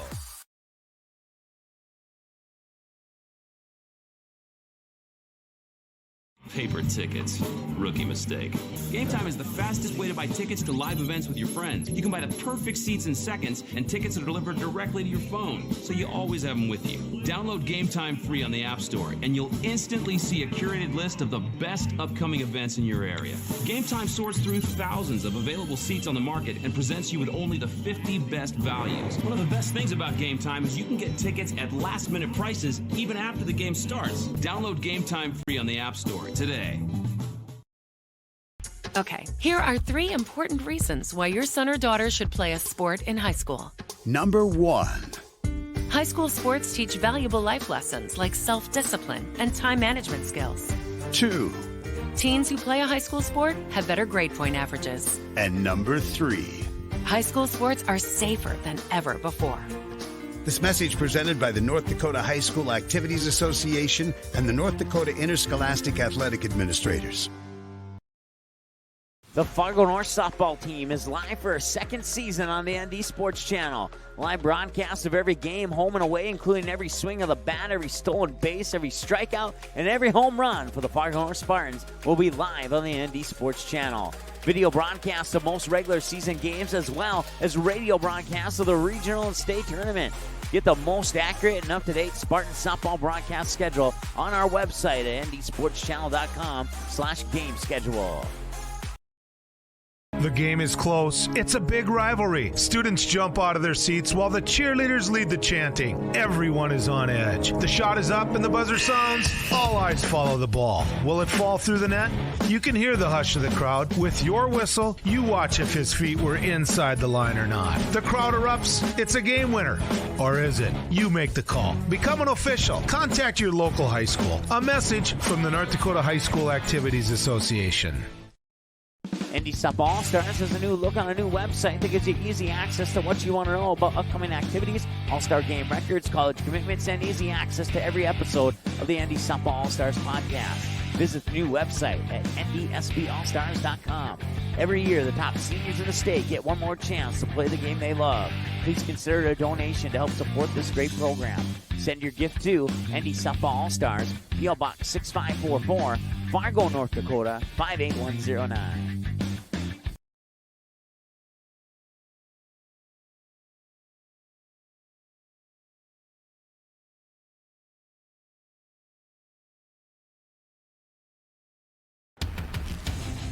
Back here to our pregame show as you hear the buzzer in the background there. We're seconds away from our starting lineups. We'll join our PA announcer right now.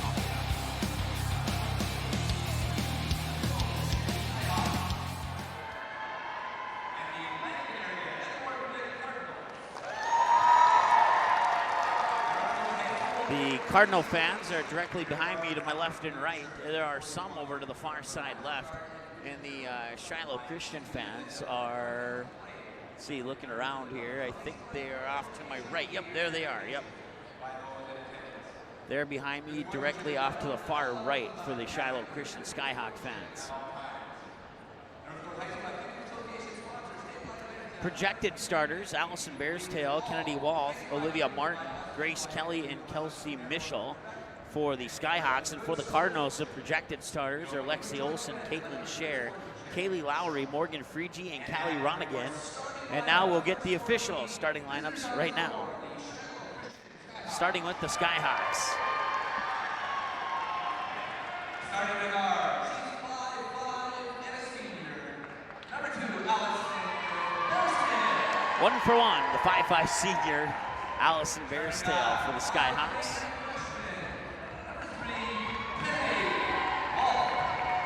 And the 5'3" freshman guard, Kennedy Wolf, wearing jersey number 3. The 5'7" senior guard wearing jersey number 5, Olivia Martin. And Grace Kelly is a 5'11" freshman, plays forward, wears jersey number 21. And your final starter is the 5'4" junior guard, Kelsey Mitchell, wearing jersey number 23. Once again, head coach is Daryl Bearstail.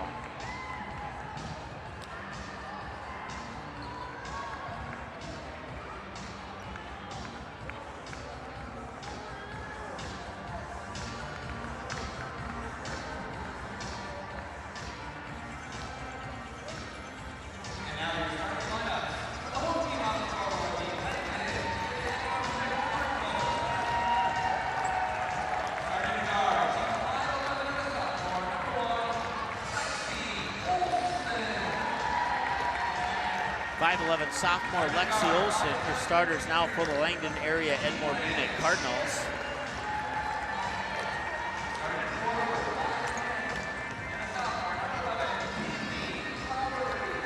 Once again, we've been on and off issues with the Wi-Fi here. If it gets really bad, we will switch to a backup here.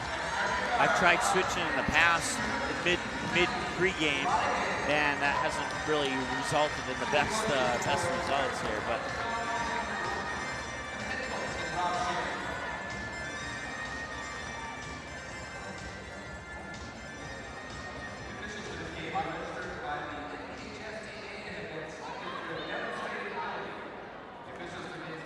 all right, so we have officially switched now, and I guess we were doing just fine, so that's awesome. So we are going to pause now for the national anthem. We will take a timeout, and then we'll come back with your opening tip right after this here on the ND Sports Channel. The Fargo North softball team is live for a second season on the ND Sports Channel. Live broadcast of every game, home and away, including every swing of the bat, every stolen base, every strikeout, and every home run for the Fargo North Spartans will be live on the ND Sports Channel. Video broadcasts of most regular season games, as well as radio broadcasts of the regional and state tournament.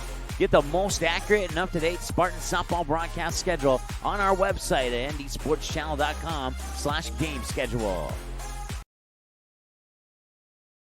The game is close. It's a big rivalry. Students jump out of their seats while the cheerleaders lead the chanting. Everyone is on edge. The shot is up and the buzzer sounds. All eyes follow the ball. Will it fall through the net? You can hear the hush of the crowd. With your whistle, you watch if his feet were inside the line or not. The crowd erupts. It's a game winner. Or is it? You make the call. Become an official. Contact your local high school. A message from the North Dakota High School Activities Association. NorthDakotaScores.net is your top source for statewide scores for both boys and girls high school sporting events in the state of North Dakota. Football, soccer, basketball, hockey, wrestling, baseball, volleyball, softball. Get all the scores every game, every night, every single sports season of the school year. You can count on NorthDakotaScores.net year after year to provide over 99% of the results for high school sporting events in North Dakota, all reported from trusted and reliable sources. Follow North Dakota Scores on Twitter, search @NDScores, and get the same scores on your mobile device every night.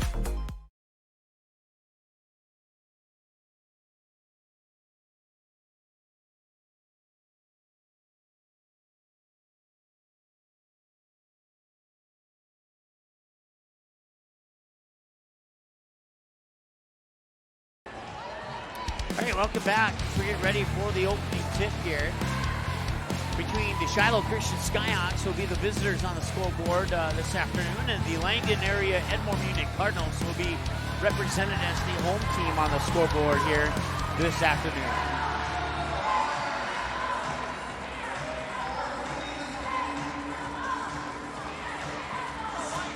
In the middle will be Grace Kelly, the 5'11 freshman, squaring off against Callie Ronigan, the 5'10 junior. The tip is won by the Langdon area Edmore Munich Cardinals, and we are underway here in the first quarter of play in the consolation semifinals of the North Dakota State Girls Class B basketball tournament. They'll work it down low, and the first shot is up and off the right side of the rim. An offensive rebound, second shot, another miss, and another offensive rebound. Now they'll work it down low into the hands of Caitlin Scher. On the baseline, gets double teamed. Scher pops it back out. Nobody there. Lowry will chase it down. Lowry to Olsen, back to Lowry. Lowry puts it into the corner here for Scher. Now back up to Lowry, back over to Scher. Scher looking down low, and Grace Kelly will intercept it. Turnover number 1 for the Cardinals. And the Shiloh Christian Skyhawks will have a chance to get on the board first. They work the ball down low into the hands of Grace Kelly. Shot off the back iron, bounces off. Another unfriendly roll here for the Skyhawks. And the rebound comes down to Laura, check that. That is Morgan Freegee. Freegee up top to Lexi Olsen. Back over now to Freegee. Now they pop it out near wing for Scher. Into the corner, and then the pass back to Scher was tipped and ends up in the hands of Kennedy Wall. Wall will push it into the corner here for, I believe that's Bears Tail, and it is. And now she'll work it back up top for Kelsey Mischel with a Grace Kelly now. High post, free throw line extended near side. Push into the corner. Now they tried to work it back down low to Kelly, but the ball was tipped into the hands of Rachel Mischel. Or checked out, wrong roster, Kaylee Lowry, excuse me. Lowry will push into the corner there for Ronigan. Ronigan back to Lowry up here on the near wing. Cross court far wing for Lexi Olsen. Lexi Olsen, cross court pass back to Lowry. Lowry through a couple defenders, off the baseline, up and in. And it's 2-0 in favor of the Langdon area Edmore Munich Cardinals.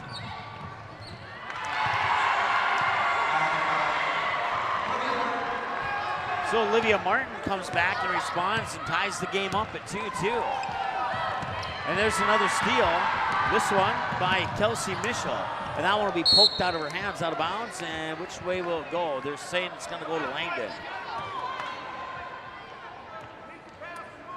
Lowry got the first bucket for Langdon, and then Olivia Martin immediately came down the court and responded for Shiloh, and we're tied at 2-2. Much better start for the Skyhawks today. We'll see if that benefits them here in this game as they move forward, but still early and a lot of game to play. As the Cardinals work it around the top of the key there. Excuse me, I had some hiccups. Had to hit the cough button there. 5:27 to go, and the shot's up no good. Rebound comes down to Grace Kelly. Kelly will give it to Bears Tail in the backcourt. She crosses the timeline, drives down the near side of the lane, and she'll draw the foul. I'll stop the clock with 5:19 to go here in the first quarter of play. Caitlin Scher picks up the first foul of the game, and the free throw from Bears Tail is off the front of the rim, no good.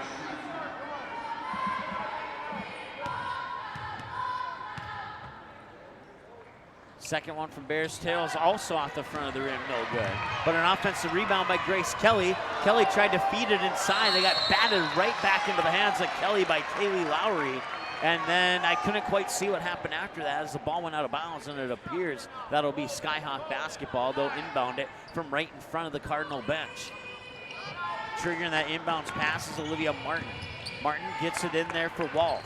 Wolf back over to Martin. Martin maybe looked at the basket but didn't pull the trigger. 2 passes later, it's back to Bears Tail in between the circles. 21 to shoot on the game on the shot clock. 5:01 on the game clock. Grace Kelly at the mid post. One dribble, gets around defenders, up and in, and the Skyhawks have the lead. Grace Kelly gives the lead to Shiloh at 4-2. Back the other way now, Lexi Olsen out to the corner. Long two is up, off the back iron, out of the hands there of Lowry. An offensive rebound, then a struggle for the ball over on the far corner. Olivia Martin as well as Morgan Freegee get tied up in the battle for that basketball, and the whistle will blow. I think the ball actually went out of bounds, and yes, it did, and it'll be Cardinal basketball. Inbounds pass comes into Caitlin Scher at the top of the key. Scher will give it up there for Lowry. Lowry back over to Scher. Cross court over to Lexi Olsen. Olsen over on the far wing with 25 to shoot on the shot clock. Another cross court pass to Caitlin Scher here on the near wing. Scher, ooh, she may have gotten away with a travel. And now on the pass there to Lexi Olsen, she did not get away with the travel.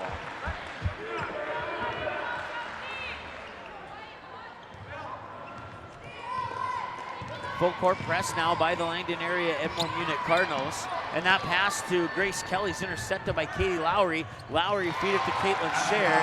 Scher puts it up and in. So we're tied at 4. Half-court trap here. Kelsey Mischel gets through the defenders. Loose ball, and it's picked up by the Cardinals. But Mischel strips it away and gives it to Bearstail. Bearstail feeds Grace Kelly. Goes down the far side of the lane, and she gets called for the travel.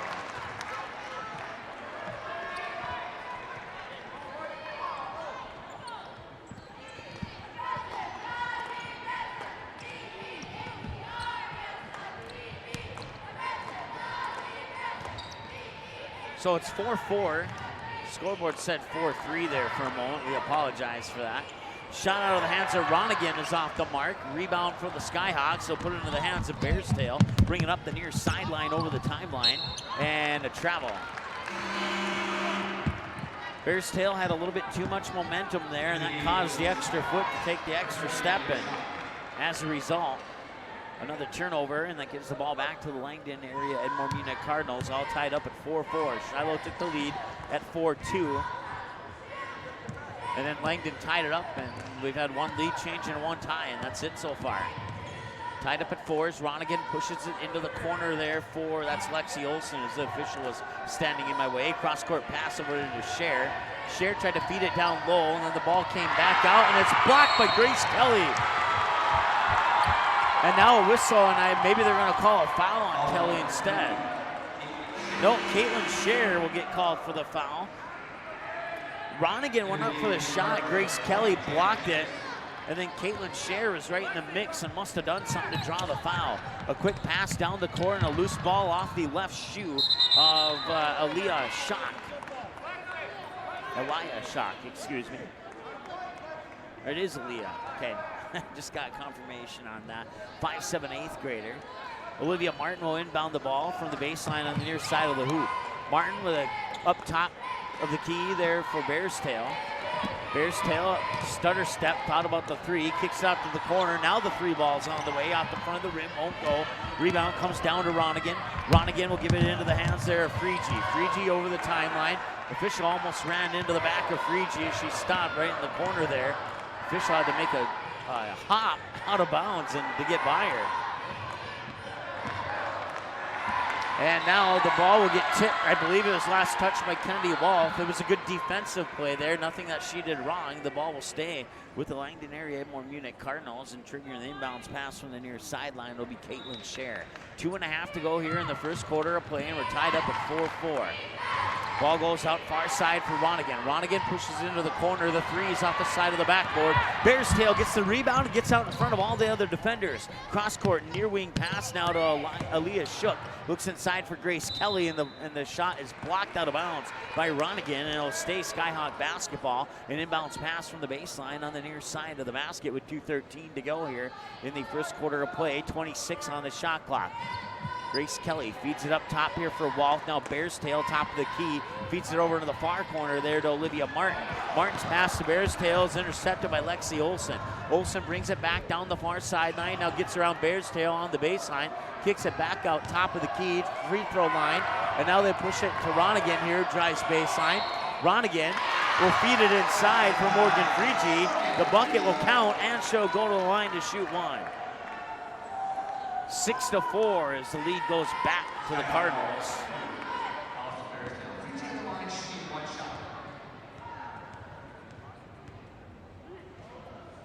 Freegee, free throw off the front of the free throw of the rim, no good. The foul went on Allison Bearstail. And that would have been the first, and now the foul on Grace Miller is Grace Kelly, excuse me, is team foul number 2. Putting Kaylee Lowry at the free throw line. She makes the first one to make it 7-4, and she makes the second one to double up on the Skyhawks at 8-4. Bearstail gets around the backcourt press, and she'll get the ball right back from, that was Wolf. And then the shot was blocked cleanly by Ronigan, and back the other way come the Cardinals. Into the lineup now is the 5'6", 7th grader, Jaya Henderson. She has the ball at the top of the key. Now they work it to Ronigan. Ronigan cross-court pass. 6-foot jumper up and in out of the hands of Kaylee Lowry. And the Cardinals starting to pull away with this one here, as we have another close call here at the sideline.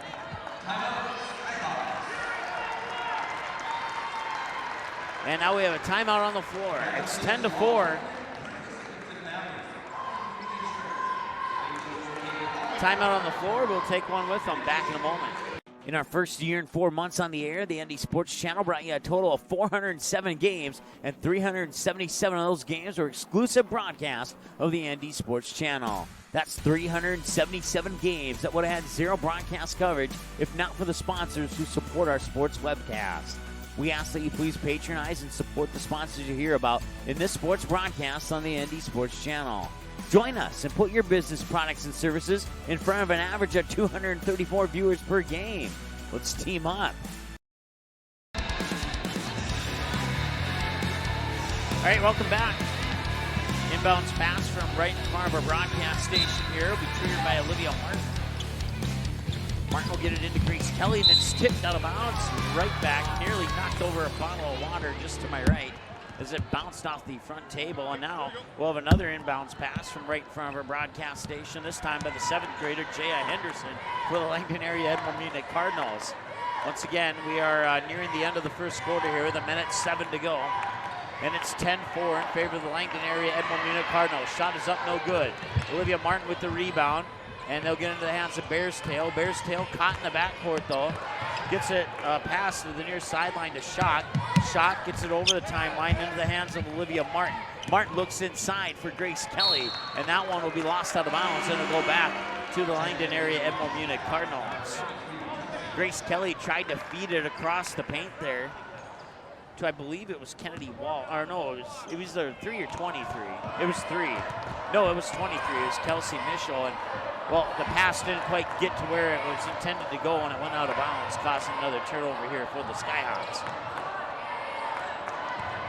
Ronigan with the ball inside, now dishes it out. Jumper too strong from the baseline, but an offensive rebound by the 7th grader Henderson. Henderson works it over to Ronigan. Ronigan will drive into the high post. Ronigan will get it ball back, but it was tipped out of bounds by Bearstail. A nice defensive play. And that will force the Cardinals to inbound it from just in front of the midcourt stripe over on the far sideline. 19.3 seconds to go in the first quarter, 8 seconds on the shot clock. So Shiloh will get the ball back at least one more time in this quarter, barring an offensive rebound off a missed shot, and that's not what happened. Kennedy Wall pulls down the rebound. 9 seconds to go. Now they get it to Bearstail. 5 seconds to go. Bearstail at the free throw line. Gets it down low there for J.C. Hall. Shot is up, won't go. And a loose ball will allow the clock to expire. And that'll bring us to the end of the first quarter with the Langdon Area Edmore Munich Cardinals 10 and the Shiloh Christian Skyhawks 4. Back with the second quarter after this here on the ND Sports Channel. The Fargo North softball team is live for a second season on the ND Sports Channel. Live broadcasts of every game, home and away, including every swing of the bat, every stolen base, every strikeout, and every home run for the Fargo North Spartans will be live on the ND Sports Channel. Video broadcasts of most regular season games as well as radio broadcasts of the regional and state tournament. Get the most accurate and up-to-date Spartan softball broadcast schedule on our website at ndsportschannel.com/game schedule.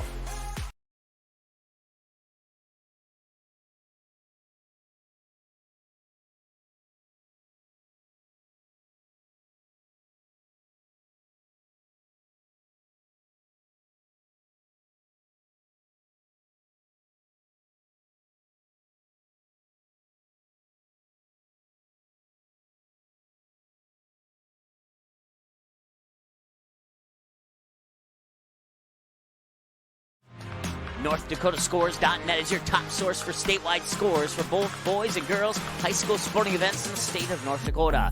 Football, soccer, basketball, hockey, wrestling, baseball, volleyball, softball. Get all the scores every game, every night, every single sports season of the school year. You can count on NorthDakotaScores.net year after year to provide over 99% of the results for high school sporting events in North. All right, welcome back. Here's what you're ready to start the second quarter of play. Henderson will receive the inbounds pass for the Cardinals. Cardinals going from left to right as I see it. Skyhawks going from right to left as I see it. As they work it into the far corner for Caitlin Scher. Now Ronigan with a 3 from the corner, won't go. Offensive rebound for Lowry. Lowry puts up the shot, won't go. And the following shot, rebound and shot by Scher is up and no good. And now the Skyhawks get the defensive board, put it into the hands of Bearstail. Bearstail looks down to the low block for Grace Kelly. Kelly with a pass across the paint to J.C. Hall, and a whistle and a foul on the Cardinals.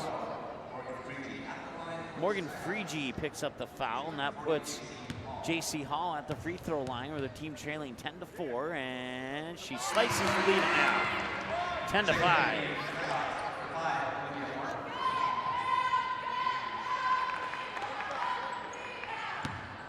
Buckets in the first quarter scored by Grace Kelly and Olivia Martin for the Skyhawks. Second free throw's a little bit off the mark there.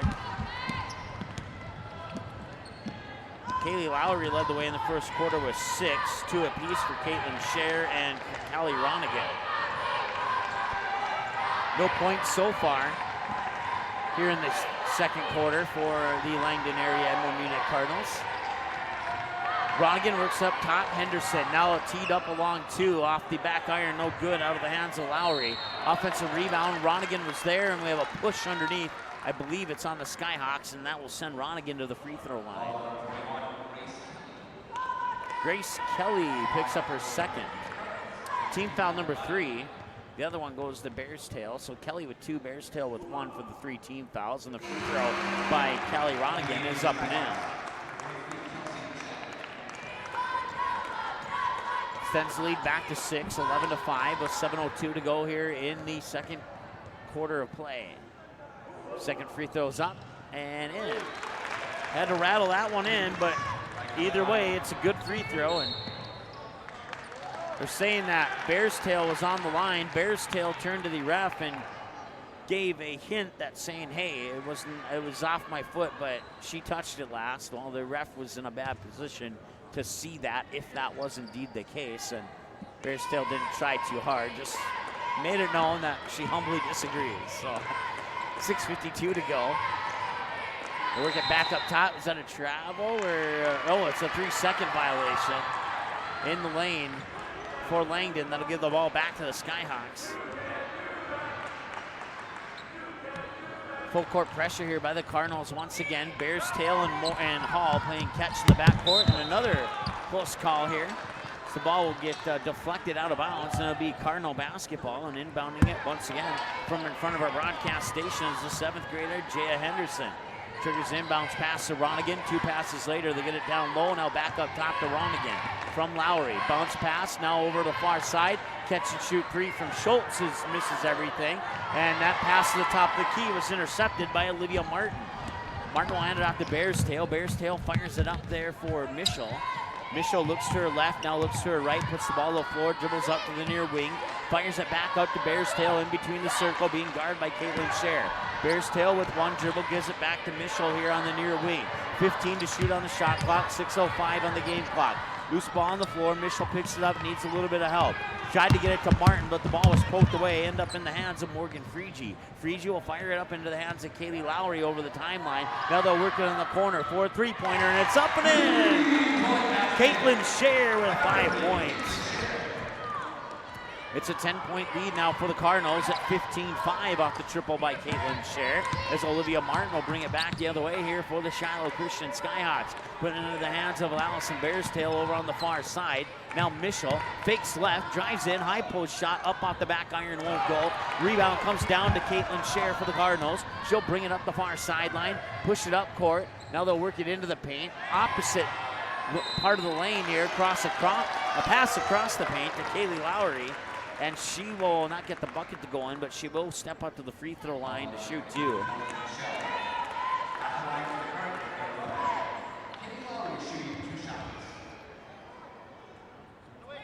Lowry's first one's up and in. She has 7 points now, and Langdon has 16.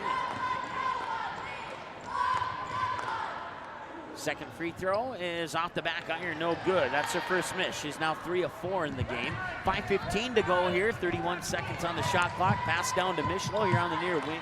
Mischel will pick it up, put it into the hands of Kennedy Walsh as they look inside for J.C. Hall. Turnaround and another unfriendly bounce here for the Skyhawks.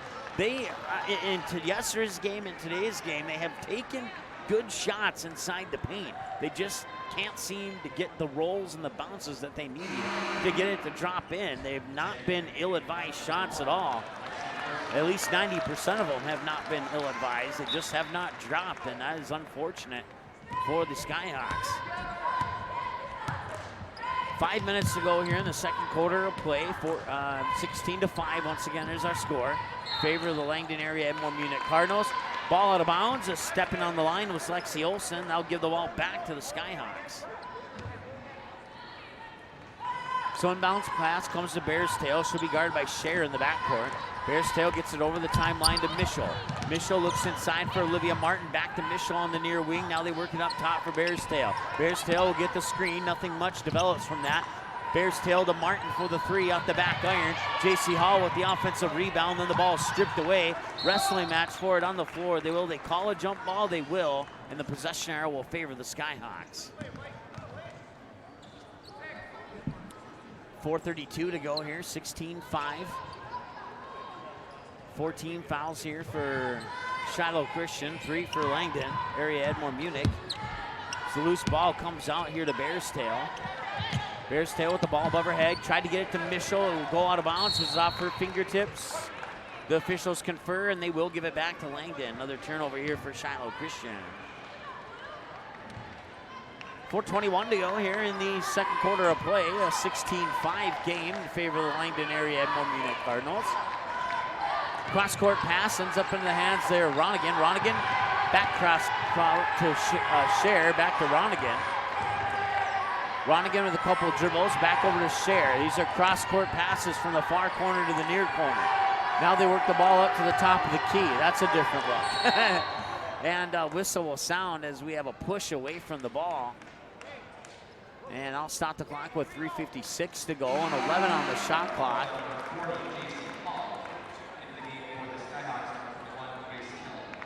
So Kelsey Mischel will get a breather on the bench, and checking in for the Skyhawks will be J.C. Hall. Or no, check that. Grace Kelly, excuse me.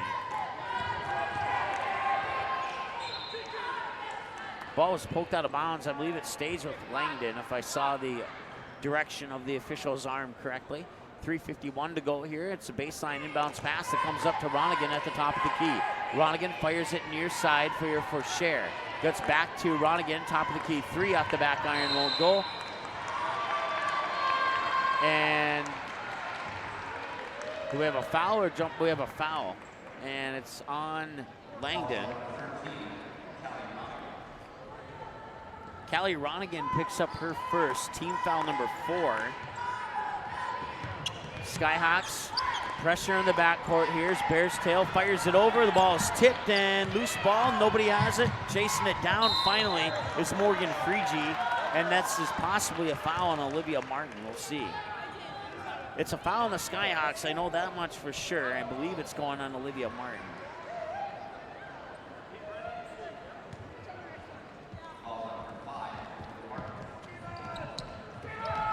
And that is indeed the case. Team foul number 6 now for the Skyhawks. 3:22 to go in the first quarter. Nice job there by Bears Tail to pickpocket it, push the ball up to Olivia Martin. Martin got it back up to Bears Tail, but then the loose ball was picked up by Caitlin Scher. Now the Cardinals will work it back down to the other end of the court. They push it into the corner there for Lexi Olsen. Olsen will bounce pass it down low to Morgan Freegee, who puts it up and in.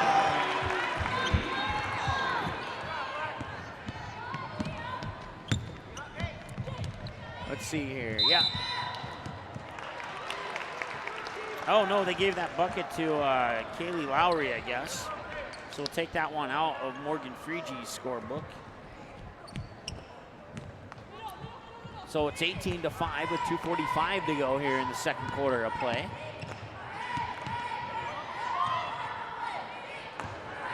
With the basketball is Lexi Olsen.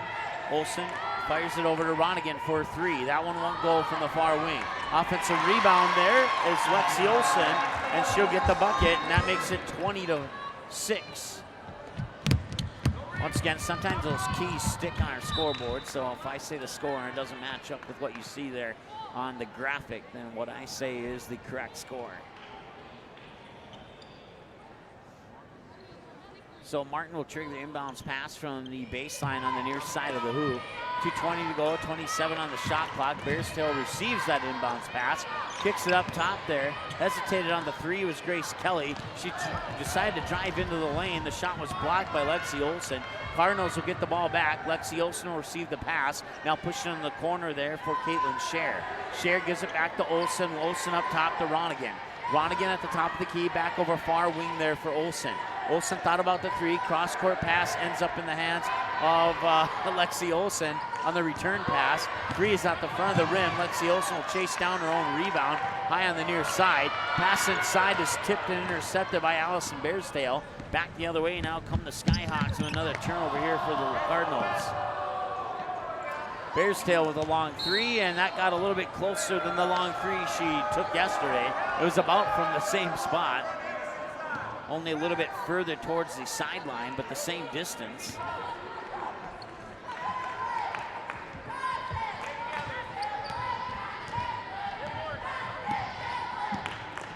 (20-5) is our score. 1:27 to go.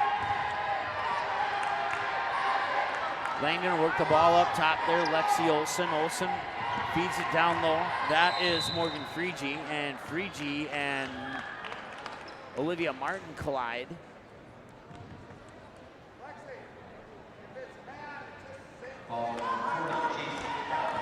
JC Hall gets charged with the foul. That is team foul number 7. That puts Morgan Freege at the free throw line. She makes the first one.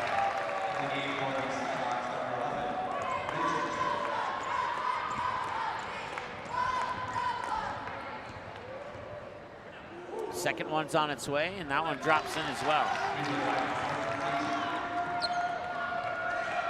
Freege with 2 free throws, and Kennedy Walsh with the basketball feeds it up court now to Grace Kelly. Grace Kelly with a bounce pass. Olivia Martin with the trigger, the three from the near wing, and it's in. Olivia Martin drops down the triple, and now the Cardinals have come back and see if they can respond. Just under a minute to go, 25 on the shot clock as they cross the timeline. Second quarter of play. That shot was partially blocked, but then it went right into the hands of Kelly Ronigan, who will take it off the deflection off the block and put it up and in. 24-8, another three from the far corner out of the hands there. Rachel Mischel, who's into the lineup now for the Skyhawks. Rebound comes down to Caitlin Scher. They'll work the ball down low there for Lexi Olson, and Lexi Olson may have just gotten away with a travel. Now that ball will be poked out of bounds, and it will go to the Skyhawks. And triggering the inbounds pass with the 5'3" senior Rachel Mischel with 18.8 seconds to go. Shiloh can hold for the final shot if they choose to do so, as the shot clock is off right now. Loose ball, and it goes out of bounds. Should be, I don't know.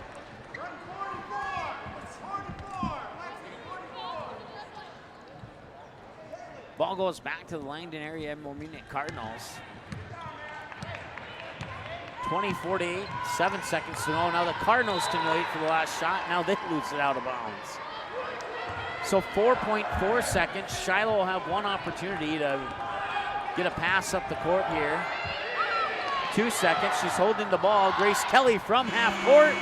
And it falls a little bit to the left and maybe about a 2 feet shy, 1.5 shy. And that brings us to halftime. With your score, Langdon area Edmore Munich Cardinals 24 and the Shiloh Christian Skyhawks 8. We'll take a timeout. Be right back after this here on the ND Sports Channel.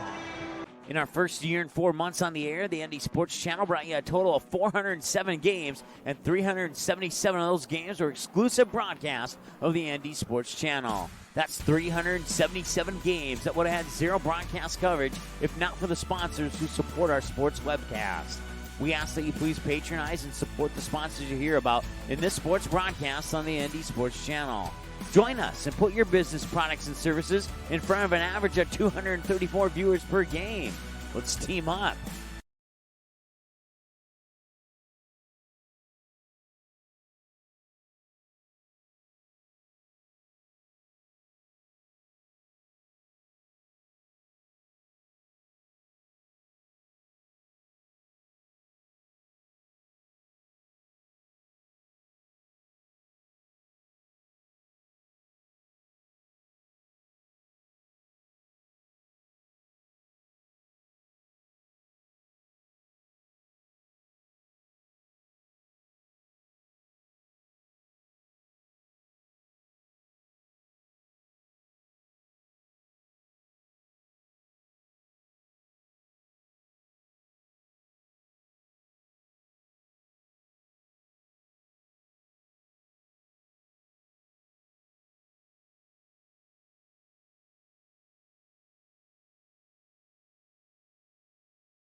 Paper tickets.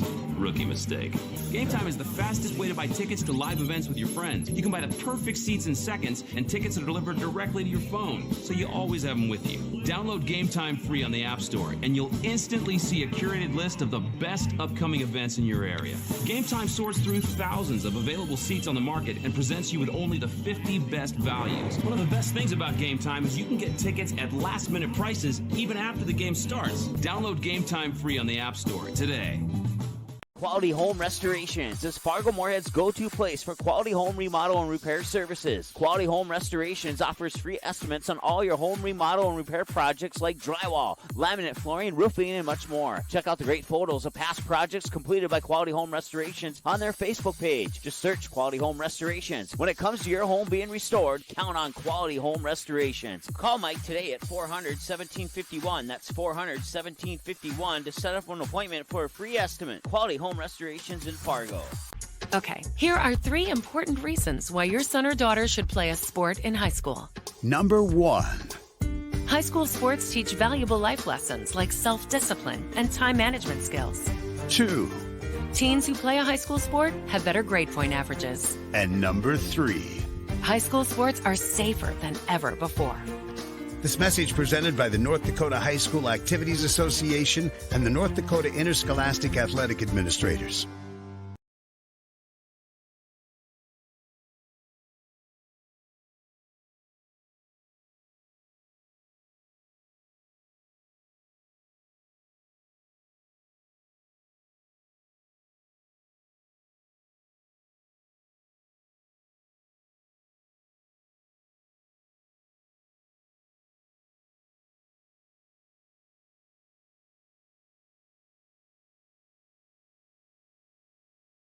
The game is close. It's a big rivalry. Students jump out of their seats while the cheerleaders lead the chanting. Everyone is on edge. The shot is up and the buzzer sounds. All eyes follow the ball. Will it fall through the net?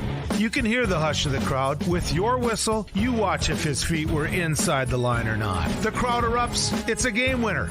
Or is it? You make the call. Become an official. Contact your local high school. A message from the North Dakota High School Activities Association. NorthDakotaScores.net is your top source for statewide scores for both boys and girls high school sporting events in the state of North Dakota. Football, soccer, basketball, hockey, wrestling, baseball, volleyball, softball. Get all the scores every game, every night, every single sports season of the school year. You can count on NorthDakotaScores.net year after year to provide over 99% of the results for high school sporting events in North Dakota, all reported from trusted and reliable sources. Follow North Dakota Scores on Twitter. Search @NDScores to get the same scores on your mobile device every night. What do basketball, choir, drama club, and marching band all have in common? They're all high school activities that offer learning opportunities not necessarily found in the classroom. They take up just a fraction of a typical North Dakota high school's budget, and they go a long way to giving young people the tools they need to thrive. High school activities, they're more than extracurricular. They're extra important, too. This message presented by the North Dakota High School Activities Association and the North Dakota Interscholastic Athletic Administrators Association. In our first year and 4 months on the air, the ND Sports Channel brought you a total of 407 games, and 377 of those games were exclusive broadcasts of the ND Sports Channel. That's 377 games that would have had zero broadcast coverage if not for the sponsors who support our sports webcast.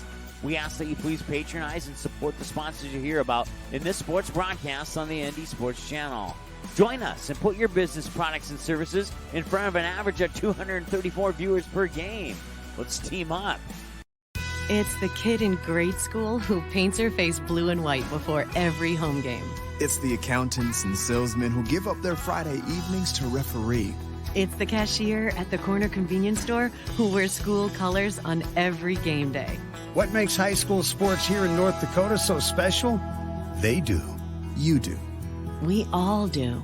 This message presented by the North Dakota High School Activities Association and the North Dakota Interscholastic Athletic Administrators Association. ND Sup All-Stars has a new look on a new website that gives you easy access to what you want to know about upcoming activities, all-star game records, college commitments, and easy access to every episode of the ND Sup All-Stars podcast. Visit the new website at ndsballstars.com. Every year, the top seniors in the state get one more chance to play the game they love. Please consider a donation to help support this great program. Send your gift to ND Softball All-Stars, P.O. Box 6544, Fargo, North Dakota, 58109.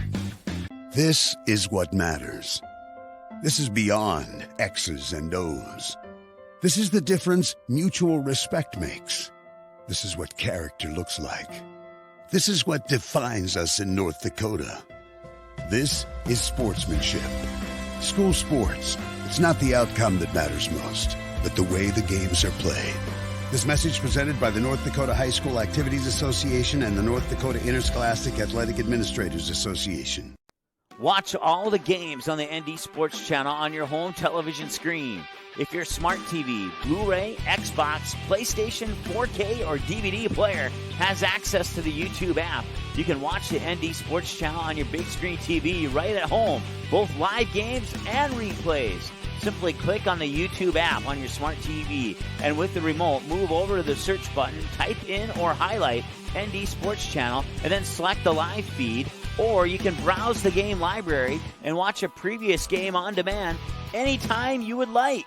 We invite you to subscribe to the YouTube channel, youtube.com/c/ND Sports Channel. You can also watch live games and replays of games on your mobile device using the YouTube app, which can be downloaded from your mobile device's app store if it's not already on your device. Thanks for watching the ND Sports Channel. It's ND Sports Online.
All right, welcome back. Almost finished with halftime here, about getting ready to start the third quarter of play from the Betty Engelstad Sioux Center here on the campus of the University of North Dakota, home of the Fighting Hawks. The Langdon area Edmore Munich Cardinals lead the Shiloh Christian Skyhawks by a score of 24-8. Heading into the third quarter of play, you'll have that buzzer here in about a second or two of right now, and there it is. Shiloh 3 of 16, 18% from the floor, 1 of 5 from beyond 3. That single 3 made by Olivia Martin, and she has 3, and that accounts for 3 of her 5 points. And then free throws, 1 of 4, 25% for Shiloh. For Langdon, 8 of 32 for 25% from the floor, 1 of 8, 12% from beyond the three-point arc, and 7 of 9 or 77% from the free throw line. As we start the third quarter of play, we'll go over a complete list of stats in our post-game show. Langdon moving from right to left here in the second half, and the Skyhawks moving from left to right as I see it from our courtside view here at the Betty Engelstad Sioux Center at University of North Dakota here in Grand Forks. Driving the baseline there was Morgan Freege. That shot up, grazed the front of the net. Ronigan gets the rebound, gets it out to Lexi Olsen, and a timeout, Langdon. So Langdon calls a timeout. We'll take that opportunity to go through some of the more of the halftime numbers here. Rebounds, Langdon got 10 more than the Skyhawks, 21-11. For the Skyhawks, 2 offensive, 9 defensive. For the Cardinals, 12 offensive, 9 defensive.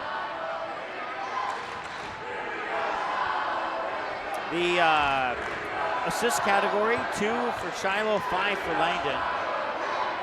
For Shiloh, 6 steals, 2 blocks, 16 turnovers, 7 personal fouls, 1 point off the bench. for Langdon.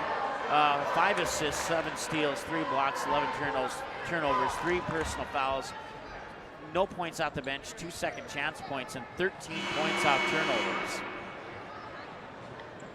We want to thank our sponsors, including Quality Home Restorations, as well as Fargo South Booster Club, North Fargo Softball, and our viewers for their donations, as well as Hallstatt Telephone Company for their support of Hillsborough Central Valley sports this year. Skyhawks have the ball. That's Kennedy Wolf, and the shot is blocked by Ronigan into the hands of Caitlin Scher. Scher up court there to Morgan Freegee. Freegee, is she going to get pushed by Grace Kelly? I think that's what's going to be the call here. It was an unintentional push. Grace Kelly offers her hand. Help her up, and showing some good sportsmanship there. 7:15 to go here in the third quarter of play, and the pass comes out. The inbounds pass comes to the top of the key to Ronigan. Ronigan tried to feed it down low to Freegee, but it went through her fingertips out of bounds, and the ball goes back to the Skyhawks. Now Grace Kelly will get the pass, bring it over the timeline, get through the press. Kennedy Wall with a pass across the paint there into the hands of... Couldn't see who that was, but she scored a 3. We'll put it that way.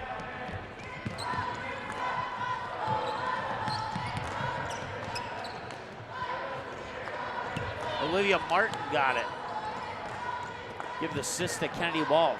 3-pointer on the way, back on the other end from the near wing out of the hands of Caitlin Scher will not fall in. Rebound and a whistle, and an inbounds pass from the baseline here for, I believe, Langdon. Official standing in my way, can't see it. I probably didn't pick the right spot here on the court side, but oh well, no big deal. Been to a lot of tournaments where I've set up court side. I've never had that issue with the official stepping in my way, so at least not that I can remember anyway. Shot out of the hands of Morgan Freegee. It won't go, and we'll have a, I think the official called jump ball, and he did. They'll give the ball to the Skyhawks on the possession arrow.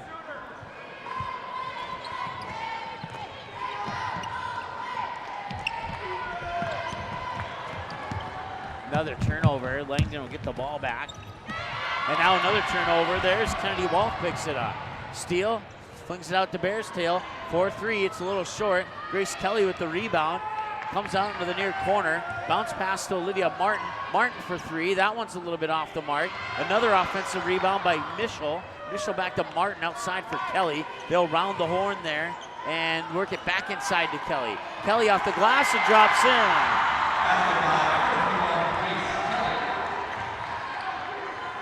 24-13, 5:45 to go here in the third quarter of play. Callie Ronigan with the basketball right now for the Langdon area Edmond Unit Cardinals. Ronigan will give it up there to Lowry. Lowry pushes in the corner for Scher. Scher swings it back up top for Freegee, who drives into the paint and yeah, she did pass it to Ronigan and she got the basket. So that's why I hesitated on the call there. We're working in the hands of Olivia Martin, who's going to try and drive the baseline. That shot was blocked by Ronigan. Ronigan will tap it into the hands of Kaylee Lowry, and Lowry will give it back to Ronigan. Ronigan up in between the circles here, will set up the play, dribble to the near side, fire it into the hands of Caitlin Scher. Scher finds Ronigan cutting down to the near side of the lane, and she tried to feed it into her, and it was poked out of bounds, and now it'll be a baseline inbounds pass from the near side of the hoop, triggered by Caitlin Scher. Scher puts it into the hands there. Freegee out in the corner. That's Schultz, or Scher, excuse me, with the 3. That's off the mark. Rebound comes down to Mischel. Mischel gives it to Bearstail. Bearstail over the timeline to Kelly. Back over to Mischel on the far wing. Back to Kelly up top. 4:40 to go. Bounce pass into the corner. Now they work it back into Kelly. Mid-post. Fakes left. Goes to the right. Gets it and one. Nice job there by Grace Kelly. 26-15, and she has a chance to pull her team within 10. Free throws on its way, and it's off the mark to the right side. It'll remain an 11-point game. Langdon will have the ball. That's Olson will bring it over the timeline, being guarded by Kennedy Wall. 2 passes later, bends back up in the hands of Lexi Olson. Olson looks to her right, now feeds it up top there for Kaylee Lowry. Lowry over to Cher into the corner, and now cross-court pass back to Lexi Olson for the long 2 off the baseline, and it's 28-15 with 4:08 to go here in counting in the third quarter of play. Kelly runs into a trap right at the midcourt stripe, gets it over the timeline, needs a little bit of help, gets it into the hands of Bearstail. Bearstail directing traffic with her left hand, now passes it near side for Kennedy Wolf. Wolf on the near wing, looking for Mitchell inside, but the ball was tipped, ended up in the hands of Caitlin Scher. Scher being guarded by Wolf as she brings it over the timeline with 3:43 to go. Scher still with the basketball, now hands it off to Lowry. Lowry pushes in the corner, Lexi Olson for 3, won't go. Ball's tipped around, offensive rebound, and the foul goes probably on either Kelly or Martin, one of the 2. Olivia Martin will pick up her second. That puts Kaylee Lowry at the free throw line. I think it's Lowry anyway. Yep, it is. And the first one's up and in. She has 10 points now with that free throw. 29-15 in favor of the Cardinals with 3:33 to go here in the third quarter. And she'll miss the second one. Rebound was tipped out of bounds. Last touch by Olivia Martin, and the Langdon area Edmond Munich Cardinals off the missed free throw will get the ball right back. Baseline inbounds pass will come out to the near corner here for Lowry. Lowry works it up top for Freegee. Freegee puts the ball to the floor, 2 dribbles, puts it into the hands of Scher. Scher back to the near corner here for Olsen. Or no, check that. That was Lowry, excuse me. There's 2 ones on there. Skyhawks take the ball away. Now Olivia Martin has it. Gives it up to Bearstail. 3:13 to go. Bearstail will direct traffic, get the high ball, screen from Grace Kelly, and dribble over to the far side. And she gets called for the double dribble. Really? Okay, we'll go with her. 3:07 to go. So the Cardinals will get the ball back here. 29-15. Pass goes up the court, now cross-court far wing into the hands of Kaylee Lowry. Lowry get the ball back after passing away to Lexi Olson. Now they try to work it inside, but the ball was tipped and picked up there by, let's see here. Couldn't see the jersey number on that one. Now Grace Kelly will knock down a triple. Far wing triple for Grace Kelly. 3-5-7-9 for Grace Kelly now. She has half of the Skyhawks' 18 points. High post jumper for Ron again. That was partially blocked right into the hands of Olivia Martin. Martin will give it to Bearstail. Bearstail will work it up the near side of the court over the timeline. Fire the pass far side, and Bearstail kind of leans forward, slaps her hands on the ground because she knew that she delivered a bad pass. She said, that one's on me. Timeout on the floor. We'll take a timeout as well. Back in 30 seconds on the ND Sports Channel. ND Softball All-Stars has a new look on a new website that gives you easy access to what you want to know about upcoming activities, All-Star game records, college commitments, and easy access to every episode of the ND Softball All-Stars podcast. Visit the new website at ndsballstars.com. Every year, the top seniors in the state get one more chance to play the game they love. Please consider a donation to help support this great program. Send your gift to ND Softball All-Stars, P.O. Box 6544, Fargo, North Dakota, 58109.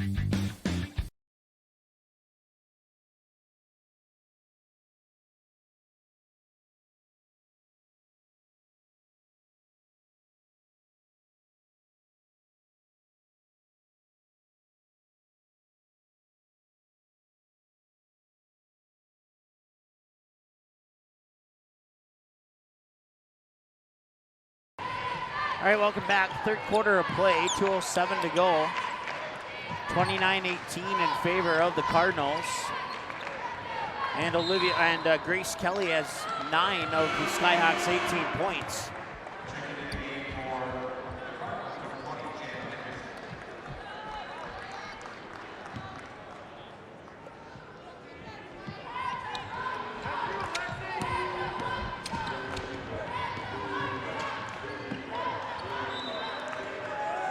Ball will go out of bounds down at the other end, and I believe it's Langdon ball, and it is. 29-18, a minute 51 to go here in the third quarter of play.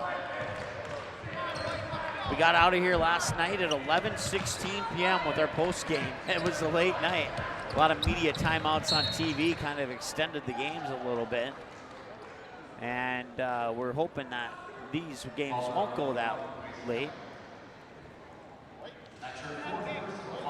Grace Kelly just picked up her 4th personal foul. Grace Kelly kind of had that look on her face like, are you serious? And she'll go to the bench now, and head coach Daryl Bearstail will give her a pat on the shoulders and say, hey, shake it off.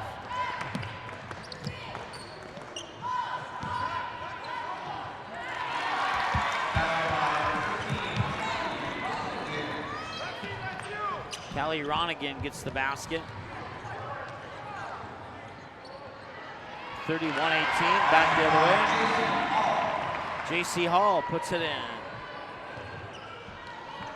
Makes it 31-20 with 1:07 to go.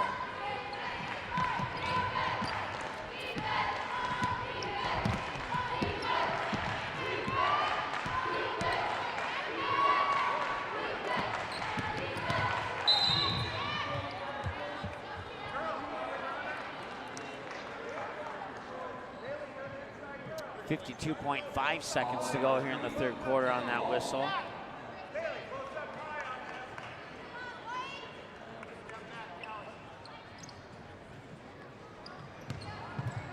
Inbounds pass comes to Ronigan. She immediately gets fouled by one of the Skyhawks. I couldn't see which one was in there because the official was standing in my way once again.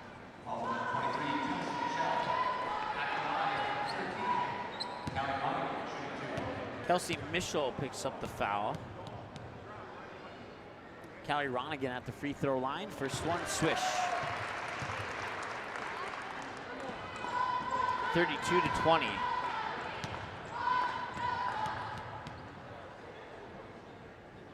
Second one is in, 33-20. She's perfect, 4 of 4 from the line.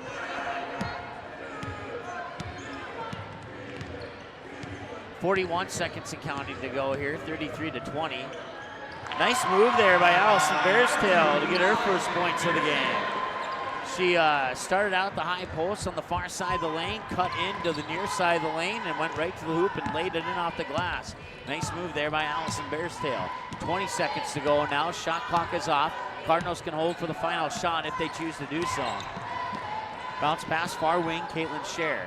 Scher has the ball poked away there by Kennedy Walth, but the Cardinals will pick it back up. Ronigan trying to get around Walth, being hassled there by Walth and Bearstail.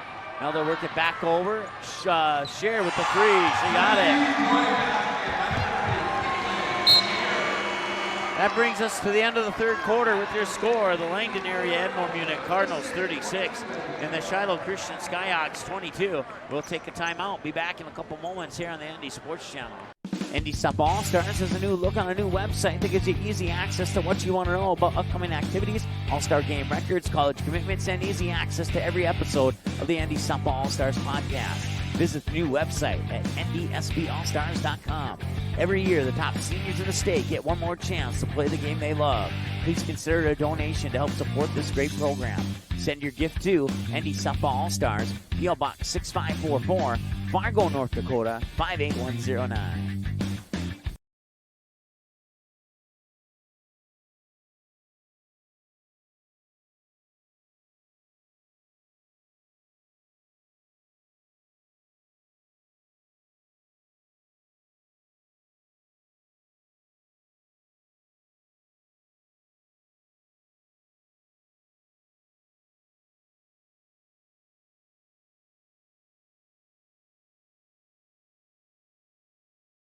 It's the kid in grade school who paints her face blue and white before every home game.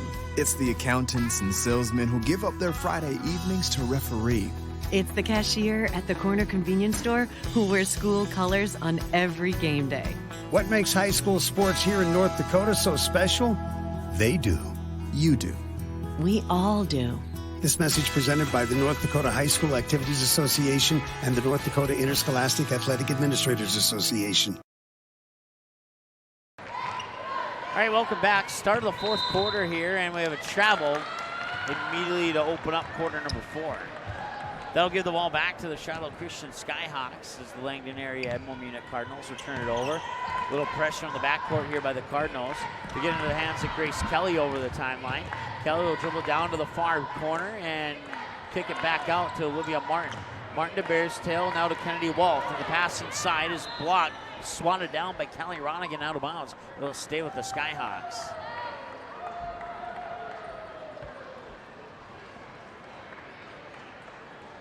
You take away the first half, and Shiloh leads 14-12. They outscored them 14-12 in that third quarter of play. Shot up no good. Lexi Olsen with the rebound here for the Cardinals. Works it up to Callie Ronigan over the timeline. Back to Lexi Olsen in between the circles. Now back over to the 7th grader Henderson on the far wing. Cross-court pass near wing now. That is Lexi Olsen. Olsen back over to Henderson.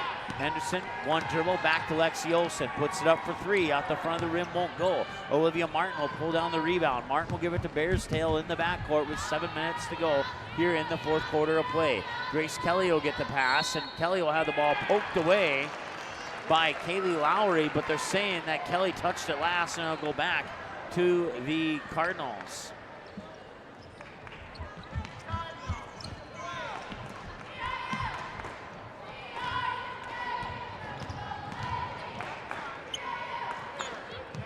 Quick passing, catch and shoot 3 from the near corner out of the hands of Caitlin Scher. That one's tipped out of bounds. It'll stay with the Cardinals.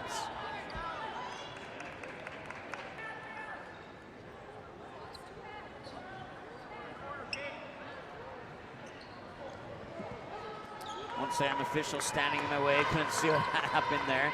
Inbounds pass comes into Lexi Olsen. She triggers the 3 and misses it. Martin pulls down the rebound, gives it to Bears Tail. Bears Tail travels down the length of the court, puts up the shot, won't go. Grace Kelly with the offensive rebound. That shot won't go, but she'll make a trip to the free throw line to try and get those 2 points the hard way. And if she can get at least one of the 2, she'll enter the double-digit club with 10. She's at 9 right now.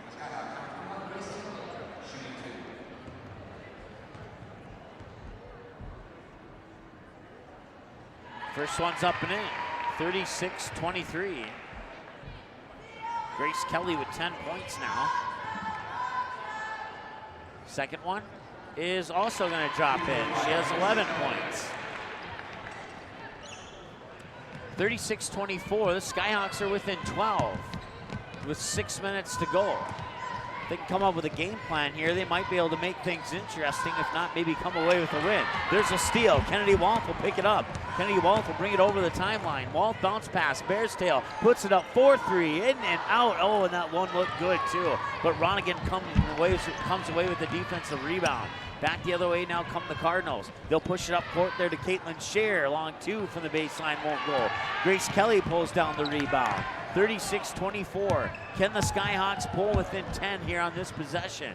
Olivia Martin has it over on the far wing. She's going to try and get around Caitlin Scher, and a whistle and a foul. And I believe the foul will go on Caitlin Scher, and that will be an inbounds pass for Olivia Martin and the Skyhawks, and a substitution now as Ronigan will get a breather on the bench, and coming in will be Kaylee Lowry, the 5'10 sophomore. So the Skyhawks will set up for the inbounds pass from the baseline on the far side of the hoop. It comes into Grace Kelly on the far wing. Kelly puts the ball to the floor, bounce pass out to Bears Tail in between the circles.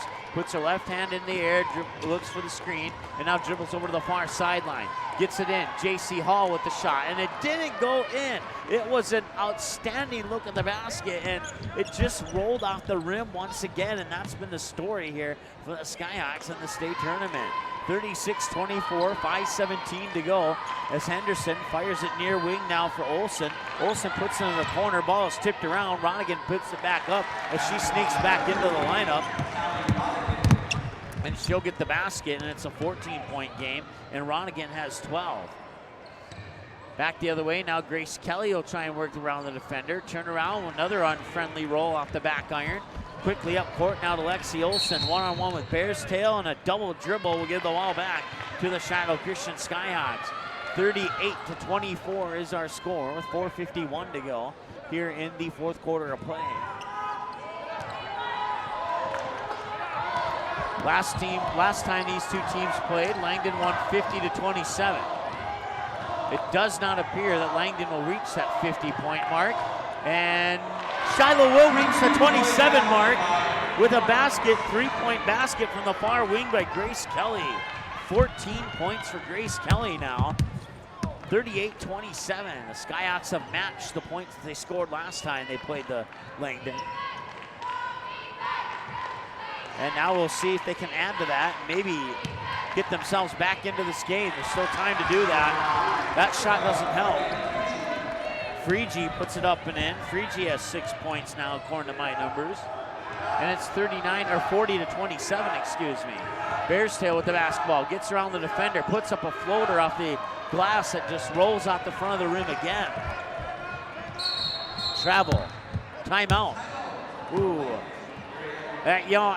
This is just one of those things of being in the right place at the right time, and the Langdon coach called the timeout. The only official who had an opportunity to put an eye on the player was looking at the coach calling the timeout. The timeout came after the travel, and Langdon got away with one there.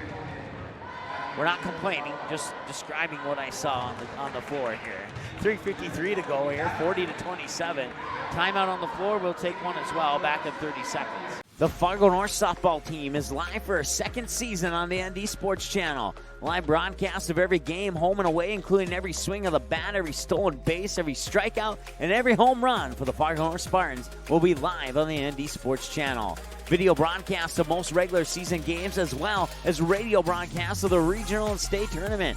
Get the most accurate and up-to-date Spartan softball broadcast schedule on our website at ndsportschannel.com/game schedule.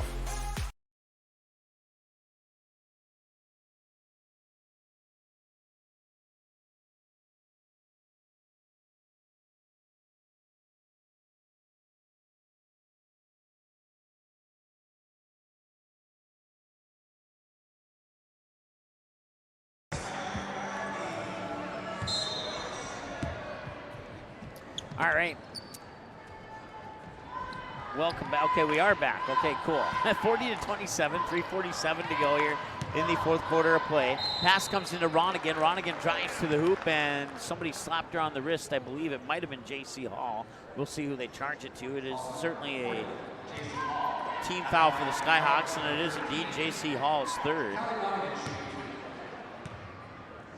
J.C. Hall, 3 points and 3 fouls, and Ronigan at the free throw line, and that one's in, and she remains perfect.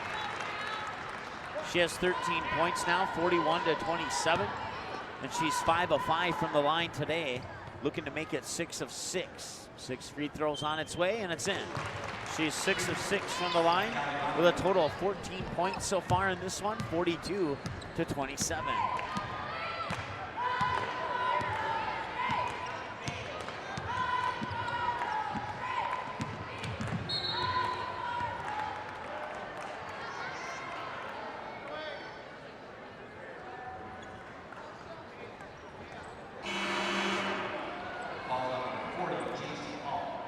J.C. Hall just picked up her 4th foul now. That's team foul number 4 on the Skyhawks. Pass comes into the hands of Caitlin Scher. Scher will give it to Ronigan, back to Scher. Now Scher fires it over far side to Lowry. Lowry to Ronigan. Ronigan works it inside for Freegee. Ball is tipped. Grace Kelly comes away with it, falls to the floor. It ends up in the hands of Bearstail. Kelly slow to get up, but she does get up. And now she works her way to the top of the key. And the pass will come to Bearstail. Bearstail to Kennedy Walt. Wide open, 4-3. And it bounced off the far side of the rim. And Grace Kelly picks up the loose ball. You could consider that an unofficial rebound. And she goes to the hoop, gets the basket and draws the foul.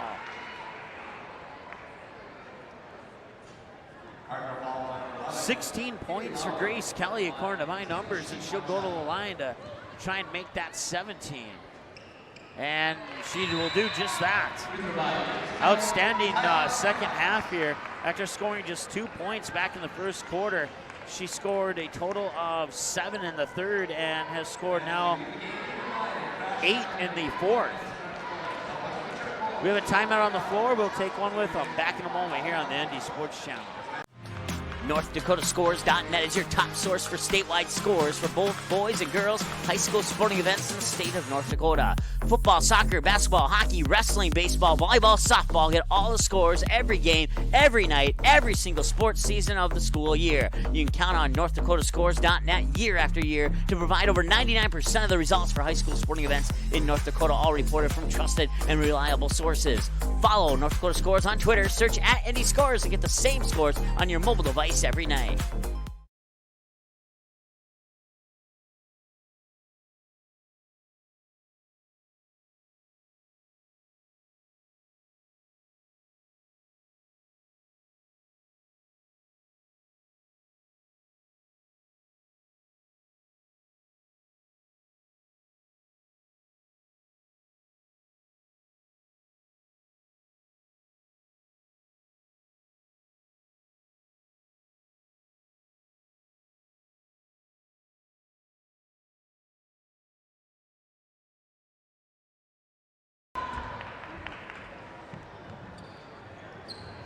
All right, welcome back. Fourth quarter of play, 2:55 to go. A 12-point lead for the Cardinals, 42-30 over the Shiloh Christian Skyhawks.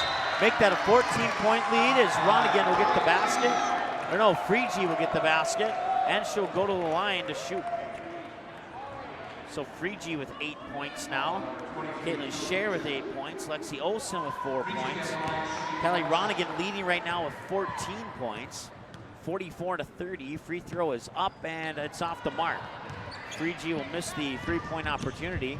Skyhawks will bring the ball back, and the ball is swatted out of bounds on the pass intended for Olivia Martin. And Olivia Martin will trigger the inbounds pass from the near sideline. Bounce past the Bears Tail right in front of the midcourt stripe. 2:40 to go here in the fourth quarter of play. Bears Tail gets it to Mischel over in the far corner. Mischel, couple dribbles, now needs a little bit of trouble, needs some help. Hands it off to Bears Tail. Bears Tail drives into the free throw line, and that will be a foul on one of the Cardinals. I'm not sure which one.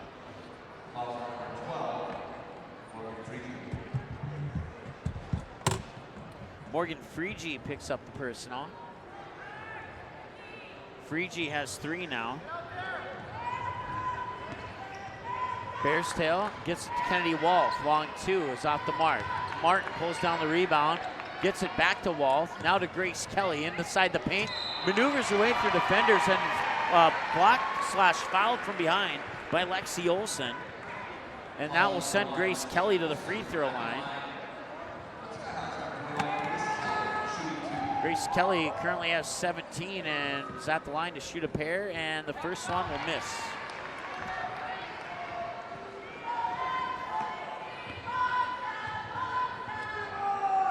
Three of 5 from the line, make it 4 of 6. And she has 18 points now. Up court now quickly to Lexi Olsen. Olsen will give it to, I think that's Ronigan. No, that was Freegee, excuse me. Now Ronigan has it. Ronigan in between the circles, dribbles over to the far side, comes back on top, and now puts it into the hands of Lowry. Lowry will drive in to the lane, and it's stolen away by Bears Tail. Bears Tail has a one-on-one with Caitlin Scher. And we'll have a foul. Bears Tail can't connect on the layup, but she'll go to the free throw line. Caitlin Scher picks up her 3rd, I believe. No, her 4th, excuse me. Team foul number 7 on the Cardinals. And the first free throw is missed. Bears Tail 0 of 3 from the line. 44-31, make it 44-32. And now we have a timeout on the floor. It's back to a 12-point game. And ever since the Langdon area Edmore Munich Cardinals reached that 12-point mark, the closest the Skyhawks have come is 12. To the best of my memory anyway. I don't think they've closed the gap to shorter than 12. Timeout on the floor. We'll take one with them. Back in 30 seconds here on the ND Sports Channel. ND Softball All-Stars has a new look on a new website that gives you easy access to what you want to know about upcoming activities, All-Star game records, college commitments, and easy access to every episode of the ND Softball All-Stars podcast. Visit the new website at ndsballstars.com. Every year, the top seniors in the state get one more chance to play the game they love. Please consider a donation to help support this great program. Send your gift to ND Softball All-Stars, P.O. Box 6544, Fargo, North Dakota, 58109.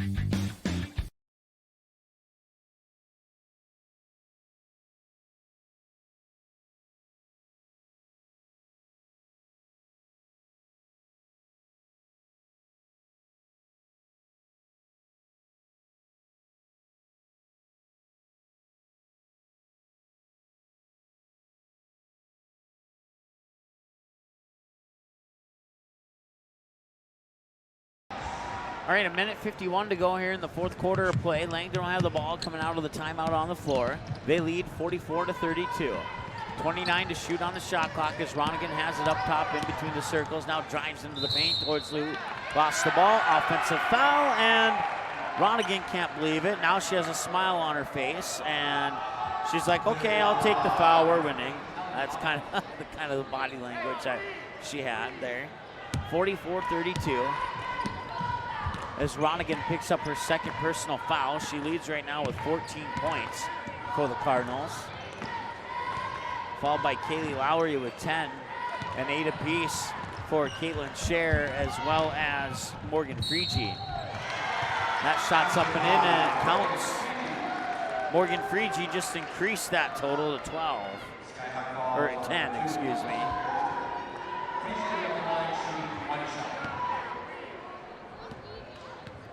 46, and Freege makes it 47.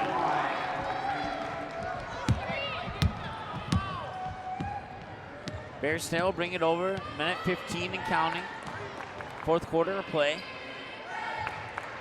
Mischel works into the corner there. Driving baseline was Kennedy Wolf. Wolf gets out to Bears Tail here on the near wing. She'll give it back to Wolf in the near corner. Now the pass to Grace Kelly was poked there into the hands of Bears Tail by Kaylee Lowry. Now Grace Kelly will get the ball back to Bears Tail, tees it up for three, a little too strong. Offensive rebound there by Wolf. Works inside for Grace Kelly, and she puts it in off the glass. Grace Kelly has 2 more. She's now has 20.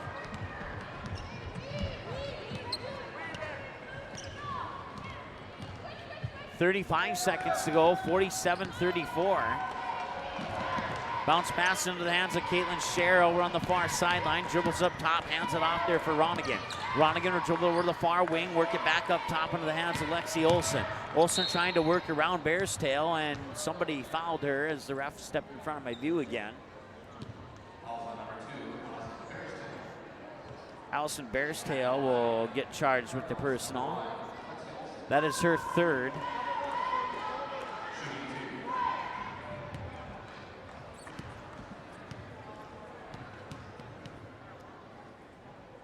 Free throw is on its way, and it's off the front of the rim, no good. Lexi Olsen at the free throw line here for the Cardinals. 20.4 seconds to go here in the fourth quarter of play. Shiloh will move to the 7th place game tomorrow to play either the Trenton Tigers or the Kidder County Wolves. And Langdon will move to the 5th place game tomorrow to play the winner of that same matchup I just mentioned to you. The loser of that matchup will play Shiloh. 20.4, and the free throw's up and in. 48-32, and Lexi Olsen 1 for 2 from the free throw line. And we have some substitutions here for the two teams. So let's see here. Hannah Weston, Caitlin Schutte, Aaliyah Schock, and Laura Hallstrom, and Emma Nelson are all in. We'll do our best to keep track of those players here. Right now with the basketball is Weston. And there's some substitution, new faces here for Langdon as well. So we have about 9 new players on the court. And I gotta get familiar with all of them in 3.3 seconds or less. And that'll be your final score, 48-34, your final.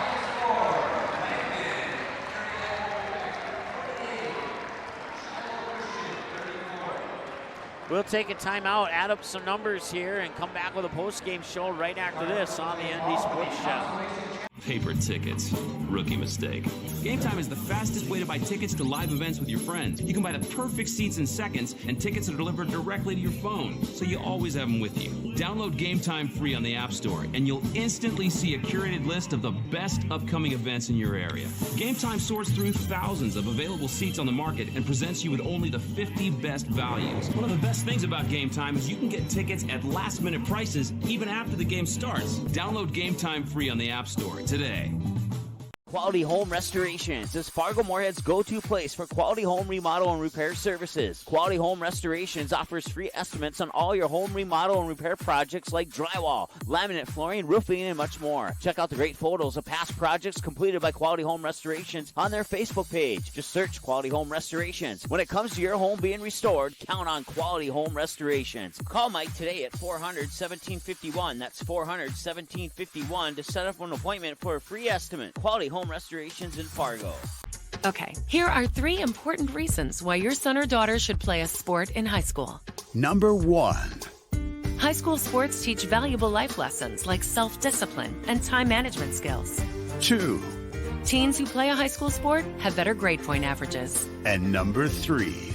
High school sports are safer than ever before. This message presented by the North Dakota High School Activities Association and the North Dakota Interscholastic Athletic Administrators.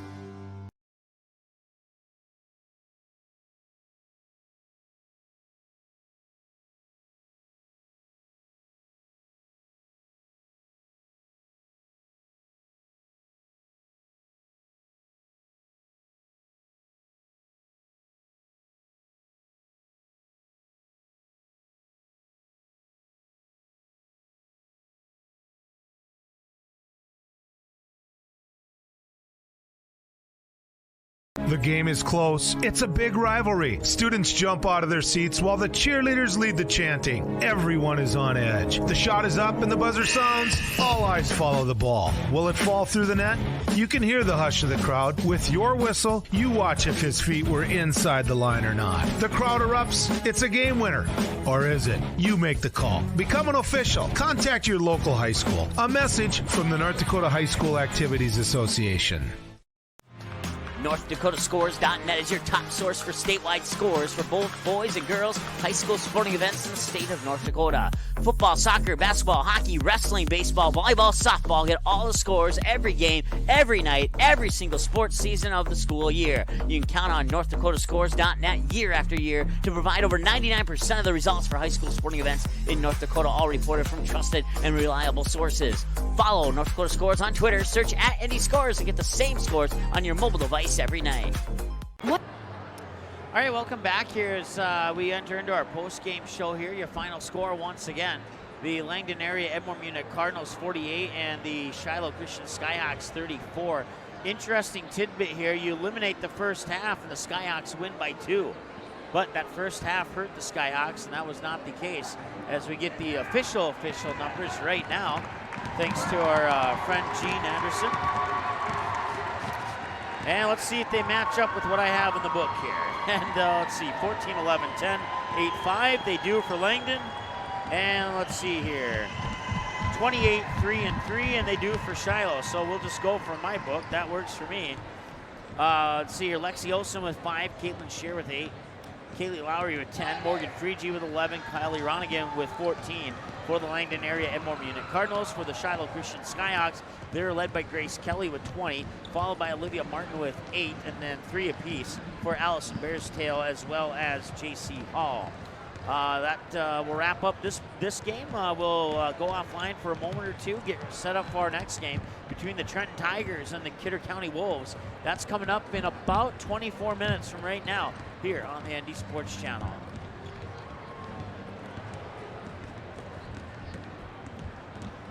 Thanks for watching this presentation of the ND Sports Channel. Did you miss any of the game? Check out Game Rewind on our website at ndsportschannel.com.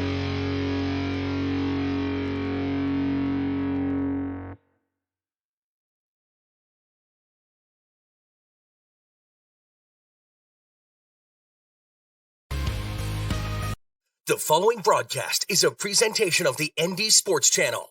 Oaks Tornadoes down 2-0 here to the Kindred Vikings as Michael Hall will pass it over far side there for Schaefer. Schaefer looks inside for Gavin Keller. Gavin Keller with the slam dunk!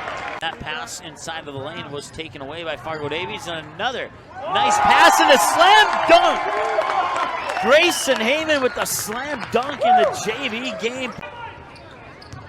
Here Mabor, a perfect 4 for 4, and a slam dunk from Harney. Henningsgaard as he tries to cut through the lane.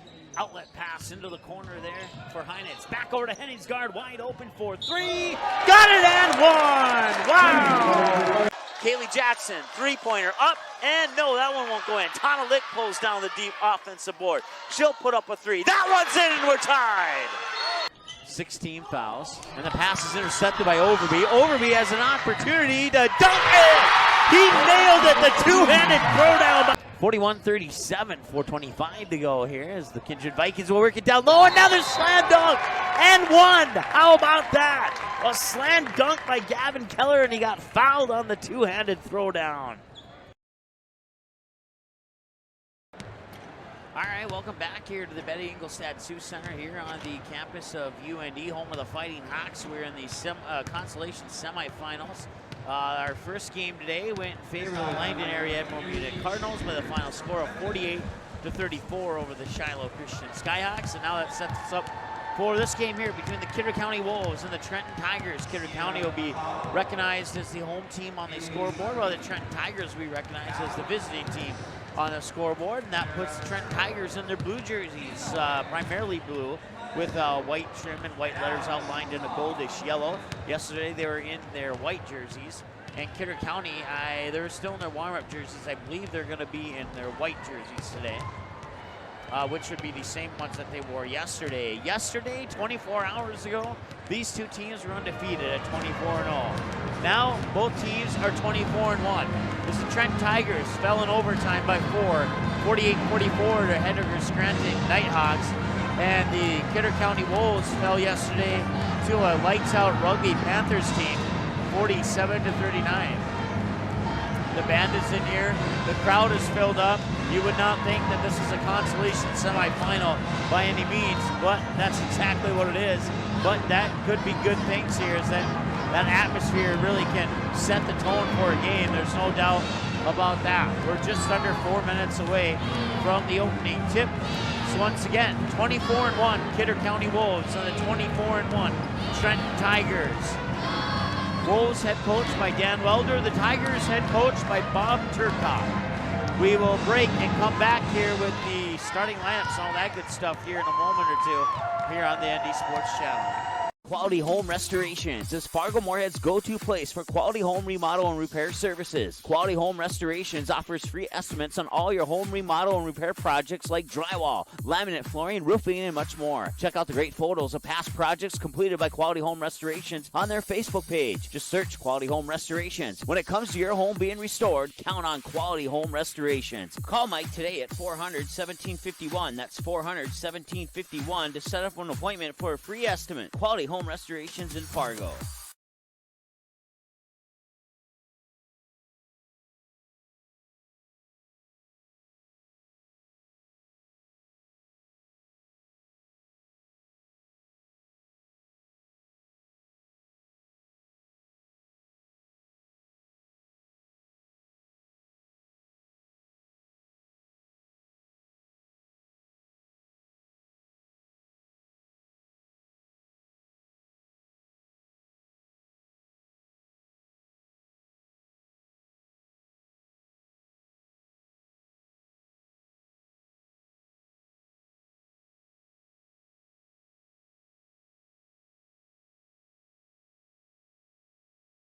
Paper tickets.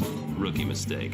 Game Time is the fastest way to buy tickets to live events with your friends. You can buy the perfect seats in seconds, and tickets are delivered directly to your phone, so you always have them with you. Download Game Time free on the App Store, and you'll instantly see a curated list of the best upcoming events in your area. Game Time sorts through thousands of available seats on the market and presents you with only the 50 best values. One of the best things about Game Time is you can get tickets at last-minute prices even after the game starts. Download Game Time free on the App Store today.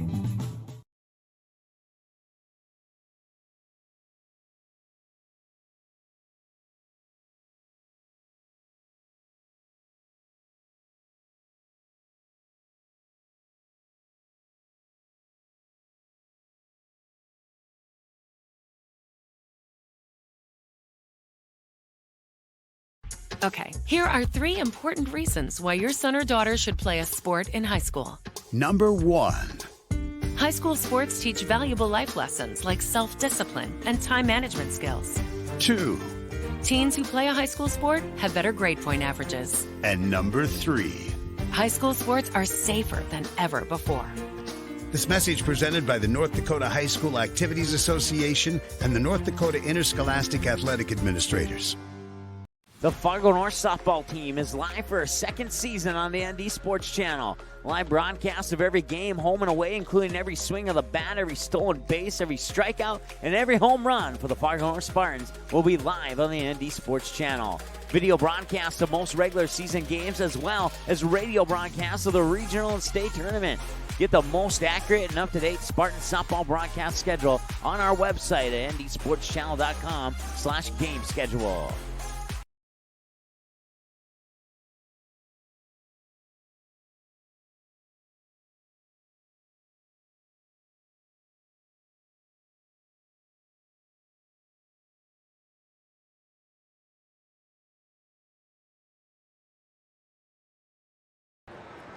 All right, welcome back. As the buzzer sounds, and we'll turn it over to the PA announcer now for the upcoming starting lineups between the Trenton Tigers, the visitors on the scoreboard, and the Kidder County Wolves, the home team on the scoreboard. Wolves head coach Dan Welder, the Tigers head coach is Bob Turcott.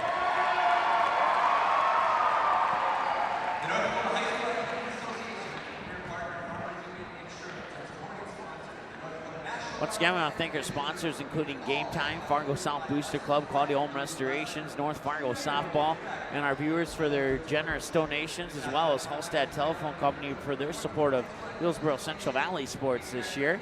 Certainly appreciate all the support and all of the support that comes in from you, whether you're a sponsor or someone who donates.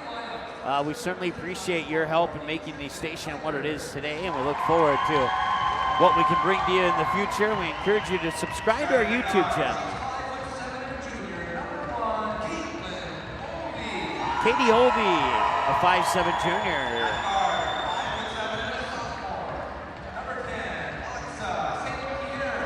Alexa St. Pierre, a 5'7" sophomore guard. Once again, these are your starters for the Trenton Tigers. Katie Hovey, Alexa St. Pierre, and Alyssa St. Pierre. Alyssa is a 5'8" sophomore.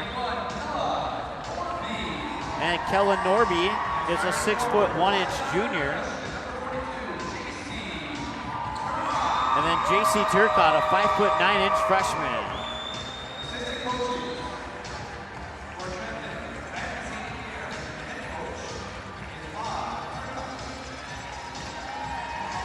So once again, Katie Hovey, Alexa and Alyssa St. Pierre, Kellen Norby, and JC Turcott, your starters for the Trenton Tigers.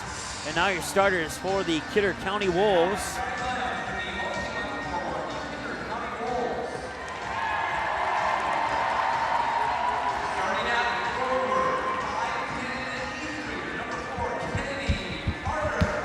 Kennedy Harder, number 4, a 5'10" 8th grader. We got Haley Foff, a 5'7" sophomore. Madeline Schmidt, a 5'5" sophomore. Brittany Raff, who is a 5'9" junior. And then the 5'6" senior round out your 5 starters, Jaslyn Megstad. So once again, your starters for Kidder County: Kennedy Harder, the 8th grader; Haley Pfaff, the sophomore; Madeline Schmidt, the sophomore; Brittany Raff, the junior; and Jaslyn Megstad, the senior. Head coach, once again, Dan Welder.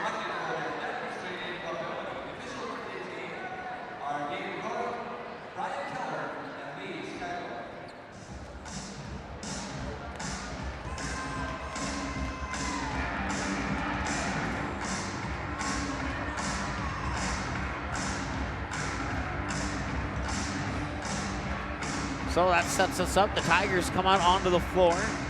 Kella Norby will be the 6'1" junior. Will line up in the middle for the jump ball as the Kidder County Wolves still waiting to come out here onto the court. And now they break the huddle and come out. They'll come out set up around the circle. Matching up with Kella Norby is Brittany Rath, 5'9" junior versus a 6'1" junior, and the 5'9" junior wins the tip over the 6'1" junior, and the Kidder County Wolves will open up the basketball game with the basketball. Shot is up from the baseline. That one won't go. That was out of the hands of, can't see down there in the corner. That was Brittany Rath. Ball goes out of bounds. It'll stay with the Wolves. Both of these teams were undefeated 24 hours ago. Both of them come into this one 24-1. Brittany Rath gets the first bucket of the game here for the Kidder County Wolves, and it's 2-0 Wolves over Tigers. Turcotte over the timeline there to Alyssa St. Pierre. St. Pierre runs into a triple team. Gives it up there to Katie Hovey. Hovey to Turcotte, back to Hovey. Hovey will dribble up to the top of the ski. Now dribble over to the far end, now back up high on the far side. Hovey picks up the ball, fires it over near wing to Turcotte, back to Hovey up top in between the circles. Now Hovey will work it into Kella Norby, and it's stolen away there by Kennedy Harder. The 5'10" 8th grader. Harder will lose it off her knee out of bounds and back to the Trenton Tigers.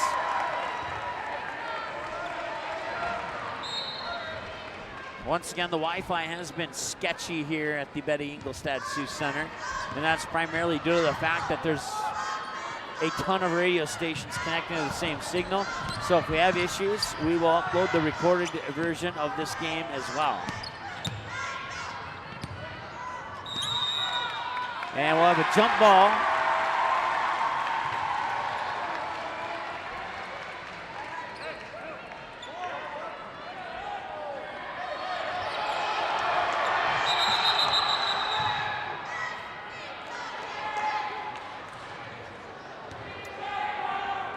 And a whistle before the inbounds pass was even made. Now now another whistle. So it's been 3 whistles and an inbounds pass has not been made, and they're calling a foul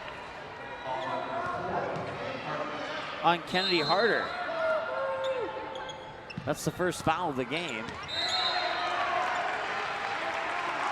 As the ball goes out of bounds and will stay with the Tigers. Triggering the inbounds pass will be Alyssa St. Pierre. Puts it into Turcotte. Turcotte to Hovey here on the near wing. Hovey one dribble, fires it into the corner there for Alexa St. Pierre. Alexa St. Pierre still with the ball, gives it to Turcotte. Turcotte back to St. Pierre on the near wing. Tried to work it inside there for Norby. Norby will get tangled up. Jump ball, possession over favors the Kidder County Wolves.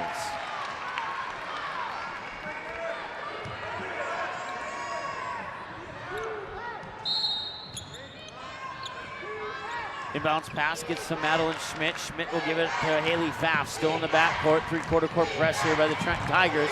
And the ball was nearly intercepted by Caitlin Hovey. A loose ball as a result, and another jump ball, and that possession arrow will favor the Trenton Tigers. It's a 2-0 lead for the Kidder County Wolves here with 6:23 remaining in the first quarter of play.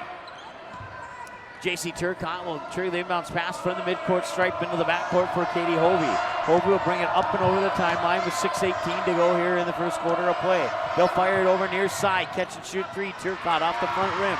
Won't go. Rebound comes down to Brittany Rath. Rath will fire it up court into the hands there of Madeline Schmidt. Schmidt at the top of the key, fires over far side for Haley Pfaff. Back to Schmidt, back to Pfaff, now into the corner for Kennedy Harder. Harder will work it inside there for Brittany Rath. Rath gets tied up. Whistle jump ball will favor the Kidder County Wolves. Stopping the clock with 5:58 to go here in the first quarter of play. And once again, it's a 2-0 lead off a basket by Brittany Rath, and that's been the only scoring so far.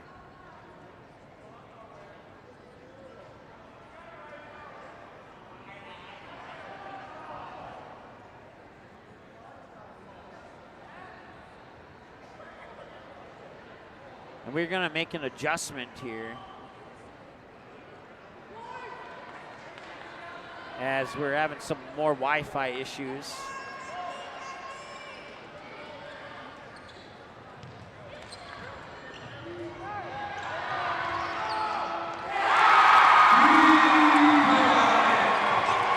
A 3-pointer's up and in to make it 5-0.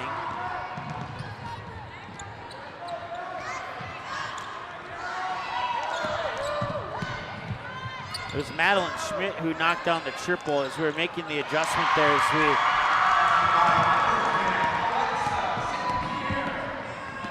it was either Alexa or Alyssa. It was Alexa St. Pierre who got the bucket. Now the Trent Tigers on the board.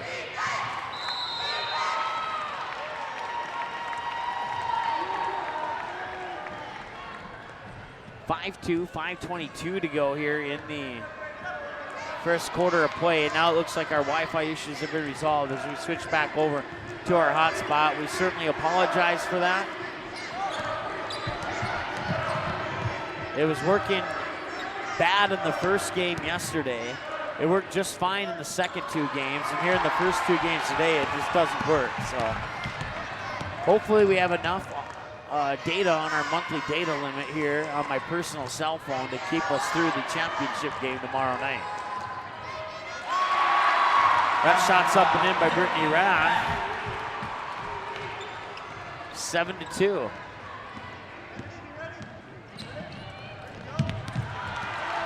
Another steal here, this one by Jaslyn Megstad. Another turnover down low there, and now they'll call a foul on, I believe it's going to go on Kennedy Harder, and if it is, that's her second, team second, and it will indeed be on Kennedy Harder.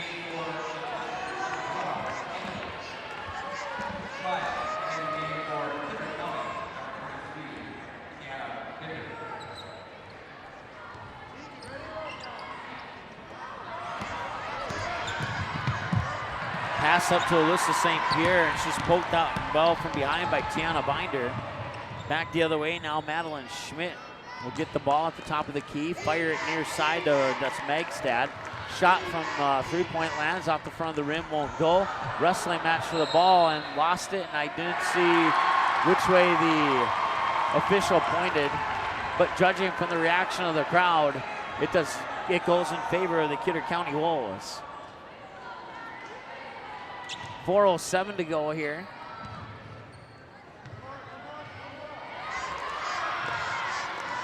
And the three is up from the corner. The Kidder County Wolves are taking control of this one early, up 10-2 with 3:50 to go.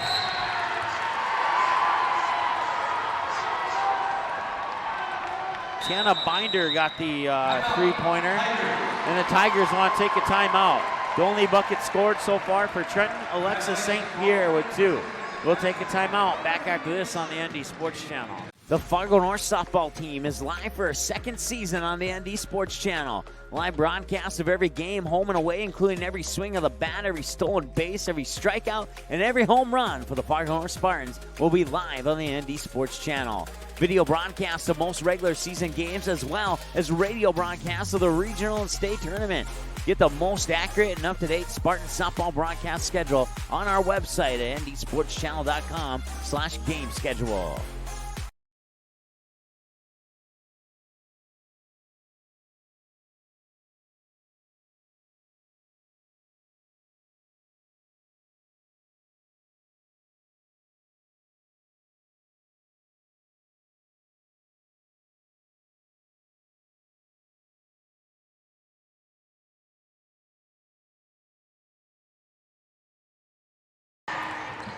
All right, welcome back.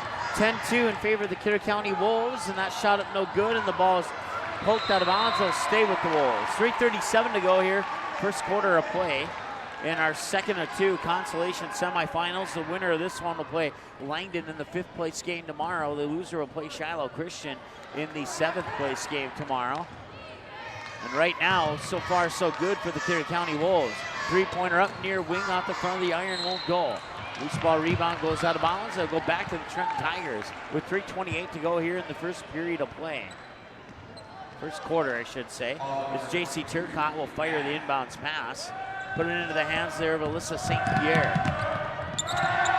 St. Pierre gets in a little bit of trouble here. Works into the hands of Alexa. Alexa St. Pierre dribbles up near side. Gets it to Katie Hovey. Hovey, one dribble, back up top to Alexa. Far side now into the hands of Tatum Cryell. Cryell with a cross-court pass that goes out of bounds, and it'll go back to the Kidder County Wolves with 3:09 to go here in the first period of the first quarter of play.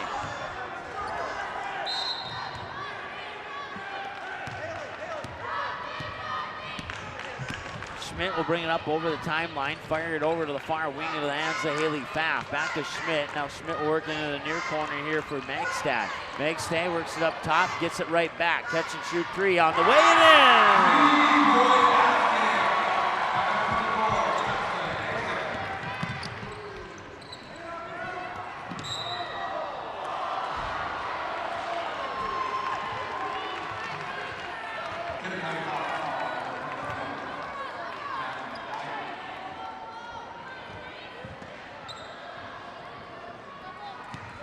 .243 to go, 13-2. Alexis St. Pierre will get it to Katie Hovey. Hovey will work it down low, and I believe that is Alyssa St. Pierre, and the shot's up no good. Rebound comes down to Haley Pfaff. Pfaff will get it up into the hands of Madeline Schmidt. Schmidt will fire it into the corner, and they'll work it back up into the near wing. Now they work it inside. With the basketball is Brittany Raff. She scored the first basket of the game. That basket will not go in, but she will draw a foul, and I believe the foul is going to go on J.C. Turcott.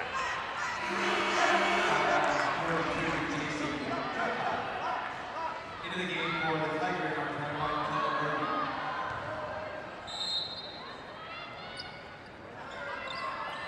Work the ball back up to Tiana Binder. Now cross-court pass here, and that is going to be Pfaff. Pfaff will work it inside there for Brittany Rath, and another foul.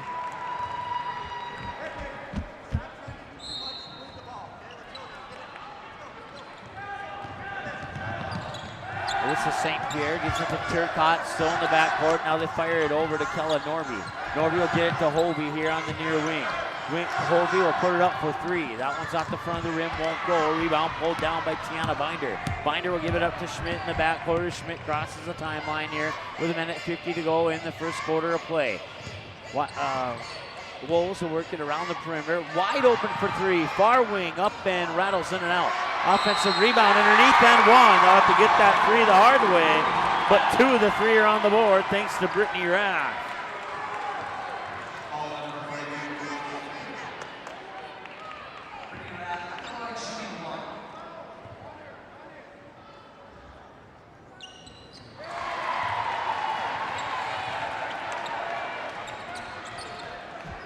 (16-2). Kidder County Wolves have got out to a huge lead, and there's another turnover and another steal, and all alone off the glass is Brittany Raff. She has 9 points now here of the team's 18. 1:20 to go. And a timeout, Trenton. We'll take a timeout with them. Back in a moment here on the ND Sports Channel. The Fargo North softball team is live for a second season on the ND Sports Channel. Live broadcast of every game, home and away, including every swing of the bat, every stolen base, every strikeout, and every home run for the Fargo North Spartans will be live on the ND Sports Channel. Video broadcasts of most regular season games, as well as radio broadcasts of the regional and state tournament. Get the most accurate and up-to-date Spartan softball broadcast schedule on our website at ndsportschannel.com/game schedule.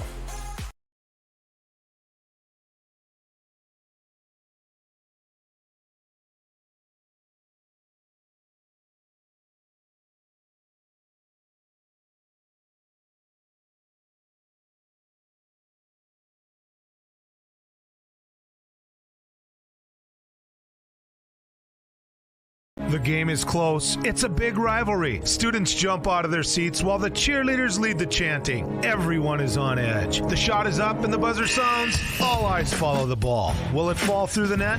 You can hear the hush of the crowd. With your whistle, you watch if his feet were inside the line or not. The crowd erupts. It's a game winner.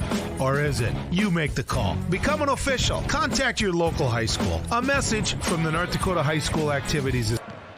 All right, welcome back. 1:17 to go here in the first quarter of play. Hovey will get to Turcott, back to Hovey in between the circles. Hovey with the ball above her head, puts the ball to the floor, dribbles to her right. Now Turcott to her left, works into the corner. Officials in my way.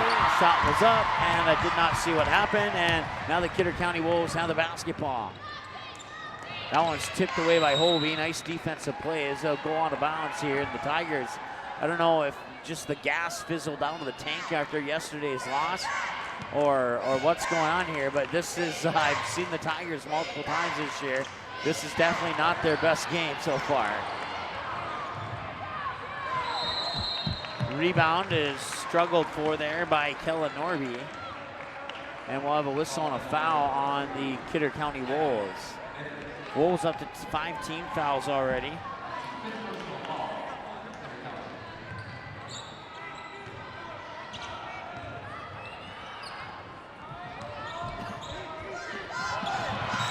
And that pass will go out of bounds, and it'll go back to the Tigers. It was tipped out of bounds by the Wolves. It was originally the Tigers' ball to start with. And now the Tigers will inbound it from the midcourt stripe on the far side of the court. Inbounds to Hovey. Hovey will dribble down to the baseline, put up the shot, a nice looking shot. And that was a basket that the Trent Tigers definitely needed. 18-4 now. Shot clock off, 18 seconds and counting to go here in the first quarter of play. It appears that the Wolves are going to hold for the final shot. And Hovey's going to steal it away. She is all alone. There was nobody there, and she'll take it to the hoop and lay it in. 2 points off the steal. That's points off turnovers, and the shot at the buzzer is off the mark. And that brings us to the end of the first quarter with your score. The Kidder County Wolves 18 and the Trenton Tigers 6, led by Caitlin Hovey with 4 of those 6. And we'll take a timeout and be back in 60 seconds on the ND Sports Channel. In our first year and 4 months on the air, the ND Sports Channel brought you a total of 407 games, and 377 of those games were exclusive broadcasts of the ND Sports Channel. That's 377 games that would have had 0 broadcast coverage if not for the sponsors who support our sports webcast. We ask that you please patronize and support the sponsors you hear about in this sports broadcast on the ND Sports Channel. Join us and put your business products and services in front of an average of 234 viewers per game. Let's team up.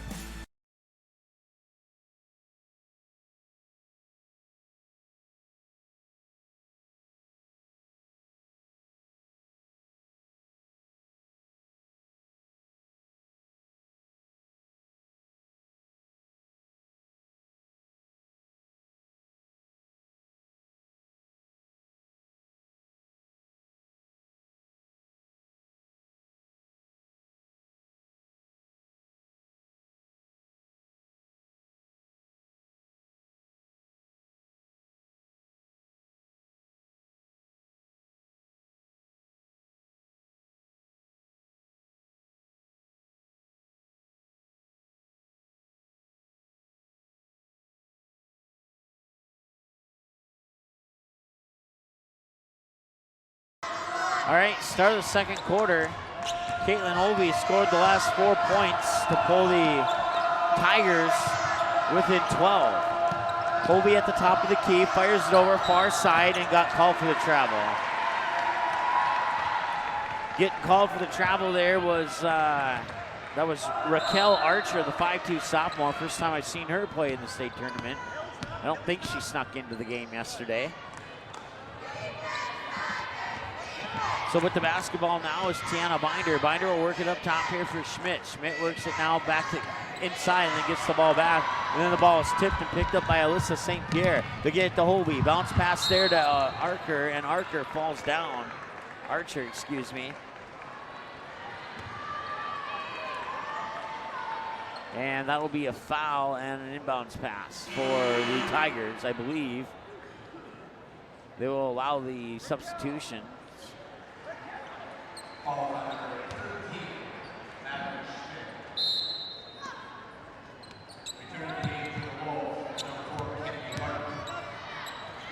That shot is up, no good. Madeline Schmidt picking up her first foul.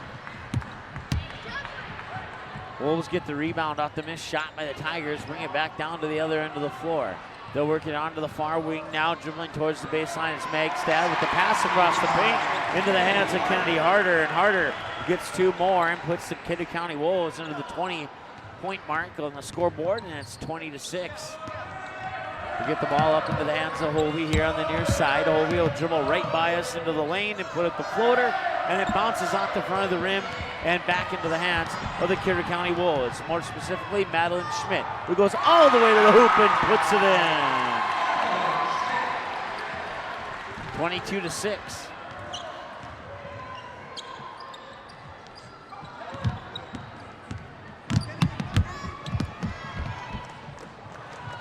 Pass down low, and that was Archer who got fouled this time in the act of shooting. And if she doesn't go to the line, I'm pretty sure she was in the act of shooting. I mean, there's only so many things you can do to prove that you're shooting the basketball, and apparently it's a non-shooting foul. So Turcotte, top of the key, gives it up to Hovey. 14 to shoot on the shot clock. Hovey backs up in between the circles. Gets it to Alexa, now over to Alyssa St. Pierre. Back to Hovey. Hovey, cross-court pass over to Archer. Archer, 4 to shoot on the shot clock. Baseline from Turcotte, up, it hits the rim. That avoids a shot clock violation, but the rebound comes down to Jaslyn Megstad. Megstad nearly pickpocketed from behind there by Katie Hovey. They'll work it over far side for Alyssa. That's Alyssa Fisher into the lineup. No, it's not. There's a 1 in front of that 3 is Madeline Schmidt.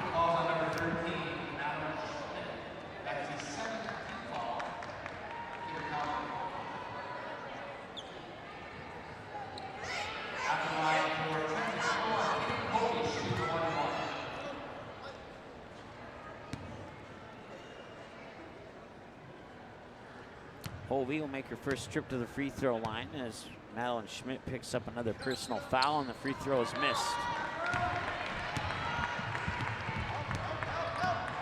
Schmidt with 2 fouls.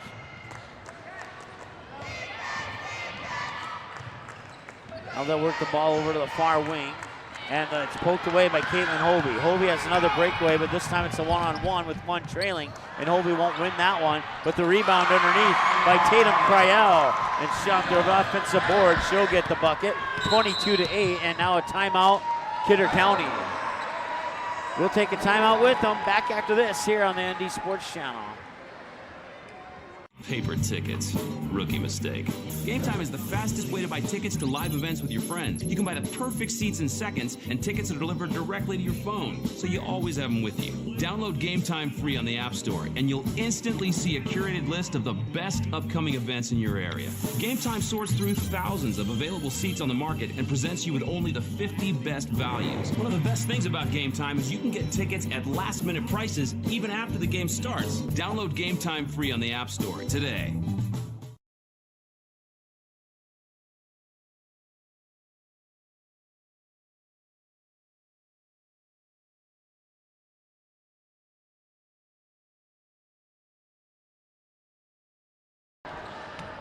All right, inbounds pass triggered by Haley Pfaff, and they'll work it to, that is, can't see who that is Madeline Schmidt. Cross-court pass now into the hands of Megstad. Megstad pushes in the corner for Schmidt. Schmidt, cross-court pass there into the hands of Pfaff. Pfaff drives it towards the hoop, can't get it to go, and we'll have another foul, and the ball will go back to the Trent Tigers.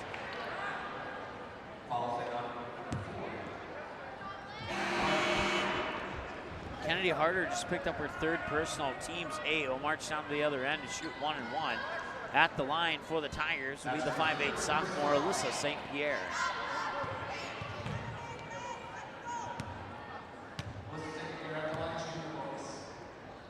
First one's up, and it's in. She'll get another one.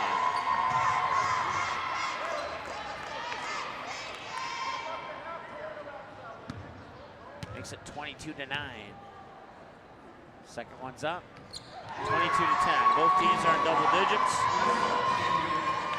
2 for 2 for Alyssa St. Pierre. And back the other way come the Kidder County Wolves. They'll put it into the hands there of, that is Schmidt. Schmidt, Megstad, now Rapp.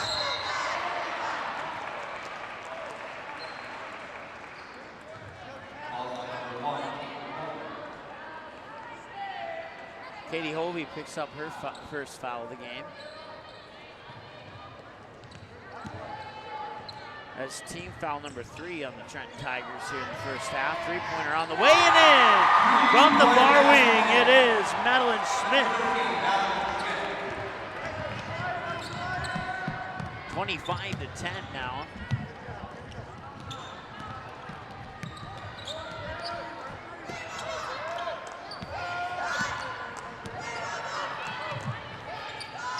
Trenton will work it down low to J.C. Turcotte. That shot will roll off the rim into the hands of Brittany Rath. Rath brings it back all the way, now stops at the near wing. Hands it off there for, that is Schmidt. Schmidt gives it up to Magstad for three. That one's off the back iron, won't go. Haley Pfaff with the offensive rebound. Loose ball will go into the hands of Cryel. And Cryel will have that pass intercepted by Haley Pfaff. And now J.C. Turcotte will get called for a foul. That's team foul number 4 on the Tigers.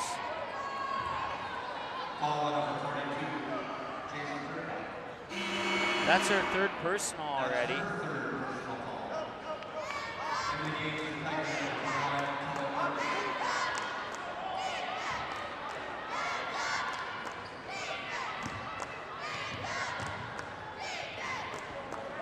Banks it in. That is Brittany Rath, and she's in the double-digit club with 11 now. 27-10 in favor of the Kidder County Wolves with 3:47 to go. They're working in the hands of Alexa St. Pierre. St. Pierre dribbles down to the near wing, being guarded closely there by Magstad. St. Pierre, gets around Magstad. The pass was tipped out of bounds into the Wolves bench. And it'll be an inbounds pass for the Tigers right in front of the Kidder County bench. That'll be triggered by Cryel. Cryel fires it into Hovey. Hovey back over to Cryel. Cryel tried to work it inside and trying to save it. It goes out of bounds. The pass was intended there for Kella Norby, but it went through her fingertips. And Alyssa St. Pierre tried to save it to Alexa St. Pierre. But as a result, Alyssa St. Pierre had her foot on the line out of bounds. That gives the ball back to Kidder County with the Wolves leading 27-10. And a reach-in foul here on Raquel Archer, the 5'10" sophomore.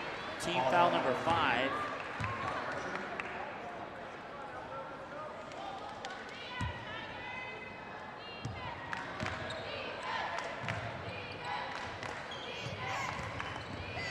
Bounce pass down low, that is Brittany Pfaff. Pfaff can't get it to go, and Alyssa St. Pierre will pull away with the rebound.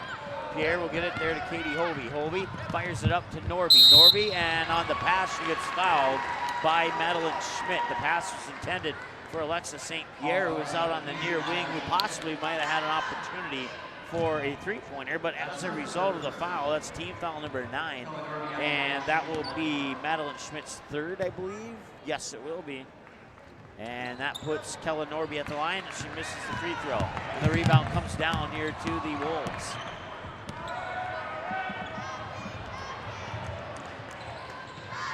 Wolves with the basketball up top. They work it on the far wing there for Binder. Binder works it around the horn. Now back up top. Catch and shoot three from Madeline Schmidt. Won't go. Norby with the defensive rebound here for the Tigers. Norby will fire it up to Hovey. Hovey over to Archer. Archer on the far wing, puts the ball to the floor, dribbles down to the corner, now on the baseline towards the hoop. Can't get the ball to the shot to go in. And Kidder County will come away with it as the official is standing in my way once again. It's got to be a record. Up top now, it's Madeline Schmidt. Schmidt will get the ball back after passing it away. They'll work it inside there for Brittany Rath.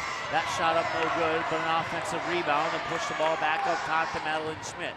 Schmidt gives it there to Rath. Rath inside, and Pfaff with the assist from Rath.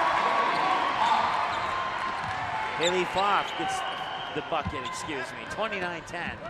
It was the right player, I just mispronounced the name, and I apologize for that. Alexa St. Pierre now with the basketball. Gives it to Katie Hovey. Into the paint, floats it up, and it will not go. The offensive rebound was pulled down there by Alyssa St. Pierre, and she'll get fouled, I think, by Haley Pfaff, but we'll double check.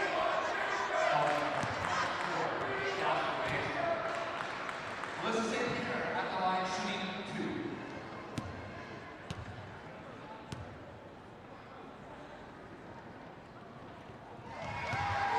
It was on Jaslyn Megstad, the foul was. And Alyssa St. Pierre makes the first free throw. 29-11, 29-12. And now a substitution. 5'7" junior Zoe Gunville will check into the lineup here for the Trenton Tigers. Full court pressure here by Trenton. with a minute 40 to go here before halftime. Tigers trail the Wolves 29-12. That pass through the fingertips of Haley Pfaff and out of bounds and go back to the Trent Tigers. Tigers have a chance to trim the lead down a little bit more here with a minute and a half to go in the first half. 29-12, right now they trail by 17. Gunville gets it up there, that was Archer, excuse me. Fire it back over to Archer, and her foot was on the line and a turnover. And I'll go back to the Wolves. 29-12, a minute 21 to go here, second quarter of play. Pass comes up court there to Megstad. Megstad bounce pass up top, now Megstad will get it back and then fire it back up top to Schmidt. Now they'll work the ball inside of the paint. Nice pass through the paint into the hands of Haley Pfaff. And Pfaff with another bucket puts two more on the board for the Kidder County Wolves. 31-12, under a minute to go. Pass goes up top there to St. Pierre. They work it inside for Gunville. Gunville shoots it out for Hovey. Hovey tries to put it back in the corner for Gunville. It's off the fingertips of Gunville's right hand, out of bounds, and turnover back to the Kidder County Wolves.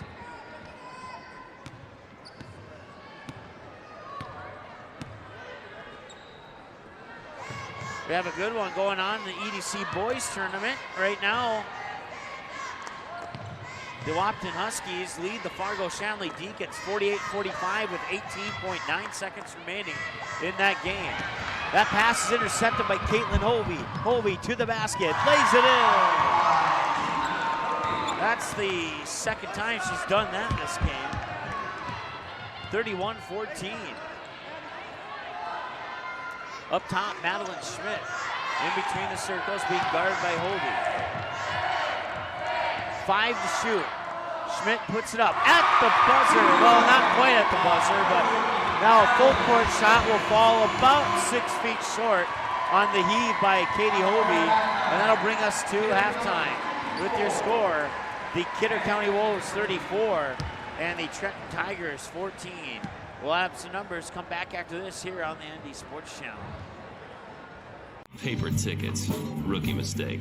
Game Time is the fastest way to buy tickets to live events with your friends. You can buy the perfect seats in seconds, and tickets are delivered directly to your phone, so you always have them with you. Download Game Time free on the App Store, and you'll instantly see a curated list of the best upcoming events in your area. Game Time sorts through thousands of available seats on the market and presents you with only the 50 best values. One of the best things about Game Time is you can get tickets at last-minute prices even after the game starts. Download Game Time free on the App Store today. Quality Home Restorations is Fargo Moorhead's go-to place for quality home remodel and repair services. Quality Home Restorations offers free estimates on all your home remodel and repair projects like drywall, laminate flooring, roofing, and much more. Check out the great photos of past projects completed by Quality Home Restorations on their Facebook page. Just search Quality Home Restorations. When it comes to your home being restored, count on Quality Home Restorations. Call Mike today at 400-1751. That's 400-1751 to set up an appointment for a free estimate. Quality Home Restorations in Fargo.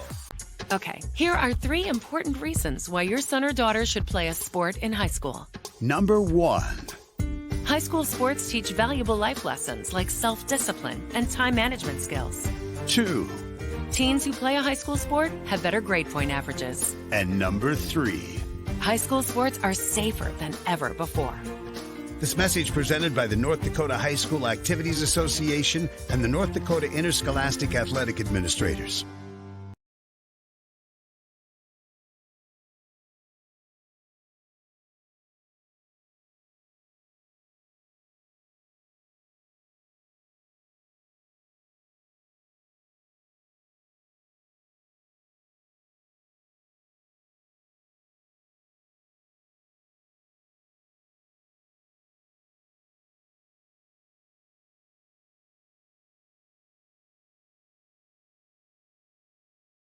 The game is close. It's a big rivalry. Students jump out of their seats while the cheerleaders lead the chanting. Everyone is on edge. The shot is up and the buzzer sounds. All eyes follow the ball. Will it fall through the net? You can hear the hush of the crowd. With your whistle, you watch if his feet were inside the line or not. The crowd erupts. It's a game winner. Or is it? You make the call. Become an official. Contact your local high school. A message from the North Dakota High School Activities Association. NorthDakotaScores.net is your top source for statewide scores for both boys and girls high school sporting events in the state of North Dakota. Football, soccer, basketball, hockey, wrestling, baseball, volleyball, softball. Get all the scores every game, every night, every single sports season of the school year. You can count on NorthDakotaScores.net year after year to provide over 99% of the results for high school sporting events in North Dakota, all reported from trusted and reliable sources. Follow North Dakota Scores on Twitter, search @ND Scores, and get the same scores on your mobile device every night. What do basketball, choir, drama club, and marching band all have in common? They're all high school activities that offer learning opportunities not necessarily found in the classroom. They take up just a fraction of a typical North Dakota high school's budget, and they go a long way to giving young people the tools they need to thrive. High school activities, they're more than extracurricular. They're extra important, too. This message presented by the North Dakota High School Activities Association and the North Dakota Interscholastic Athletic Administrators Association. In our first year and 4 months on the air, the ND Sports Channel brought you a total of 407 games, and 377 of those games were exclusive broadcasts of the ND Sports Channel. That's 377 games that would have had zero broadcast coverage if not for the sponsors who support our sports webcast. We ask that you please patronize and support the sponsors you hear about in this sports broadcast on the ND Sports Channel. Join us and put your business products and services in front of an average of 234 viewers per game. Let's team up. It's the kid in grade school who paints her face blue and white before every home game. It's the accountants and salesmen who give up their Friday evenings to referee. It's the cashier at the corner convenience store who wears school colors on every game day. What makes high school sports here in North Dakota so special? They do. You do. We all do. This message presented by the North Dakota High School Activities Association and the North Dakota Interscholastic Athletic Administrators Association. ND Sup All-Stars has a new look on a new website that gives you easy access to what you want to know about upcoming activities, all-star game records, college commitments, and easy access to every episode of the ND Sup All-Stars podcast. Visit the new website at ndsballstars.com. Every year, the top seniors in the state get one more chance to play the game they love. Please consider a donation to help support this great program. Send your gift to ND Sup All-Stars, P.O. Box 6544, Fargo, North Dakota, 58109. This is what matters. This is beyond X's and O's. This is the difference mutual respect makes. This is what character looks like. This is what defines us in North Dakota. This is sportsmanship. School sports, it's not the outcome that matters most, but the way the games are played. This message presented by the North Dakota High School Activities Association and the North Dakota Interscholastic Athletic Administrators Association. Watch all the games on the ND Sports Channel on your home television screen. If your smart TV, Blu-ray, Xbox, PlayStation, 4K, or DVD player has access to the YouTube app, you can watch the ND Sports Channel on your big screen TV right at home, both live games and replays. Simply click on the YouTube app on your smart TV, and with the remote, move over to the search button, type in or highlight ND Sports Channel, and then select the live feed. Or you can browse the game library and watch a previous game on demand anytime you would like. We invite you to subscribe to the YouTube channel, youtube.com/c/ND Sports Channel. You can also watch live games and replays of games on your mobile device using the YouTube app, which can be downloaded from your mobile device's app store if it's not already on your device. Thanks for watching the ND Sports Channel. It's ND Sports Online.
All right, welcome back. Getting ready to go into the third quarter of play here. Once again, we apologize for the Wi-Fi issues. Just sent an email to the tournament manager to see if there are any options for us. So we'll see if they respond or not. I'm not sure. I'm pretty sure they're here somewhere, but I don't see them, and I don't have a lot of time to go track them down, to be honest with you. So 34-14 is our score. 7.5 to go. Trent Tigers going from left to right. Kidder County Wolves going from right to left. Tigers have the ball. St. Pierre into the corner for Turcotte. Turcotte with a bounce pass into the low block. That one will not go in. And the ball goes back to the Wolves. Work it down low here for Kennedy Harder. Harder back up top there for Schmidt. Schmidt fires it over for a three out of the hands of Haley Pfaff. Pfaff won't get that one to go in. Initially an offensive rebound, but then it was stripped away by J.C. Turcotte. And Turcotte will get it to Hovey. Hovey will fire it up into the far corner there, and then Hovey will get it right back from St. Pierre. And I'll give it right back to Turcotte. Or no, Cryell is what I meant to say. I'm not sure where I got Turcotte from.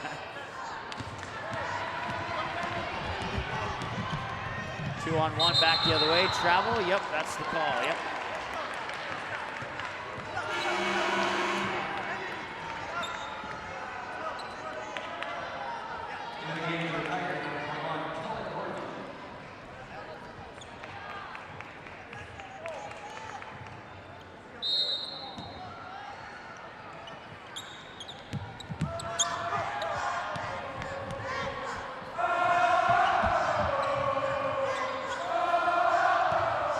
Tigers have the basketball. Hovey now in the near wing. They'll work it inside. 2 passes later to St. Pierre. Shot from the baseline is too strong. Rebound comes down to the Kidder County Wolves. Back the other way, now comes Madeline Schmidt. Schmidt will fire it in the pass to Magstad. Now cross-court pass over to Haley Pfaff. Pfaff back up top to Schmidt, now near side for Magstad. Magstad will dribble in high post, fire it over, and the pass is intercepted by Alexa St. Pierre. St. Pierre will bring it up over the timeline, run into a trap. Now get it to Hovey. Hovey works it inside there. I can't see who that is. I believe that might have been Norby, and the shot went off the side of the backboard, and it was Norby. Back the other way, now come the Wolves. Madeline Schmidt fires it over far side for Pfaff. Pfaff works it down low for Brittany Rath. Rath with the shot, won't go. Alyssa St. Pierre pulls down the rebound. St. Pierre will bring it up over the timeline. Fire it to Alexa St. Pierre. No, that's Cryell, excuse me. Cryell with the basketball. And Cryell gets called for a double dribble.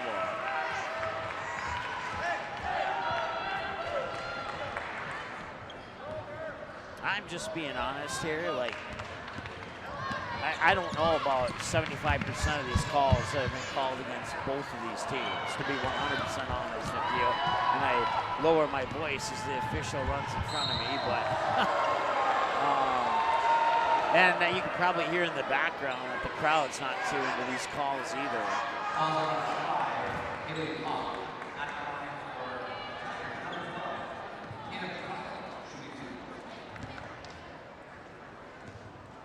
I've been holding that in for 2.5 quarters, and you may have heard a few boos over that time in the background.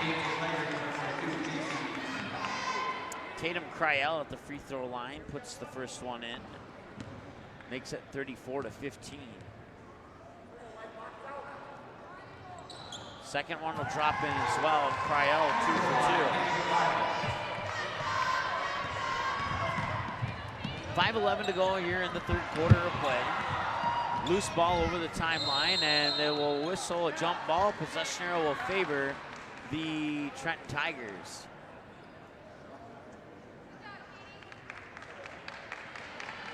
Slow to get up there was Madeline Schmidt.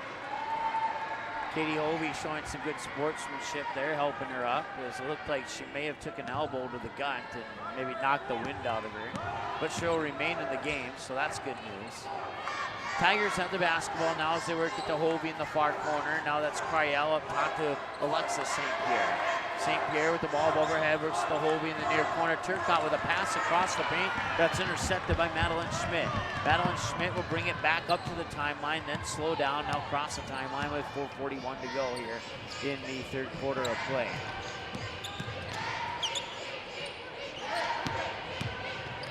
Brittany Rath will drive in. That shot off the mark, and it'll be picked up here by Alexa St. Pierre. St. Pierre over the timeline, gets it to Hovey in between the circles. 4:22 and 27 on the shot clock. They'll work into the hands of Cryel. St. Pierre up top now. Back over to Cryel on the far wing. Cryel lost it off her ankle, but she picks it up, and then it's pickpocketed and poked out of bounds by Jaslyn Megstad, and it'll stay with the Trenton Tigers, and it'll be an inbounds pass from just half an inch on the right side of the midcourt stripe here from Turcotte, who will bounce it into the backcourt here for Hovey. Hovey will bring it back up over the timeline with 13 to shoot on the shot clock as they work Cryel in the corner. Now St. Pierre on the near wing. Up top for Hovey. 5 to shoot. Turcotte.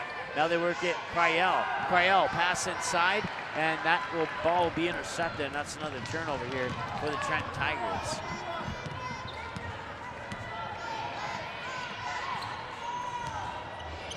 Pfaff will work it in the corner. Cross court near wing pass to Megstad. Megstad in the corner for 3. And that is Madeline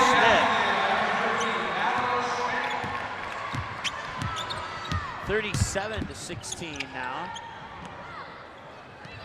Although they have not updated the scoreboard in the gym, and now they just did. 37-16.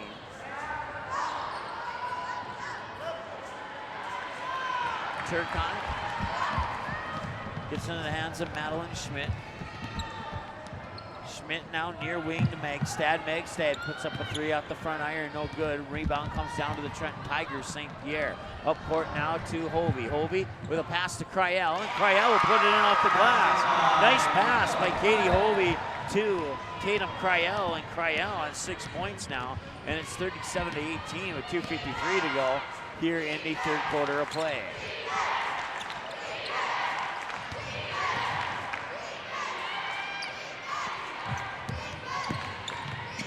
Bounce pass into the hands of Harder. Harder with the baseline jumper, won't go. And now Alyssa St. Pierre will work it up top there to Cryel. Cryel to Alexa St. Pierre for 3. She got it.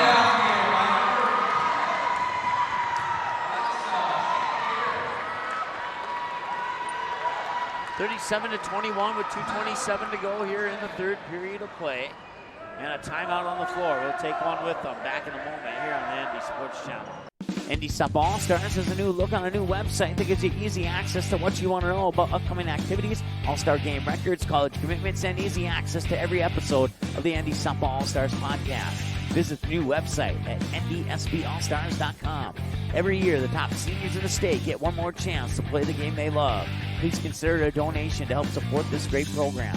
Send your gift to ND Softball All-Stars, P.O. Box 6544, Fargo, North Dakota, 58109.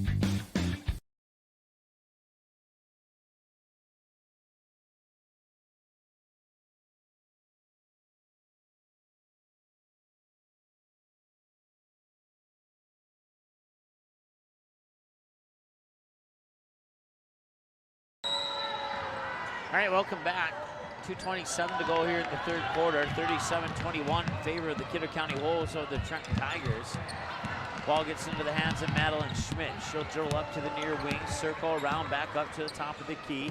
Fire it into the hands of Binder. Binder with a cross-court pass. It's intercepted by Caitlin Hovey. And Hovey's one-on-one with Binder. Goes to the hoop, around, and drops it in.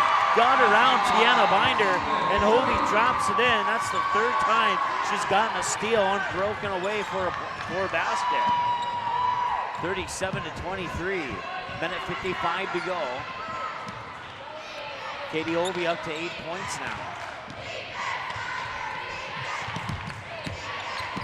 Basketball in the hands of Megstad. They'll work it near wing now for Schmidt. Schmidt cross-court pass over to Binder.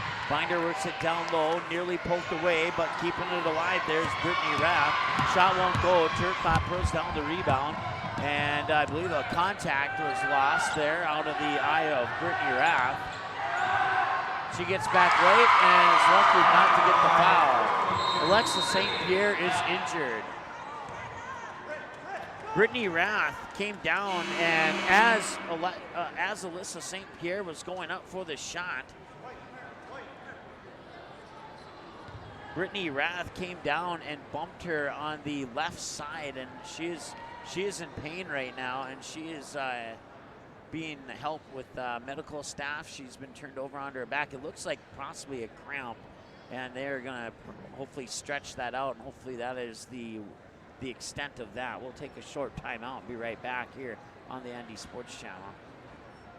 In our first year and 4 months on the air, the ND Sports Channel brought you a total of 407 games, and 377 of those games were exclusive broadcasts of the ND Sports Channel. That's 377 games that would have had zero broadcast coverage if not for the sponsors who support our sports webcast. We ask that you please patronize and support the sponsors you hear about in this sports broadcast on the ND Sports Channel. Join us and put your business products and services in front of an average of 234 viewers per game. Let's team up.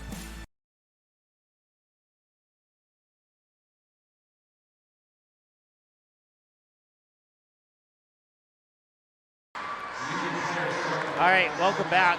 Alyssa St. Pierre is got up. She was helped to the baseline, and she was hobbling a little bit, but just as they were about to disappear, I see Alyssa St. Pierre starting to jog off towards the locker room, so that is a good sign. If she's jogging, that is a good sign. During the timeout there, a lady with a concerned look on her face walked up behind me and asked who was down, and I said, well, I think it's Alyssa St. Pierre, and she immediately left, and as she left, on the back of her shirt it said St. Pierre's mom. So we're glad that we could, for not that we're laughing at an injury or anything, but, and now here's excellent news, is Alyssa St. Pierre jogs back to the bench. She sits down right beside Bob Turcotte, the head coach. So that is excellent news. Glad it wasn't anything more than maybe a cramp in her leg, possibly. Wolves have the basketball. Cross-court pass near wing in the hands of Magstad. Magstad will work it up top there for Schmidt. Schmidt back over to Magstad. Magstad will dribble up top of the key, give it back to Schmidt. Schmidt fires it to Binder. Binder works it inside for Harder. Harder shot up, won't go. Turcotte pulls down the rebound. Turcotte will give it to Holby in the backcourt with 47 seconds to go here in the third quarter of play. It's a 12-point game. Three-pointer is up. Off the back rim, won't go. And a battle for the rebound. Jump ball. Possession arrow favors the Trent Tigers.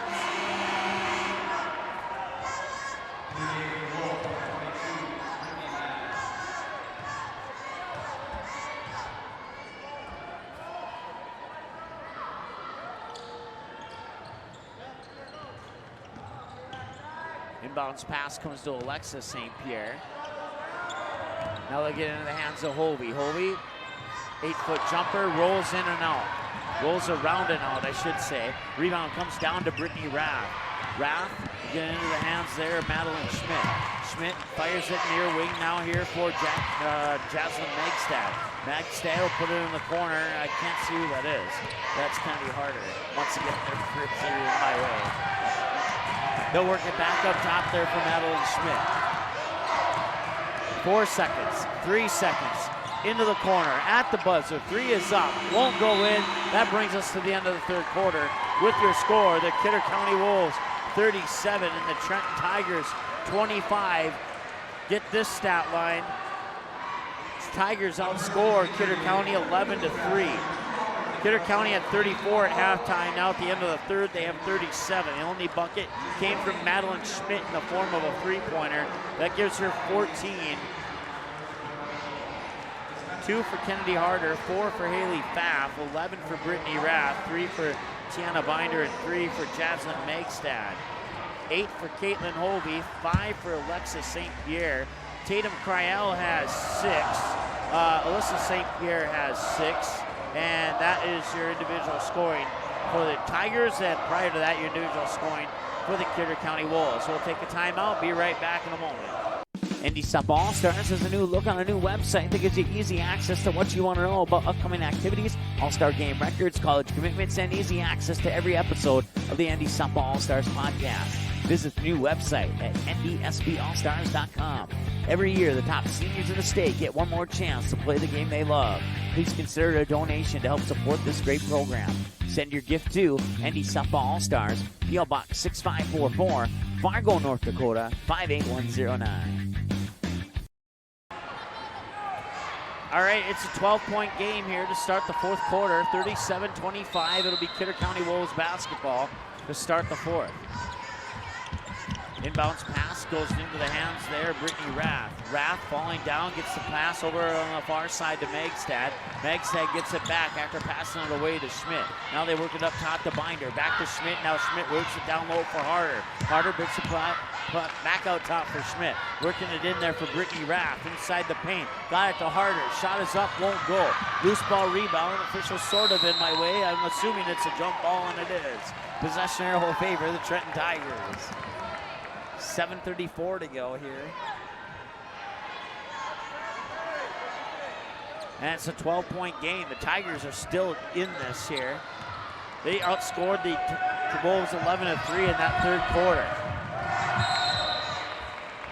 They're going to call a kick. That'll stop the clock with 7:27 to go. And the ball will stay with the Tigers.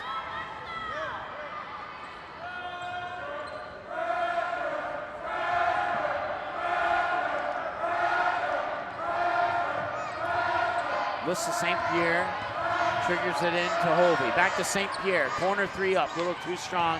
Loose ball rebound will go out of bounds. Should go back to the Wolves, and it does.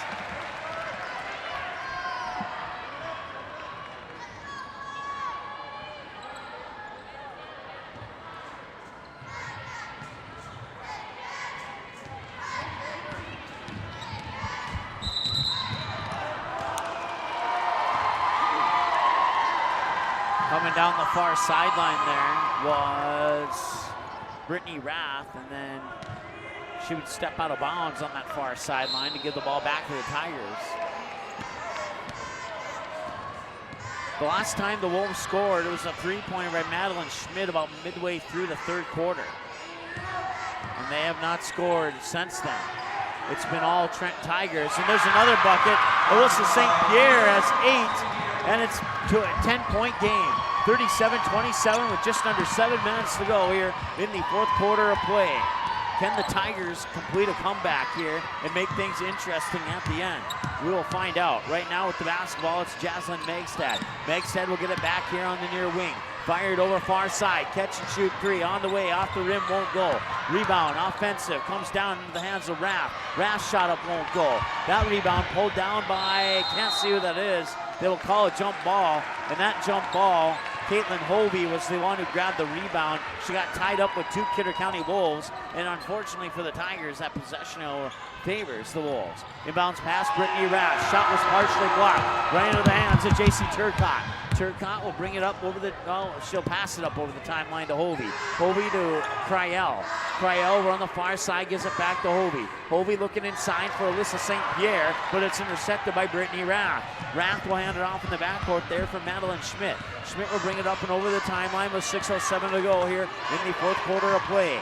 Schmidt gets the ball back after passing it off there to Tiana Binder. Binder will get the ball back, now took a couple dribbles, hand it off there to Megstad. Binder gets it right back from Megstad. And now back over to Megstad in the far corner. Megstad trying to get around a few defenders, gets it into Brittany Rath inside the paint. Move to the hoop, won't go. No foul, now an elbow, or is it a push? Is it on Rath or Hovey? That's the question. It's on Hovey. Not sure on that one. That's her second. Team foul number 2 in the second half. They'll work it up top here for Megstad. Megstad will get the ball back. Now firing it to Binder here on the near wing. Binder pushes it into the corner here. That was Harder. Harder fires it. Harder will get it back into the paint. Shot is up, off the glass, won't go. Hovey pulls down the rebound. 5:27 to go. Quick pass up the court. Can't quite see who that was, but she didn't get it in. It was Alexis St. Pierre. She gets the ball back, dribbles out into the corner, gives it to Turcott. Turcott fires it across. That is Archer. That shot won't go. And now a whistle on the foul.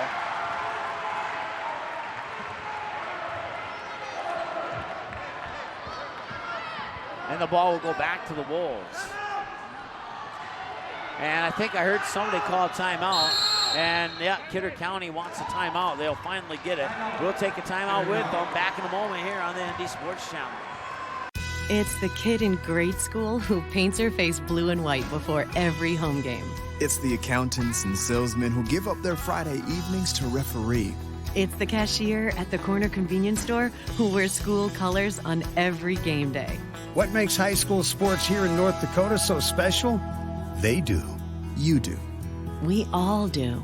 This message presented by the North Dakota High School Activities Association and the North Dakota Interscholastic Athletic Administrators Association. ND Softball All-Stars has a new look on a new website that gives you easy access to what you want to know about upcoming activities, all-star game records, college commitments, and easy access to every episode of the ND Softball All-Stars podcast. Visit the new website at ndsballstars.com. Every year, the top seniors in the state get one more chance to play the game they love. Please consider a donation to help support this great program. Send your gift to ND Softball All-Stars, P.O. Box 6544, Fargo, North Dakota, 58109. All right, welcome back. 5 minutes to go here, fourth quarter of play. Tigers are within 10. They have not led or have had a tie outside of 0-0 the entire game. And that whistle will stop the clock with 4:57 to go. Inbounds pass comes into the top of the key into the hands of Madeline Schmidt. Schmidt to Binder. Now Binder will give it up into the free throw line area there for Brittany Rath. Rath works it down low for Megstad. That shot up won't go. Turcotte with the rebound. Turcotte outlet pass there to Hovey. Hovey over the timeline. Pushes it into the corner there for Alexa St. Pierre. Gives it back to Hovey. Hovey tries to back in her defender. St. Pierre in the corner for three. It's in! 37-30. Alexa St. Pierre with her second triple of the game. Matter of fact, she has the only 2 triples for the Trenton Tigers so far. Back the other way, shot is up and it won't go. And Turcotte gets the rebound. Hovey was looking for a baseball pass. Now she'll fire it down and it's intercepted there by Tiana Binder. Binder will work it into the hands of Megstad.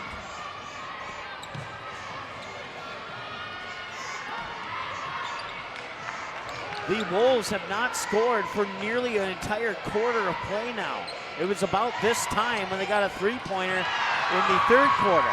And another shot missed and the rebound pulled down by Turcotte. And maybe got away with a travel there. Lucky break for the Trenton Tigers as they're trying to close the gap on the scoreboard here.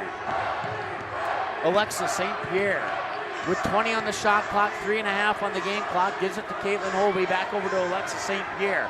St. Pierre, ball above her head, gives it back to Hovey. Hovey works it to Turcotte. Turcotte tees it up for 3, off the front iron, won't go. Rebound comes down to the hands of Tiana Binder. Binder will give it up in the backcourt there for Madeline Schmidt. Schmidt will bring it over the timeline with 3:13 to go. Fired over far side for Binder, back near side for Schmidt. Schmidt for 3 and it's in! And that's the first bucket for Kidder County since Madeline Schmidt got a three-pointer about 1 quarter ago.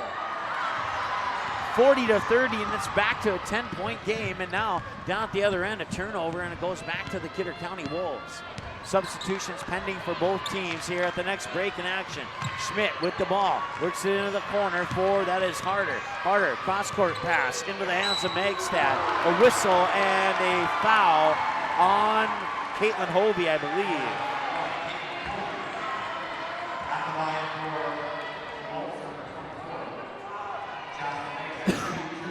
Apologize for the cough there. I meant to hit the cough button and I didn't. Free throw is up and it's in. Jaslyn Megstad with the free throw. Pushes it back to an 11-point game.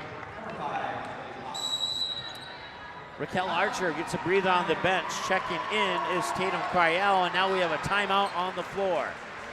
2:38 to go, 41-30. We'll be back here in 30 seconds.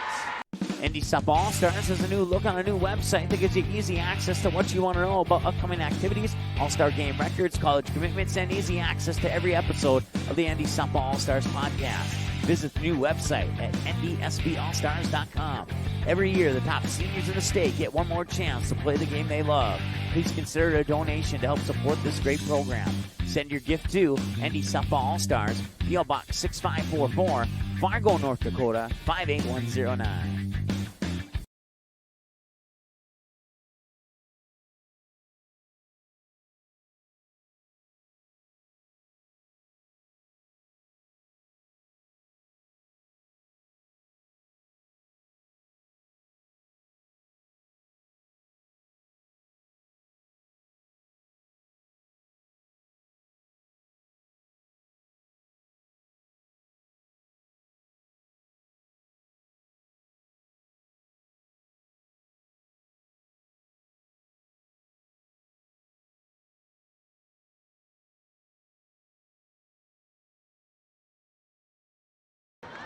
All right, welcome back. 41-30 at the free throw line for the Wolves is Jasmine Megstad, and she'll make the second of 2 free throws.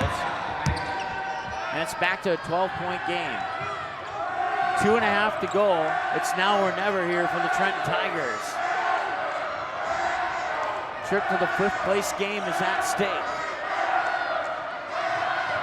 Alexa St. Pierre up top to Katie Hovey, over to Cryel. Cryel, ball above her head. And that 3-point attempt was cleanly blocked by Haley Foff. Foff, off the block, will tip it into the hands of Madeline Schmidt. Schmidt will fire it over to the far wing there for Megstad, who puts up a long 3 that missed everything. Out of bounds, back to the Trenton Tigers with 1:59 to go. The Tigers need some baskets quick.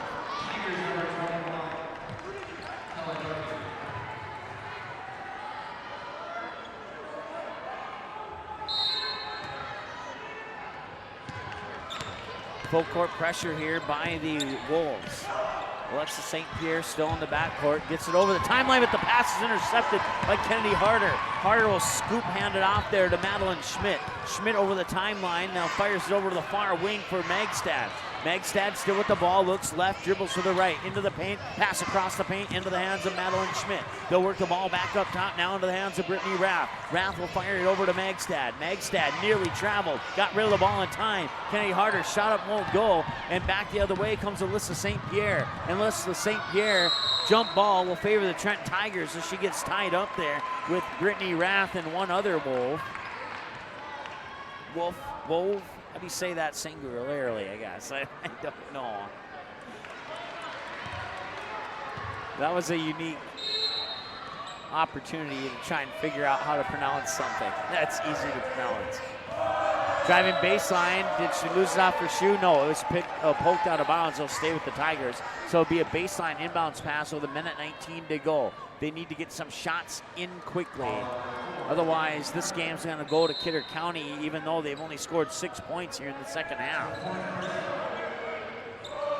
Oh, I take that back. 8 points in the second half. Cryel with a 3 off the mark. Rebound comes down to Kennedy Harder, and with 1:07 to go, the Trenton Tigers need to play perfect basketball from here on out. Otherwise, they'll be meeting Shiloh Christian tomorrow in the 7th place game. They'll work it inside, now back out. And that is, couldn't see who it was, Brittany Rath. Rath will put it up and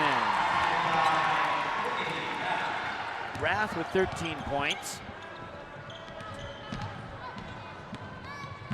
And now bounce pass, and that one's gonna go back to Kidder County, and that will be the dagger. That turnover will end it. Trenton trailing by 14 at the score of 44-30. We'll have one more timeout for a 5 substitutions, 10 substitutions. We have 10 new players on the floor now, and we'll do our best to keep track of who's who.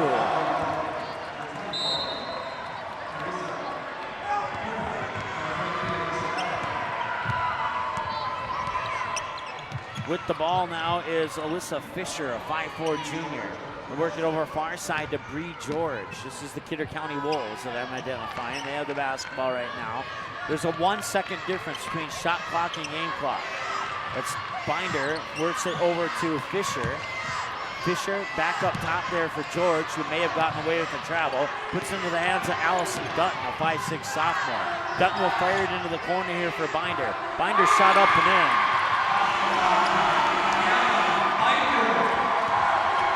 And that'll be your final score. Kidder County Wolves 44, the Trenton Tigers 30. Tigers held to just 5 points in that fourth quarter. And let's see here, 3, 5, 7, 8, 9. That's not right. Oh yeah, it is right. I wrote down the final score before they updated the scoreboard. So they scored 9. So the Tigers outscored 9-5 in that final quarter, and they would fall 46-30. So that'll set up Kidder County in the 5th place game against Langdon tomorrow, and the Trenton Tigers will play Shiloh Christian in the first game of the afternoon tomorrow at approximately 1 p.m. And let's go ahead and add up some numbers here. Kennedy Harder ends the night with 2, Haley Pfaff with 4, Madeline Schmidt leads the way with 17, Brittany Rath with 13, Tiana Binder with 5, Jaslyn Megstad with 5, and that's her individual scoring for Kidder County. For the Trenton Tigers, Katie Hovey with 8, Alexa St. Pierre with 8, Tatum Cryell with 6, Alyssa St. Pierre with 8, and that's it. Only those 4 players scored here for the Trenton Tigers. Kelly Norby had a free throw attempt but missed it, and as a result, she doesn't get onto the scoreboard. So that wraps up this one. We'll take a short break. There'll be a couple hours here. We'll come back on the air at approximately 6:15 with the Thompson Tommies and the Kindred Vikings. Last time those 2 teams met, it went into triple overtime in favor of the Thompson Tommies by 2 points. Should be a good one. We hope you join us here for that game. It's coming up at about 6:15 on the ND Sports Channel. It's 4 o'clock right now. And thanks so much for listening. That wraps up the consolation round, sets up the 5th and 7th place matches. Now all that's left to decide is the winners of the semifinals and who's going to the state championship game. And we'll figure that one out here in a little bit as the water bottle falls right in front of our crowd mic. And we'll talk to you here in about 2 hours on the ND Sports Channel. Take it easy. Thanks for watching this presentation of the ND Sports Channel. Did you miss any of the game? Check out Game Rewind on our website at ndsportschannel.com.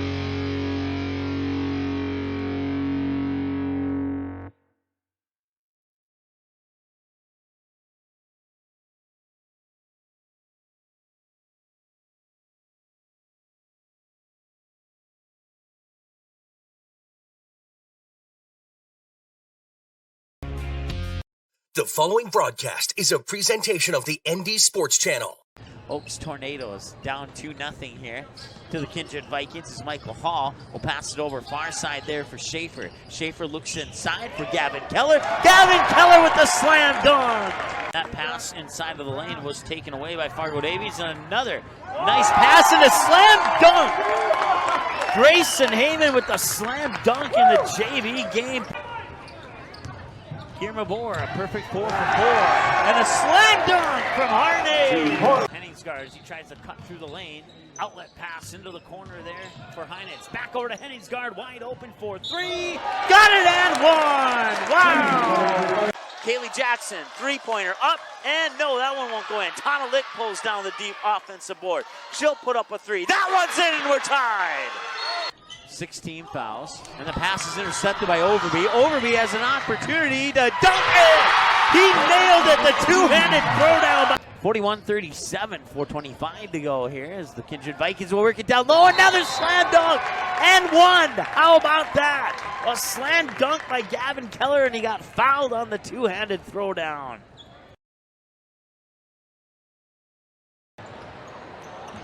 All right, welcome back to the Betty Ingolstadt Sioux Center here on the campus of UND, home of the UND Fighting Hawks. We're getting ready for semifinal game number 1 of 2 here tonight on the 2019 North Dakota State Girls Class B basketball tournament on the ND Sports Channel. The first game of 2 will feature the Thompson Tommies and the Kindred Vikings. In the second game tonight will feature the Rugby Panthers taking on the Hettinger Grant Nighthawks.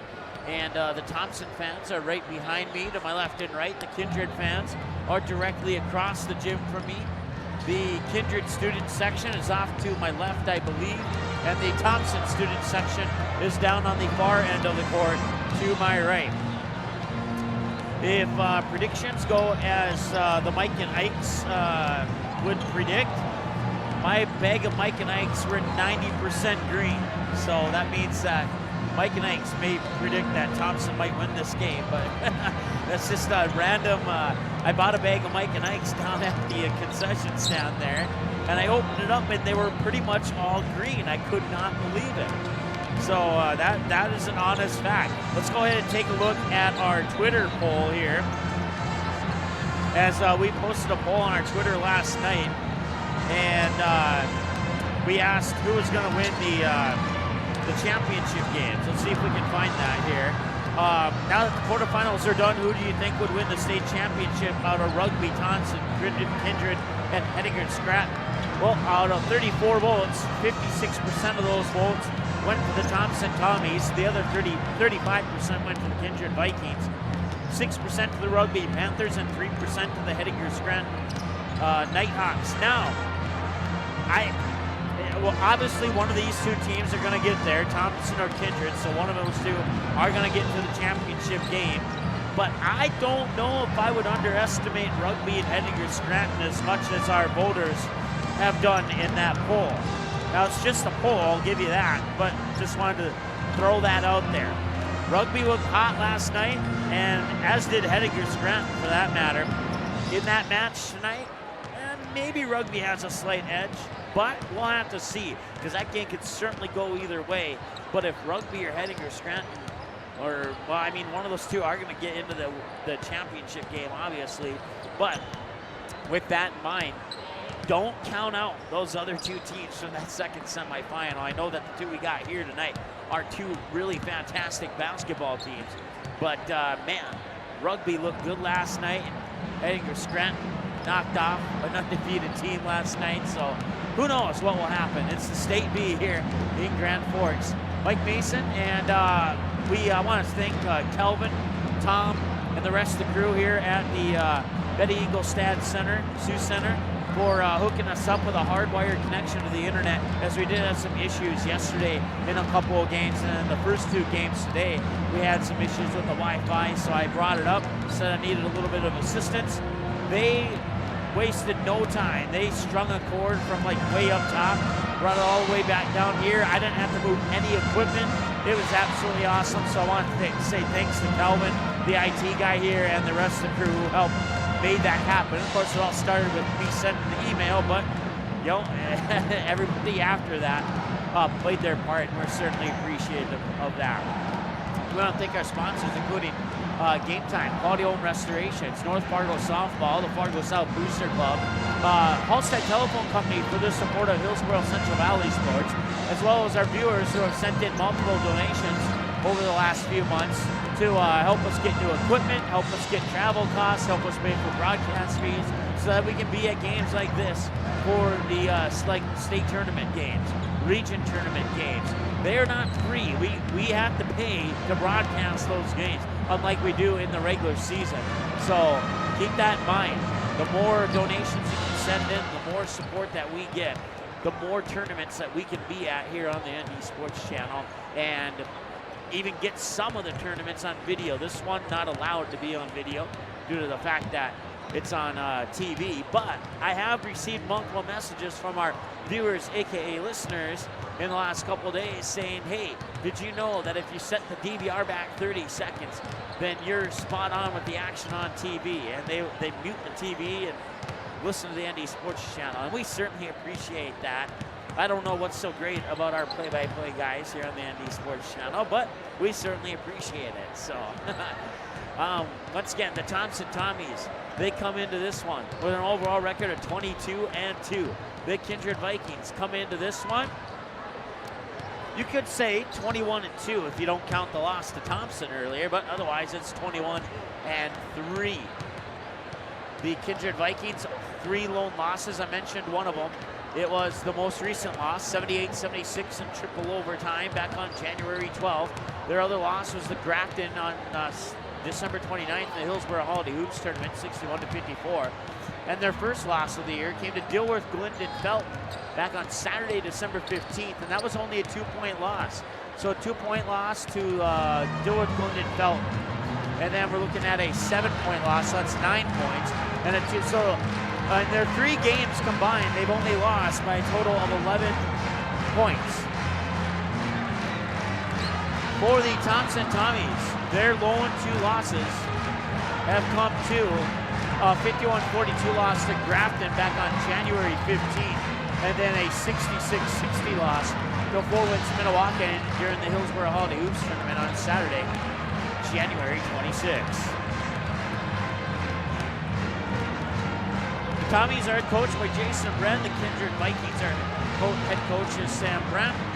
And we'll take a timeout and come back with more of your pregame shows. We are still about 4 minutes away here from our starting lineups and opening announcements, and I believe we'll have national anthem and all that good stuff too. So we'll take a timeout and be right back here in a couple minutes on the ND Sports Channel.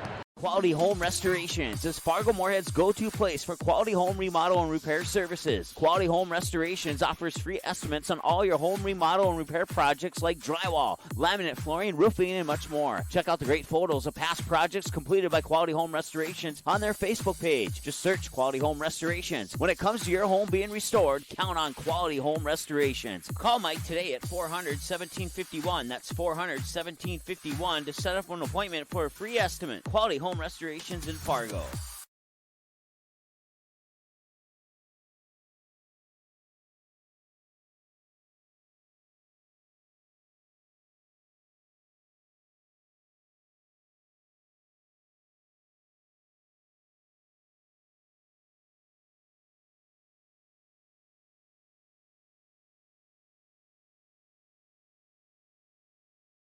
Paper tickets.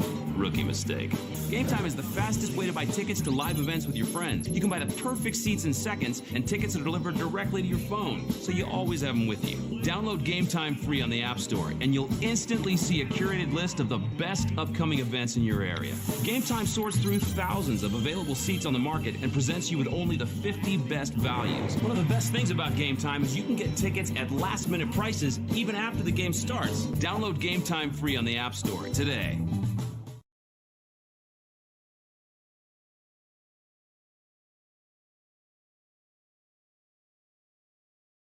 Okay, here are 3 important reasons why your son or daughter should play a sport in high school.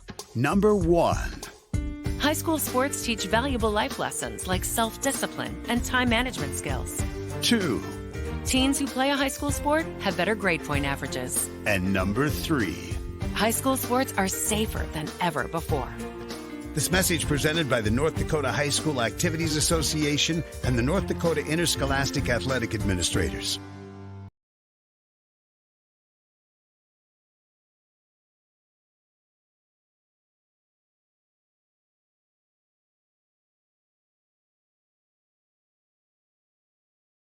The Fargo North softball team is live for a second season on the ND Sports Channel. Live broadcast of every game, home and away, including every swing of the bat, every stolen base, every strikeout, and every home run for the Fargo North Spartans will be live on the ND Sports Channel. Video broadcasts of most regular season games as well as radio broadcasts of the regional and state tournament. Get the most accurate and up-to-date Spartan softball broadcast schedule on our website at ndsportschannel.com/game schedule. The game is close. It's a big rivalry. Students jump out of their seats while the cheerleaders lead the chanting. Everyone is on edge. The shot is up and the buzzer sounds. All eyes follow the ball. Will it fall through the net? You can hear the hush of the crowd. With your whistle, you watch if his feet were inside the line or not. The crowd erupts. It's a game winner. Or is it? You make the call. Become an official. Contact your local high school. A message from the North Dakota High School Activities Association.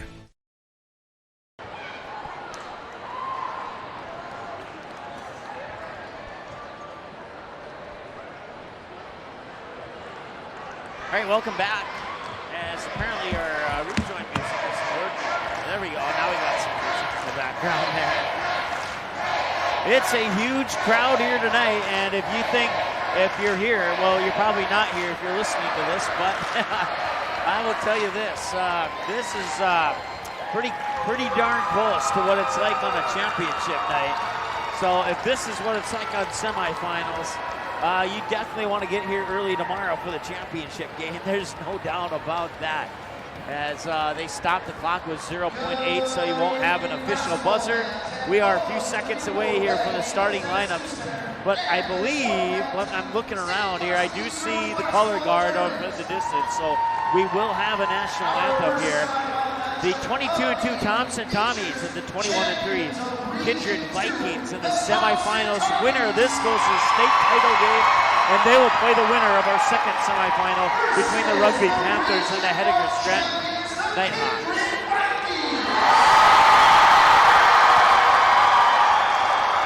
I had to take my headset off for a moment there because I thought the Kindred Viking fans were right behind me. That was a loud roar, but they are definitely on the opposite side of the gym. Their student section is off to my left. I am closer to the Kindred student section than I am to the Thompson student section, but only by about 7 feet. As we are set courtside, just off to the left side of the midcourt stripe here at the Betty Ingolstadt Sioux Center on the campus of UND, home of the North Dakota Fighting Hawks. Matter of fact, if you didn't know anything about North Dakota, you might think that the Fighting Hawks are playing tonight, as the Thompson Tommies are in green and white. And the Kindred Vikings will be in their home white jerseys with blue numbers outlined in black with blue and black trim down the side.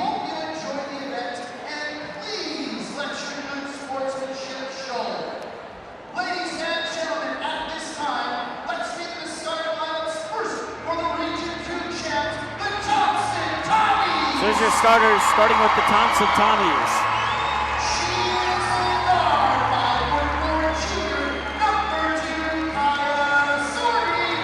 Yeah, Kaya Sorby, the 5'4" junior.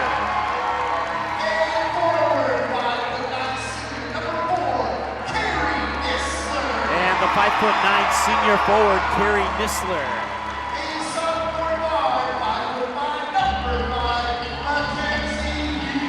Then the 5'5" sophomore, Mackenzie Hughes.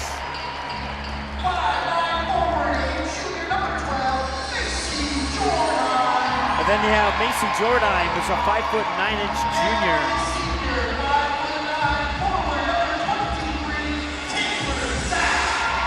And then you got Taylor Zach, who's a senior this year, stands 5'9". So once again, your starters for the Thompson Tommies.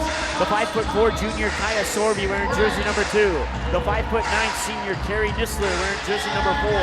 The 5'5" sophomore Mackenzie Hughes wearing jersey number 5. The 5'9" junior wearing jersey number 12, Macy Jordan. And the 5'9" senior Taylor Zach wearing jersey number 23.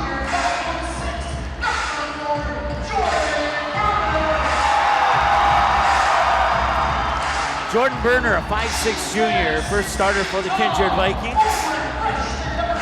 And now the 6-foot freshman, Abby Dukeshire, wearing jersey number 5 tonight. Jordan Berner wearing jersey number 4.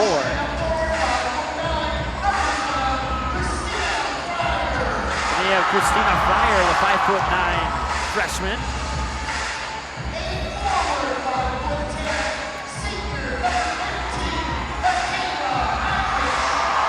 Michaela Heinrich, a 5'10" senior for the Kindred Vikings.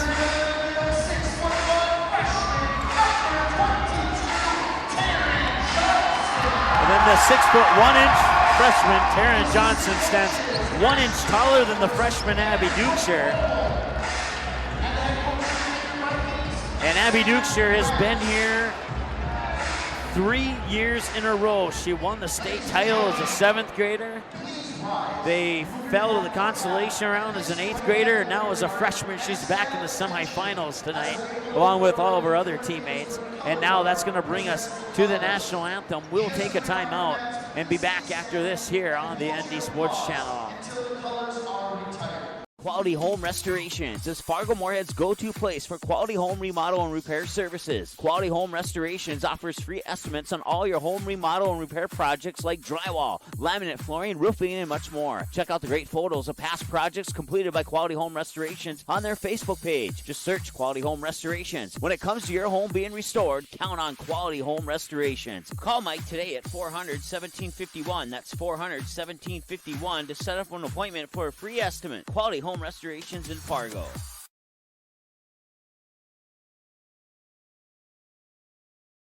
Paper tickets. Rookie mistake.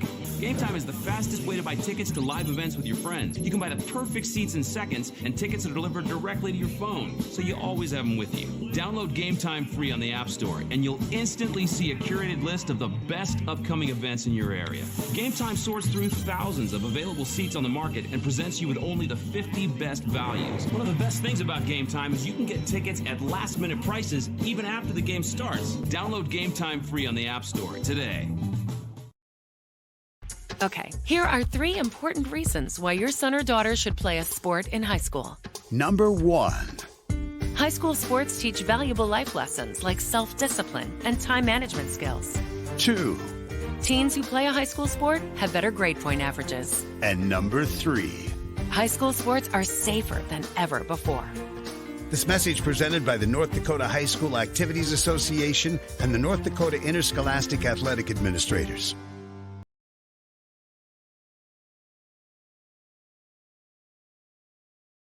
The Fargo North softball team is live for a second season on the ND Sports Channel. Live broadcast of every game, home and away, including every swing of the bat, every stolen base, every strikeout, and every home run for the Fargo North Spartans will be live on the ND Sports Channel. Video broadcasts of most regular season games, as well as radio broadcasts of the regional and state tournament. Get the most accurate and up-to-date Spartan softball broadcast schedule on our website at ndsportschannel.com/game schedule. The game is close. It's a big rivalry. Students jump out of their seats while the cheerleaders lead the chanting. Everyone is on edge. The shot is up and the buzzer sounds. All eyes follow the ball. Will it fall through the net? You can hear the hush of the crowd. With your whistle, you watch if his feet were inside the line or not. The crowd erupts. It's a game winner.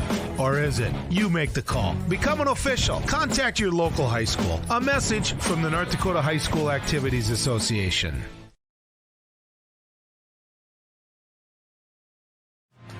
NorthDakotaScores.net is your top source for statewide scores for both boys and girls high school sporting events in the state of North Dakota. Football, soccer, basketball, hockey, wrestling, baseball, volleyball, softball. Get all the scores, every game, every night, every single sports season of the school year. You can count on NorthDakotaScores.net year after year to provide over 99% of the results for high school sporting events in North Dakota, all reported from trusted and reliable sources.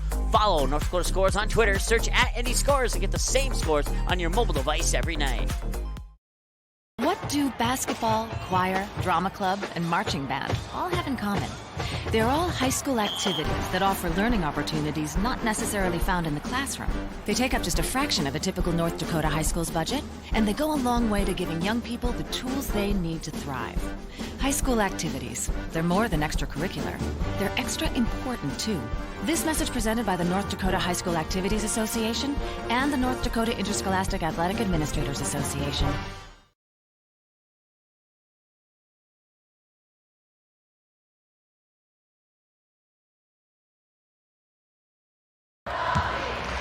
All right, welcome back. And if you're watching that national anthem on TV, I have to be honest. That kid had to be about maybe 6, 7 years old.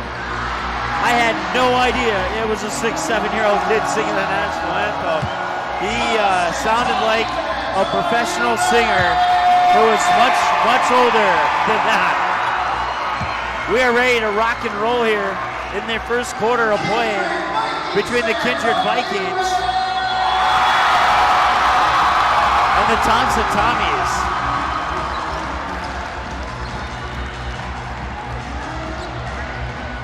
Once again, Thompson 22-2, Kindred 21-3. One of those 3 losses, a triple overtime loss to the Thompson Tommies. Taylor Zach for the Tommies, along with Taryn Johnson in the middle for the Kindred Vikings. As we get set for the opening tip-off, and the official waits and waits and waits, and as a result, all the players are smiling and giggling at center court.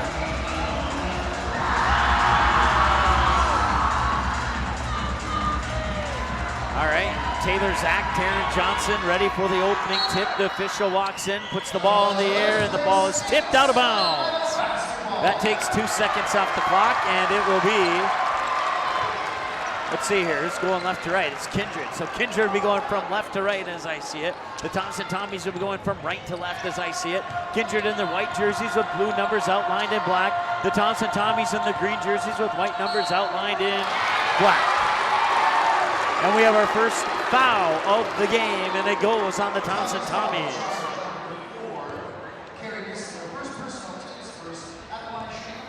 Carrie Nisler picks up the personal foul, and now will send to the line Christina Fryer, the 5'9" freshman, excuse me, and that will be missed. Once again, Saturday, January 2012, Thompson won 78-76 at Kindred in triple overtime. The free throws are missed, and an offensive rebound by the Kindred Vikings. Abby Dukeshire, high on the far side, works it down low for Taryn Johnson. Battling through defenders, it's up and in.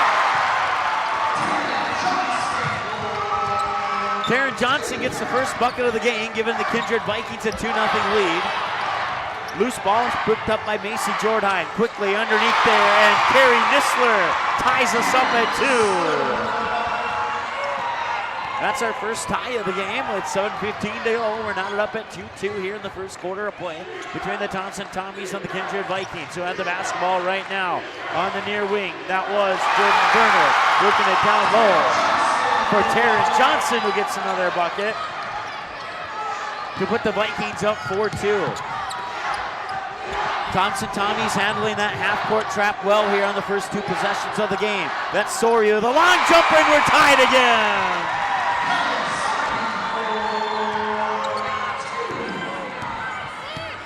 Two ties, no lead changes. Both of the ties go to the Thompson Tommies. We're knotted up at 4. 6:35 to go here. Abby Dukeshire with a long two out the front of the rim. Rebound comes down into the hands of Carrie Nisler. Nisler will give it up in the backcourt to Jordheim. Jordheim will give it to Mackenzie Hughes. Mackenzie Hughes now to Taylor Zach on the near wing. Zach tried to feed down low there for Nisler, and then the ball was swatted out of bounds there by the Kindred Vikings. And then they're fast forward about a half a second here. It was also touched by Thompson. That gives the ball back to the Kindred Vikings with 6:15 to go. Abby Dukeshire over the timeline now. Feeds it far side. Catch and shoot three on the way. It's in! Banks it in off the glass. That is Christina Fryer with the triple.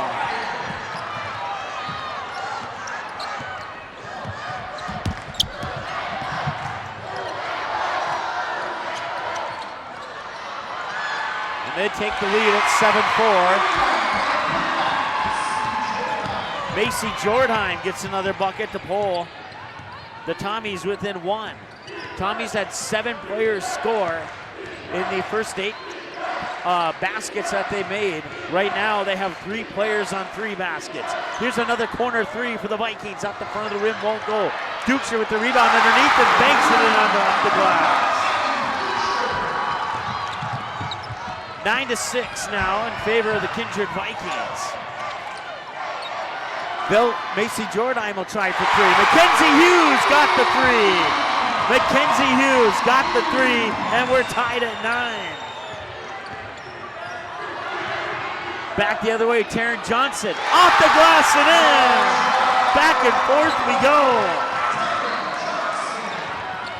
And it's 11-9, 4:53 to go. Here come the Tommies. Taylor Zach works it up top to Macy Jordheim. Jordheim puts it into the hands of Kaya Sorby. Sorby over to Nisler. Nisler back to Jordheim. And that one was taken away by Abby Dukeshire. Up top to Fryer. Fryer 2-on-1. Tries looking for a teammate.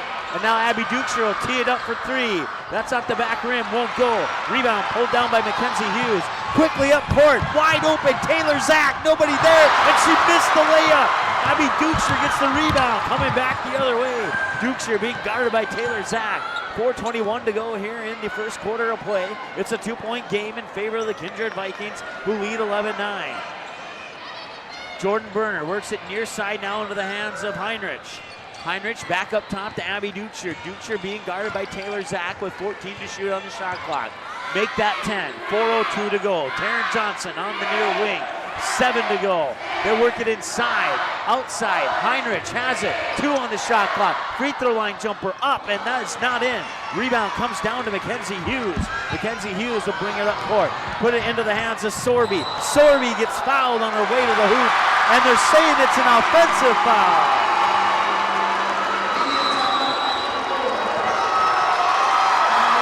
And we have a media timeout on the floor. Kindred Vikings lead the Thompson Tommies 11-9. It's a 2-point game. Back in a moment here on the ND Sports Channel.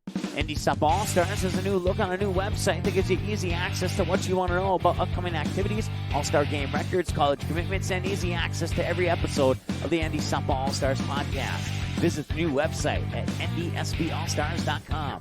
Every year, the top seniors in the state get one more chance to play the game they love. Please consider a donation to help support this great program. Send your gift to ND Sup All-Stars, P.O. Box 6544, Fargo, North Dakota, 58109.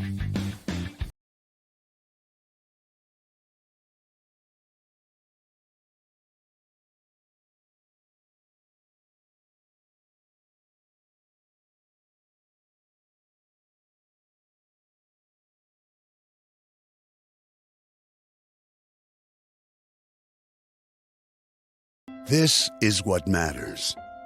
This is beyond X's and O's. This is the difference mutual respect makes. This is what character looks like. This is what defines us in North Dakota. This is sportsmanship. School sports, it's not the outcome that matters most, but the way the games are played. This message presented by the North Dakota High School Activities Association and the North Dakota Interscholastic Athletic Administrators Association.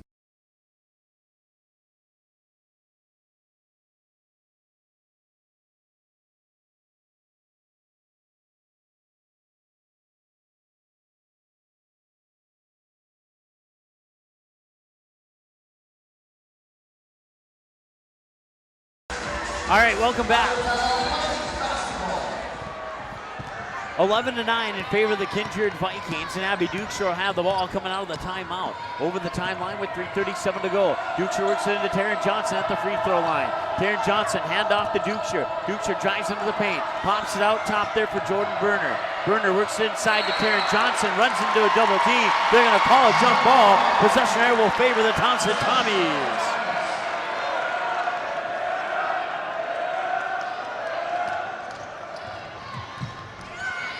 Inbounds pass finds its way into the hands of Taylor Zach. Now Lauren Cunningham into the matchup here for the Tommies. Runs into a double team. Bounce pass to Zach into the paint. Sorby up and in! And we're tied at 11. That's the 4th tie of the game. That will be a foul on Kayla Herbert into the lineup here for the Thompson Tommies. Team foul number 2 comes with 3:05 to go here in the first period of play. Inbounds pass comes Taryn Johnson. Taryn Johnson will feed Christina Fryer down low. Shot was partially tipped. Now quickly up court. Taylor Zach works it inside. Off the glass, in and one! It's Kayla Herbert! And the Tommies take the first lead of the game.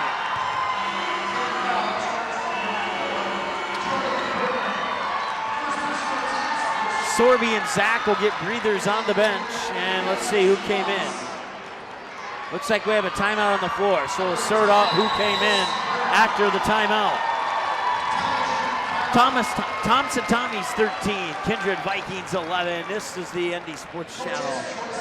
In our first year and 4 months on the air, the ND Sports Channel brought you a total of 407 games, and 377 of those games were exclusive broadcasts of the ND Sports Channel. That's 377 games that would have had zero broadcast coverage if not for the sponsors who support our sports webcast. We ask that you please patronize and support the sponsors you hear about in this sports broadcast on the ND Sports Channel. Join us and put your business products and services in front of an average of 234 viewers per game. Let's team up. Quality Home Restorations is Fargo Moorhead's go-to place for quality home remodel and repair services. Quality Home Restorations offers free estimates on all your home remodel and repair projects like drywall, laminate flooring, roofing, and much more. Check out the great photos of past projects completed by Quality Home Restorations on their Facebook page. Just search Quality Home Restorations. When it comes to your home being restored, count on Quality Home Restorations. Call Mike today at 400-1751. That's 400-1751 to set up an appointment for a free estimate. Quality Home Restorations in Fargo.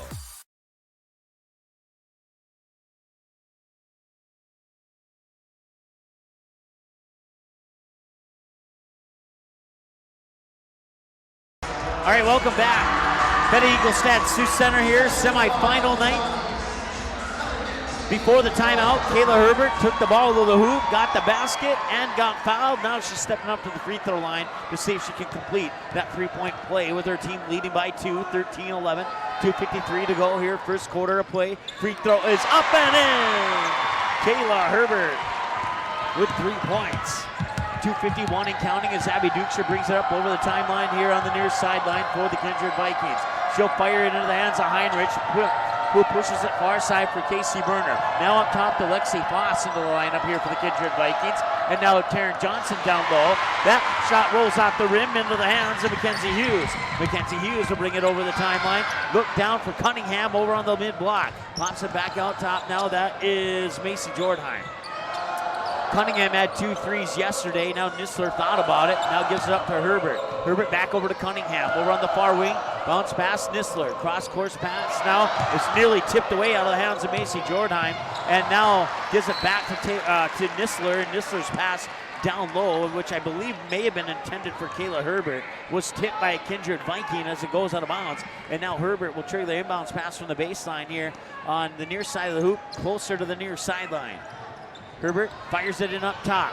Nistler picks it up. Nistler will put up the long 2. Straight away, missed everything. Right into the hands of Lexi Foss. Back the other way come the Kindred Vikings, trailing by 3 with 1:58 to go. Lexi Foss will give it up to Abby Dukeshire. Dukeshire dribbles over slowly over to the far side. Works into the high post for Taryn Johnson. Taryn Johnson looking. Nobody there. Spinning around. Now needs some help.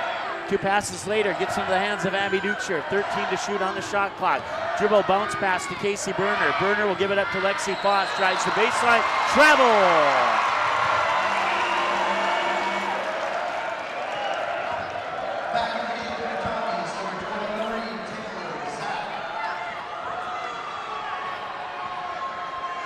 Taylor Zach checks back into the lineup here for Thompson. Thompson gets it over the midcourt stripe. They have done a great job against that half-court trap so far. Here, Herbert, long 2 after 1 dribble. In and out won't go. Dukeshire pulls down the rebound, being pressured in the backcourt there by Lauren Cunningham, and Abby Dukeshire wants a timeout, and the Kindred Vikings will get the timeout. Thompson leads 14-11. We're back after this here on the ND Sports Channel with 1:19 to go in the first period of play. Paper tickets. Rookie mistake.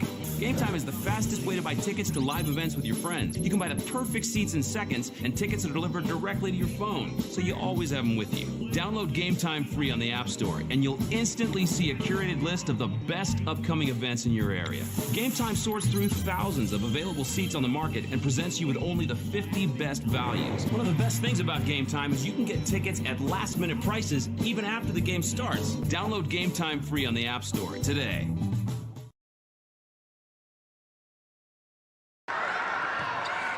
All right, welcome back. It's Kindred Viking basketball after the Kindred Viking timeout with 1:19 to go, and the Thompson Tommies lead the Kindred Vikings by the score of 14-11.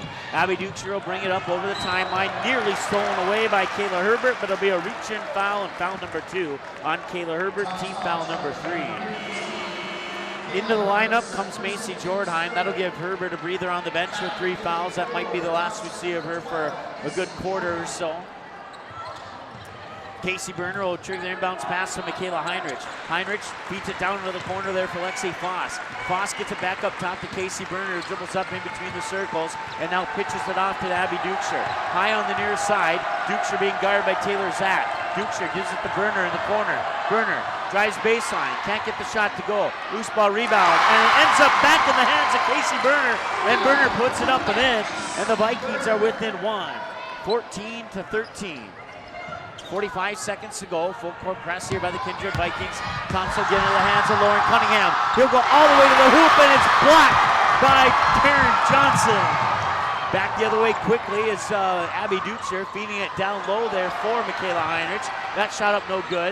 Now Duchscher gets the rebound, feeds it down low there for Johnson. And that shot's up and in. Who got it? Who got it? Casey Berner got it. And the Vikings take the lead at 15-14.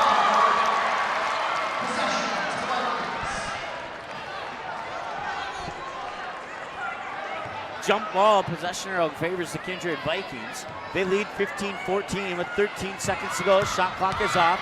Abby Duchscher across the timeline with 9 seconds to go. Abby Duchscher drives into the high post. Casey Berner now up top. Michaela Heinrich, 3 seconds to go. Casey Berner, long three, it's blocked by Mackenzie Hughes. Mackenzie Hughes swatted it out of the hands of Casey Berner as she was bringing the shot up. And that will bring us to the end of the first quarter. Your score, the Kindred Vikings 15 and the Thompson Tommies 14. We'll add up some numbers, be back with the second quarter right after this here, coming up on the ND Sports Channel. Stay tuned. The Fargo North softball team is live for a second season on the ND Sports Channel. Live broadcast of every game, home and away, including every swing of the bat, every stolen base, every strikeout, and every home run for the Fargo North Spartans will be live on the ND Sports Channel. Video broadcasts of most regular season games as well as radio broadcasts of the regional and state tournament. Get the most accurate and up-to-date Spartan softball broadcast schedule on our website at ndsportschannel.com/game schedule. ND Softball All-Stars has a new look on a new website that gives you easy access to what you want to know about upcoming activities, all-star game records, college commitments, and easy access to every episode of the ND Softball All-Stars podcast. Visit the new website at ndsballstars.com. Every year, the top seniors in the state get one more chance to play the game they love. Please consider a donation to help support this great program. Send your gift to ND Softball All-Stars, P.O. Box 6544, Fargo, North Dakota, 58109.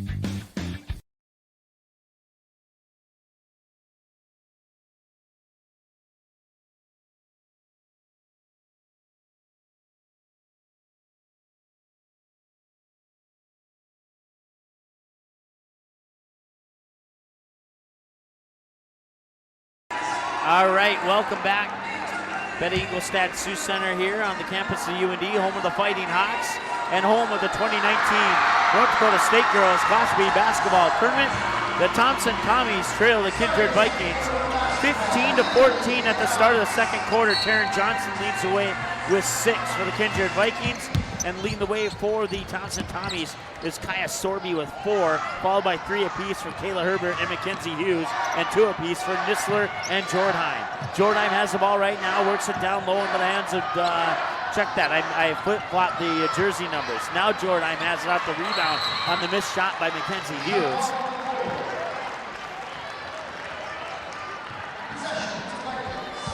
And the jump ball following the quarter break will go back to the Vikings. 15-14. We've had 4 ties and 4 lead changes. 1 lead change and 4 ties to Thompson. The other 3 lead changes to the Vikings. Michaela Heinrich will hand it off there for Jordan Berner. Berner gets into the hands of Fryer. Fryer to Duchscher. Duchscher works it down low for Taryn Johnson. That shot no good. Rebound pulled down by Macy Jordheim. Jordheim will get it to Mackenzie Hughes. Hughes bounce pass into the corner there for Taylor Zach across the paint. Sorby up and in!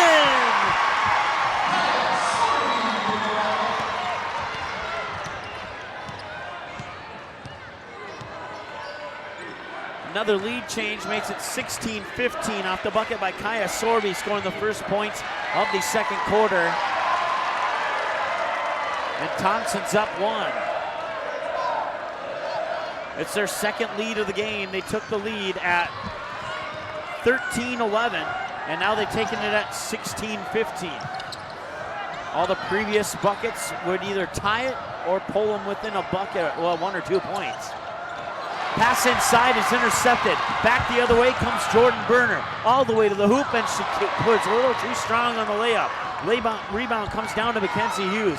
Mackenzie Hughes up to Kaya Sorby. Kaya Sorby pulls up to the near wing. Nistler now teeing it up for three. Mackenzie Hughes got it! 19-15, 6:14 to go here in the second quarter of play. And the pass is intercepted in the lane by Macy Jordheim. Another turnover for the Kindred Vikings. Back the other way, Mackenzie Hughes over the timeline. Works it into the far corner for Sorby. Sorby up top to Taylor Zack. Teeing it up for three off the mark, no good. Michaela Heinrich with the rebound. Gets it to Abby Duchscher that was nearly stolen by Kaya Sorby in the backcourt. Duchscher up, fires it up to Christina Fryer. Fryer down low to Taryn Johnson. Got it! Taryn Johnson has 8 of the Kindred Vikings 17 points, and that pulls the Vikings within 2. 19-17 our score in favor of the Taunton Tommies. Back in 30 seconds here on the ND Sports Channel. Okay, here are 3 important reasons why your son or daughter should play a sport in high school. Number 1. High school sports teach valuable life lessons like self-discipline and time management skills. 2. Teens who play a high school sport have better grade point averages. And number 3. High school sports are safer than ever before. This message presented by the North Dakota High School Activities Association and the North Dakota Interscholastic Athletic Administrators. Quality Home Restorations is Fargo Moorhead's go-to place for quality home remodel and repair services. Quality Home Restorations offers free estimates on all your home remodel and repair projects like drywall, laminate flooring, roofing, and much more. Check out the great photos of past projects completed by Quality Home Restorations on their Facebook page. Just search Quality Home Restorations. When it comes to your home being restored, count on Quality Home Restorations. Call Mike today at 400-1751. That's 400-1751 to set up an appointment for a free estimate. Quality Home Restorations in Fargo.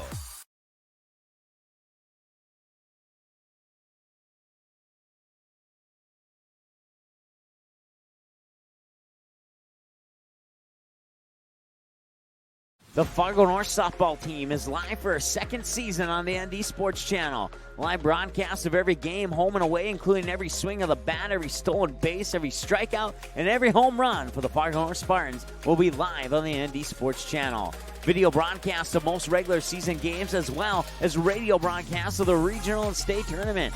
Get the most accurate and up-to-date Spartan softball broadcast schedule on our website at ndsportschannel.com/game schedule. All right, welcome back. Out of the media timeout, it's 19-17 in favor of the Thompson Tommies. We have a push before the shot. I believe it's going to go on possibly Christina Fryer. Nope, Michaela Heinrich picks it up.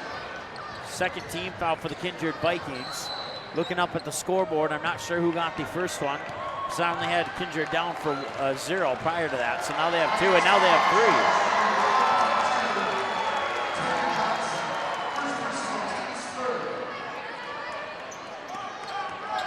Sam Brandt wanted an explanation on that foul there on Taryn Johnson.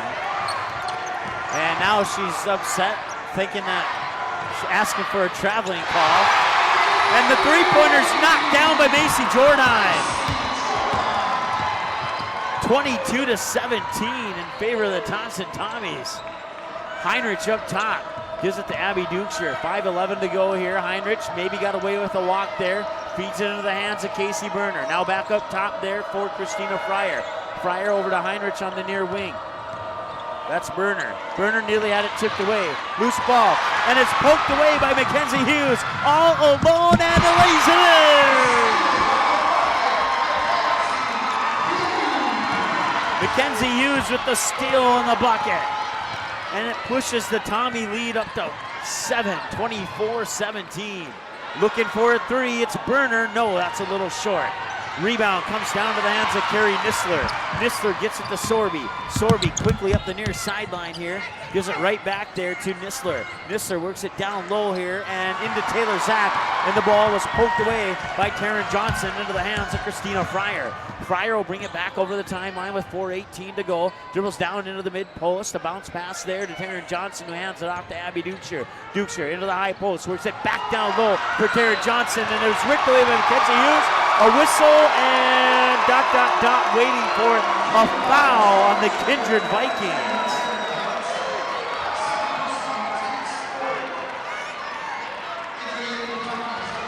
No, check that. A foul on, let's see, who? Taryn Johnson has 2 now. Okay, it was on the Kindred Vikings.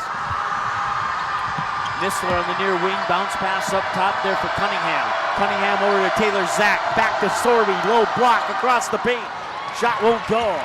Rebound comes down to the Kindred Vikings and quickly down the other end of the court. Bounce pass to Heinrich, getting around Cunningham along the baseline. Kicks it out there to Fryer, up top to Burner, 4-3. It's in!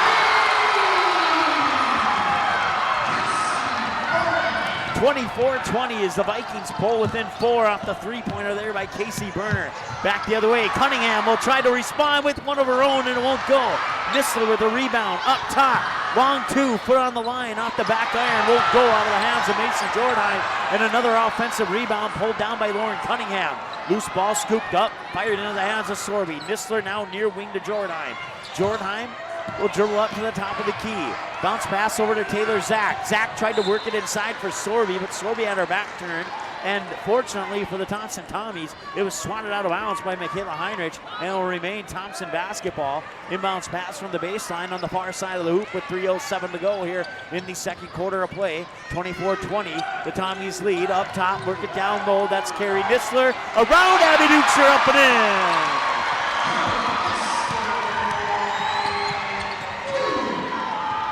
2:54 to go. Duchscher back the other way, responds with a deuce of her own. Back to a 4-point game. Sorby over the timeline. Pass intercepted. That is Casey Burner all alone and off the glass and in.